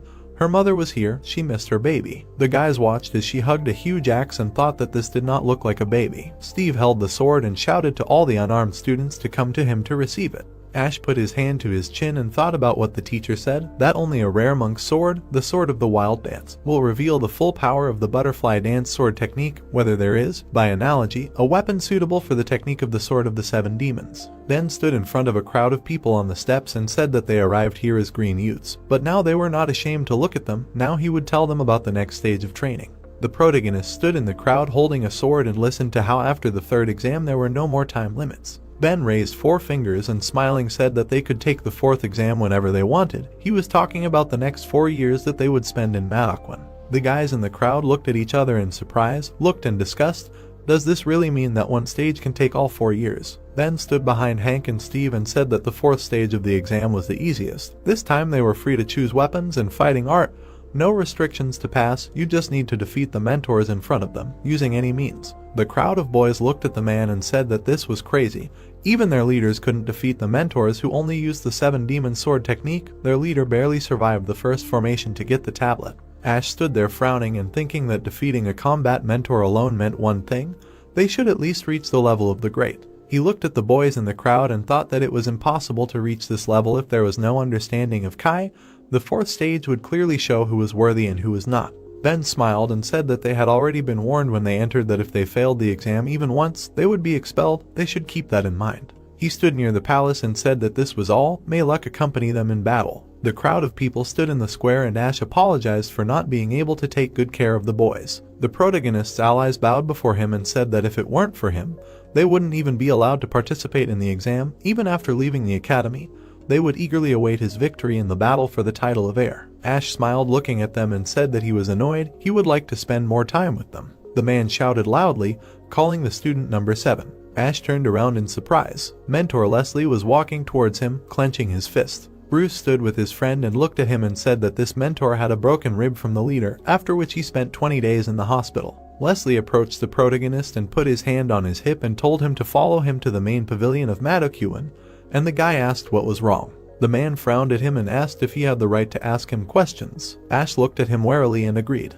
He turned to the guys and told them to go back to the dorm without him. The protagonist raised one eyebrow and wondered if this was about what happened. The guy walked down the street after the mentor. Ash turned around and thought about the fact that this territory was not used yet. Leslie stopped and froze. He stood with his back to the guy in the vacant lot and said that this was a great place. Ash frowned at him and said that it meant the leader did not call him. The man turned around and looked angrily, asked when he had said such a thing. He turned to the boy and swung his sword to the side. The protagonist looked at him tensely. Leslie held out his sword to the boy and said that he was an arrogant young man. He smirked as he held out the weapon and declared that his attempt to pass the 4th stage of the exam would take place here. With a wide smile on his face, Leslie reasoned that he had been waiting for him to pass the 3rd stage. Recalling the events of the recent past, he was furious that he dared to disgrace him in front of everyone and disgrace his pride, and even forced him to spend 20 days in the infirmary. Looking at the silent Ash standing right in front of him, the sect acolyte thought that the bastard, who had just stepped onto the path of greatness, and if he used his own technique of the 10th formation, it would be enough to send him to the next world. Immediately after that, Leslie rushed forward with loud shouts, thinking that after this, the man would no longer be able to open his mouth, and he would say that he himself had challenged him. Suddenly, his sword stopped the boy's blade. The sect acolyte was extremely shocked by the facts he saw. At the same time, the protagonist, with a malicious grin on his face, noted how lucky it was that he said it himself, which greatly shocked his opponent. With a demonic expression on his face, Ash added that this was the 4th stage exam, and his opponent's sword began to shake. Leslie looked straight ahead with a dumbfounded look. Holding the blade in his trembling hand, he reasoned that his powerful attack should have thrown him away, but he did not even move from the spot, and why could he not be calm? Immediately after that, Ash blocked his opponent's sword. After this turn of events, the sect acolyte jumped back, landing on the ground. Feeling a shiver running through his entire body, he could not understand how a boy who had barely mastered the 1st stage of the great could improve his Nigong so much in 20 days. Then Leslie remarked that his skill had increased, it was worthy, and now he could no longer be pitied. Hearing this, the boy with an emotionless expression on his face told him to do as he wished. After his words, the sect acolyte stood in a fighting stance, calling him an impudent bastard. At the same time, he rushed straight towards his opponent with great speed. Running closer and closer, Leslie made a huge number of swings with his blade. Watching him, the protagonist realized that he was, however, quite fast. Suddenly, he decided to make a counterattack using the butterfly dance sword technique and the warning butterfly circling. Noticing this, the sect acolyte was extremely surprised that he stopped his cutting Kai. He did not believe what was happening. While the protagonist was drawing his blade back, accumulating energy in it, his opponent realized that the kid could use it too. At the same time, he jumped back with fear on his face, reasoning that then, like him, he had already surpassed the level of the great, and this was not an opponent that he could attack thoughtlessly. Immediately after that, Ash rushed towards his opponent with great speed. He used the butterfly dance sword technique, the path of the butterfly sword, the 6th information, attacking Leslie. Suddenly, he managed to knock his opponent's sword out of his hands. Seeing this, the boy realized that the moment for the final blow had come. Scared to death, the sect acolyte declared at the last moment that he had lost and asked him to stop. After his words, the protagonist immediately stopped his blade. The blade of the sword was right next to Leslie's forehead, which scared him greatly. Menacingly looking at him, Ash asked if he had passed the 4th stage. Trying to calm him down, the sect acolyte gave a positive answer, noting that it was better to stop there since he had already won. At the same time, Leslie thought that he said so, but did he look like a psycho to let him through? The protagonist was happy with these words. The sect acolyte thought that as soon as he let his guard down and lowered his sword, he would immediately rip his head off with both hands, through which he had imperceptibly passed internal energy. A moment later, the protagonist put his blade back into its sheath. Noticing this, Leslie realized that now was the right moment and pounced on his opponent. Dexterously turning around, Ash hit him right in the stomach with his fist. After receiving damage, the sect acolyte twisted several times in the air. Then he fell to the ground next to him. Leslie trembled from exhaustion, lying right in front of his opponent, and could not understand how this happened. At that moment, the system notified the boy that the energy concentrated in both hands of the enemy had disappeared and the danger level had been reduced, and he asked if he really wanted to hide the energy in his hands with such a lie. Immediately after that, the protagonist came closer to his opponent, who, trying to recover from the blow, was rising from the ground. Sharply shuddering, seeing Ash right in front of him, who was radiating energy, Leslie thought that his ability was not enough to deal with him and asked for forgiveness, saying that he would not lie anymore. Then he added that he would admit defeat and would immediately go and tell the leader that he had passed the 4th, when suddenly the boy stopped him, stepping right on his chest. After which he pressed on it with great force, and the sect acolyte felt such pain that his eyes rolled back and blood flowed from his mouth. With a menacing look, looking straight at him, the protagonist declared that it could not be any other way. Half an hour later, the story moves to the main building of the sect. The disciples inside were very surprised. Ben, who was watching his place, was also clearly dissatisfied with something. Leslie's crippled body was lying right in front of them on the floor. Looking at it, the disciples of the sect were surprised how they could have thought of such a thing and attacked a disciple from outside, which was childish. Lost in his thoughts, the red-haired man reasoned that this time Leslie would not even have to listen, since the 4th stage of the competition with the mentor and everything went according to the rules. Looking at Ash standing right in front of him, he realized that, by the way, this time he did not overdo it and, despite the sudden attack, did not cripple him too much. Otherwise he would have caused hostility among half of the mentors, and only crushed his rib on both sides so as not to stand out too much. At the same time, Adam noted that, be that as it may, surrender is surrender, and Ben understood that he had become much smarter and was now acting in accordance with the situation, saying that it was only a matter of time anyway. Then he opened a drawer in the table and took something out. Turning to his disciples, the red-haired man told them to carry Leslie to the infirmary, and they immediately obeyed. After which Ben held out something directly to the boy. It was the sign of his sect. At the same moment, he abruptly unhooked the sign hanging on the protagonist's chest. Then the red-haired man congratulated him on the early passing of the 4th exam. While Ash was dumbfounded, standing in place, Ben added that in just 2 months he had regained his name and stood in line with the mentors. Then the head of the sect called him the leader of the squad Ash. Immediately after this, one of the mentors congratulated him on passing the exam and handed him a demon dragon pill, and the boy accepted it and expressed his gratitude. Then he explained that there were 2 more rewards for passing the 4th stage, and firstly, he would be given a personal room. Hearing this, the protagonist was very happy, and the mentor immediately noticed this. And at the same time, he added that, secondly, he should come to the northern forge of Modokwin tomorrow morning, which greatly surprised him. Interfering in their conversation, Adam explained that for the leaders who passed the 4th stage, the cult would make weapons of their choice, and he thought that he needed this privilege the most, and he laughed happily. Hearing all this, Ash reasoned that how lucky it was that 2 problems were solved at once: rare weapons and housing, and the inconvenience of sharing one room with Betty. Suddenly, the head of the sect said that he would now tell him about the 5th stage. Immediately after that, he said that the essence of the 5th stage was to pass the sealed demonic cave, and the certificate of passing the exam would be mastering the exceptional level. A few days later, the doctor was unhappy that the mentors were taking Leslie away, and said that only a couple of days had passed since his discharge, and asked him to stop. When Ben stated that the certificate of passing the exam would be mastering the exceptional level, Ash immediately became serious. Lost in his thoughts, he reasoned that if he achieved this, he would become equal to the top 100 strongmen of the cult, and before complete mastery he would have to comprehend 3 stages, and did not understand what kind of cave this was, if the exceptional level was needed to pass, and this time the stage could take a lot of time. Immediately after this, the red-haired man said that it was rare for anyone to pass this exam, and only 1 out of 10 warriors could do it, and advised him not to rush. He also noted that understanding would not come in a hurry, and wished him luck in battle. Hearing this, the boy expressed his gratitude and stated that he would live up to his expectations. Immediately after this, the story's narration moves to a majestic building in the Madoquan library. Walking straight up to it, the protagonist reasoned that he would finally be able to see the sapphire tombstones on the 3rd and 4th floors. When he approached the librarian, he was surprised and asked where his nameplate was. Hearing this, Ash placed the recently received silver mentor's plate on the table, after which he said that he had just passed the 4th stage,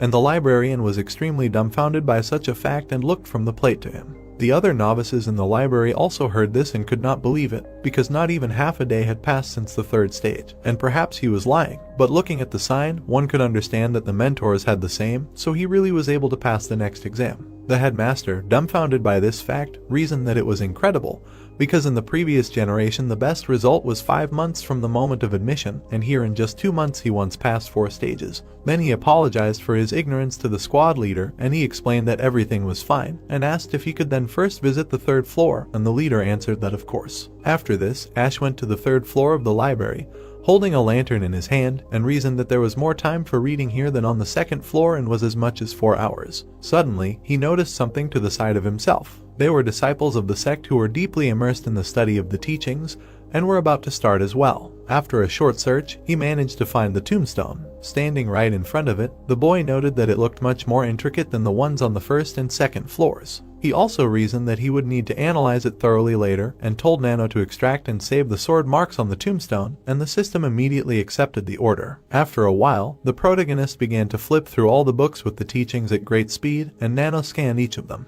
The other effect disciples who were next to him were unhappy that he was making very loud sounds when flipping through the pages, and they had no choice but to simply leave. In the end, 179 first-rank martial arts teachings were scanned on the 3rd floor, and the story moved to the 4th floor of the library. Right there, Ash found another tombstone with sword marks. Suddenly, he saw a smooth cut of the corner, assuming that it was somehow connected with the movement of the sword. Continuing to look at it, the boy reasoned why the tombstone was so badly damaged, and the scars from the sword cut the stone much deeper. At the same time, the system explained to him that the force with which the blows were delivered was twice as great as that which left traces on the previous tombstones, which the protagonist was very surprised by and understood that this was even more interesting. Continuing to stand right in front of the huge steel, he reasoned that he would like to look at them in augmented reality right now, but he would still have time to sort them out in the training room, and asked Nano to simply scan them, and she immediately obeyed. Looking at the books on the shelves of the library, Ash thought that the higher the floor, the smaller the rooms and the number of teachings, and the noblest martial arts are collected here, and there should not be so many of them.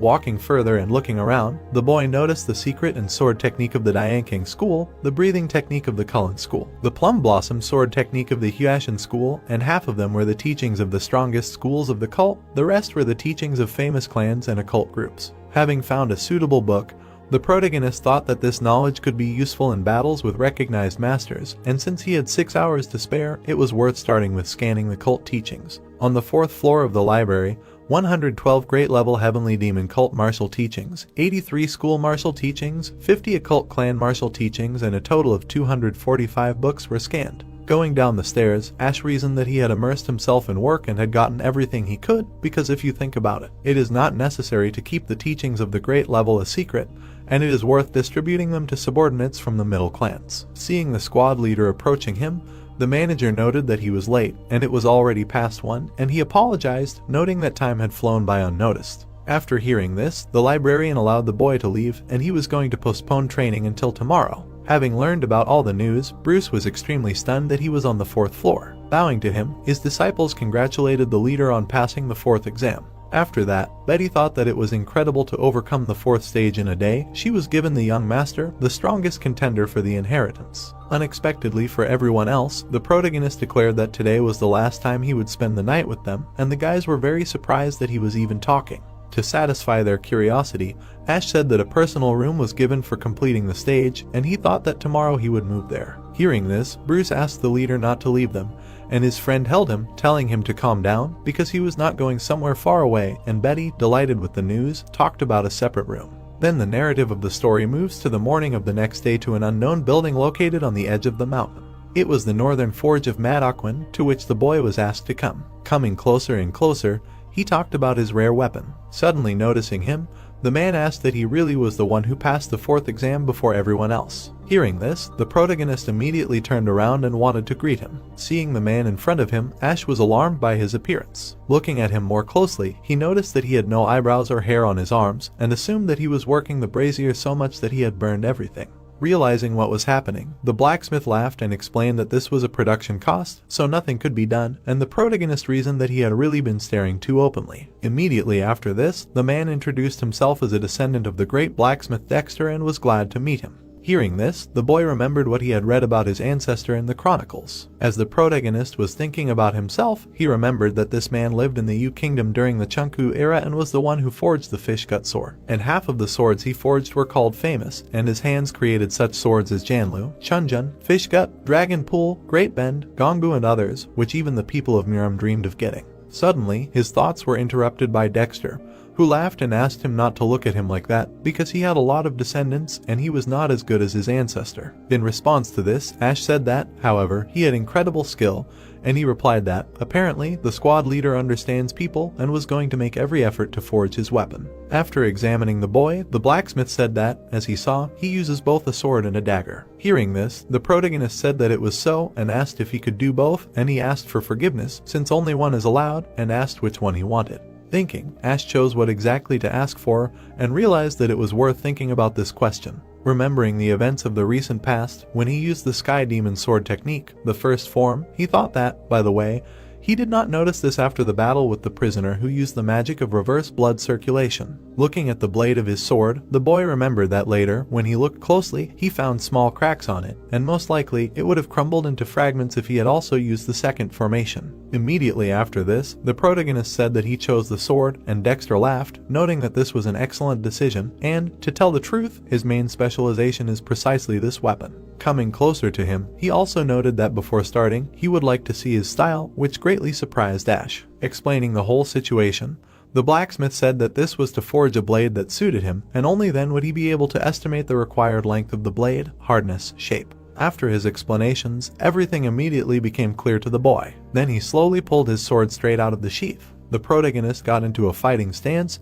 preparing to demonstrate his skills. At that moment, he struck one blow and Dexter was surprised by its power. Then Ash continued to demonstrate his skills with the blade. Watching him, the experienced blacksmith was extremely dumbfounded. At some point, he even had to cover himself with his hands from the cloud of dust approaching him. After everything he saw, Dexter silently looked at the boy. Immediately after that, the protagonist said that he was finished and asked if it was enough, and he, coming to his senses, gave a positive answer, after which he fell silent in thought. After some time, Dexter was ready to express his conclusion. He sighed heavily and said that he did not even know how to say it, and upon hearing this, the protagonist asked what was going on. At that moment, Dexter stated that he thought he could not forge a sword for him. Upon hearing this, Ash was surprised that he said that it was impossible. Then the blacksmith asked him to give him his sword for a minute. Taking it, Dexter also took a small hammer in his other hand, and the boy watching all this did not understand what was happening. At that moment, with a slight movement, Dexter managed to destroy the blade of his sword.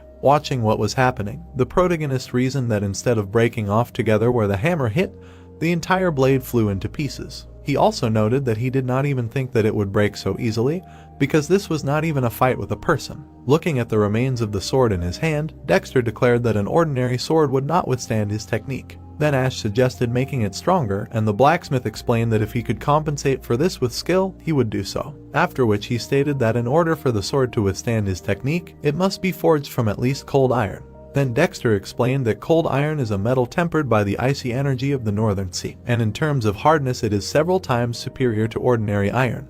But the material is unique and available only to rare cult masters of the clan leader rank. Hearing this, the protagonist was stunned and reasoned that he knew that the technique of controlling the heavenly demon sword is very powerful, but not that much. At this point, the blacksmith, sighing heavily, asked for forgiveness and said that, looking at his incredible abilities, he, as a master, felt the blood boiling in his veins. After listening to the master of his craft, Ash concluded that nothing could be done, and all that remained was to pass the 5th stage and gain the right to be called the leader of the clan. And he offered to make him a saber for now and asked to show him another technique. Fortunately, having seen the technique of the butterfly dance sword, Dexter said that his skill was quite enough and said to come in half a month. Immediately after this, the narrative of the story moves to the training hall where the boy came. Looking around, he felt more traces of presence than usual, and the number of students who rose to the great master of the first class greatly increased. Realizing this, the protagonist declared that he could not lose and he needed to rise to the exceptional. Looking at the pills he received, he thought about whether it would be better to take one at a time or both at once. Ash stared at them intently and still could not decide what to do. At that moment, he got tired of it and threw two into his mouth at once because he didn't have time anyway. Immediately after that, a shudder ran through his body. Feeling this, the boy swallowed his saliva in confusion. At that moment, the protagonist turned to Nano, saying that he would test the technique of the Heavenly Demon Sword and asked to help the demonic dragon pill be absorbed. And the system announced that substances that promote energy restoration had entered the body in large quantities, and it had reacted to the energy circulating through special points of the 14th meridian, so the speed of its regeneration had increased incredibly. Nano also added that the energy prevented the substance from dissipating, but with an increase in the speed of metabolism, acupuncture points can greatly expand. And Ash, hearing this, sighed heavily, saying that next time you can just say that it will be incredibly painful and there is no need to be clever. Lost in his thoughts, the boy thought about Edward, the founder of the Poison Clan, nicknamed the Lord of 10,000 Poisons, and along with poisons, he was an expert in medicinal materials. But when creating the demonic dragon pill, he failed to perfect the drug, so the size of one pill is limited for safe mastering without unnecessary stress on the acupuncture. Immediately after that, the protagonist began to train his technique, delivering chaotic blows. At some point during the training, the Dajui point was torn. At the same time, the system increased the metabolic rate, and emergency restoration of the damaged area began. Enduring tremendous pain, Ash continued training, thinking that if it were not for Nano, he might have already died from the rupture of all acupuncture points, and it was worth choosing the spring butterfly dance breathing method as a training method. After some time during the training, 5 more acupuncture points were also torn, which were first expanded, and the system immediately began to treat. Gritting his teeth from the pain, the boy understood that he could not be careless, otherwise he would pass out right during the training, so he had to endure it. Returning to his thoughts, he reasoned that, however, in his case, having absorbed 2 pills at once, it was clear that the circulation of energy along the meridians would get out of control. Then the narrative of the story shifts to 4 hours later, when the entire floor of the training room was flooded with boiling blood. The protagonist was sitting on the floor and trying to catch his breath. Resting after a harsh training, he realized that he almost died and was not going to abuse the pills anymore. Putting his hand on his stomach, he wondered how much Nigong had grown, because with the help of the system, he should have received Nigong equal to 40 years of accumulation. After checking this, Ash was extremely dumbfounded. Having started to meditate, the boy could not believe that he had grown by as much as 60 years, and that was not all. Checking his energy points, he noticed that the flow of energy had stabilized significantly, and they had become denser and stronger after cycles of ruptures and restorations. Happy about this, the protagonist concluded that in this case, he would increase the power of his attack by more than 2 times. Immediately after that, he raised 2 fingers up, collecting energy in them. Looking at the Kai sword he had created, Ash noticed that it had become purer and increased in length, so now his mana was stronger than that of his mentor Adam. Realizing this, the boy noted that he was still short of a breakthrough and he could not reach the level of the exceptional, but with his Nigong, he had successfully formed the basic foundation. Clenching his hand into a fist, he wondered if it was time to learn the second component of the Heavenly Demon Sword technique, and asked Nano to extract the cultivation breathing technique from the tombstone on the 3rd floor and extract the formation that destroyed the Heavenly Demon Sword technique, and she immediately obeyed and loaded the formation and technique into his brain. A moment later, the protagonist's body suddenly shuddered. After thinking over all the information he had received, he asked the system if it was by any chance several steps away. Satisfying his curiosity, Nano replied that the 3rd formation of the Heavenly Demon Sword technique was destroyed in 93 steps, which greatly surprised her master. Imagining this in his head, he realized that this was why the sword marks on the tombstone were more chaotic than the previous one, and the 3rd formation was several times more powerful than the previous 2. Immediately after that, Ash asked the system to implant this information into his muscles, and it replied that at the moment he had reached his limit. Then Nano strongly advised against the implementation, since the additional load on the muscles could hinder his further growth, and he noted that she could do it, and she replied that she could if he was not satisfied with his current speed of development, which baffled the boy. Suddenly, the system added that his physical body was overloaded, but he could conduct the information once, which made him very happy. Getting into a fighting stance, the protagonist reasoned that if the 2nd formation was more powerful than the 1st, then he was interested and was going to try it once. At the same time, he concentrated and prepared to use it. Sharply moving his leg to the side, the protagonist created a sword from his Kai. Suddenly, his arm broke and he clenched his teeth from unbearable pain. As a result of using this formation, Ash managed to leave a mark right on the floor of the training room. Having done this, the boy fell to one knee without strength. Immediately after that, the system notified that the muscles in the entire body were torn due to overload and began emergency recovery. And the protagonist reasoned that without introducing information directly into the body, it would be difficult to repeat this. Suddenly, an idea came to him. Turning around, he looked at the result of using the formation. At the same time, Ash realized that from the energy of the formation alone, the floor crumbled into crumbs, and now he understands why it was increased to 93 steps. Continuing to look at the cuts on the floor, the boy was surprised at how great the power of the third destructive formation was and was going to check it as soon as the muscles recovered. After some time, the protagonist continued his training using the best techniques. Armed with a Kai sword, he managed to create a whole vortex around himself. After finishing honing the technique, Ash was breathing heavily,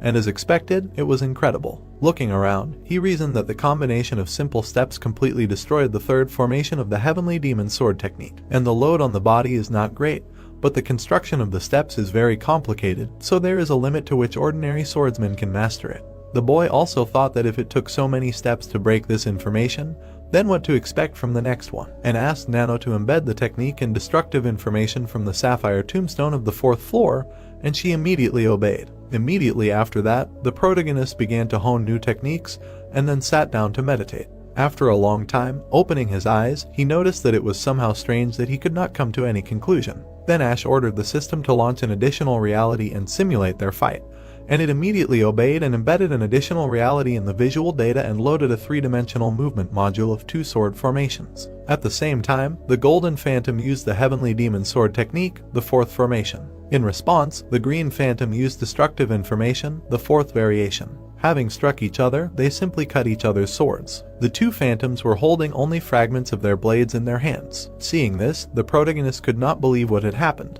With a dumbfounded look, he declared that the destructive information could not break the technique of the Heavenly Demon Sword. At this time, a lantern was shining brightly in the training room. Nano, using additional reality, simulated the battle of the Golden Phantom. He fought with the Green Phantom, who used a different technique. Once again colliding with each other, they simply destroyed the blades. Watching this, Ash reasoned that no matter how many times he repeated it, the result was still a draw, and yet it was strange. Recalling the battle that had just taken place, he thought that the last step of the Heavenly Demon Sword technique added rotation, which provided a powerful attack. But it was blocked, and asked Nano how many scars were left from the destructive information, and she answered that there were about 130 scars. She also said that at the 24th step of the last formation, the corner of the tombstone was cut off, which the boy immediately remembered. Simulating this situation in his head, the protagonist thought that one simple attack would not be enough to cut the sapphire tombstone and he needed to concentrate Kai energy. So he thinks that the enormous power of the last step of the Heavenly Demon Sword technique was blocked thanks to it, but maybe the chip was a kind of outburst of anger from the inability to break one last step with a set of simple steps. At the same time, Ash assumed that through the scars on the tombstone, he seemed to be calling the strongest of the past to fight, and it was incredible how much one had to immerse oneself in one's work to get angry without finding a way to break the technique, so one cannot rule out the possibility, but cannot yet understand these formations. Realizing that all that was left was to become stronger, the boy sat on the floor, leaning against the wall, and thought that strengthening the physical body or expanding the consciousness to break through to a higher level was the limit, and therefore there was only one way left. Immediately after this, the narrative of the story moves to the dining room of Madokwan. Inside, the acolytes of the cult were sitting, and everyone was eating to their fill. Being with his friends, the protagonist reasoned that it was nice to see the commotion from the fact that everyone had gathered at the table, and the guys had come up with a good idea. At the same moment, he remembered the events of the recent past when his friend approached him, saying that he thought it would be nice for everyone to have dinner together. Hearing this, Ash asked why this was so, since everyone should be busy with personal training. Then Travis added that this was why it was even more important to gather everyone, and Bruce agreed with him, and Bella said that personal training was important, but as his subordinates, they should first of all cultivate a sense of team spirit. Sitting at the dinner table with everyone, the boy understood that they were right when they said that one cannot become stronger alone, so they should all grow together. Then he came to the inventory of the Madokwan cult, where the person responsible for him explained that, of course, as the leader of the squad, he can use the inventory at any time. Looking at the resources that the protagonist took, he did not understand what he was copying there, since he needed so many sheets and writing utensils. Answering his question, Ash said that he would rewrite the teaching, and perhaps this would not be enough, so he would come back again, which surprised the man even more. As he watched him go, he awkwardly scratched his head, thinking that there were enough pages for 60 books, and was he really going to memorize it all? Then the story moves to half a month later when the sex acolyte was gossiping that the leader said he had an important announcement and was wondering what it was about. And his brother said he didn't know, whatever it was, they just needed to trust him. Betty, who heard this, thought that Ash had been acting a little strange lately. At the same time, she remembered the events of the recent past when she turned to the young master on a dark night. Wiping ink from his face, the girl asked where he got so dirty that there were even spots on his face. Embarrassedly turning away from her, the boy's gaze said that he needed to rewrite something. Suddenly returning to reality, Betty assumed that maybe this was somehow connected. The other acolytes finally saw the leader. Looking at him, the guys noticed several bundles of books in his hands and asked what they were. Putting them right on the floor, the protagonist asked if everyone was there, to which he received a positive answer. Immediately after that, he announced that he had gathered them all to tell them about further actions. At the same time, Ash declared that from tomorrow he would whistle himself for solitary training. Hearing this, his disciples were extremely dumbfounded by the fact of solitary training. Travis and Chris, hearing this, became very serious and listened to their master, while the others did not understand why this happened so suddenly and thought about their training. Suddenly, Travis raised his hand, asking the leader if he already knew how long it would take. Answering his question, the boy spoke honestly that he had not thought about it yet, and perhaps it would take a year or two, but he would not leave until he achieved satisfactory results. Hearing this, the novice understood that,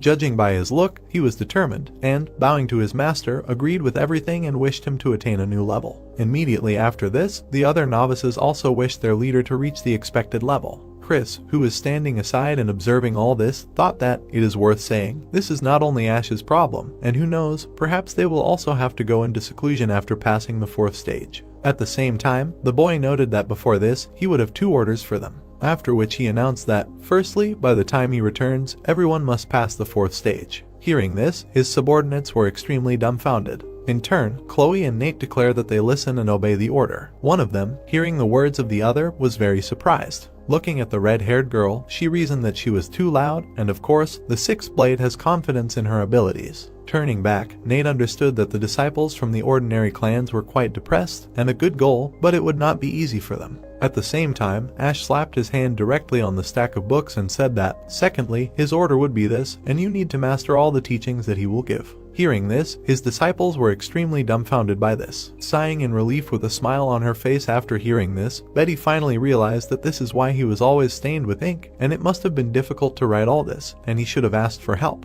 Nate, dumbfounded by this turn of events, could not believe that he really wanted to pass on the secret teachings from the 4th floor of the library to them, and even if not, he would definitely pass on martial arts below the great level to weak students. Immediately after this, the boy declared that they needed to come when he called them, and called Bruce first, and he shuddered in surprise and immediately disobeyed the order. Then the protagonist handed him as many as 3 techniques, which he examined in surprise. A moment later, the novice was extremely dumbfounded, and the other guys ran up to him and asked in surprise what he was given.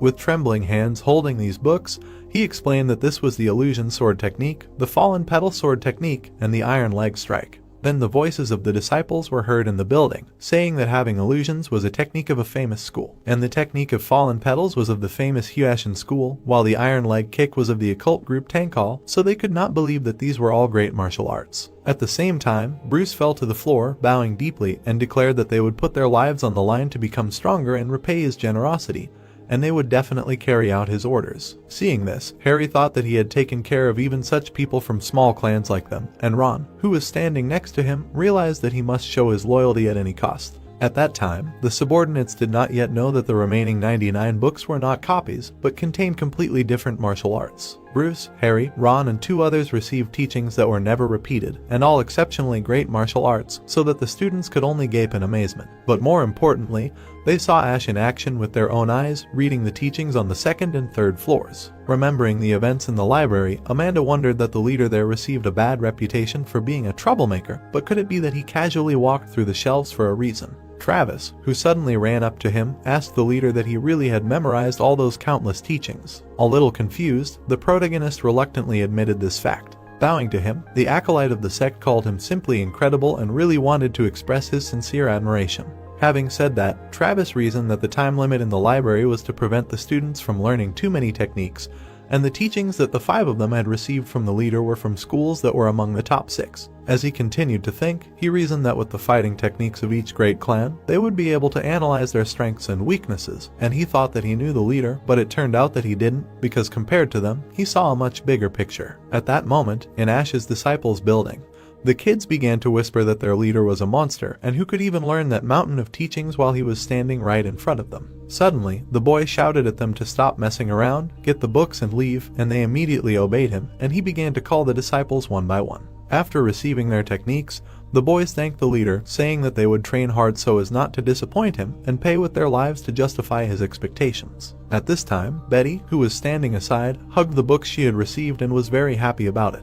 Looking at his leader, Chris realized that there was only one problem left. He reasoned that despite the fact that they had already mastered the spirit training, those from small clans, like Bruce, still needed it. Suddenly, it was he who exclaimed that this could not be training to increase Nigong, and Chris looked in his direction. Immediately after that, the rest of the boys also confirmed that they had the primordial yin and yang breathing techniques and others, which surprised the novice even more. After hearing all this, Chris sighed with relief, realizing that he had said complete nonsense. The other boys also looked at their breathing techniques and wondered what clan they were from, because this was the first time they had heard of such a thing. At the same time, Betty was thinking how such teachings could exist, and would never have thought that by saturating these acupunctures with Kai, you can achieve an incredible effect, and it is difficult to admit, but this is much superior to the training of the spirit of her clan. At the same time, the dumbfounded Nate asked the leader where he got these breathing techniques. Looking at him, he was suddenly scared of something. Ash looked straight at him with a very menacing look. Realizing his mistake, the novice bowed and asked for forgiveness for crossing the line.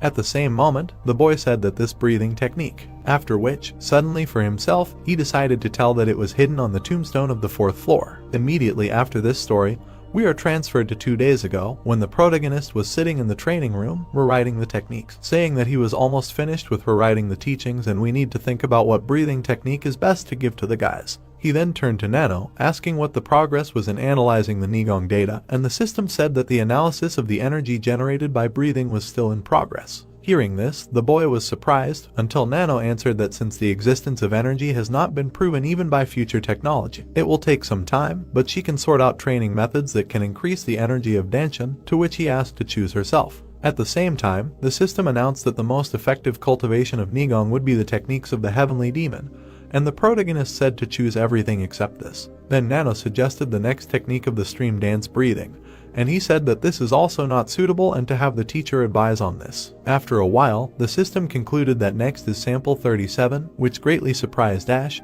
because this had never happened before. To satisfy his curiosity, Nano explained that the sample was compiled according to the results of analyzing a book called The Origins of Nigong from the 1st floor and the reference materials from the 1st to the 4th floor, which greatly shocked the boy. Hearing this, he asked if she really meant to say that she had developed a breathing technique for Nigong, and she replied that it was a byproduct created during the analysis, while he asked how long ago she had created it. In response to the question, Nano said that it happened 40 hours ago after completing the analysis of the breathing techniques from the 4th floor, and the protagonist was surprised that she said that it was only 2 days ago and that she had probably analyzed the heavenly demon sword breathing technique as well. At the same time, the system said that the analysis was not complete since the technique was a complex collection of movement and breathing energy formed through the process of steps, and Ash then asked her to tell him about this sample first, while she immediately obeyed the order. Immediately after this, the boy began to meditate further, releasing his energy outward. Finishing work with the internal Kai, he did not understand that this was possible. Sitting on the floor, the protagonist thought that he had used it for only a little while, but the technique was almost as good as the stream dance breathing technique, and even vice versa. Just by the breathing method alone it was clear that it was more stable, so it would go well with any martial art and suit him. Then he had a problem with what to call it, and tried to think of one. Suddenly, the story's narrative shifted back to the present, when Ash said that the primordial yin and yang breathing technique was a secret technique hidden on the 4th floor of the library. Hearing this, Nate declared that he knew it had many treasures hidden in it, and Travis noted that it must be from a long-lost eminent clan.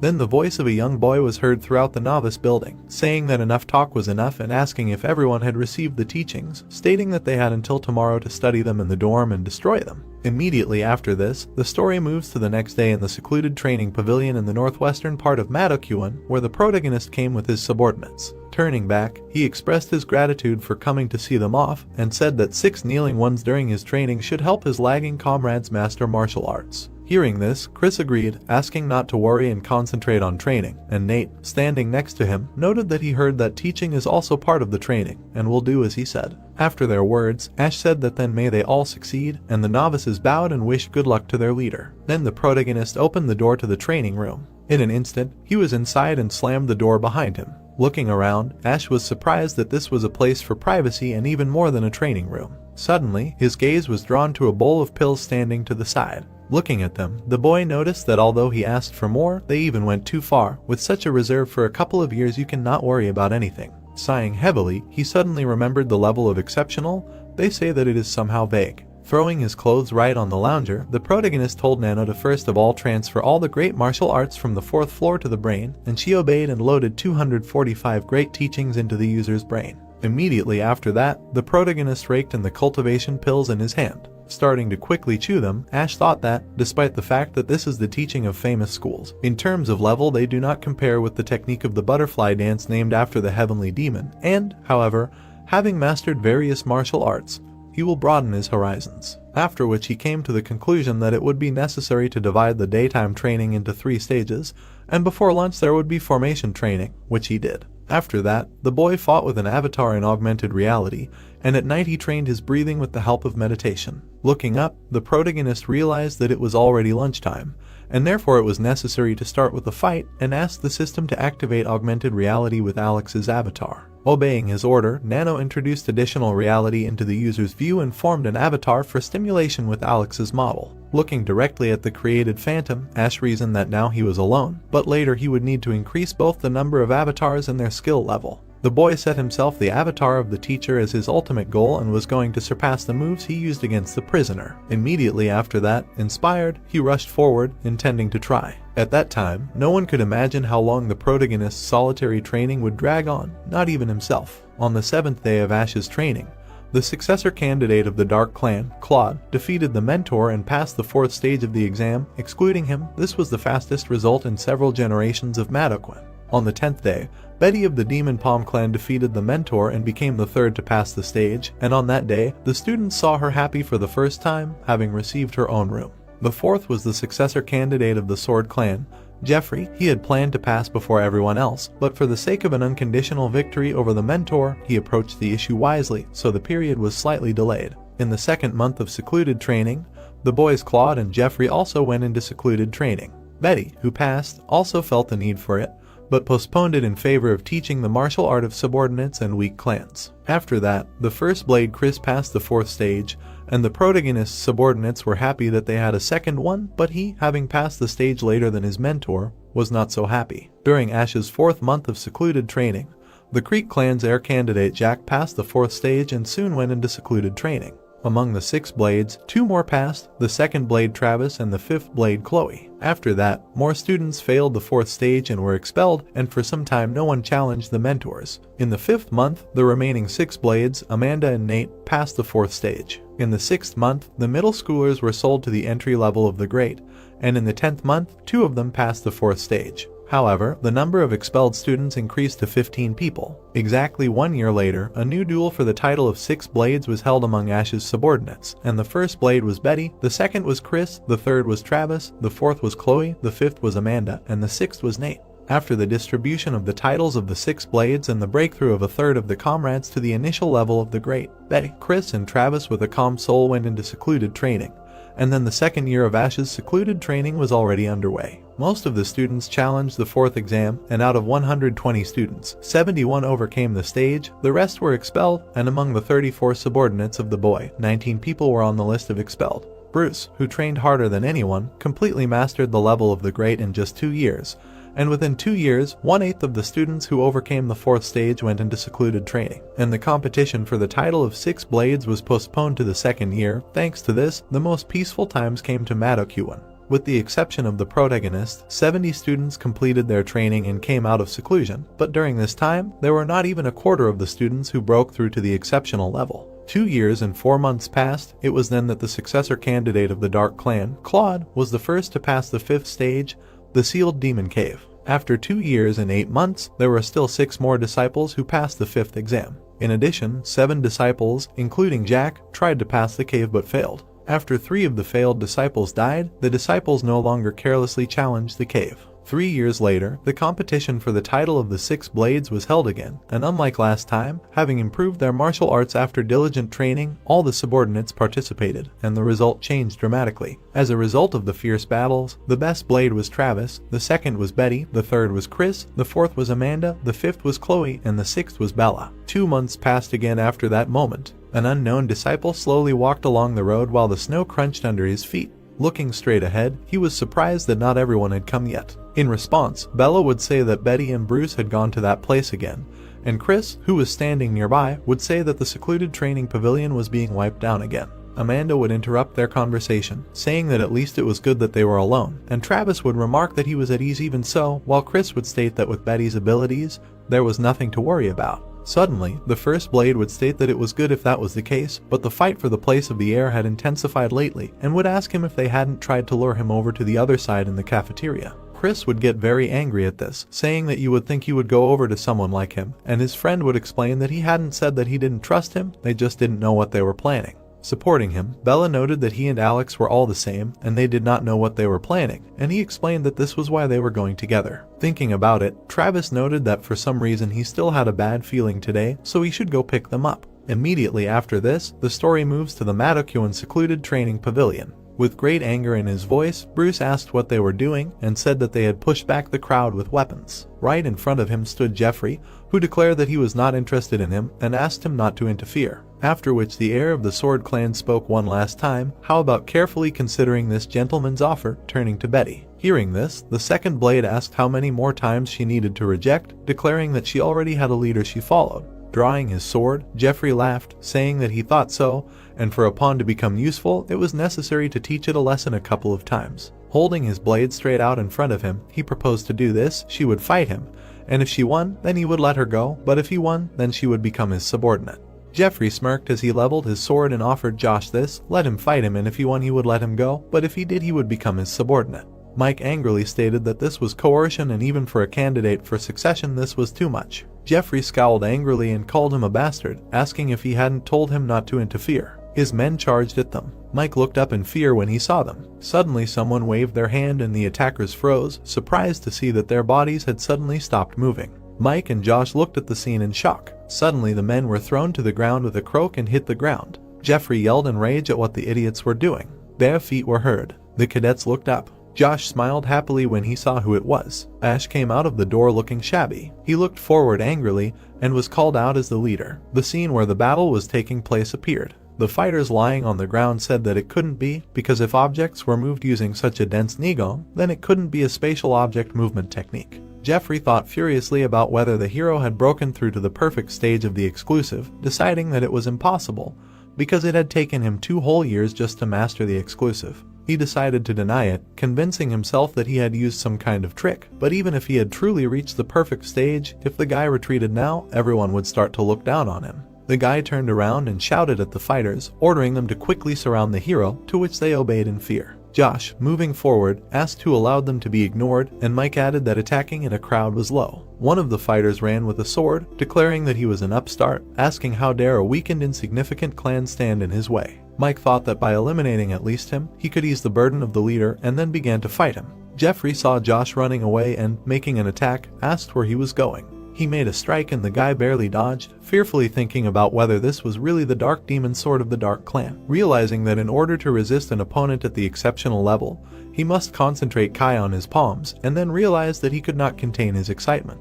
The fighters rushed at him, screaming to die. He raised his hand and they immediately flew into the air. The guy threw them forward with quick strikes, causing them to fly back and hit each other. The wounded fighters lay in the snow, trembling. The others looked at it in horror, thinking that this couldn't be happening. Dustin thought enraged that this was impossible. As the hero walked forward, he realized that they were no longer comparable in power to him and no one present would be able to defeat this monster, after which he decided that they should retreat. The guy stepped forward and, holding out his hand, asked the young master to stop, admitting that they had lost. Ash looked at him darkly, to which he asked if he thought it was worth driving them around the corner like this, because even as a young master, having killed all of them. With a lightning movement, the hero appeared next to Dustin and with a powerful punch threw him far into the snow. All the fighters were horrified. The guy turned around and gloomily declared that they were next. Josh was fighting Jeffrey. The guy clicked his tongue and thought about using such a powerful martial art with such a puny body. The boy made a furious strike when he suddenly realized that the Kai had dissipated. Jeffrey swung his sword and said goodbye to him with a furious grin. Josh closed his eyes, realizing that everything was lost. He furtively opened his eyes. Ash stopped the sword, grabbing it with his hand. Jeffrey, shaking in shock, asked if the boy was really at the Paragon stage. Suddenly, the hero rushed forward, making an attack. The hand with the sword flew into the air. Jeffrey looked in shock at the severed hand and screamed about it. Ash began to approach closer, to which he was shouted to stop. He pinned the boy to the snow with his foot. The hero towered over him with a gloomy face. Jeffrey, in a panic, began to beg with trembling. Ash pointed his hand towards the boy, saying that it was too late. Travis ran forward, asking if Mike and Josh were okay. Suddenly, he saw Mike throwing the fallen fighters into a pile, asking what the hell was going on. He saw Josh, then wondered who he was talking to. The guy noticed the hero's face. Bella sighed in surprise. Travis said in surprise that it couldn't be. He immediately knelt down and folded his arms, saying that the first blade Travis salutes the leader. Everyone looked at him in surprise. Josh immediately came to his senses and also knelt down, saying that the second blade Josh salutes the leader. Bella called out to Chris. He looked at the hero in fear, thinking that he had such overwhelming power that even he, who had mastered the level of exceptional, had difficulty breathing. Then he thought that he was like the head of Madokwan. The guy also knelt down and said that the third blade Chris salutes the leader. Amanda giggled, thinking that this was the first time she had seen Chris use respectful language so sincerely, even though he had said that he was ashamed of acting like that. Everyone knelt down. Bella and Amanda also greeted the leader, and then everyone congratulated him on his return. Ash grinned and folded his arms, thanking everyone for waiting. Everyone began to rejoice that the leader had returned. Travis turned around and noticed the bloody body, and then asked the leader if it was the heir candidate from the Sword Clan, Jeffrey. He wondered if it was possible that the hero had broken through to the Paragon stage. Ash smiled and folded his arms. Half an hour later, in the Madokwan infirmary, along with the news of the hero's return, the news of Jeffrey's squad's complete defeat spread throughout Madokwan. Thus, 5 of the 6 candidates for succession from the great clans had fallen to Ash, and for the first time among the participants, the idea of someone outside the 6 great clans becoming the successor arose. The remaining candidate, Claude of the Dark Clan, had to endure great pressure as a subordinate, but Claude himself was not interested in this, focusing on improving his own martial art. Ben, sitting in the office of the Madokwan leader, asked the man if he thought the hero was at the perfection stage. The man, standing in front of him, replied that, to be honest, this was not a guess, but a statement of fact, because he had seen his technique of moving objects with his own eyes as soon as he came out of seclusion. Ben put the package on the table and thought that his training had lasted longer than he thought, but according to his calculations, he should have only broken through to the initial stage of the exceptional, and here is perfection. He thought nervously that in Madokwan there had not been anyone for generations who had achieved perfection in mastering the exceptional without passing the 6th exam, and that such a thing could not be explained by simple innate talent. Suddenly, he realized. The man asked the leader if he had any problems, to which the leader replied that it was true, to which he asked again. Someone knocked on the office, then told him to come in. He thought that if it were not for the report, he would have thought it was one of the elders, but his sense of Kai, covering all of Madokwan, detected an overwhelming force. Ash entered, and the man said that he really had improved significantly. He asked what brought him here, the leader of the squad. A snow-covered building appeared, a sealed demonic cave. Adam said that not even 4 hours had passed since the hero left, and he was already leaving for the 5th exam, adding with a grin that he saw that he was in a hurry. Ash replied with a smile that while he was undergoing secluded training, his subordinates had already entered the 5th stage, so he decided that it would be better not to waste a minute. The man was shocked and thought that he was really surprising, since he himself had also honed his skills for 3 years and had broken through to the exceptional level, but his achievements paled in comparison. He opened the door and sat here. The guy entered and was surprised. He thought about how the wind here was even colder than the winter cold outside, and the cave was much wider than he expected. Adam explained that the 5th exam consisted of going through a sealed cave, and the hero's task was to pass all the traps in pitch darkness, relying only on the sense of Kai. After he entered, they would wait for him at the eastern exit for 2 hours, but if he did not meet the time limit, they would consider that something had happened and disable all the traps. The guy thought that there must be a device that activates the mechanisms inside the cave, just like the guys said. He stood in front of the stairs, and the man announced that the 5th exam would begin then. Ash thought about the sealed cave, the dungeon that hides the demon. An emptiness with engraved stones appeared, beyond which was the demon. The guy told Nano to turn on night vision, to which he activated the night vision module. A green light appeared in the hero's eyes. He walked, thinking that he would have to go down for a long time, and also smelled oil, deciding that it was even more like blood, after which he thought that there were so many smells mixed together that it was difficult to understand what exactly it smelled like. He looked into the distance, wondering if there was a passage there. The wind blew and Ash thought that this must be where the traps began, and since he could see everything, he thought he could use King Gong to quickly overcome them. The plate activated, which the guy noticed. Arrows flew from the ceiling, surprising him. The hero broke the arrows with a quick movement of his hand. He walked, thinking that, of course, in such pitch darkness with a low level of skills, it was easy to fall into a trap, after which he decided that to hell with King Gong, it was better to walk. Ash stepped on the plate, causing the walls to narrow. He cursed and began to run to the exit, barely managing to get out of there. The guy thought that, apparently, one wrong step would activate the mechanisms, so the main thing is to watch your step, and with Nano's night vision, it was a mere trifle for him. About half an hour passed. The hero stood near the passages, realizing that there was more than one passage in the cave. He turned around and started walking into one of them, thinking that if he didn't watch the airflow, he could get lost. Suddenly, the guy stopped, thinking about the structure and where he could find it. About 3.5 years ago, Ash stood in a secret cave in prison. He knelt down in front of a column, asking the great ancestor to accept the gratitude of an unworthy descendant. The guy thought that it was a great luck that he had the chance to study the technique he left behind, and if the head of the Poison Clan found out about this place, he would definitely explode with indignation. He looked up and thought that all that was left was to erase the traces indicating the formations of the Heavenly Demon Sword technique and the breathing technique, since he was not going to share this knowledge with anyone else. Suddenly, the pillar began to shake, frightening the boy. He stood up and asked in shock what was happening. The pillar began to crack and the ceiling began to crumble. The hero was surprised at what was happening. He saw green spheres around him, counting that there were 24 of them. Ash took one of the spheres and thought that this was the description of the technique formations and instructions, wondering if there was a hidden device here. He turned the ball and asked what the curved line on the back was. The boy laid out the stones in a certain order, and the line on the back formed a map. A real treasure map, indicating the location of some treasure. He thought that he could not figure out where exactly the indicated place was. The boy kicked the ball open, telling Nano to scan and save, which he did. In the present, Nano said that the map and the cave were the same shape, to which the hero said he knew it, adding that this meant that it was a treasure map of a sealed cave.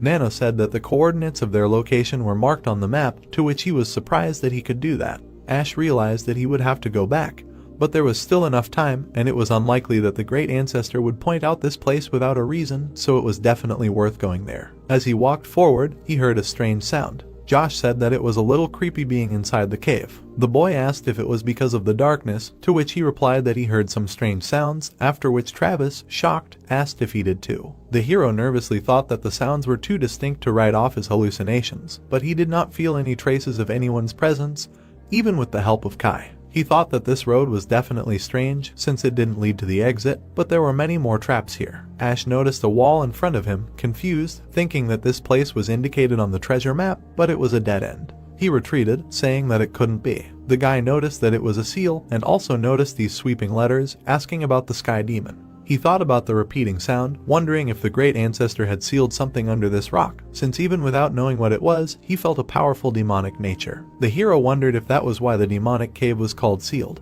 But wouldn't careless actions lead to irreversible consequences? In that case, why leave a map to this place? Ash pulled out his saber, deciding that there was no time to dwell on thoughts, and if they were left by the Sky Demon, it was unlikely that there was anything that would bode ill. He swung his saber, deciding to destroy the wall first. The boy screamed and delivered a powerful blow using the butterfly dance sword technique, the fifth formation butterfly execution. A powerful noise was heard from the blow. The hero looked forward in surprise. He was surprised that he only scratched, thinking that the marks were not as deep as those from the Heavenly Demon Sword, and asked what the hell was behind the wall. Nano said that the wall's durability matched that of a sapphire tombstone, to which Ash said that it not only matched, it was sapphire, and only from the outside it seemed like a different material. He aimed his saber again, thinking that the human body was not able to withstand this, so he had to break through to the perfection stage. Only then did he master this formation with difficulty. The boy began to strike quickly, realizing that he thought that due to its immense power, he would not have a chance to use it until he met a worthy opponent, and who knew that it would come in handy here. He swung his sword and attacked fiercely, using the Heavenly Demon Sword technique, Formation 4. A whirlwind swirled and an explosion occurred.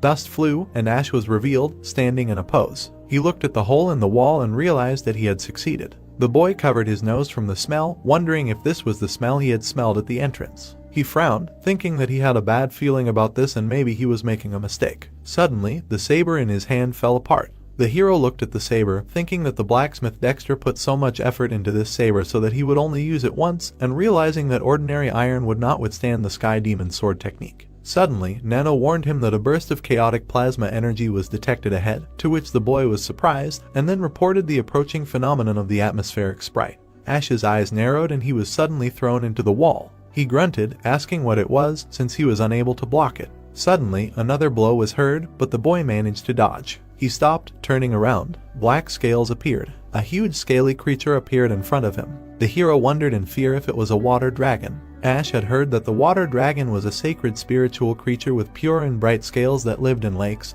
but this guy was just a ruthless monster. The dragon opened its mouth. The guy jumped up, managing to dodge the attack. The dragon quickly attacked, but he managed to escape. The hero landed, thinking that at this rate, the whole cave would collapse. He thought that if the inner walls were made of sapphire, then he could lure it inside and everything would be over. The guy started to run away, while the dragon was chasing after him. When the creature completely slipped out, Ash thought that everything was ready and then decided to start now. He jumped inside the hole, thinking about what he had done. The guy noticed a black liquid under his feet, wondering, what the hell was that? He pinched his nose and grimaced, thinking that it smelled so bad that his head hurt. Suddenly, a dragon appeared from the side, opening its mouth, to which the boy tried to retreat, but noticed that the liquid was viscous. The dragon approached with its mouth open. The hero swung, noticing that because of this viscous liquid, he could not fully use King Gong. He struck the creature, causing knocking sounds. Ash thought about these sounds in shock. The dragon roared, causing him to be thrown to the side. Landing in the liquid, the boy thought about how even the formation of the Sky Demon's sword technique did not leave any wounds on the creature. He darkened, noting that, judging by the sound, it was as if he had struck metal, after which he realized that his body was stronger than sapphire. The boy noticed in shock that the water did not move. He thought that, if he thought about it, when he entered, the level of the black water should have risen, but nothing changed. The hero ordered Nano to turn on augmented reality, to which he activated augmented reality in the user's vision, after which he confirmed an abnormal surge of dark plasma energy throughout the cave. Ash asked again about the plasma energy, to which Nano replied that the energy in the atmosphere had abnormally increased and reached electron ionization. And although there is no scientific confirmation of this, the phenomenon is also called spiritual. Standing in front of the dragon, the guy asked if this, in his opinion, was a spiritual phenomenon. Nano told him to be careful because an atmospheric sprite was approaching. The dragon opened its mouth and began to attack, but the hero jumped, managing to dodge. He thought he knew it. He rammed with such a huge head, and the water did not even stir, after which he noticed that he only heard some kind of cracking from below. Nano conducted an analysis and announced in the results that 24 pieces of iron were hanging in the air, emitting powerful plasma energy, to which the hero in shock asked again about the pieces of iron, adding that he did not understand a damn thing what he was talking about. He ordered Nano to highlight these pieces of iron he was talking about, to which he did so. The pieces located on the dragon were highlighted. Ash in shock thought how this was possible, because the pieces of iron are located in accordance with the direction of the main steps of the Sky Demon sword technique. The creature roared furiously. The guy, frowning, thought about the steps that he had been continuously honing for 3 years along with mastering the breathing technique, and now he can use them almost simultaneously. He directed his entire blow, aiming at the dragon. The hero began to strike the creature with lightning speed. He continued to strike, and then thought excitedly about what he had done. Ash was standing in the middle of the liquid. He turned around and saw pieces of iron gathered together, wondering if this was the true essence of the water serpent. Suddenly, the pieces began to gather together and transformed into a sword. The guy in shock asked if this was the sword of the heavenly demon. He reached out his hand for the sword, asking what it was doing here.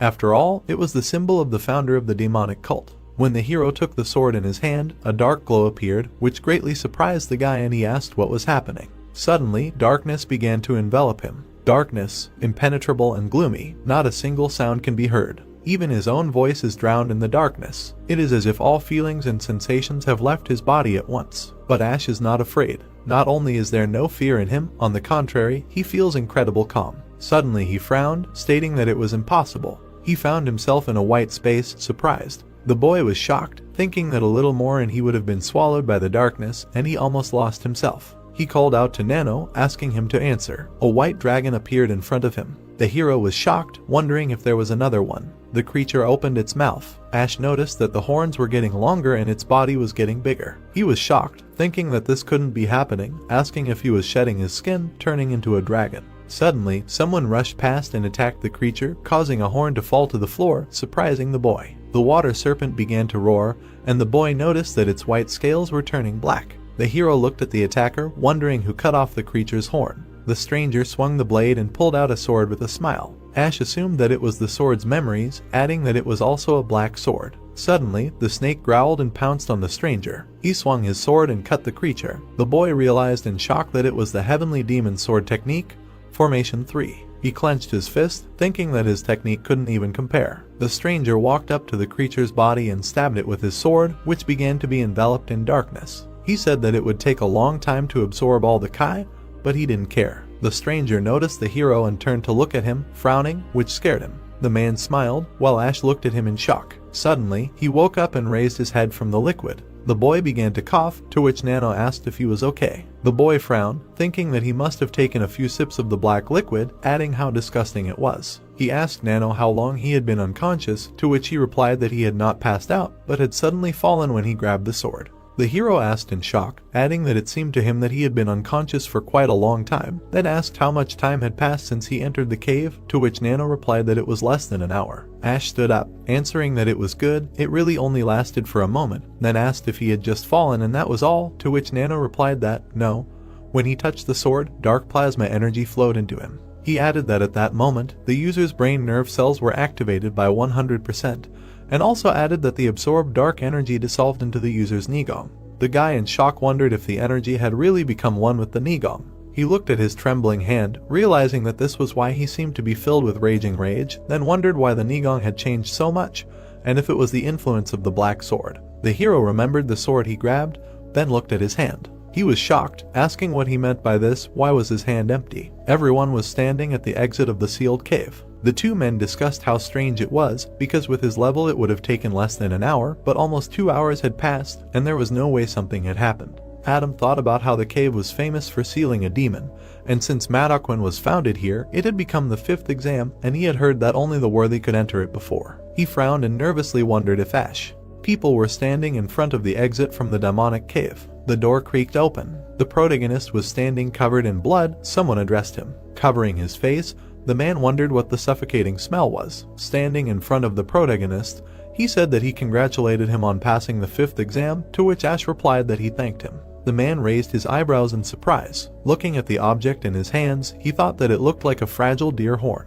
The protagonist was sitting in a barrel of water. Smelling his hand, he thought that at least it didn't stink much. Well, of course, he had been soaking in the water for an hour. The protagonist turned his head to the side. His clothes were lying in the bucket. He frowned, looking at them. Ash looked straight ahead angrily. Red beams were flying near him. The blows were hitting the wall. Suddenly the wall collapsed. Extending the sword forward, the protagonist thought that of course, the black sword is excellent in that it can withstand the technique of the heavenly demon sword, but what is more striking is its black aura, cutting through the sapphire like tofu. Traces of the blow appeared. The protagonist looked at his hands in surprise. Moving his hand, he thought that he could not move it either with Nigong or physical force, as he thought it only reacts to the demonic energy that merged with his Nigong. Putting his hand on his chest, Ash thought that by the way, recently his body seemed to be burning, and even sweating. He asked again in surprise, hearing that the viscous liquid he absorbed circulated through the meridians of the body, removing the remains of the toxin from the body. Walking through the cave, the protagonist thought that with the breakthrough to the stage of perfection, the Kai that broke through the meridians had already removed almost all the dirt, but this liquid rid him of even those pitiful remains. Standing in the water, the protagonist thought that if he thought about it, the black liquid was the water snake's blood, it could be of great help to his subordinates. Crouching down to the water,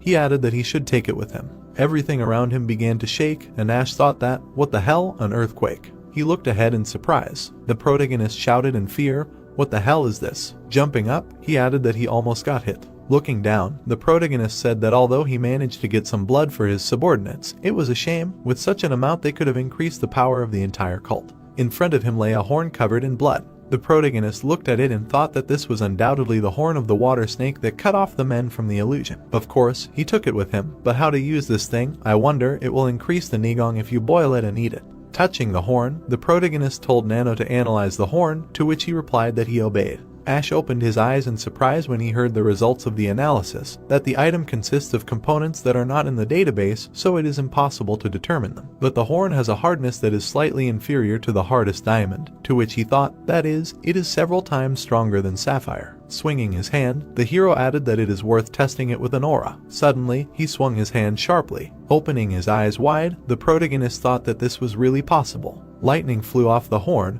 and he added that it not only remained intact, but on the contrary, it resisted an unusual shock wave, all because it is the horn of a spiritual being. Smiling, the hero thought that it can withstand the sword techniques of both the heavenly demon and the butterfly dance, so it can be made into a sword or a saber. Of course, the horn is unusually strong, but he thinks that the descendant of the legendary master will somehow cope with it. It was evening. The main pavilion of Madokwan, the office of the head, appeared. The man frowned and thought that after spending only 2 hours in the cave, the protagonist stood still, and he added that he had significantly increased his Kai energy. What kind of miracle was this? And that's not all. He had successfully completed the stage, but he sensed a strange demonic nature. Looking at the hero, the man thought that if the mentor was right, an inscription appeared that only the worthy would be able to meet the demon hidden in the sealed cave. The thought arose that knowing only the lines of the legend. Ben grinned, thinking that first that fencing technique, now the demonic aura enveloping the entire body, maybe he is true for the cult. The man choked and turned to the head, sitting at the table. The head said that let him forgive, no, now he should be called the leader of the clan, congratulates on passing the 5th exam. There were objects on the table. It was said that now he had truly become a worthy master of the cult. Let him take it, to which the hero thanked him. Looking at the weapon, the protagonist asked what it was, to which Adam replied that it was a sharp dagger made of black iron, given to candidates for successors who had reached the 5th stage. Looking at the weapon, Ash thought that the cult of the heavenly demon. The engraving emanated sword Kai. It was not made by a craftsman, but a sword master. Closing his eyes, the man said that the engraving was made personally by the Lord himself. Only heirs are awarded such an honor, to which he thought that if he had his way, he would throw it away right now, but everyone was looking. Looking straight ahead, the man heard that then. Looking straight ahead, the protagonist asked what he could now learn about the 6th stage. The coach frowned. The men looked at him in surprise. Ben looked up. The protagonist looked at him. Smiling, the leader said that the current him has every right to do so. The coach opened his eyes in surprise and thought that only the one who broke through to at least the level of excellence of exceptional skill could pass the 6th stage. He managed to witness the birth of a new legend. Was it really the first time in 70 years that someone appeared who had the right to be called worthy? The protagonist looked surprised when he heard that the 6th exam was a challenge to one of the 12 elders, who could be called the best masters of the cult. The man smiled and asked that there was an elder he would like to fight. A view of the Madokwan library opened up. Looking straight ahead, the protagonist thought that who knew that the 6th stage would grant the right to challenge the 12 elders. In any case, after the end of Madokwan, his fight with the 6 strongest clans would begin, and this exam was the same as giving the opportunity to eliminate one of the leaders before the fight even began. Walking straight, he added that he must crush the 6 great clans, and to do this, he must master the final formation of the heavenly demon sword technique. The man sat at the table. Ben leaned against the back and thought that he had become quite an adult. He thought that because of Lady Nora, he would choose the head of the Poison Clan without hesitation. The protagonist was silent. Standing in front of the man, he asked that he could think for a while and give an answer later. An image of the man appeared. A thought appeared that he had become much more reasonable, considering that he could officially challenge him. On the other hand, it was quite dangerous to enter into battle only out of a banal thirst for revenge. Looking at the protagonist, Ben thought that the 4 years in Madokwan, where he could receive protection, were almost up. Who knows? Maybe the 6 clans will be the first to release sharp claws, and when this happens, the sack will be flooded with rivers of blood. How will he overcome this? The protagonist went up to the 5th floor of the library. Looking at the shelf, he thought that there were only 20 books, no more. The man smiled and said that he should be grateful to his mentor for teaching him the butterfly dance sword technique and the stream dance breathing method from the 4th and 5th floors. The protagonist put his hand on the shelf and thought that, as the teacher said, the teachings were indeed on the 5th floor. Well, one book could be omitted. Looking up, he added that the long-awaited moment had finally arrived, the final formation of the heavenly demon sword technique. The inscriptions on the stone appeared, and the thought arose that he should scan the writings and analyze the breathing technique, to which Nano replied that he was listening. Suddenly, someone took a step forward. The protagonist looked in surprise and thought that it couldn't be. Standing in front of the stone, he added that there were no sword scars. The protagonist looked up and wondered why there was nothing. If the ancestor had left no traces, then the collapsing formation did not exist. Asked what he saw here, to which Nano replied that there was a scar from a sword on the tombstone, presumably left by one person. A scanner appeared on the eye, and he added that it was activating an additional reality. A scar appeared on the stone. It was said that it was bringing the focus closer, to which the hero thought, what? Pointing forward, he added that he should not say that this trace was a step of the heavenly demon technique. It could be used even like that. Leaving, the protagonist wondered what was on the other side too. Putting his hand to the stone, he thought that the trace was on the writing, so he did not notice. But the hole is really through? How is this possible? It seems that almost no force was applied. The man pulled the sword forward. A thought arose that perhaps the sword power from a simple formation was concentrated together, and then burst out like an explosion, forming such a power. Most likely, if more force or kai was applied, the tombstone would have turned into a pile of stones. The protagonist tightly clenched his fist and thought that there was no destructive formation on it, not because they could not open the formation of the heavenly demon sword technique, but because they could not find a way to destroy it with an ordinary technique. The protagonist meditated. A thought arose that the deep meaning that the heavenly demon learned in the last years of his life is that it is necessary to unify fencing, and not expand it, to collect the aspirations of the sword embedded in the techniques. The aspirations embedded in the sword are the will of the swordsman. Closing his eyes, the protagonist added that, and when all this will merge together, sand began to fly around. It began to spin faster and faster. Bright rays appeared around Ash. The beams shot upward. The book started to fall off the shelves. The glow spread everywhere. The man ran into the room and asked what was going on. Suddenly, he opened his eyes in surprise. The man behind him asked what was going on. The guy was surprised to hear that it was a defensive formation. The guy started to run away. Opening his eyes in surprise, he thought that this was undoubtedly the unification of the kai of the 5 organs. He didn't think he would be able to see it with his own eyes. When breaking through to the exceptional level of perfection, the vital energies of heaven, earth, and man merge together and unify the 3 treasures, clearing the meridians. But such a breakthrough can only be considered half complete, only when even the energies of the 5 elements inside the body merge through the unification of the kai of the 5 organs can one reach the limit of the perfection level. The protagonist was meditating. Suddenly, his hands began to shake. Cracks appeared on his face. The man looked at him in surprise. With his eyes wide open, he thought about it. The protagonist was emitting particles. Looking at him, the man thought that it was definitely true. People covered their faces with their hands. The thought that a breakthrough to a new stage appeared. Books fell to the floor. Suddenly, the rays evaporated. Standing behind the hero, the man thought that he had just been enveloped in an incredibly powerful kai, but now he did not feel any energy, as if he had completely taken control of the kai in his entire body. Perhaps even now the leader could not feel the clan leader's kai. Ash opened his eyes slightly. Raising his swords, the man shouted that they congratulated him on his breakthrough.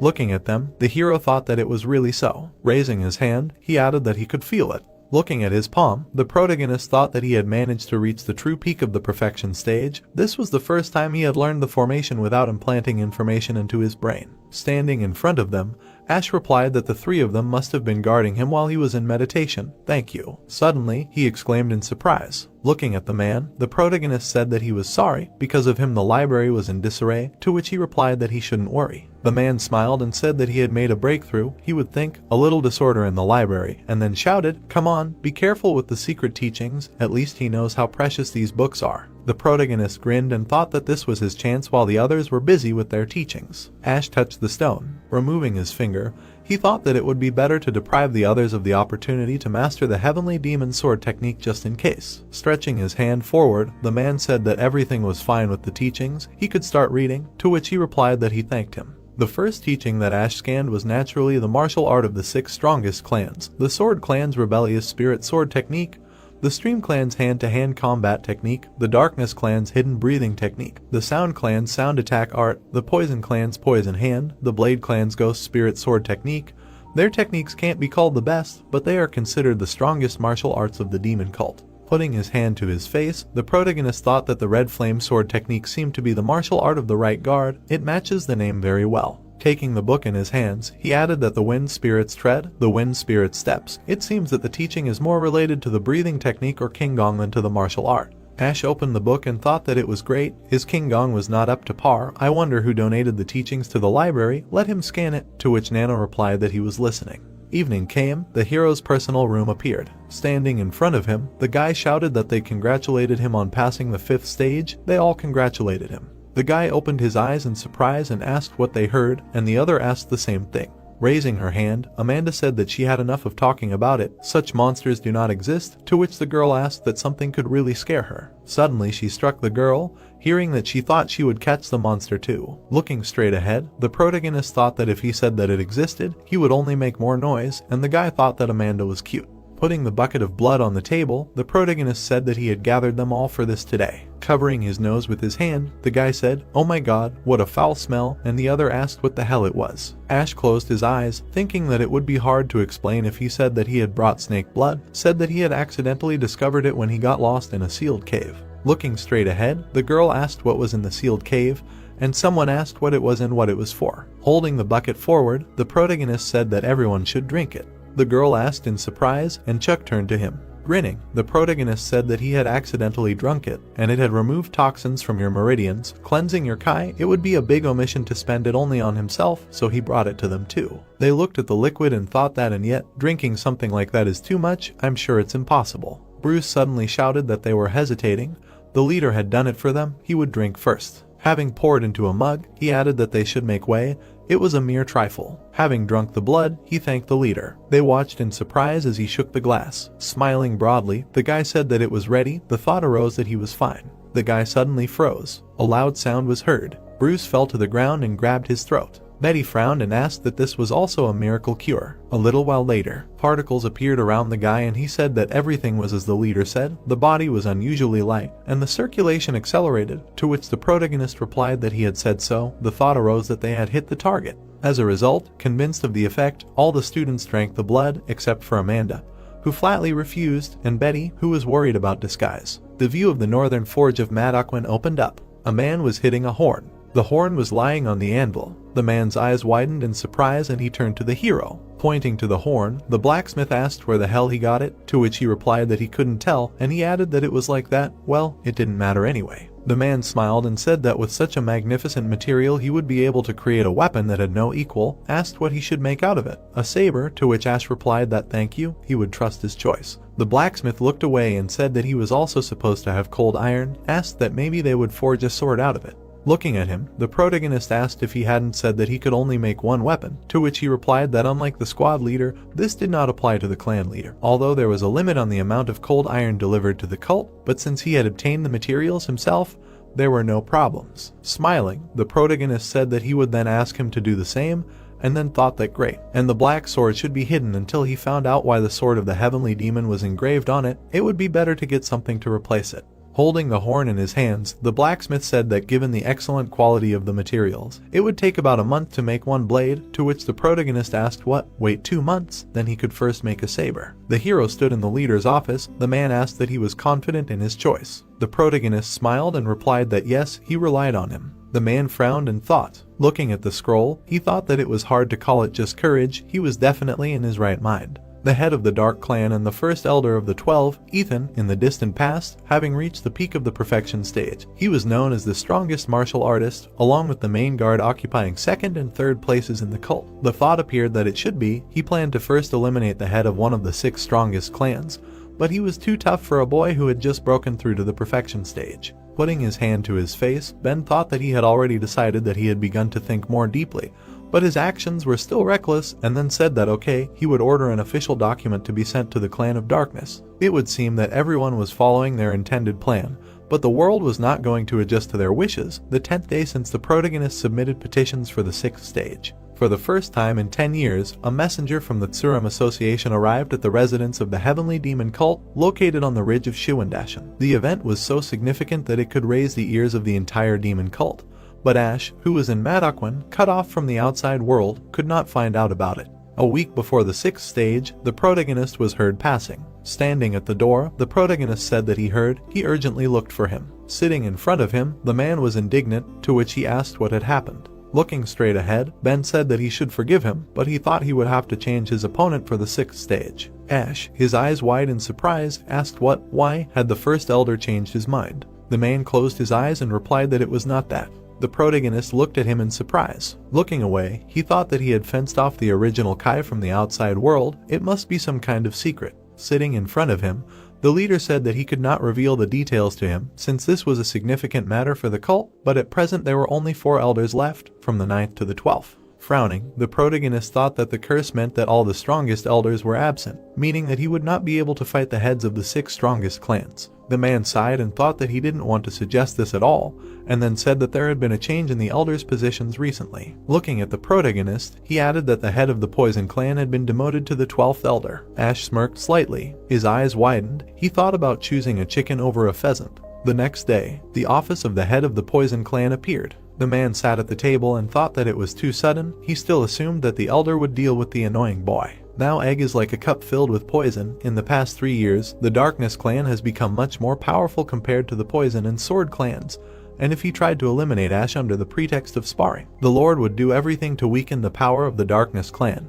But while the other strongest clans, including the Poison clan, were eagerly awaiting the duel, the messenger of the Miram Association radically changed the situation. Looking to the side, the man shouted that he should refuse. It had only been a short time since he had been released from prison and had been reinstated as an elder. The Lord was keeping an eye on them. Raising his hand, the boy said that he thought the same. If they continued to put pressure on them, it could shake the balance between the 6 strongest clans. Leaning on the table, the man shouted that but wouldn't refusing mean admitting that they had become weaker. The nephew was still lying dead. Let them see what the clan had become. How much longer would they have to endure this? Gritting his teeth, the boy said that he agreed with his elder brother. The boy hadn't even graduated yet, but he had already risen to the level of perfection. They had nothing to do with him. It would be better to eliminate him at least now. The boy raised his hand and shouted furiously that all 6 clans were of the same opinion. Even if his skill was growing daily, he still did not have the authority to grant him support. He would become a threat, and their threat was more like a cult lord. Suddenly the man shouted that it was enough. The clan leader, looking straight at him, said that of course he was burning with the desire to kill him with his own hands, but if they interfered now, they would suffer huge losses.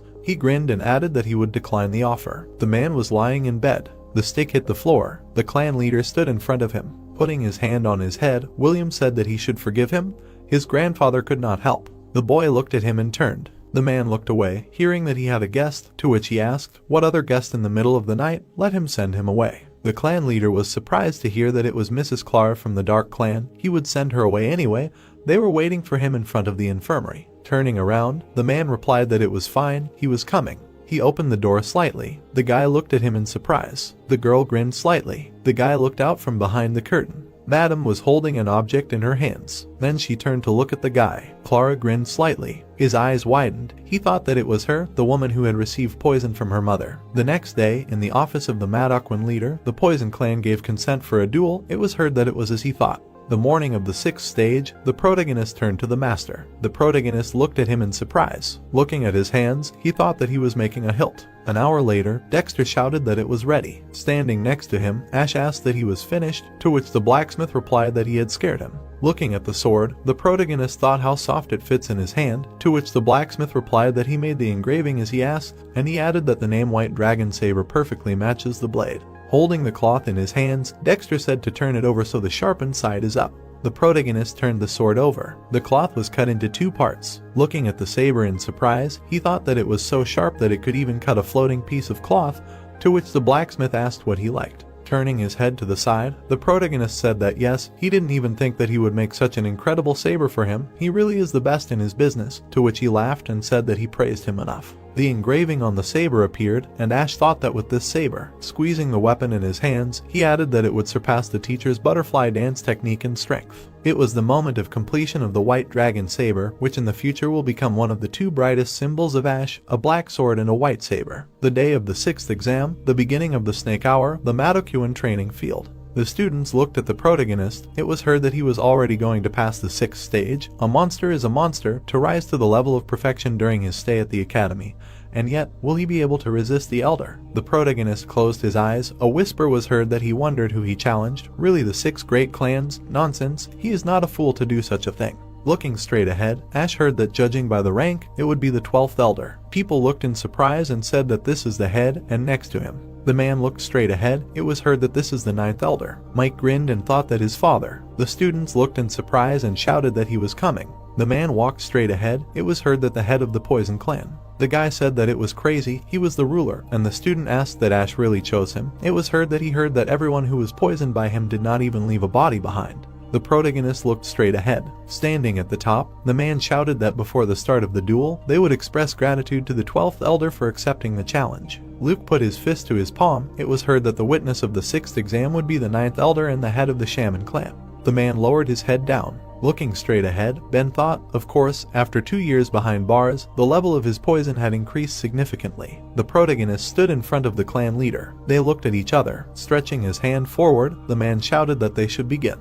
William suddenly rushed forward. He looked forward furiously. He abruptly struck the hero. The students looked at him in surprise and asked why the leader attacked without warning. Damn, how low, leader. A hologram of the hero appeared in front of the man. Frowning, he thought it was the wind's tread. Looking straight ahead, Luke asked how that was possible. It was the head guard's technique, he was sure, and Ben thought that it was really his movement technique on the 5th floor of the library. The man turned around abruptly. Purple beams appeared in front of the protagonist. The head of the Poison Clan began to wave his staff. Looking straight ahead, Ash thought he was thinking quickly. Turning around, William thought that he was imitating well. Stretching his hand forward, he added that well, then let him paralyze his legs first. His eyes widened. The hero thought that an explosive staff. A devastating explosion appeared in front of the students. Ash jumped up sharply. The man swung at him. The protagonist grabbed the weapon and thought that he was aiming for his legs to immobilize him. William's eyes widened. They were locked in battle. The students covered their ears and screamed that their ears were going to burst. The protagonist and the clan leader jumped away from each other. The protagonist stood in the smoke. The man stretched out his hand to the side, wondering what the hell. Looking at the weapon, he added, "What kind of saber is this?" Despite the thin blade, not only did it not break from contact with his black iron staff, but it also left scars on it. Frowning, William thought that not only that, he assumed that even at the perfection stage, he would lack experience in combat, but he is like a warrior who has gone through countless battles. The protagonist stretched out the sword in front of him. A thought arose that, most importantly, he definitely barely reached the perfection stage. From the very beginning, he attacked 10 times more powerfully than he should have, but he did not even manage to disperse the power enveloping the saber. The man looked ahead and thought that he still did not fight with all his might. For the first time, he saw a monster developing combat skills so rapidly. Now he understood what Madame Clara's words were about. 6 days before the 6th exam. Looking straight ahead, William asked what the sudden request was. Didn't she think it was an abuse of power? Said that even if she was the wife of a lord, she had no right to order him about the head of another clan and the elder. Standing in front of him, the madam replied that she knew the location of the ghost doctor, to which he asked again. Stretching out her hand, Clara asked that he had heard about him, the best healer of the plane, able to raise everyone except the dead. Perhaps he would save his grandson too. The man approached her and asked what he thought. The old man did not know that no one could know where he was. Stretching out the emblem, the girl said that in the past, her grandfather received this tablet from the ghost doctor, with it he would be able to meet him wherever he went. She smirked and added that he should kill the brat, and if the situation became public, their clan would personally deal with the consequences, and then thought that the future heir had already been chosen. Standing still, William thought that Clara, she had a reason to choose him over the other elders, because no one except the first 3 elders could stand up to such a skilled warrior. Frowning, he added that it was true, one mistake and the 6 great clans would have the worst of enemies. Purple particles appeared around him and the man thought that therefore, he must die here at all costs. The protagonist looked at him in surprise. Ben, wide-eyed, asked what he had released the poison, and Luke shouted what the hell he was doing. Did he really plan to kill him? Gritting his teeth, the man thought Ash. The man shouted furiously. The student opened his eyes in surprise and asked what it was. Poison. He heard that how could he defeat this monster? He could die. Looking straight ahead, the guy turned to the leader, and Bruce said that he asked to remain unharmed. Purple particles were flying near his feet. The man slowly walked forward. The protagonist stepped with his foot. Suddenly, he rushed forward. William opened his eyes in surprise. He swung his weapon sharply. The student shouted about the hero. Frowning, the head of the Poison Clan thought that this would be enough to burn even bones. He himself brought trouble upon himself. Suddenly a blue beam appeared. Wide-eyed, the man asked what. Suddenly a blow flew at him. The protagonist appeared in front of him. Swinging, he said that now it was his turn. Suddenly a blow flew at him. The protagonist appeared in front of him. Swinging, he said that now it was his turn. Wide-eyed, the man wondered what the... A burn appeared on his face, and he added that it felt like his flesh was melting and immediately restored. The man struck hard. William rolled his eyes. Turning around, the student shouted that because of the smoke, it was impossible to see what was going on. The guy started crying and turned to the leader. Gritting his teeth, the student thought that he had made a mistake. No matter how strong the Negon was, such a powerful poison would corrode even bones. Turning around, the student thought, why did he choose the Poison Clan? Suddenly, the body rushed forward. It bounced off the ground several times. Looking straight ahead, the girl shouted that the fight was over. Gritting his teeth, the coach thought that he knew it was impossible. Suddenly, he opened his eyes in surprise. The man was lying on the ground. He heard that it was not Ash there, it was the head of the Poison Clan. The hero took a step forward. The protagonist raised his saber up. Luke opened his eyes in surprise and asked what was impossible to withstand the poison of the Elder. A pile of corpses appeared. The thought arose that he had seen the Master's poison art during the war with the Muram Association, and its power was so terrifying that the spectacle deserved to be called a bloodbath. Moreover, the master of the Wuding School, who had mastered the perfection stage, did not leave behind even a body after being subjected to the poison art. Ben gritted his teeth and thought that he could not believe it, even though he saw it with his own eyes. The man wheezed. Looking down, he thought that even with the protective energy wall, his ribs were still broken. Not only his internal energy, but also his power was beyond imagination. William frowned and added that this amazing regeneration power, who the hell is he? Can he even be called a human? The man looked surprised, hearing that he stood up. Then, the protagonist used the sword technique and butterfly dance. The man looked away and thought, what a curse, a staff. Gritting his teeth, he added that there was only one way left. Suddenly, his eyes lit up. The protagonist, wide-eyed, thought that the force of recoil. Nano said that the enemy was removing toxic substances that had leaked into the body and restoring damaged areas, and he added that although the white dragon blade managed to reflect the poison Kai, it was becoming stronger. Suddenly, the head of the Poison Clan screamed loudly. Purple particles appeared around him. The protagonist flew back. Stretching his sword in front of him, he wheezed. Ash frowned and thought about what was going on. Standing in front of William, he added that it turned out that he had not used the poison Kai at full strength before. Surprised, Ben opened his eyes and thought that the poisoner, it was too late, now none of those present could stop him. The very last, the 8th stage of demonic wave intoxication is the level of the poisoner, when he himself turns into poison, compared to the 7th stage, which controls 100 types of poisons. 3 times more of them are harmoniously intertwined in the body, and they strengthen the whole body like a shield, generating poisonous Kai of unimaginable power, capable of melting a huge rock in the blink of an eye. The man walked straight. It was heard that he had forced the old man to use the 8th stage of intoxication. Looking straight ahead, William said that he should try to stop him this time with his vaunted saber. Frowning, the protagonist thought that the white dragon blade would not help here. The man looked at him in surprise. Suddenly, the saber stuck into the ground. Ash looked angrily. Blue particles appeared around him. The glow suddenly intensified. The students covered themselves with their hands and said that what was the matter, he could not see anything. Gritting his teeth, the boy thought about the leader. The man laughed and asked that he would use his tricks until the very end. Red rays appeared around Ash's hand. The man looked forward in surprise. Looking down, he thought that this original Kai just now. Particles were flying around the blade. William's eyes widened, thinking that it was undoubtedly so. Stretching his hands forward, he added that it was dangerous. He should attack first, and then shouted for him to die. The man directed the attack forward. He looked straight ahead in amazement. The protagonist swung his weapon sharply. Gritting his teeth, William thought how. The man's hand glowed purple. The other hand emitted particles. The leader of the Poison Clan stretched his hands forward. The protagonist rushed towards him. The man looked straight ahead. Suddenly, his eyes widened. Several blows flew at him. Raising his head, he was bleeding. The protagonist abruptly grabbed his weapon. The hero's eyes glowed red. He looked at his opponent furiously. Suddenly, he made a sharp swing of the sword. Looking at the smoke, the students said that what was going on there, after all, because of the dust, nothing can be seen. The smoke began to dissipate. Among it, an image of a man appeared. The guy looked in surprise and asked who was there. The protagonist stood among the smoke. He held the man's head in his hand. The students looked at him in amazement. Ben and Luke opened their eyes in surprise. There were pools of blood on the floor. Tears appeared in the girl's eyes. Looking straight ahead, Bruce said that the leader. Among the students, it was heard that Ash cut off the head of the Poison Clan leader. How is this possible? Looking at the hero, Ben thought that cutting the throat of an elder who turned into a poisoner, even he is not sure that he would withstand poison in close combat.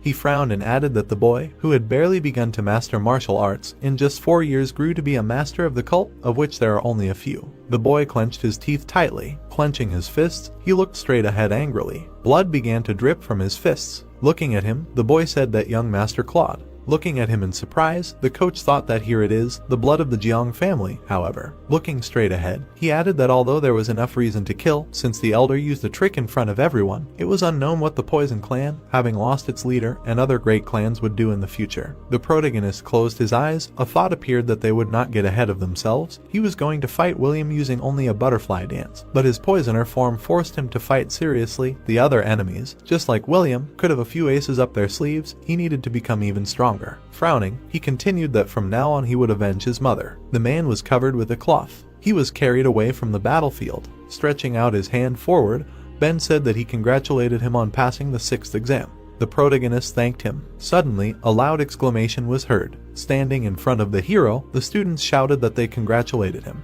The boy grinned and asked if he shouldn't be called elder now. That's true. Suddenly, someone turned to the boy. Mike said, surprised, that his father. Luke approached him and said that he was already quite grown up, to which he asked if he was doing well, to which he said that he was. Looking straight ahead, the man wondered if he had really found a leader to join in the fight for the place of the heir, to which he replied that he had just wanted to talk about it before he left. Looking to the side, the boy said that he should forgive him. He had tried to find a leader among the contenders from the 6 great clans, but no matter how much he thought, his soul still lay with Ash. The man grinned and said that he recognized his son. Mike looked at him in surprise and asked again. Luke turned around and said that his old man respected his son's decision. Joining Ash was a worthy choice, no doubt. Looking straight ahead, the boy heard that if it works out, he will become his son-in-law, so he should try to help him in everything, to which he asked again. An hour later, in front of the head of Madokwan, the man asked to wait for the mentors outside. The protagonist looked away in surprise. Suddenly, a blue glow appeared. The man fell to one knee. Standing in front of the hero,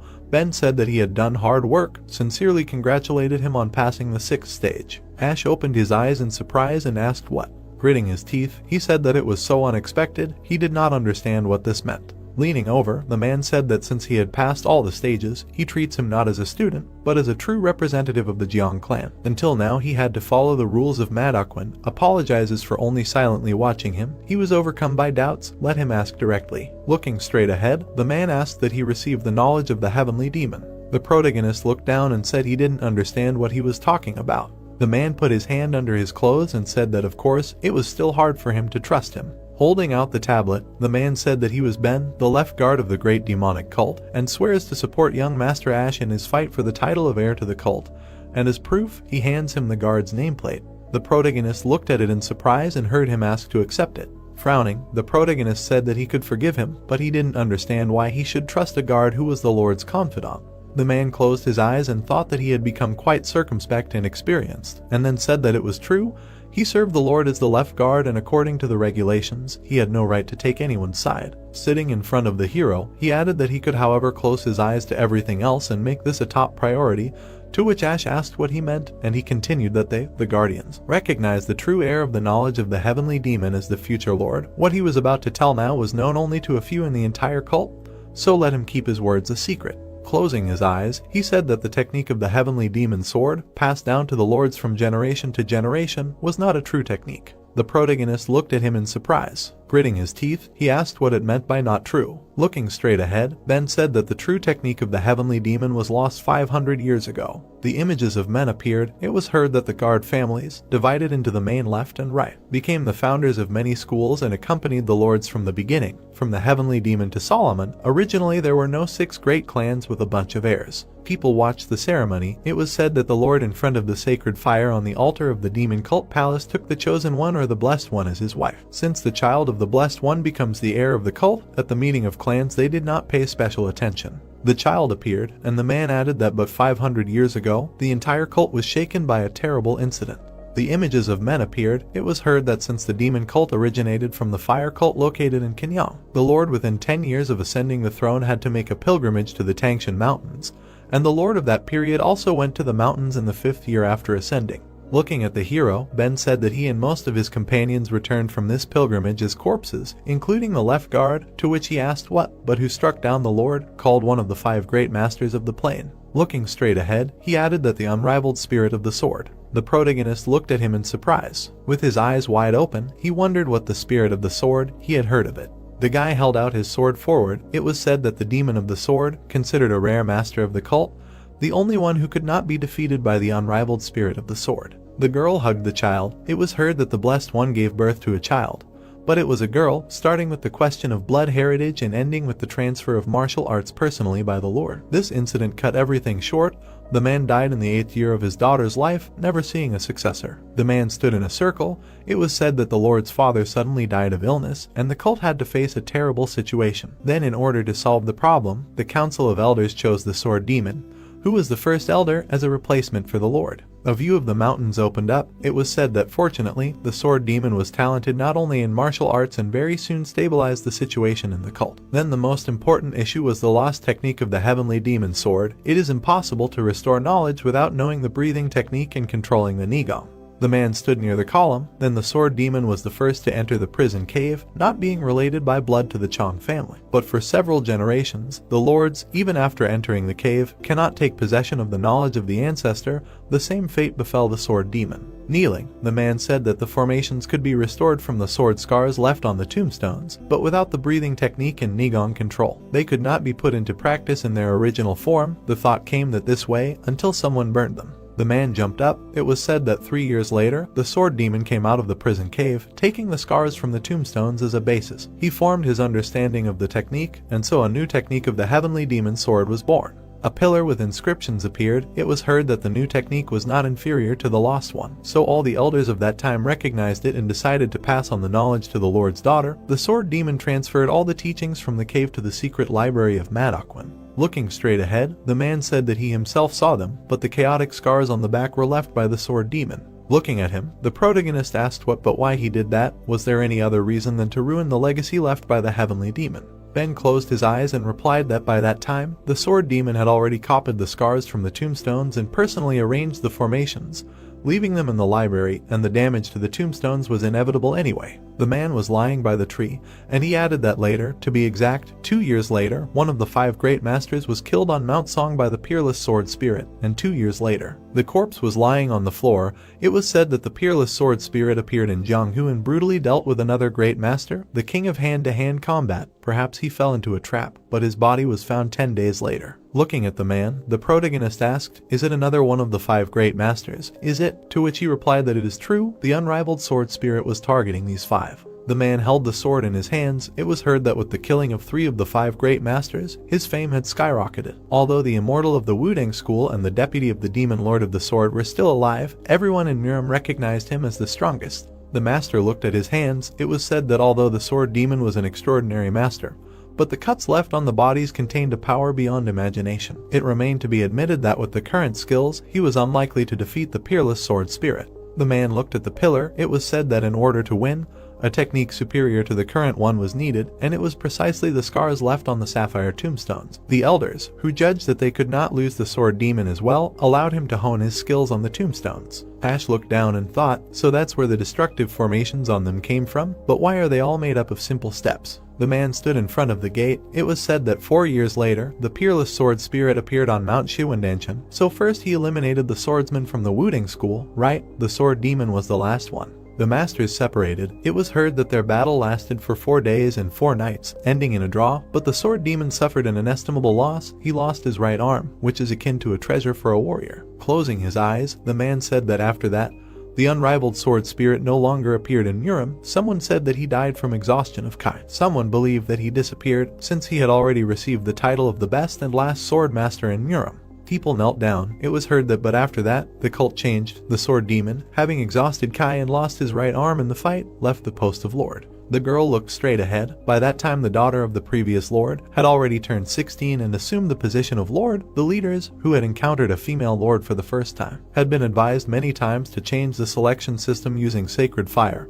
Even after becoming a lord, she had no power, so the era of clan rule began, which continues to this day. The men looked at the lord. It was heard that the lord had 5 husbands in his life. 2 of them were the disciples of the sword demon, who adopted his knowledge. They founded the clans of Darkness and Sword. The other 3 were the first, second, and third elders and founded the current clans of Poison, Sound, and Blade. The palace appeared. It was said that at the same time, in order to raise the young generation, the sword demon founded Madakwin. Frowning, the man asked what he understood. Why was he telling him this? Looking at him, the protagonist replied that his words meant that Madakwin's true purpose was not just to raise disciples. Stretching out his hand, Ben replied that it was true. To be more precise, he had 2 purposes.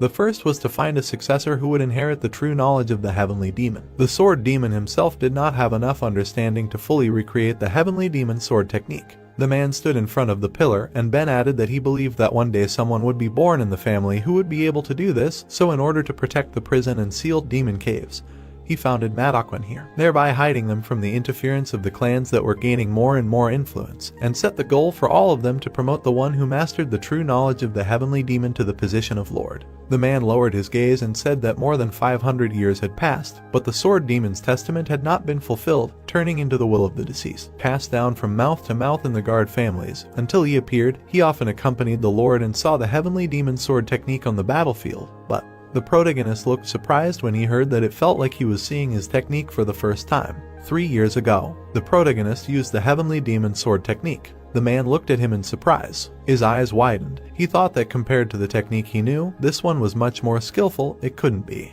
But then he wasn't sure that these were the last genuine teachings of the heavenly demon. There was only one formation. What if this knowledge was passed down by the current lord? And he decided to watch a little more, and here. The protagonist used the first formation of the technique. He was soon able to see for himself. Ben closed his eyes and said that he often accompanied the lord and saw the sky demon sword technique on the battlefield, but Ash looked at him in surprise when he heard that it felt like he was seeing his technique for the first time. Sitting in front of the hero, he added that he would ask him again. He had inherited the sky demon's knowledge. Frowning, the protagonist thought that there was nowhere to go. The man suddenly smiled. Falling to the floor, he said that the left guard welcomes the true heir of the sky demon. Looking at him, the protagonist asked that he could ask one question. Looking straight ahead, he added that he said that there were 2 reasons for the foundation of Madokwan.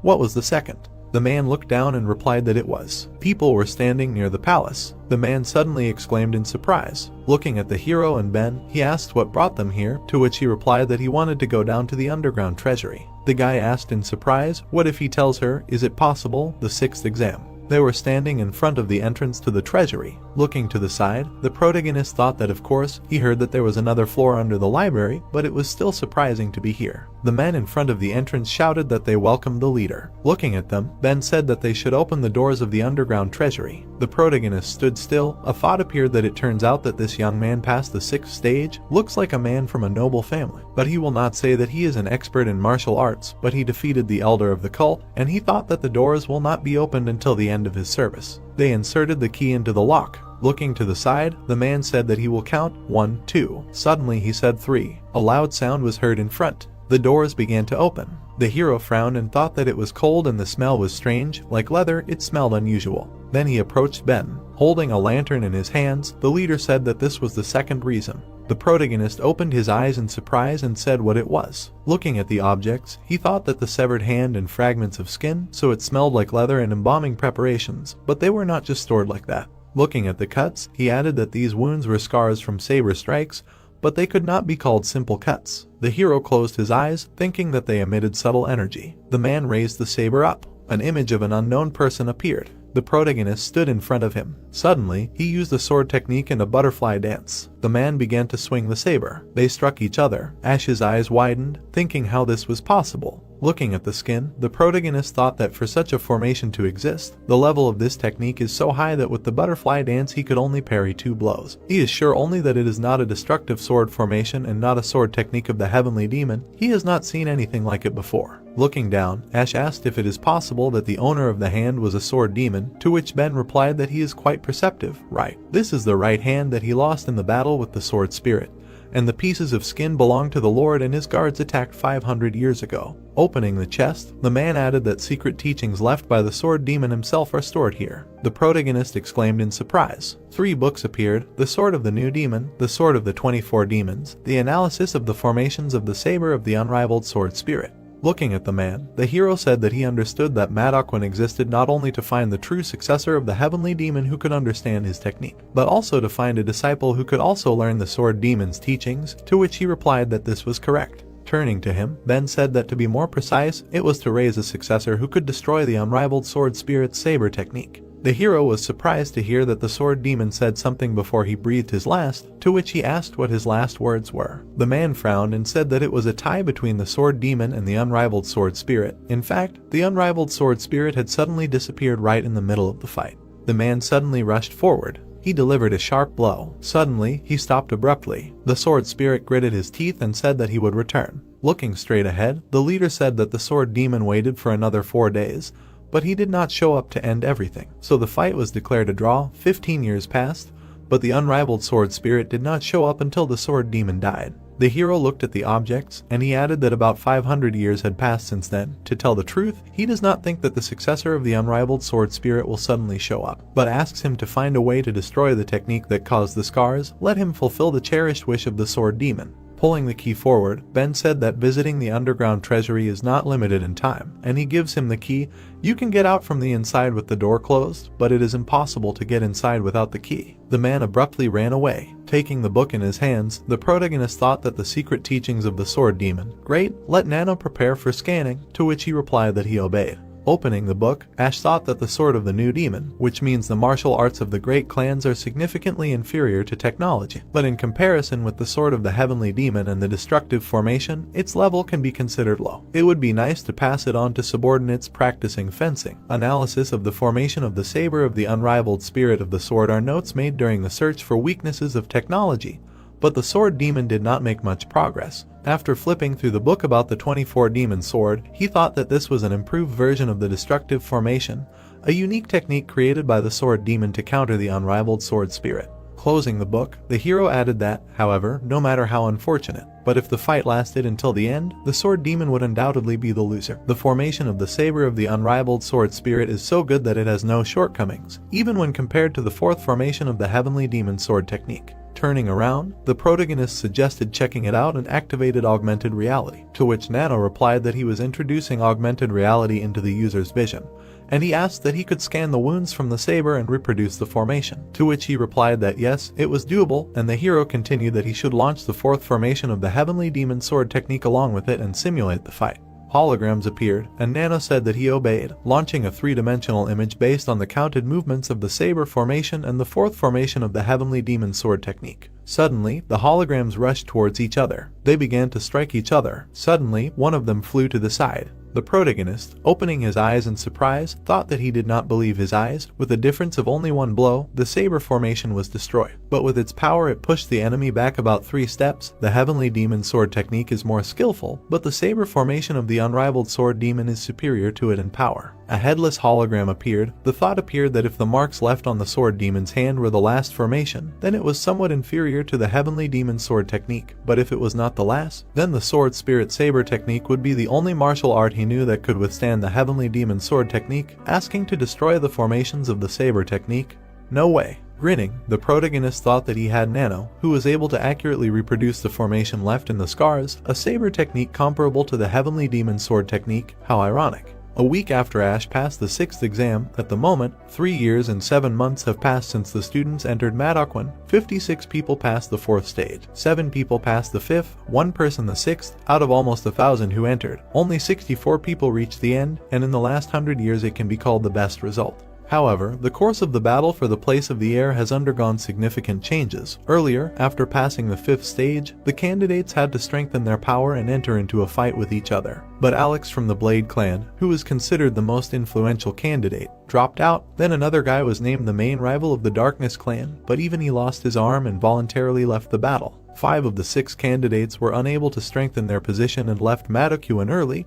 Only Ash and Claude remained. 5 months before the end of Madokwan, a battle unfolded between the 2 candidates for the right to be called the heir of the cult. The training field in the western part of Madokwan appeared. Looking straight ahead, the girl said that Mr. Claude was not here, and there was no order from him, asked that they should definitely discuss the method of eliminating Ash. Albert extended his hand and said that it wasn't that there was no order, but that the master had decided to focus on improving his martial arts and had instructed him to handle everything else, and that if they left Ash alone, they would miss their chance to deal with him. Alan looked at him and asked that he was right, but what could they do against the brat who had defeated the head of the Poison Clan, and wouldn't it be better to focus on recruiting the neutral 10 disciples? The guy turned around and said that, first of all, as Alan had said, it was important for them to get the remaining people, and they had to lure at least Mike from the Shaman clan and Damon from the Hovering Demon clan at all costs, and with these 2 they would have a significant advantage. Mike and Damon, their fathers being the 9th Elder Luke and the faceless 11th Elder Ronald respectively, and the guy said that Mike was okay, but he was an idiot, and Albert replied that they were in no position to choose. Clenching his fist, he added that he heard the other day that Ash had locked himself in the training room and wouldn't come out.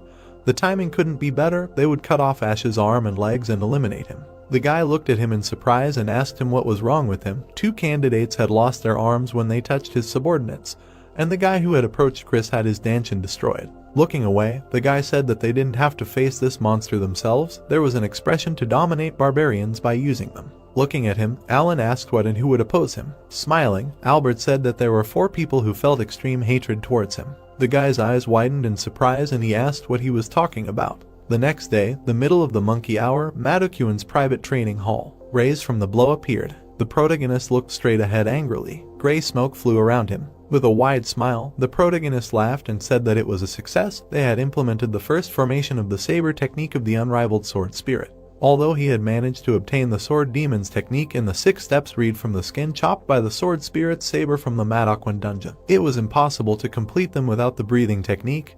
But Ash did not despair at all. With the help of Nano, he had studied the martial arts he had previously received in secluded training for 3 years and 3 months. Numerous simulations had helped to recreate the breathing technique. Breathing plays a key role in generating power during the behavior of the formation, and most importantly, it allows it to be stabilized. Grinning, the protagonist said that he thought the sword demon would be surprised if he saw how the formation was restored only by the traces of the saber, to which Nano said that he was starting to analyze the breathing technique for the second formation. A view of the Madokuin dining hall opened up. The protagonist closed his eyes and thought that there would be spicy food for dinner today. Great, he wanted something spicy. The man held a ladle in his hand. Ash looked at the plate in surprise. The guy looked at him. Standing in front of the cook, the protagonist asked if he was okay, to which he replied that everything was fine, it just got a little hot in front of the hot pot. The protagonist went to the table. The guy turned around angrily at him. The protagonist sat down at the table. He silently watched the food. Looking at him, the guy wondered if he really got it. Ash put the food in his mouth. Suddenly, his eyes widened. The protagonist began to drink from the plate. The guy grinned and thought about what happened. In front of the individual training room, holding his hands over the fire, Chuck asked that the leader was going to skip dinner today too. Looking away, Bruce asked if he ate more than once every 2 days, to which the guy replied that he hadn't seen him in the cafeteria yesterday. Maybe he was having dinner right now. Looking down, Betty said that if only Amanda and Chris hurried a little, they could have dinner with the young master. Grinning, the guy thought that she was no different in her devotion now than Bruce. Sometimes it seemed to him that he was in love with him. Besides, despite his power in martial arts, Betty's body was fragile, like a girl's. Shaking his head, the guy added that the woman, he also made up an idea, he himself was kind of strange. People were standing in the middle of the street. Looking away, the girl asked that they could be more punctual, let them think about those who were waiting for them, and Bruce said that at least they left earlier than yesterday, suggested that they quickly go eat. Suddenly, someone put their hand in front of them. The guy grinned, walking straight. He angrily looked ahead. The protagonist stood in front of the team. He grinned and said that they reminded him of someone. All that was missing was the Stream and Darkness clans. The picture would be complete. The guys looked at him. Brian held out his hand and shouted that he was a bastard. He had destroyed their elder's stanchion and even harmed their great-grandfather. He thought he could walk around unpunished. Drawing his sword, Logan shouted that the place of an heir like him, just because of blood relationship, was nonsense. Archie grabbed the weapon. The guy suddenly trembled. Grinning, the protagonist asked what they decided. If the 4 of them attacked, they could defeat him, so they must have reason to believe in it. Looking directly, the guy thought that the pathetic offspring of an insignificant clan, the food he ate was seasoned with poison that destroyed Nigong, and his poisonous Kai did not even imagine how much effort he put into this. The chef smiled. The thought appeared that even such a vigilant idiot could not assume that the chef whom he sees every day is capable of harming him, and he even filled the ladle with poison, which he scooped up the soup with. The liquid entered the body, and he continued that perhaps he could block the poison that came from outside with the help of Kai circulation, but he thought it would work with the poison he swallowed, which had already mixed with his blood. Because of the poison that destroyed the Nigong, he would not be able to increase it for 6 hours. This poison would melt all his meridians and organs, after which only a miserable death awaited him. Putting his hands on his hips, the guy said that he was so careless, he would soon be able to meet his subordinates in the infirmary if, of course, he could survive here. Frowning, the protagonist asked again. Standing in front of them, the protagonist wondered if the bastards had really gotten along with the Clan of Darkness. It would be dangerous if Claude interfered as well. Suddenly, Ash swung his sword. Looking straight ahead, he said that there was no time, they would finish everything quickly. Rushing forward, Archie shouted that he had enough bluffing. Having struck, he added that since he cut off his sister's hand, then he would cut off both of his. The sword was spinning in the air. The guy looked at the weapon in surprise. The protagonist abruptly cut off his hand. Ash said that turning around, he added that he said so, he did not have time. The protagonist struck the guy. He fell to the ground and screamed. A glow appeared around the sword. Someone asked what the glow of Kai was. The guy opened his eyes in fear and asked how this was possible. He saw with his own eyes how he swallowed all the soup. Why? Stretching his hand forward, the protagonist asked what he was talking about.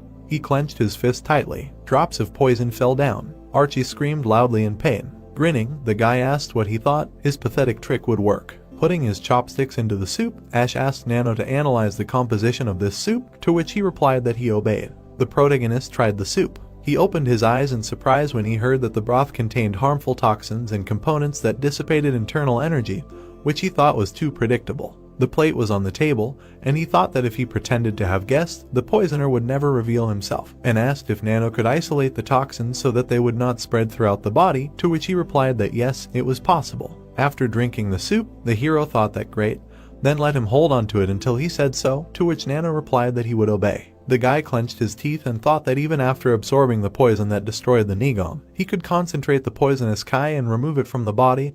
It couldn't be. Even he couldn't do that. Suddenly, someone ran up sharply. Turning around, he shouted for them to be careful from behind. Logan looked to the side in surprise. Suddenly, a blow flew at him. The guy spat out blood. The protagonist stretched out his hand in front of him. Clutching his chest, the guy thought, damn, why did he listen to that idiot Brian? Now he can't escape from this guy. He wounded him last time, and the wound still hasn't healed, and he's going to the infirmary again. The guys looked ahead in surprise. Ash swung his leg, and Logan shouted that he should stand still. He started to strike, and it was heard that he should stop. Looking at the corpse, the guys said, what do you mean? He died. Looking to the side, the hero said that now it was their turn. The guy looked straight ahead in fear. The image of the protagonist appeared. The thought appeared that he was wrong. He would never let him go alive. Brian said in amazement that he was just crazy. He wasn't afraid of the wrath of the great clans or something. Grinning, Ash replied that who else was afraid of whom. A glow appeared near the sword. Suddenly he extended his hand to the side. The blow bounced off the ground. Suddenly he flew at the guy. The guy turned his head and shouted that Dustin. Grinning, the protagonist said that if they were shaking like that, then it was not worth even starting. The students rushed forward. It was heard that he was not in the vicinity of the training hall, heading to the dormitory. Suddenly the guy looked away. They stopped abruptly and shouted that the leader. Putting her hand on her chest, Betty said that a weight was off her shoulders. There was no need to worry, and someone added that he was fine. Looking straight ahead, the hero said that he was fine, asked that it would be better to let them say that Claude's people did not attack them. The guy opened his eyes in surprise and asked where he was from. Folding his arms, Alan said that he heard his loyalty knows no bounds, but no matter how strong Ash is, now he is only under the protection of Madokuin. It is worth graduating, and it is unlikely that he will stand alone against 6 clans of famous families. He grinned and added that their master was so generous that he could shelter everyone present. He hoped he would not make a rash choice by trusting Ash, to which they replied that they had enough of this nonsense. Looking straight at them, Bruce asked what they thought, that they would immediately fall at the feet of the Clan of Darkness, and in general, stop repeating the name of their leader with such disdain. For them he was an elder. Grinning, the guy said that he was impudent for a weakling from a small clan. Looking at them, Bruce asked why they should not then clash in battle with this weakling, to which Alan asked what he was asking for. Stretching his hand to the side, Albert said that he should control himself. They were not here to fight. The guy gritted his teeth and said that he hoped they would stop being mistaken, that there was only one leader, since they were ready to give their lives for him at any moment. Grinning, Albert said that Ash the Elder has benefactors. Seeing them from this side, he does not want to back down from the offer even more. Turning around, he added that they should think carefully, the conditions are not so bad. Raising his eyebrows, the protagonist asked what had just left. Looking at him, the guy answered that perhaps they had a plan, but they decided not to rush since there were as many of them as there were of them.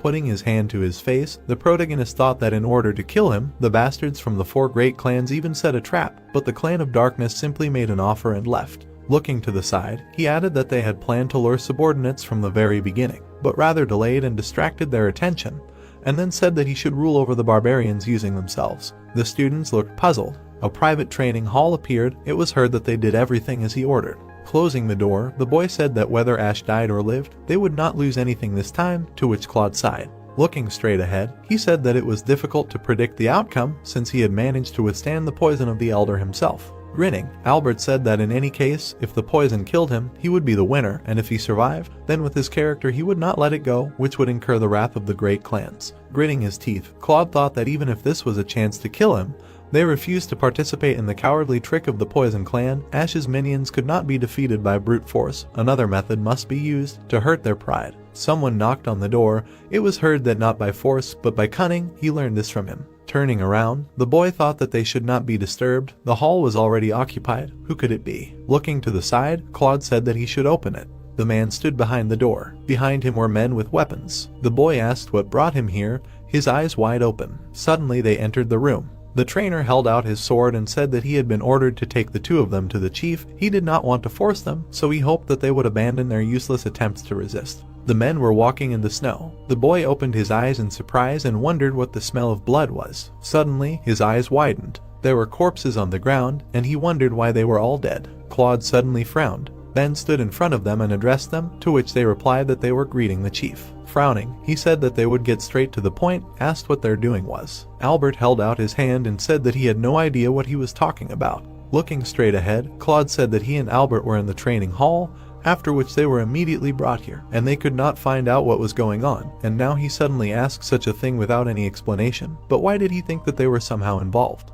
The man turned to the corpse. The guy opened his eyes wide. Looking at the corpse, he thought that Archie died from severe blood loss, but his blackened face indicates poisoning with a deadly poison. But why not Ash, but Archie? Ben turned his head to the side and said that next. They walked straight. The guy was lying in blood. The thought came that even Dustin. A fragment of a weapon appeared, and he added that it was the sword of the demonic Peepa of the Sound Clan. Gritting his teeth, the guy thought that here, someone staged everything as if they killed each other in a duel. Something definitely went wrong. Looking to the side, the man said that the next body. Wounds appeared on his back. The thought arose that the bruises on his back, the fourth formation of the palm of the black clouds of the Darkness Clan. The guy grabbed his face, and Claude thought that as traces of this technique. Looking at this, it remains only to mistakenly blame him or the elder for the crime. The guy said something and suddenly heard that he should not react. It was a trap. Looking to the side, Albert asked again, to which he replied that on the 5th floor of the Matakuan library there are teachings of the palm of the black clouds. Looking to the side, Claude added that he would handle it himself. Let him behave quietly. Frowning, the boy thought that Ash had done it quite skillfully, but using the black cloud palm was a mistake. Looking straight ahead, Albert thought that the elder was right. Maybe this bastard had mastered the technique after completing the 5th stage. Looking to the side, the man said that there was one last body left. The boys looked down in surprise. Albert's eyes widened, thinking what the hell. The boy was lying on the ground. Wounds appeared, thinking that they were traces of the black cloud palm technique, and scars from the black demon destructive sword technique. Clenching his fist, the boy sighed. Looking forward furiously, he thought that the left sword was the right fist. Even among the 6 great clans, the Dark Clan holds the dominant position. The first elder and head of the Dark Clan is famous for using 2 powerful techniques with both hands at the same time, which made him the second best in the cult. Everyone knows that even within the Dark Clan, only the head of the clan and Claude have mastered this martial art, and he clearly demonstrated this when he fought for the yellow plate in the 3rd exam. Standing still, the boy thought about what the hell kind of trick he used, reproducing the formation he used that he saw more than 3 years ago for a split second. Gritting his teeth tightly, he added that even his grandfather couldn't pull this off. Stretching his hands forward, the boy shouted that this was some kind of trap. All this time the squad leader was training in the hall, how he would kill them. Looking straight ahead, Ben asked what a trap. Albert looked surprised and heard what exactly. It sounds like they know why they are here. Gritting his teeth, he thought that this was a failure. To fully explain himself, he would have to admit that they were accomplices. Besides, if this incident forced the elder to leave Matakuan, the bastard Ash would be the clear winner in the fight for the place of the heir. Screw the rest, but at least the expulsion must be prevented. Stretching out his hand, the man said that his empty excuses, without evidence, only aroused more suspicion. Let them catch them, to which the boy shouted for them to stop. Albert, widening his eyes, shouted that Ash, he had arranged all this. The man raised his hand up. Closing his eyes, Claude thought that he had told him to restrain himself. On the other hand, he had no choice. The guy stretched out his hand and said that in truth, Brian from the Poison Clan had planned to poison Ash quietly, and when he was weak, attack him with the crowd. He offered them to take part, but they simply rejected the offer, considering it cowardice. They did not know anything else. They also learned about their deaths for the first time. Stretching his hand out to the side, he shouted that at the same time, Ash had a clear reason to kill them. Let them call him and the other students. It was absurd that they were the only suspects. Ben frowned and replied that it seemed he did not respect the current leader. The dead do not speak, so you can talk whatever you want, but who do they think discovered these bodies? The guy asked again in surprise, weren't they martial arts instructors? Looking straight ahead, the man replied that the elder, along with other squad leaders and deputies, discovered the crime scene and personally reported to the leader. Albert shuddered and said that it couldn't be. Ash, this bastard is the criminal, how could they not? Taking a step forward, the protagonist asked why on earth he was a criminal. The protagonist smirked. Someone shouted his name. Claude looked to the side and heard that they were greeting the elder, to which he thought that it was a curse. Looking at the guys, Ben said that they should show respect. The guys began to hesitate. Suddenly the man said that he said to show respect. Claude raised his hands up. Standing in front of the hero, he said that he greeted the elder Ash. Smirking, the protagonist asked what he was saying, that the clans of the Blade, Poison, Sword and Sound had set a trap for him, and he killed them all. Snow-covered trees appeared. He heard that he could take a better look at the bodies. Yes, he was asking here. The protagonist and Ben stood in front of the corpses. Archie's arm was heard to be cut off by the Blade clan's saber technique, and he was exposed to Brian's Poison clan's poison. Dustin's heart was pierced by Archie's Sound clan's demon Peepa sword blade. The guy's eyes widened as he thought, damn, something's wrong. The man looked away and said that Logan was presumably given internal injuries by the Black Cloud Palm, and then his head was smashed. Then turned around and said that lastly, the squad leader was struck by the Dark Clan's secret left sword right fist technique and died of internal injuries and profuse bleeding. The protagonist looked away and said that it was strange. If, as he said, he killed them all, then it turns out that he should know a lot of martial arts, not counting poisons, and the guy objected. He smiled broadly and added that considering everything the mentors had said, the only thing he could assume was that they had killed each other in a feud. The boy shuddered, thinking that now he understood where this unpleasant feeling was coming from. He was a bastard. He had planned from the very beginning not only to eliminate the only remaining contender for the place of the heir. The corpses of the boys appeared, and he added that when these corpses were returned to their clans, the traces left on them would accurately indicate the criminals. His true goal. The boy clenched his fist tightly and thought that he would set the great clans against each other. The enraged boy thought that his goal was to set the great clans against each other. He thought with a dumbfounded look that he had been caught. Ben himself had used a barbaric method against him. Ben had a smile on his face. He extended his hand and ordered that the two be sent to the prison cave. The plot takes us to the office of the head of Madaquin. Adam held his hands behind his back and said that the bodies of the 4 descendants were handed over to each of the Clara clan. He folded his hands and said that an official document was also sent along with them, detaining Ash until the Lord and Elders returned. Sitting at the table, Ben replied that this was an elegant maneuver and it was difficult for Clara to guess everything just by looking at the corpses, and Clara himself were curious. Holding his chin, Ben reasoned that even his skill level would not be enough to perfectly reproduce the formation he had seen once in his life. Moreover, this was not some ordinary formation, but the secret technique of the Dark Clan left sword, right fist. He imagined Solomon and mentally noted that in any case, the 5 great clans have no choice but to start a war by any means necessary. Although the Lord tried to weaken the clan's forces, it only worked in the territory of Madaquin. But now they are fully prepared. You never know, the true heir will appear, as the sword demon wished. The plot takes us to the west of the territory of the cult of the Heavenly Demon, to the courtyard of the Poison clan. People gathered in front of the building and shouted loudly. Looking at the corpse in the coffin, the woman said that it was her own blood. They could not stand it anymore. The enraged Clarischina shouted that he was going to postpone the showdown until his father's soul rests in peace, but they crossed all boundaries. The plot introduces us to the heir of the Poison Horde, Will. Clenching his hand into a fist, the guy noted that the words of the heir are 100 times true. They can no longer tolerate the antics of the Darkness clan. We are introduced to the leader of the outer pavilion, Austin. Looking at the corpse, Austin said that everyone knew that the leader had initially rejected the challenge to a fight, but changed his mind after Madame Clara's visit, and despite this, she had the nerve to show up at his funeral. Will was furious and said that Madame Clara had mocked their clan, and that father and Kalgu would only rest in peace when they slit the throat of this shameless woman. The man held his fist in front of him and said that he regretted having to tell Will this now at a funeral, but now was the perfect time. Austin added that this was true and that they had a chance to defeat the Clan of Darkness by attacking now, while their leader and more than half of their warriors were missing. Will's brother frowned and pointed out that they would still think that they were in disarray because of their nephew's funeral and that they couldn't miss such a chance. Will replied that he was right. Furious, Will said that they would first hold a proper funeral for Kalgu, and he ordered a secret call for all the warriors of the Poison clan and the cult to gather for a general meeting tomorrow at 2 in the morning. We were transported to the courtyard of the Dark Clan the next day at about 4 in the morning. The night sky enveloped the settlement. Will turned around and said that this was their only chance to win. While their leader was absent, they would throw all their forces into penetrating the courtyard as fast as they could. The people began to run quickly. They were moving towards the building. The guys suddenly stopped. Wool's brother said with a serious expression that this was not a good sign. They had penetrated the courtyard, but there was no sign of anyone's presence there. Wool was surprised. He suddenly looked back. A hail of arrows was flying at them. Wool swung his blade and said that the arrows were loaded with nigong and they should dodge. There were many corpses on the ground. Holding the blade in his hands, he wondered if they really expected them to attack. Looking away, Wool cried out that they had gone too far, there was nowhere to retreat, they had to fight until their last breath. Wool began to fight the warriors. An old man appeared behind them and asked if a cornered mouse would bite a cat.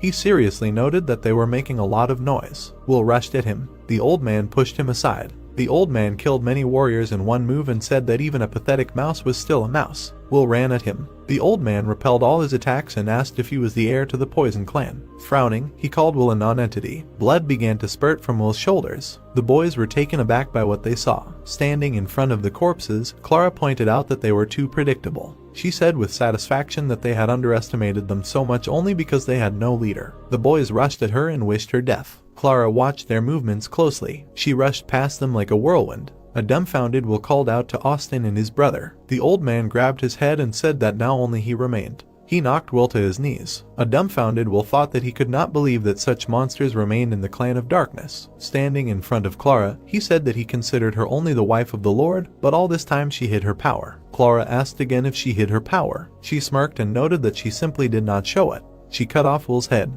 Blood spurted from his neck. Looking at the sky, the boy said that the cleanup of the rats that had infiltrated the courtyards was complete. Clara replied that it was a great job, although she was a little annoyed that she would not be able to use them anymore. Kneeling, the boy noted that if the Poison Clan had attacked them so decisively, then the Blade Clan would not stand aside. Clara stated that they had no reason to worry, they would not act without orders from the leader. Placing his hand on his chest, the man said that then tomorrow morning he would send a man to Madoquin to pick up the young masters. Clara began to leave and asked him to just leave them, noting that her son should think about his behavior. Looking at the moon, she noted that she knew her son very well. He was too self-confident, which is why he fell for the enemy's trick. He needed time to slowly collect his thoughts. She was just going to show him that being a lord is not easy and everything could not have turned out better. Clara introduced the protagonist and emphasized the fact that it was more important to mobilize all the clan's forces and gather information about this filthy brat. Turn everything upside down, catch all the students who left Madoquin, torture his bodyguard, anything but provide her with the result. The old man stood in front of her and asked if this would cause problems. Clara replied that it would not, but they should be made to pay accordingly for the assassination attempt. Frowning, Clara thought that it was too dangerous to leave things as they were and Ash's strength was not at that level, she should take care of this personally. The boys walked in the same crowd. The plot tells us that 4 days have passed since the descendants of the 4 great clans were killed after Claude was isolated in the prison cave. Sealing the Nigong, their subordinates were seized by panic. The students specially hired to support Claude withdrew their statements. They walked through the settlement. We were told that the remaining disciples under Ash's command simply had nothing to do in Madoquin, which actually belonged to Ash, so they decided to leave Madoquin on their own to support Claude outside of it. People surrounded the protagonist. We were told that 7 disciples, who among others came from Claude's subordinates, and 5 disciples from influential clans, who had not shown their support to anyone all this time, swore an oath of allegiance to the protagonist. However, Ash's face was serious. We were told that loyalty remained the most important criterion for the protagonist, and since none of them had previously sought to swear allegiance to him, he did not accept any of them. Mike and Charlie stood silently before him. The plot tells us that Mike from the Shaman clan and Charlie from the Sea Saber clan swore allegiance to Ash even before the skirmish with the descendants of the great clans, and therefore were accepted. Nate folded his arms and said that they were not talking about the students who came from Claude, but he had to accept these. He seriously noted that they understood his feelings. But if the protagonist was going to take the place of the heir, then at least 12 heads of the largest clans had to act as witnesses. Ash frowned as Nate said that they had only been observing all this time, not taking sides. It could spoil the impression, but with these 5 students they would be able to get the required number. Amanda stood in front of the protagonist and said that surprisingly, even she agreed with him. Nate added that the most important thing was for Ash to take the place of the heir. Closing his eyes, the protagonist replied that he would do otherwise. Nate, dumbfounded, said that they had only learned the truth about the need for 12 heads as witnesses 2 days ago. Ash, with a satisfied look, said that from today on, he would be leaving Madoquin. All the boys were surprised by this. The protagonist showed 2 fingers and noted that he had 2 reasons for graduating early. Firstly, he would find witnesses in another way. And secondly, at the moment 8 elders, including the Lord, had temporarily left their posts, departing for the central plain of Muram. Holding her hand to her chin, Amanda clarified whether it meant that all 5 heads of the great clans were currently absent. Travis, with a smile on his face, asked not to worry, noting that the leader would not be left alone. Betty raised her hand and said that she was also leaving with the young master. Chris, with a calm look, noted that he was leaving. Holding the back of his head, Mike, with a smile on his face, noted that although he was missing a lot, he would look after the leader. Travis, with a satisfied look, apologized for telling them only now. The guys shouted that they would go with them. Ash said with a serious expression that he knew how devoted they were to him, but if they really wanted to be his support, they should leave Madoquen only after they had mastered martial arts to perfection. The surprised guys thought that they could not become a reliable support for the leader, but even now he continued to take care of them. No matter what, they must become stronger. Bruce began to tremble with grief. He suddenly turned around. Bruce put his hand on his chest and cried out that he would take good care of the leader, so they should not worry, rather become stronger and come. The guys were surprised by his words. Bruce grabbed the main character by the hand and said that he must certainly be there.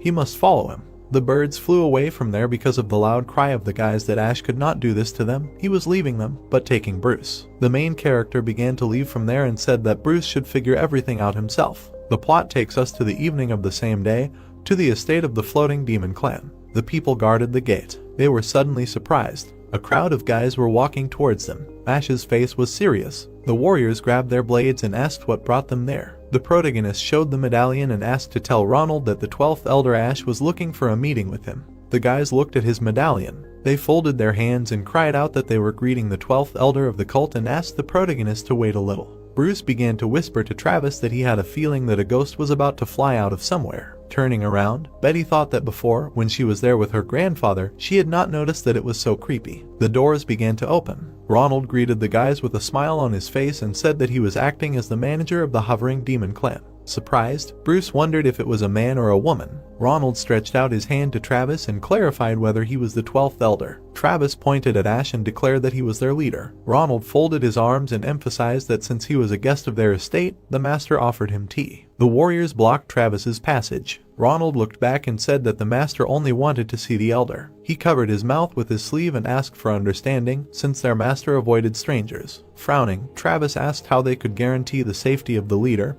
who would be alone with the elder. Ronald began to laugh and replied that their leader was not so ignorant as to recklessly attack the elder. Pointing his finger, Ronald suggested that they let in one more person, otherwise the leader would scold him. Betty raised her hand and said that in that case she would go with him. Ronald agreed with a smile on his face. There were many mannequins in the room. Looking around, Ash thought that even from the outside this place seemed strange to him. But the interior decoration exceeded all expectations. The owner had unhealthy hobbies. The protagonist was suddenly taken aback. The guys saw men who were staring at them. The men's faces were the same. Looking at them, the protagonist wondered if there were 7 of them with the same faces. Frowning, Ash mentally noted that he heard that the faceless Ronald was the first to invent a realistic mask of a human face.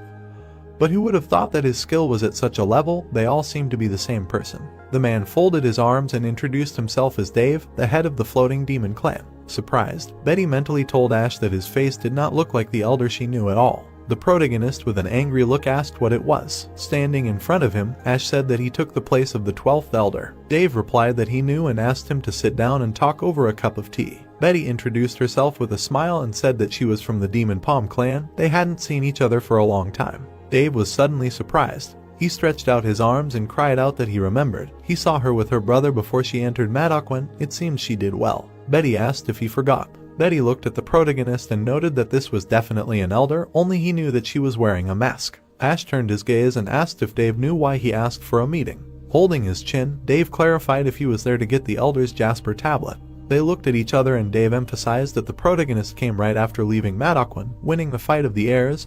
There could only be one reason for this. Ash pictured the outlines of the people and thought that there were 2 ways to secure his right of succession. The first was to have it witnessed by the 12 heads of the most influential clans. The second was to be recognized as the heir by 3 of the 12 elders of the cult. He presented the token and emphasized the fact that obtaining the Jasper tablet would be proof of recognition and at the same time an oath of fealty. Frowning, the protagonist noted that he was not addressing him as an elder of the cult, but asking for an audience with him as a contender for the place of the heir. Extending his hand, Dave replied that he had always treated him as such. He asked with a serious expression if Ash himself did not know, adding that in order to receive the elder's tablet, he was supposed to pass the appropriate test. Folding his arms, Dave said that he had planned to give him more time, making casual conversation, but since he himself had gotten down to business, he was going to give him 2 tasks. Dave smirked and said that the first test was about insight. He asked if Ash could guess which of them was the real leader. Betty was taken aback, thinking that it was quite difficult. Looking at the people in the room, Betty mentally noted that the masks were too skillfully made. Every wrinkle,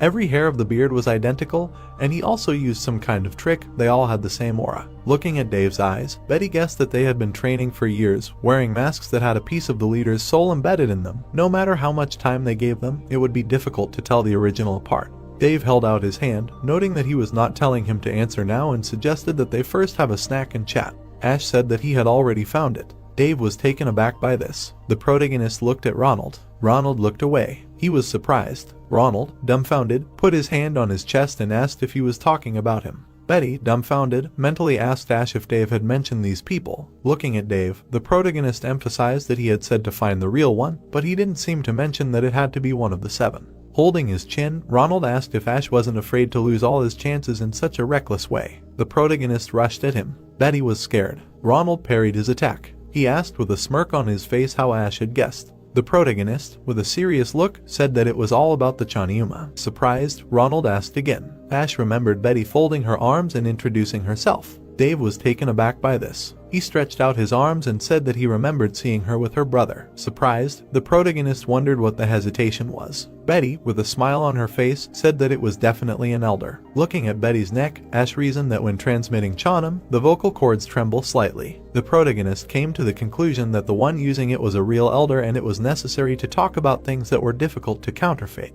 He asked with a serious expression if he knew why he asked for a meeting. Sitting at the table, Dave clarified whether he came there to receive the elder's Jasper pendant. Ash answered with a smirk that he understood everything. Listening to Dave, the protagonist mentally asked Nano within the room to recognize sounds similar to Betty's Chanam. Frowning, Ash said that he was not addressing him as an elder of the cult, but asking for an audience. Nano said that she was tuning the user's hearing to perceive sounds of a different frequency. She recorded sound waves of a different frequency. He heard a voice that said that he had treated him like this from the very beginning. Dave looked at Ash and repeated this phrase. Someone said that they needed to pass the test to get the tablet. Dave repeated these words again. Turning around, the protagonist thought that thanks to this, he was able to identify the sender. He stood in a fighting stance and stated that since greeting Betty, he had been hesitant to answer each question, and then he thought that someone was using Changam. Holding his hand in front of Ronald, Ash added that however, none of the 7 showed signs of using this technique, and in that case, he was the only one present who could do it.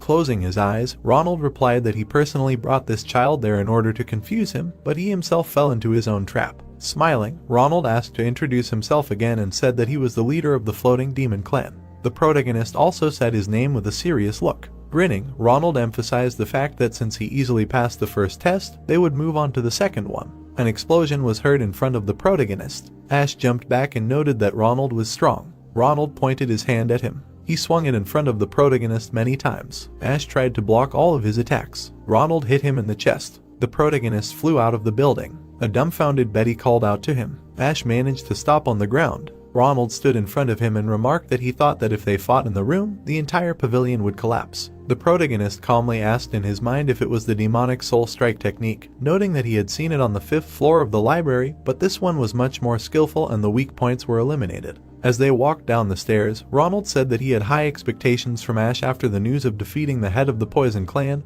Although he looked like an old man waving his staff left and right, he was actually a real monster. He added with a smile on his face that he himself had never managed to measure his strength with him and somehow never had the chance, but since the main character had defeated him, he would be a worthy replacement. The girl held the blade in front of him, and Ronald asked if Ash was a saber master. Ronald took the blade out of its sheath and noted that this was fortunate.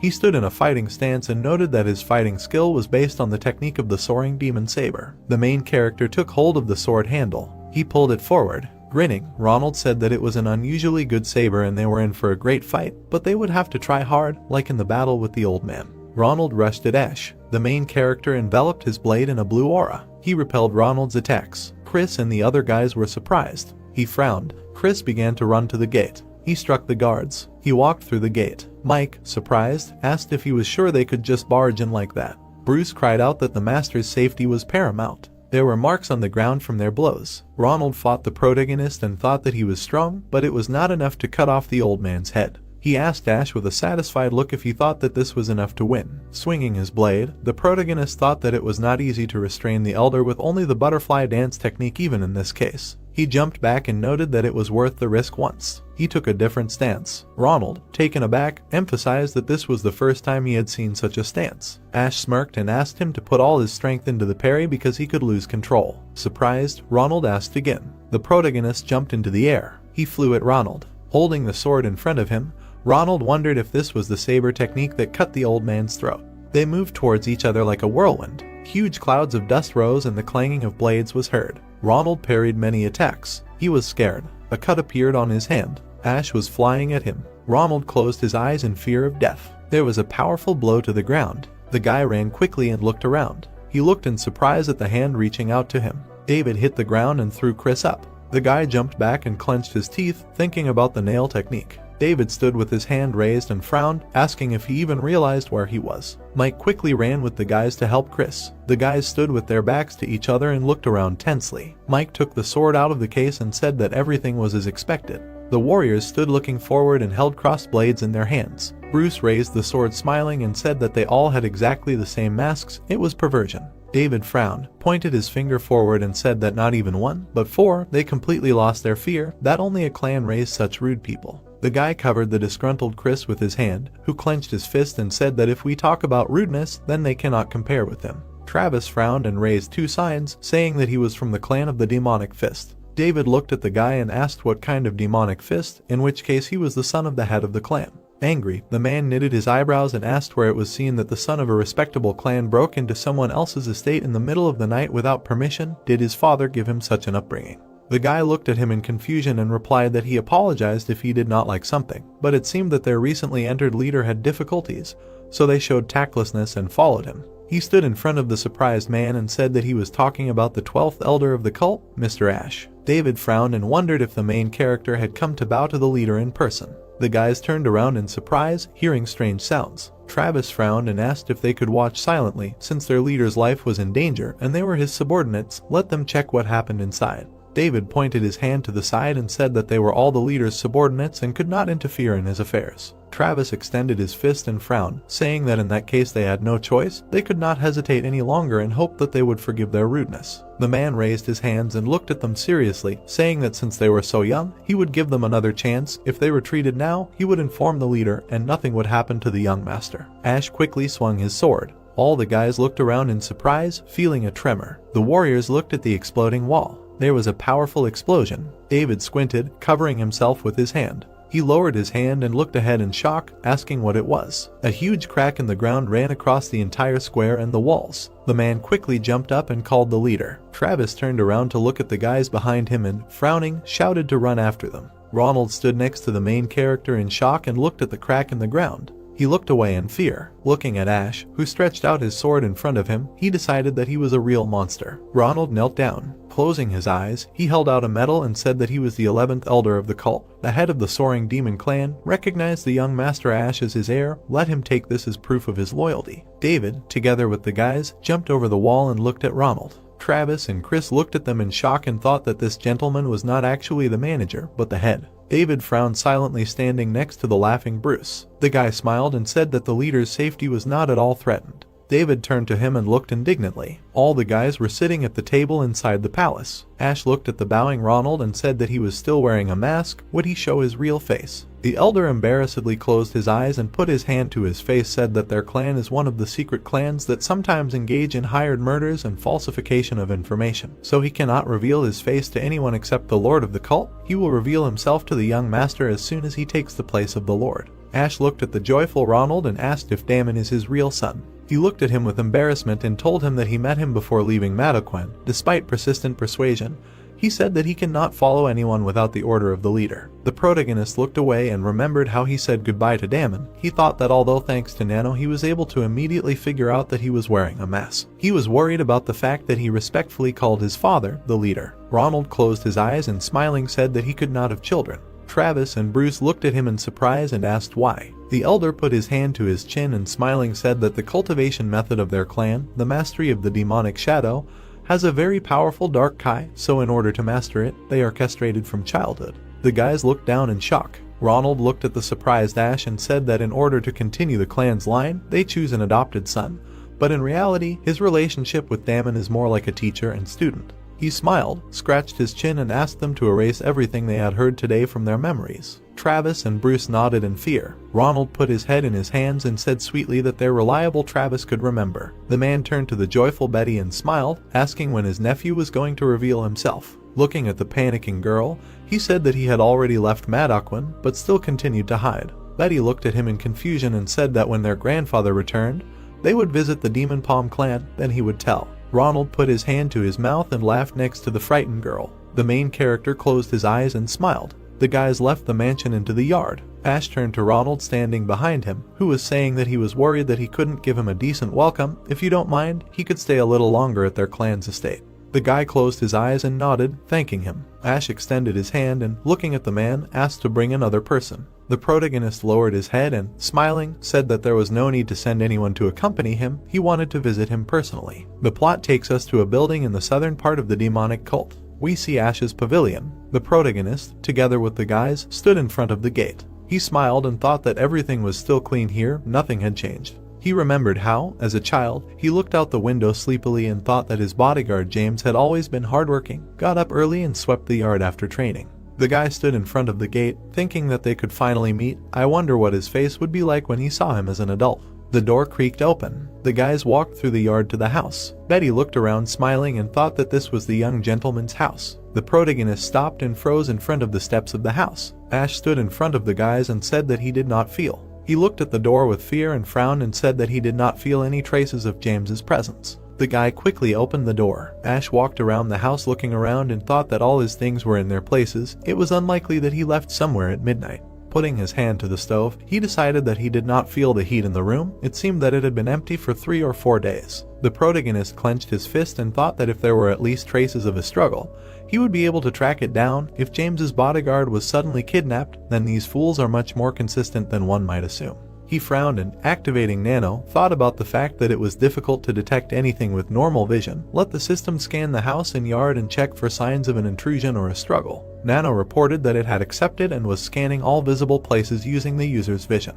The protagonist stood looking at the scanned house and the system said that the scan was complete. The analysis of the information was complete and it launched augmented reality. Ash looked thoughtfully and saw a crack at the entrance to the house on the scan. He walked up to the column. Looking at the cut, he decided that it was a thin cut from the blade, although it looked more like a trace of the Kai sword. The guy grinned and frowned, thinking that nothing could be achieved with this. If he reproduced the formation, he would be able to catch the hint. Travis squatted down next to the guy and shining a flashlight said that this was a trace of a sword strike. It turns out that James was attacked. He looked at the guy in surprise and shuddered. Ash looked down in rage. Travis looked at him warily and thought that for the first time he saw the leader so irritated. Like a volcano that was one step away from eruption, bodyguard James was just like a father to him, a completely natural reaction. Mike approached the sitting guys and said that if this was a trace of a sword, then the search area was narrowed. Only 3 of the 6 great clans use a sword as their main weapon. These are the clans of the sword, darkness, and sound. Ash stood in front of the door and thought that it could be any of the 3 listed clans. The clan of darkness did not have time for him because of the discord with the other 4 clans.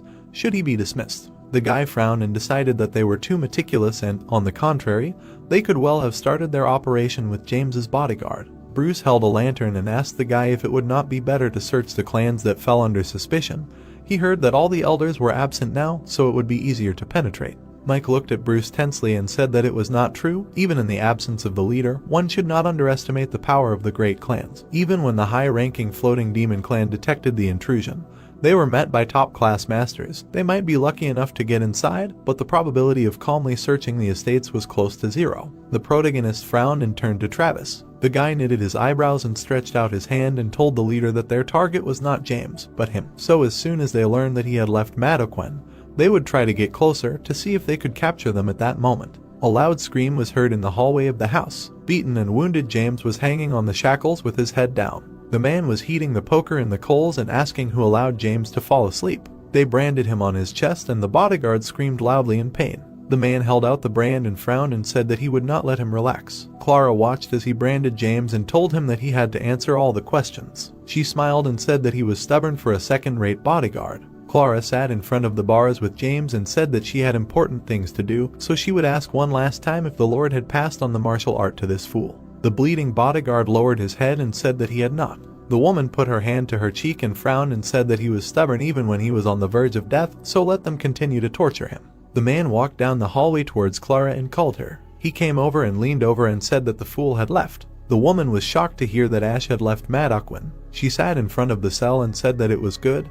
He had left just in time. It seemed that his luck had finally run out. She raised her head and asked where he was now. The man covered his mouth with his hand and whispered the information into her ear. Clara smiled. James was hanging in chains and bleeding. He looked ahead in fear and thought that he hoped the young master would be careful. The plot moves us to the doors of the inn, the Swift Wind. Betty was sitting at the table with the guys and said that if you take into account what Travis said, they would try to make contact by any means. She frowned, thinking that they would not talk to them in a crowded place. They had to use the young master as bait, and the others would follow the movements of the three clans.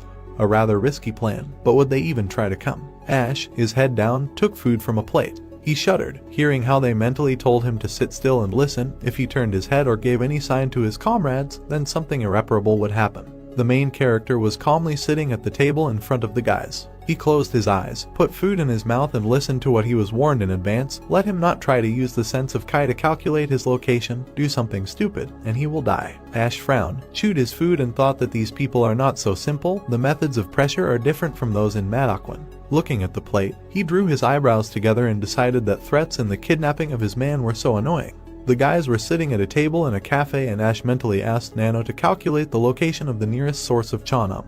The system reported that a sound wave of a different frequency was detected, adjustment for the ability of the user to listen to it. The main character froze, holding his chopsticks, hearing that he needed to come to the Yada clan estate today in the first half of the hour of the bowl. Through Chonam, he was told that when he arrived at the estate, he needed to go to the duel hall. Ash put the food in his mouth and heard that if he took a weapon, they would cut off his hand before he entered. A man in a cloak and hat stood around the corner and said, through cunningly, that he should come alone of course. If they saw even a shadow within a radius of 300 steps, they would kill him. If he did not show up on time, they would kill him.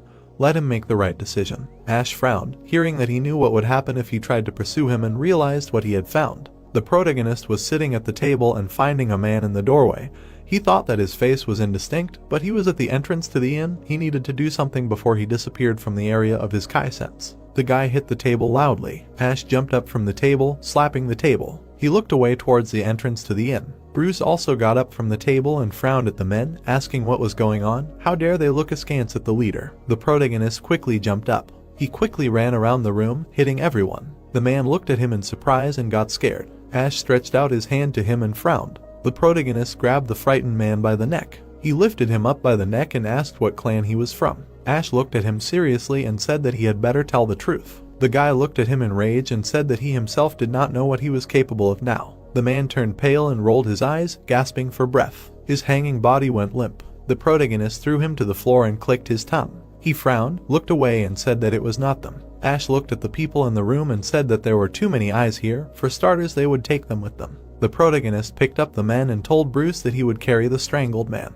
The plot moves us to the southern part of the cult to Ash's dwelling, where the men said that they were simply asked to watch the gentleman. The guy was sitting on a bench with the others and said in fear that they did not know who it was. He covered his face with a bamboo hat. Betty looked at the sign next to Bruce and said that judging by it, they were from an ordinary fighting clan. The protagonist stood in front of the men with his arms crossed and said that he would not kill them. He waved his fingers and said that, however, they would have to stay here for 2 days. The guy hit the men on the back of the head. He looked at the fallen body of the man and said to lock them in the closet.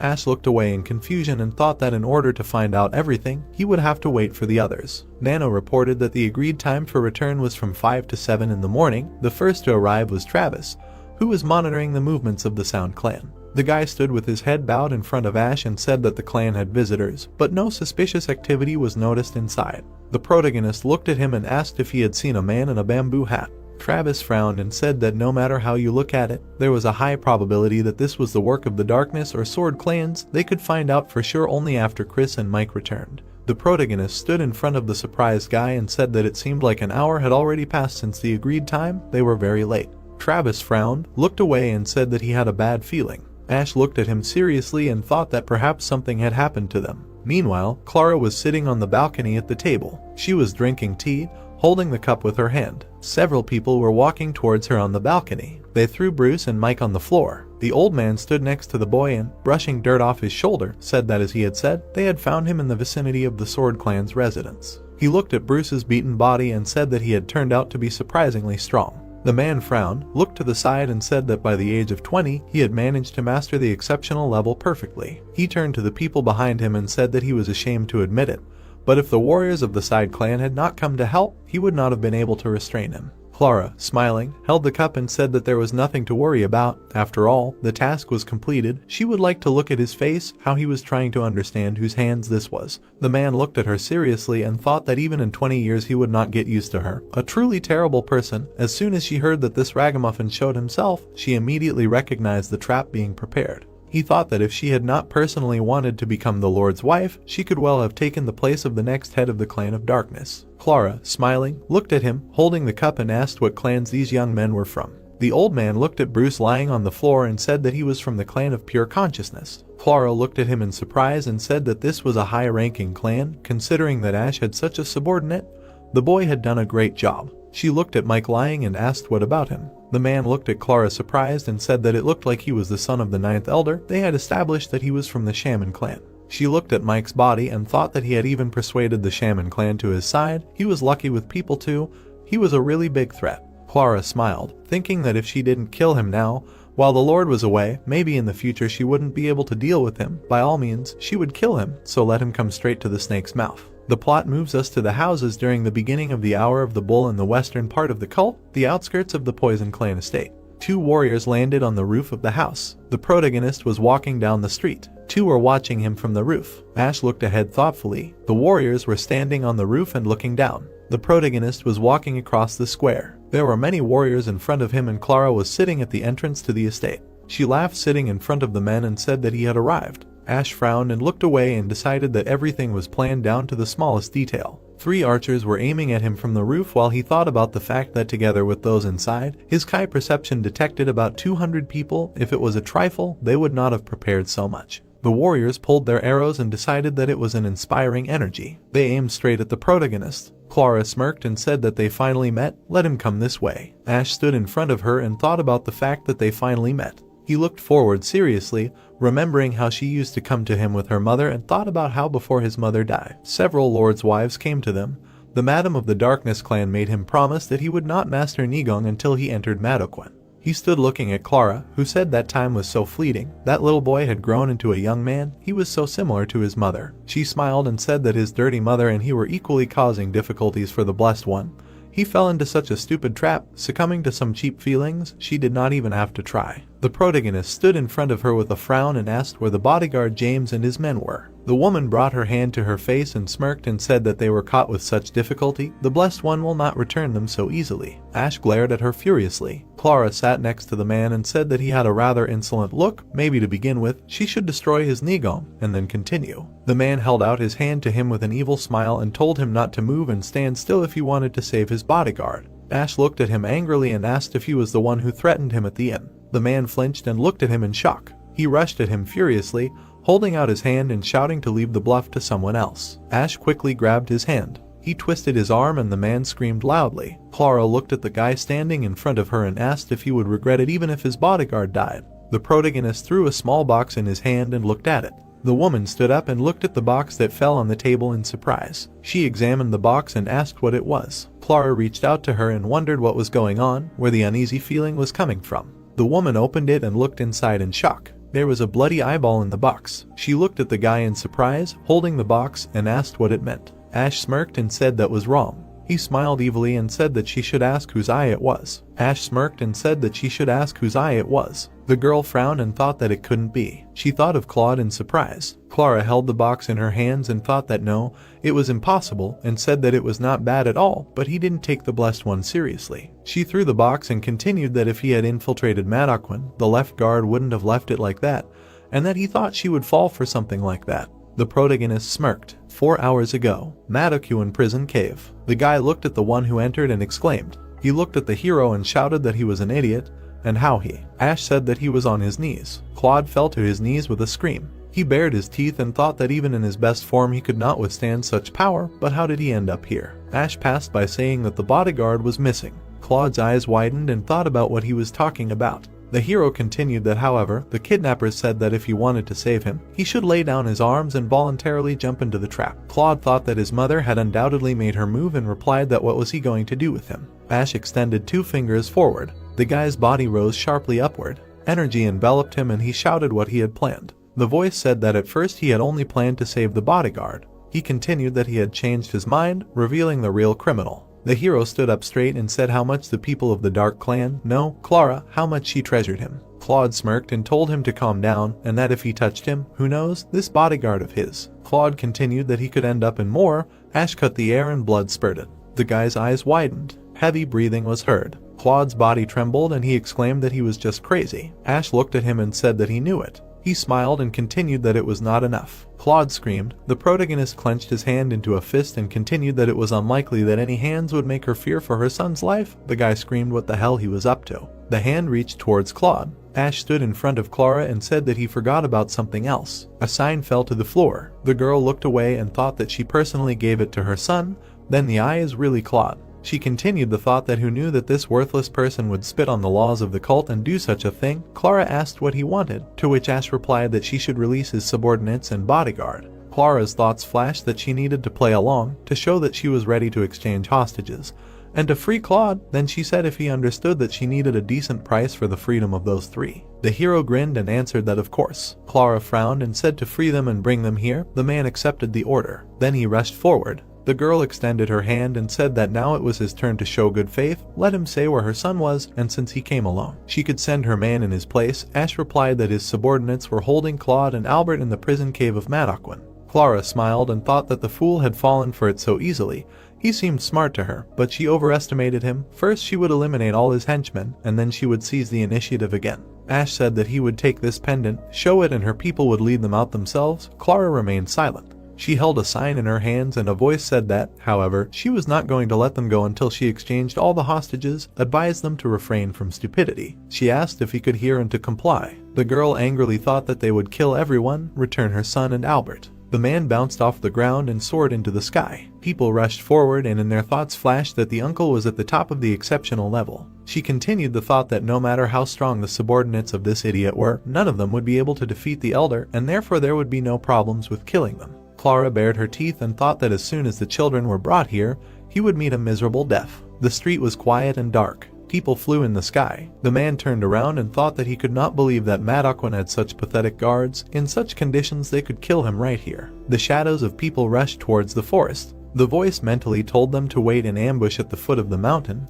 to attack Ash's men as soon as he brought out Claude and Albert. They answered affirmatively and the man continued on his way. The man stopped at the crack and thought about what he had found. He began to enter the cave in the wall. Suddenly the man's eyes widened. Someone shouted for him to stop and who was coming. The warrior furiously said that he had penetrated Manhwa. It seemed that fear was unknown to him.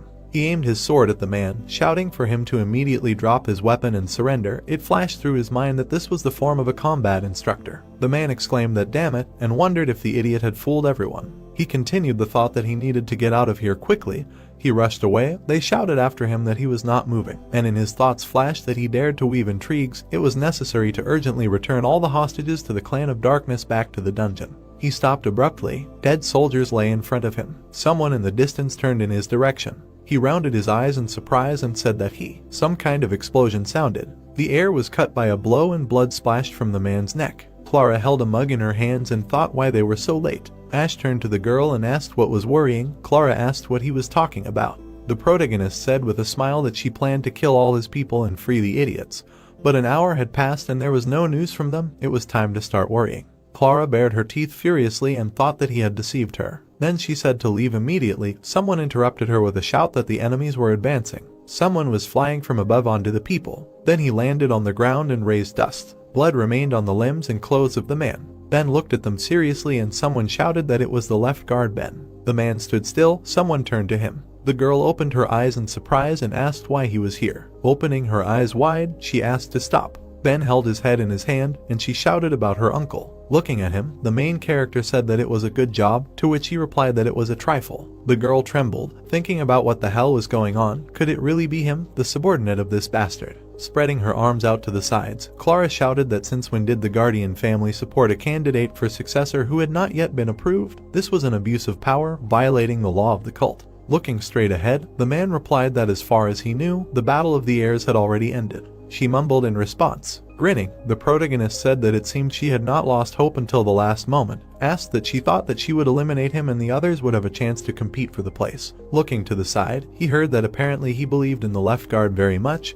but he should not provoke the Blessed One anymore. The thought arose that this would not work. First they would take the hostages and return to the Clan of Darkness. Looking straight ahead, the girl thought that in order to resist him, the power of the elders of the 6 great clans was needed, and then said that if she angered him, to which she was told that things were bad. People were holding weapons in their hands. It was said that now the entire estate was surrounded by unknown warriors outside. The man took a step forward. Putting his hand to his face, Ronald said that it seemed he was not too late. Clara looked at him in surprise and wondered who he was. Standing in front of her, the guy said that the head of the floating demon clan had arrived to carry out the young master's order, to which the hero replied that it was well done, they were fine. The girl's eyes widened, wondering what they were talking about now.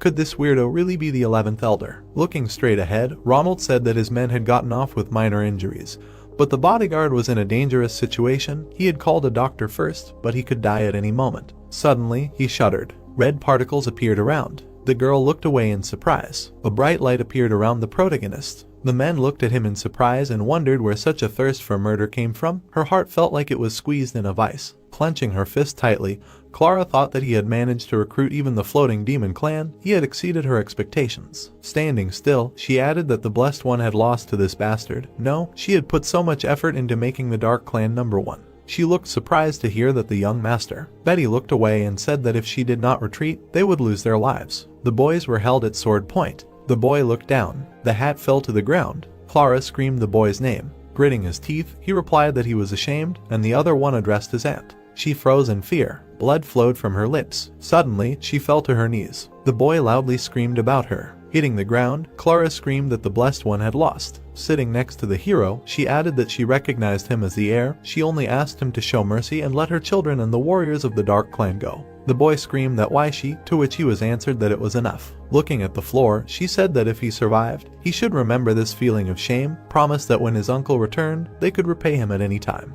The guy trembled, hearing that for the sake of his salvation she was ready to bow her head before him 100, even 1,000 times, so he should think about his mother and keep quiet now. Gritting her teeth, Clara said that she promised that the Clan of Darkness would never cause them trouble again, praying for him to have mercy. The hero raised his head. He took a few steps up the stairs. Standing in front of the guys, the protagonist said that he should let them go. Travis asked again in surprise. Frowning, Ben thought that this would be the end. On the other hand, even so they had achieved a lot.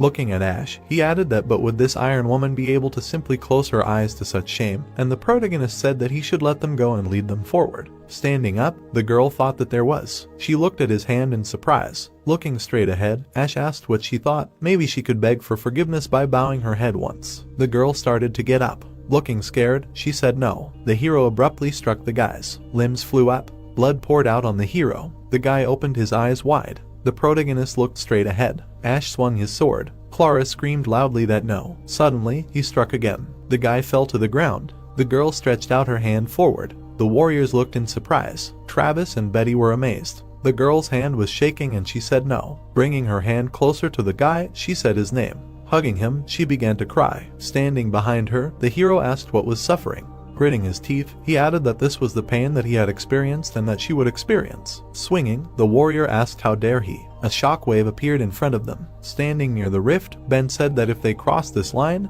they risked saying goodbye to life. Pulling his sword forward, he added that forward if they were going to die. Rushing forward, the warrior shouted, which is unforgivable. The man shouted the hero's name. Ronald grinned, looking at him. Taking the guy by the head, Clara thought that he was her son. Looking straight ahead, she added that how did this happen? At what point did everything go wrong? Blood poured from her eyes and she asked how. Gritting her teeth furiously, the girl asked if it was worth it to do this to the Blessed One. Yes, she was the first to set the trap, but why take her son away from her? The protagonist replied that he was looking. She did not have an ounce of shame. Looking at her, he continued that she killed his mother and dared to hope for mercy. The girl looked surprised and asked what that meant. Ash stuck his hand under his clothes. The note fell to the floor. Clara's eyes widened as she thought about what it was. It said that he was Romeo of the Poison Clan and that he had a message for him. 10 hours ago, the main residence of the Poison Clan had appeared, and someone had said that it was the leader. Looking to the side, the boy asked what he had come for. Lying on the pillow, he added that some movement had been noticed from the clan. Looking down, the man said that according to their scout's report, the Dark Clan had dragged away a man who looked like Ash's subordinate.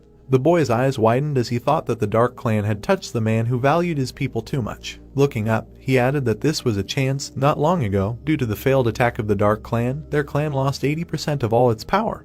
But if it was the Dark Clan, then they would definitely try to eliminate the rest of their people to avoid unwanted consequences. While there was time, they needed to pit this bastard against Ash, then one of them would definitely die. The man leaned over, hearing that someone was addressing him, to which he responded. Grinning, the guy said that he should write down and pass on what he said. Looking down, Clara thought that it was all because of this piece of paper. That's how he found out who kidnapped his people and the truth about the death of that bastard, which even the Lord did not know. With wide eyes, she added that the Blessed One was stabbed in the back by some invalid. Holding the boy in her arms, Clara said that it was true, she did it. The girl screamed furiously that she had made his filthy mother die, and that now she would vent her anger by killing all the heirs of the clan, and finally she would be the last one to deal with. Sitting in front of the hero, she added that how dare he touch her, a worthless thing. Her older brother, the first elder, would not leave it so easily. A beam appeared in front of her and she said that if she touched her, it would tear him and his subordinates to pieces. A loud sound was heard. A crowd of people stood in the street.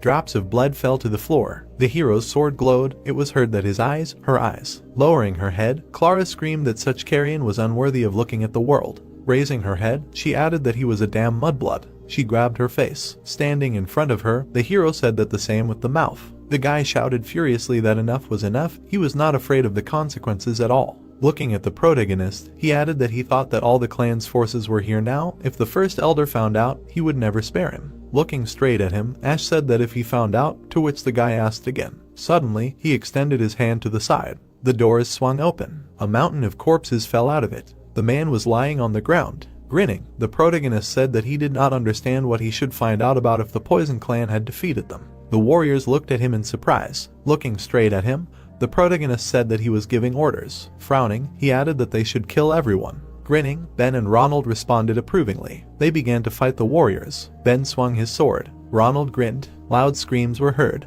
Running away, the warriors shouted that they were running away from here. Looking straight ahead, he said that they must survive by any means necessary. Jumping up, the guy screamed for help. Beams from the blows appeared. The warrior fell to the floor and shuddered. He looked forward in fear. Lying on the ground, the girl thought that was enough. Blood dripped onto the floor, and she added that her people were dying in agony. Suddenly, the hero pressed her with his foot. She trembled, and the protagonist said that when these desperate cries died down, it would be her turn. Clara thought that the curse, she would really die when everyone fell silent. No, she could not die yet, so she begged. The man swung his sword. Ben stood among the corpses. Looking at the hero, he said that everyone was finished. Looking to the side, Ash turned to the elder, to which he responded. Looking away, he said that he should send his men to the Poison Clan, let them find some suitable poison and poison the bodies of the Dark Clan members with it. Ronald grinned and said that it was a wise decision. The protagonist approached the girl. Holding the sword in his hands, he said that it was her turn. The hero opened his eyes wide and said that she would repent before his mother until she turned to dust, and only then would she go to hell. Bloody splashes appeared.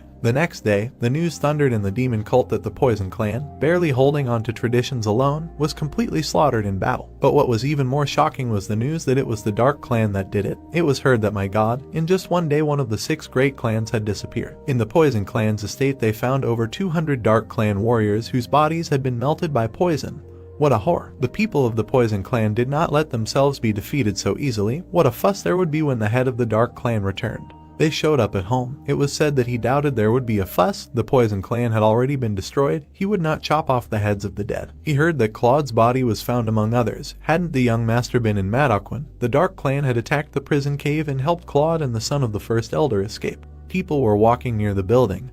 It was said that although the Clan of Darkness has great influence, but weren't they lying too much, so easily violating the order of the cult? The mentors caught some of the criminals. Well, it was worth the Lord to leave his place, as the cult plunged into chaos. If only the Lord and the elders would return soon, otherwise he would not be surprised if something else happens. Standing in the office of the head of the Clan of the Soaring Demon, the guy said that the intelligence that was watching what was happening on the streets had returned. As he said, rumors spread quickly and all attention was focused on the Clan of Darkness, to which Ronald replied that excellent work. Knocking on the sword, he thought that he was simply admiring it. They were going to falsify the information anyway, but his idea was simply beyond praise. Looking straight ahead, the guy thought that the head of the Clan of Darkness can't wait to see his face when he returns. The courtyard of the guest pavilion of the Clan of the Soaring Demon appeared. Looking at the hero, Bruce said that he was sure he was very tired yesterday, but still waited the whole night, to which Travis replied that it was the first time he saw the leader suffer so much. Looking straight ahead, Betty thought that the young master, the protagonist, looked away. Scratching his head, the guy said that he was squeezed like a lemon. Looking surprised, he asked why he was here all this time, to which James was fine. Looking away, the doctor thought that this is why the left guard personally came with a request. The hero looked straight ahead, and he added that he thought that any emotions were alien to him. This person is so important to him that his excitement is visible to the naked eye. Standing in front of him, the guy said that yes, it is not easy to say such a thing, but all his teeth were pulled out, and he will probably live on decoctions and porridges for the rest of his days, to which the protagonist asked what, then? Ash smiled when he was told not to worry. His life was not in danger, although he barely managed to stabilize him, an amazing will to live. Travis kneeled and said that he congratulated him, and Bruce said that he was so worried. The doctor said that the patient needed complete rest, so they should not make noise here, and it would be better to go down, to which they apologized. The building appeared. A question was heard, why doesn't he rest a little? Stretching his hand forward, Travis said that besides, the bodyguard James needed silence. He could relax a little while he was being treated, to which Bruce said that it was true. After all, he hadn't closed his eyes for a minute all night. Suddenly the hero froze. Looking straight ahead, he said that no matter how you look at it, there was no time for this. Ash sullenly stated that, whatever one might say, there was no time for that. Closing his eyes, he added that if Elder Ronald was right, the Lord would soon return to the cult, so they should have time to find 2 more witnesses. Everyone else was surprised. The guy seriously thought that, thanks to the absence of the Lord and the heads of the great clans, he had dealt with Clara relatively easily. But upon returning, they would do everything to tie him hand and foot, so all preparations should be completed by that time. Mike thoughtfully put his hand to his chin and said that there were currently 4 elders in the cult, including the guy, and one of them, the 11th elder, had already given the Jasper tablet, so there were 2 left, but the 9th elder would be easy to convince. Standing with his back, the hero replied that they would go to the 9th elder when Kate healed her internal wounds. Travis said with a smile that then the choice was obvious, to which he confirmed. Ash firmly stated that they were heading to the new demonic sword clan. The leader of the new demonic sword clan is the 10th elder Darcy. Among the 12 elders, she is the only one, along with the leader of the Sound clan Hannah, to become an elder, being a woman. Although the new demonic sword clan is called a clan, in fact, there are no more warriors in the estate except her. Only the necessary number of servants. Ben began to tell that there are only 2 people who, due to their specific character, even the Lord considers a headache, namely, the leader of the floating demon clan, the 11th elder Ronald, and the leader of the new demonic sword, the 10th elder Darcy. Especially Darcy, because without the Lord's order, she does not leave her estate even for a meeting of elders and sends all guests away. However, it is unknown for what reason exactly, but once every few years she contacts the leader of the Sword clan and the leader of the Darkness clan. The hero asked if he was saying that she had met with the heads of the Sword and Darkness clans. The man confirmed his words and added that it seemed that they always met on a deserted mountain peak outside the residence, and then said that he had sent a man to follow them, but the level of martial arts of the 3 elders was too high to approach them unnoticed. He said that their meetings looked rather suspicious, but after that, the elder, as usual, simply locked himself in his estate again, so even the Lord stopped spying after 7 years. The departing elder appeared, then solemnly said that, moreover, she had no power and special merits, so she occupied the lowest rank among the elders, but she was better than him in martial arts. The guy was shocked and surprised that she was stronger than the man, saying that, yes, you can't argue with her strength, but she was too obstinate and stubborn to follow someone's orders, so it would be faster to convince the other elders. He was climbing the stairs with the others. Travis came closer and told the leader that they had arrived at the new Demon Sword clan. They stood in front of the gate. Mike knocked and asked if anyone was there, to which the gate immediately opened. A man stood behind them, asking what brought them here. Mike introduced him to him with a smile and said that this was the 12th elder of the cult, young Master Ash, after which he asked to tell the 10th elder that they came to see her, to which he asked in shock, looking at Ash. The man thoughtfully tilted his head, wondering if he was too young for this, to which the hero thought that it was written all over his face. The guy pulled out a Jasper tablet, showing it.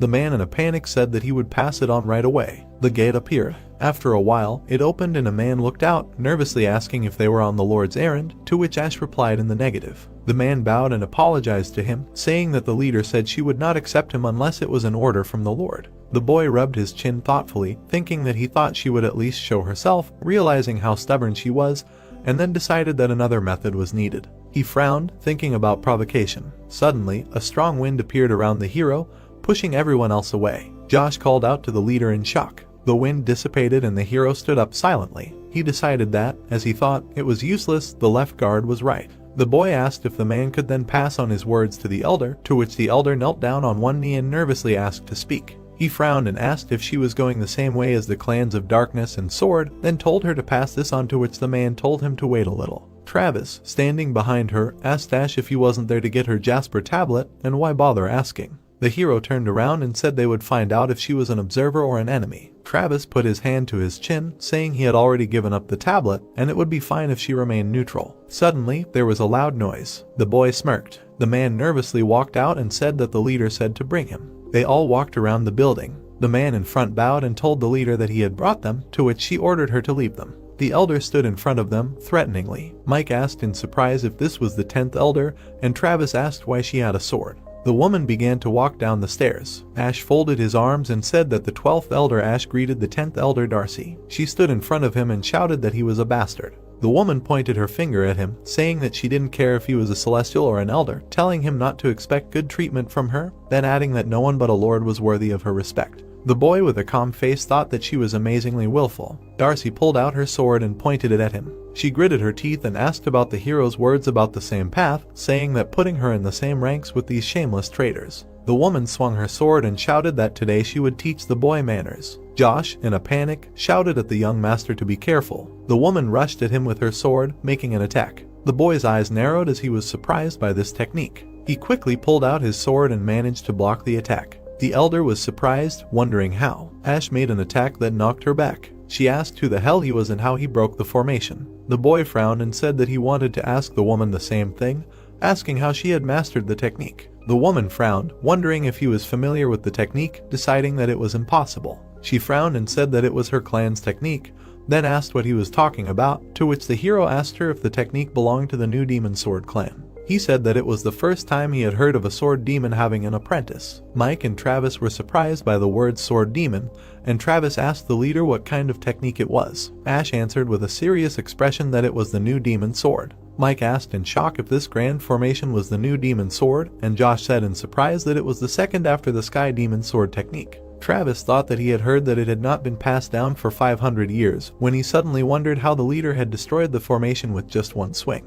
Darcy pointed her sword at the hero and asked if he was a follower of the Nameless One, to which he asked about the Nameless One. The woman nervously wondered if he didn't know, thinking that on the other hand, he wouldn't pass on martial arts to descendants not related to the Sword clan. But then how did this boy know about the new demon's sword, thinking that he wouldn't be able to destroy the technique if he wasn't familiar with it? She was shocked that the elder didn't seem to know about the existence of the sword demon's secret teachings, while the boy asked her how she learned the technique. Darcy indignantly stated that the new demon's sword belonged to the Sword clan, so she should be the one asking how he knew it.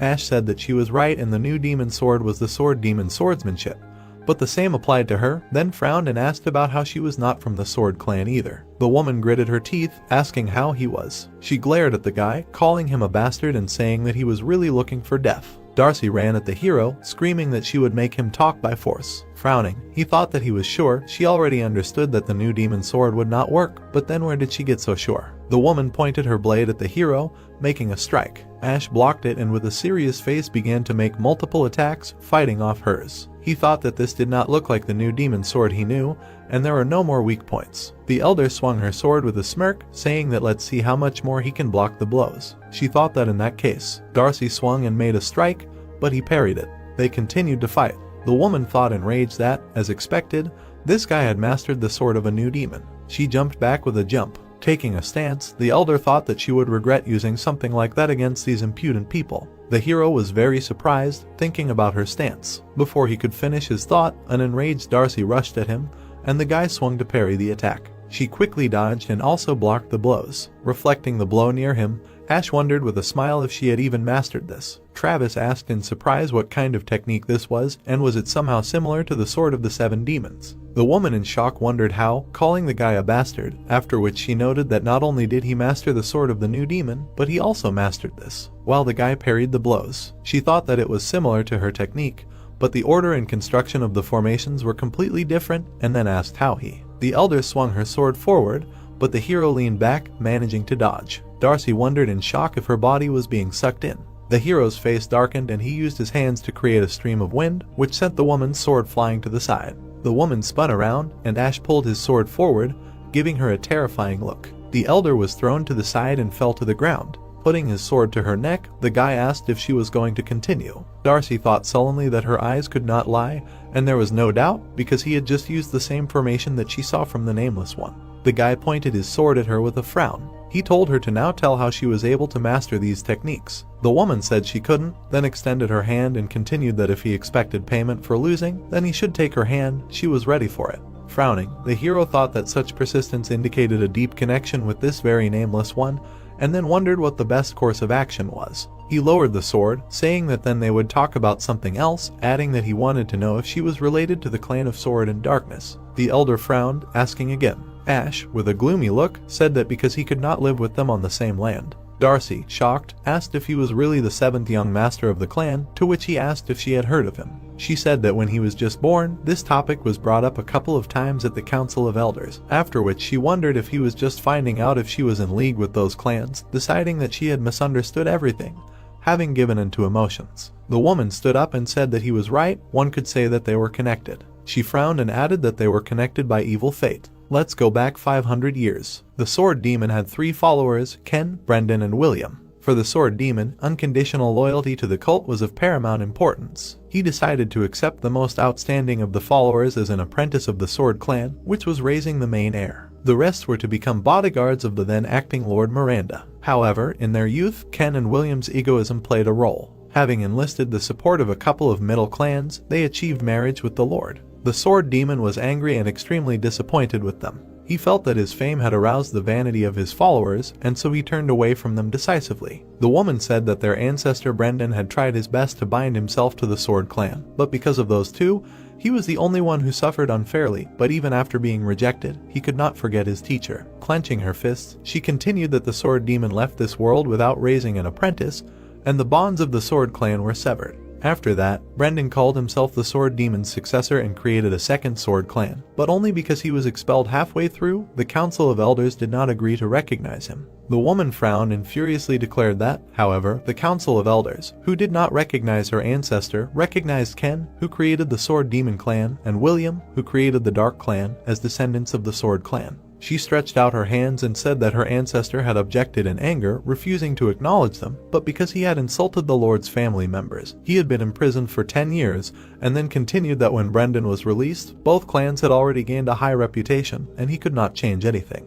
The elder said that the angry ancestor had founded the new Demon Sword Clan, determined to correct the mistakes, and had set 3 covenants. The first was to continue the legacy of the Sword Clan and restore the trampled honor of the Sword Demon. The second was to completely recreate his technique, the new demon sword. The hero thought with a serious expression that this was strange, because the recreation of the new demon sword in the past 500 years could still be explained somehow. But the fact that she knew of the 24 demon sword, which was created after a duel with the unrivaled sword spirit as an improved destructive technique, defied any explanation. Darcy continued that the third was unconditional loyalty to the Lord and the cult, and added that he wanted, as the Sword Demon wished, to cleanse the cult of the influence of the shameless clans and return it to its former appearance. The boy was surprised, thinking about what the left guard said, that the followers of the Sword Demon were all vain and proud, but even among them there was one who respected the true will of the Sword Demon, and the descendants who inherited it. Ash said that their loyalty, kept for almost 500 years, was truly amazing. He put his hand to his chest and said that the clan of the new demonic sword is the true descendant of the Sword Clan. The woman exhaled in shock. Tears appeared in her eyes and she thought about how, to think, he said the words that all generations of the clan dreamed of hearing, and if their father or ancestor heard it, how touched they would be by his speech. The boy folded his arms, saying that he was addressing the 10th elder, the true successor of the Sword Clan, and then asked her to be his witness so that he could take his place as the heir to the cult, adding that if she fulfilled his request, he promised that the great clans would no longer dare to rule over the cult. The elder, shocked, asked if he thought he could do it, adding that if it were that simple, it would have been done a long time ago. Suddenly, Mike shouted that these were not empty words. He decisively stated that the Poison Clan had already been destroyed, and all the people of the Dark Clan, including Clara, who remained in the residence, were dead. Hearing this, Darcy turned around in shock and asked if this was true. Ash nodded and said that she would be frank with her, after which he extended his hand and continued that if she swears allegiance to him, he will help her officially inherit the will of the Sword Demon. The woman frowned and asked what that meant. The boy replied with a smile that he would officially pass on the sword demon's martial arts to her. The elder asked in shock, asking how. The hero asked if she knew why Madaquan was created,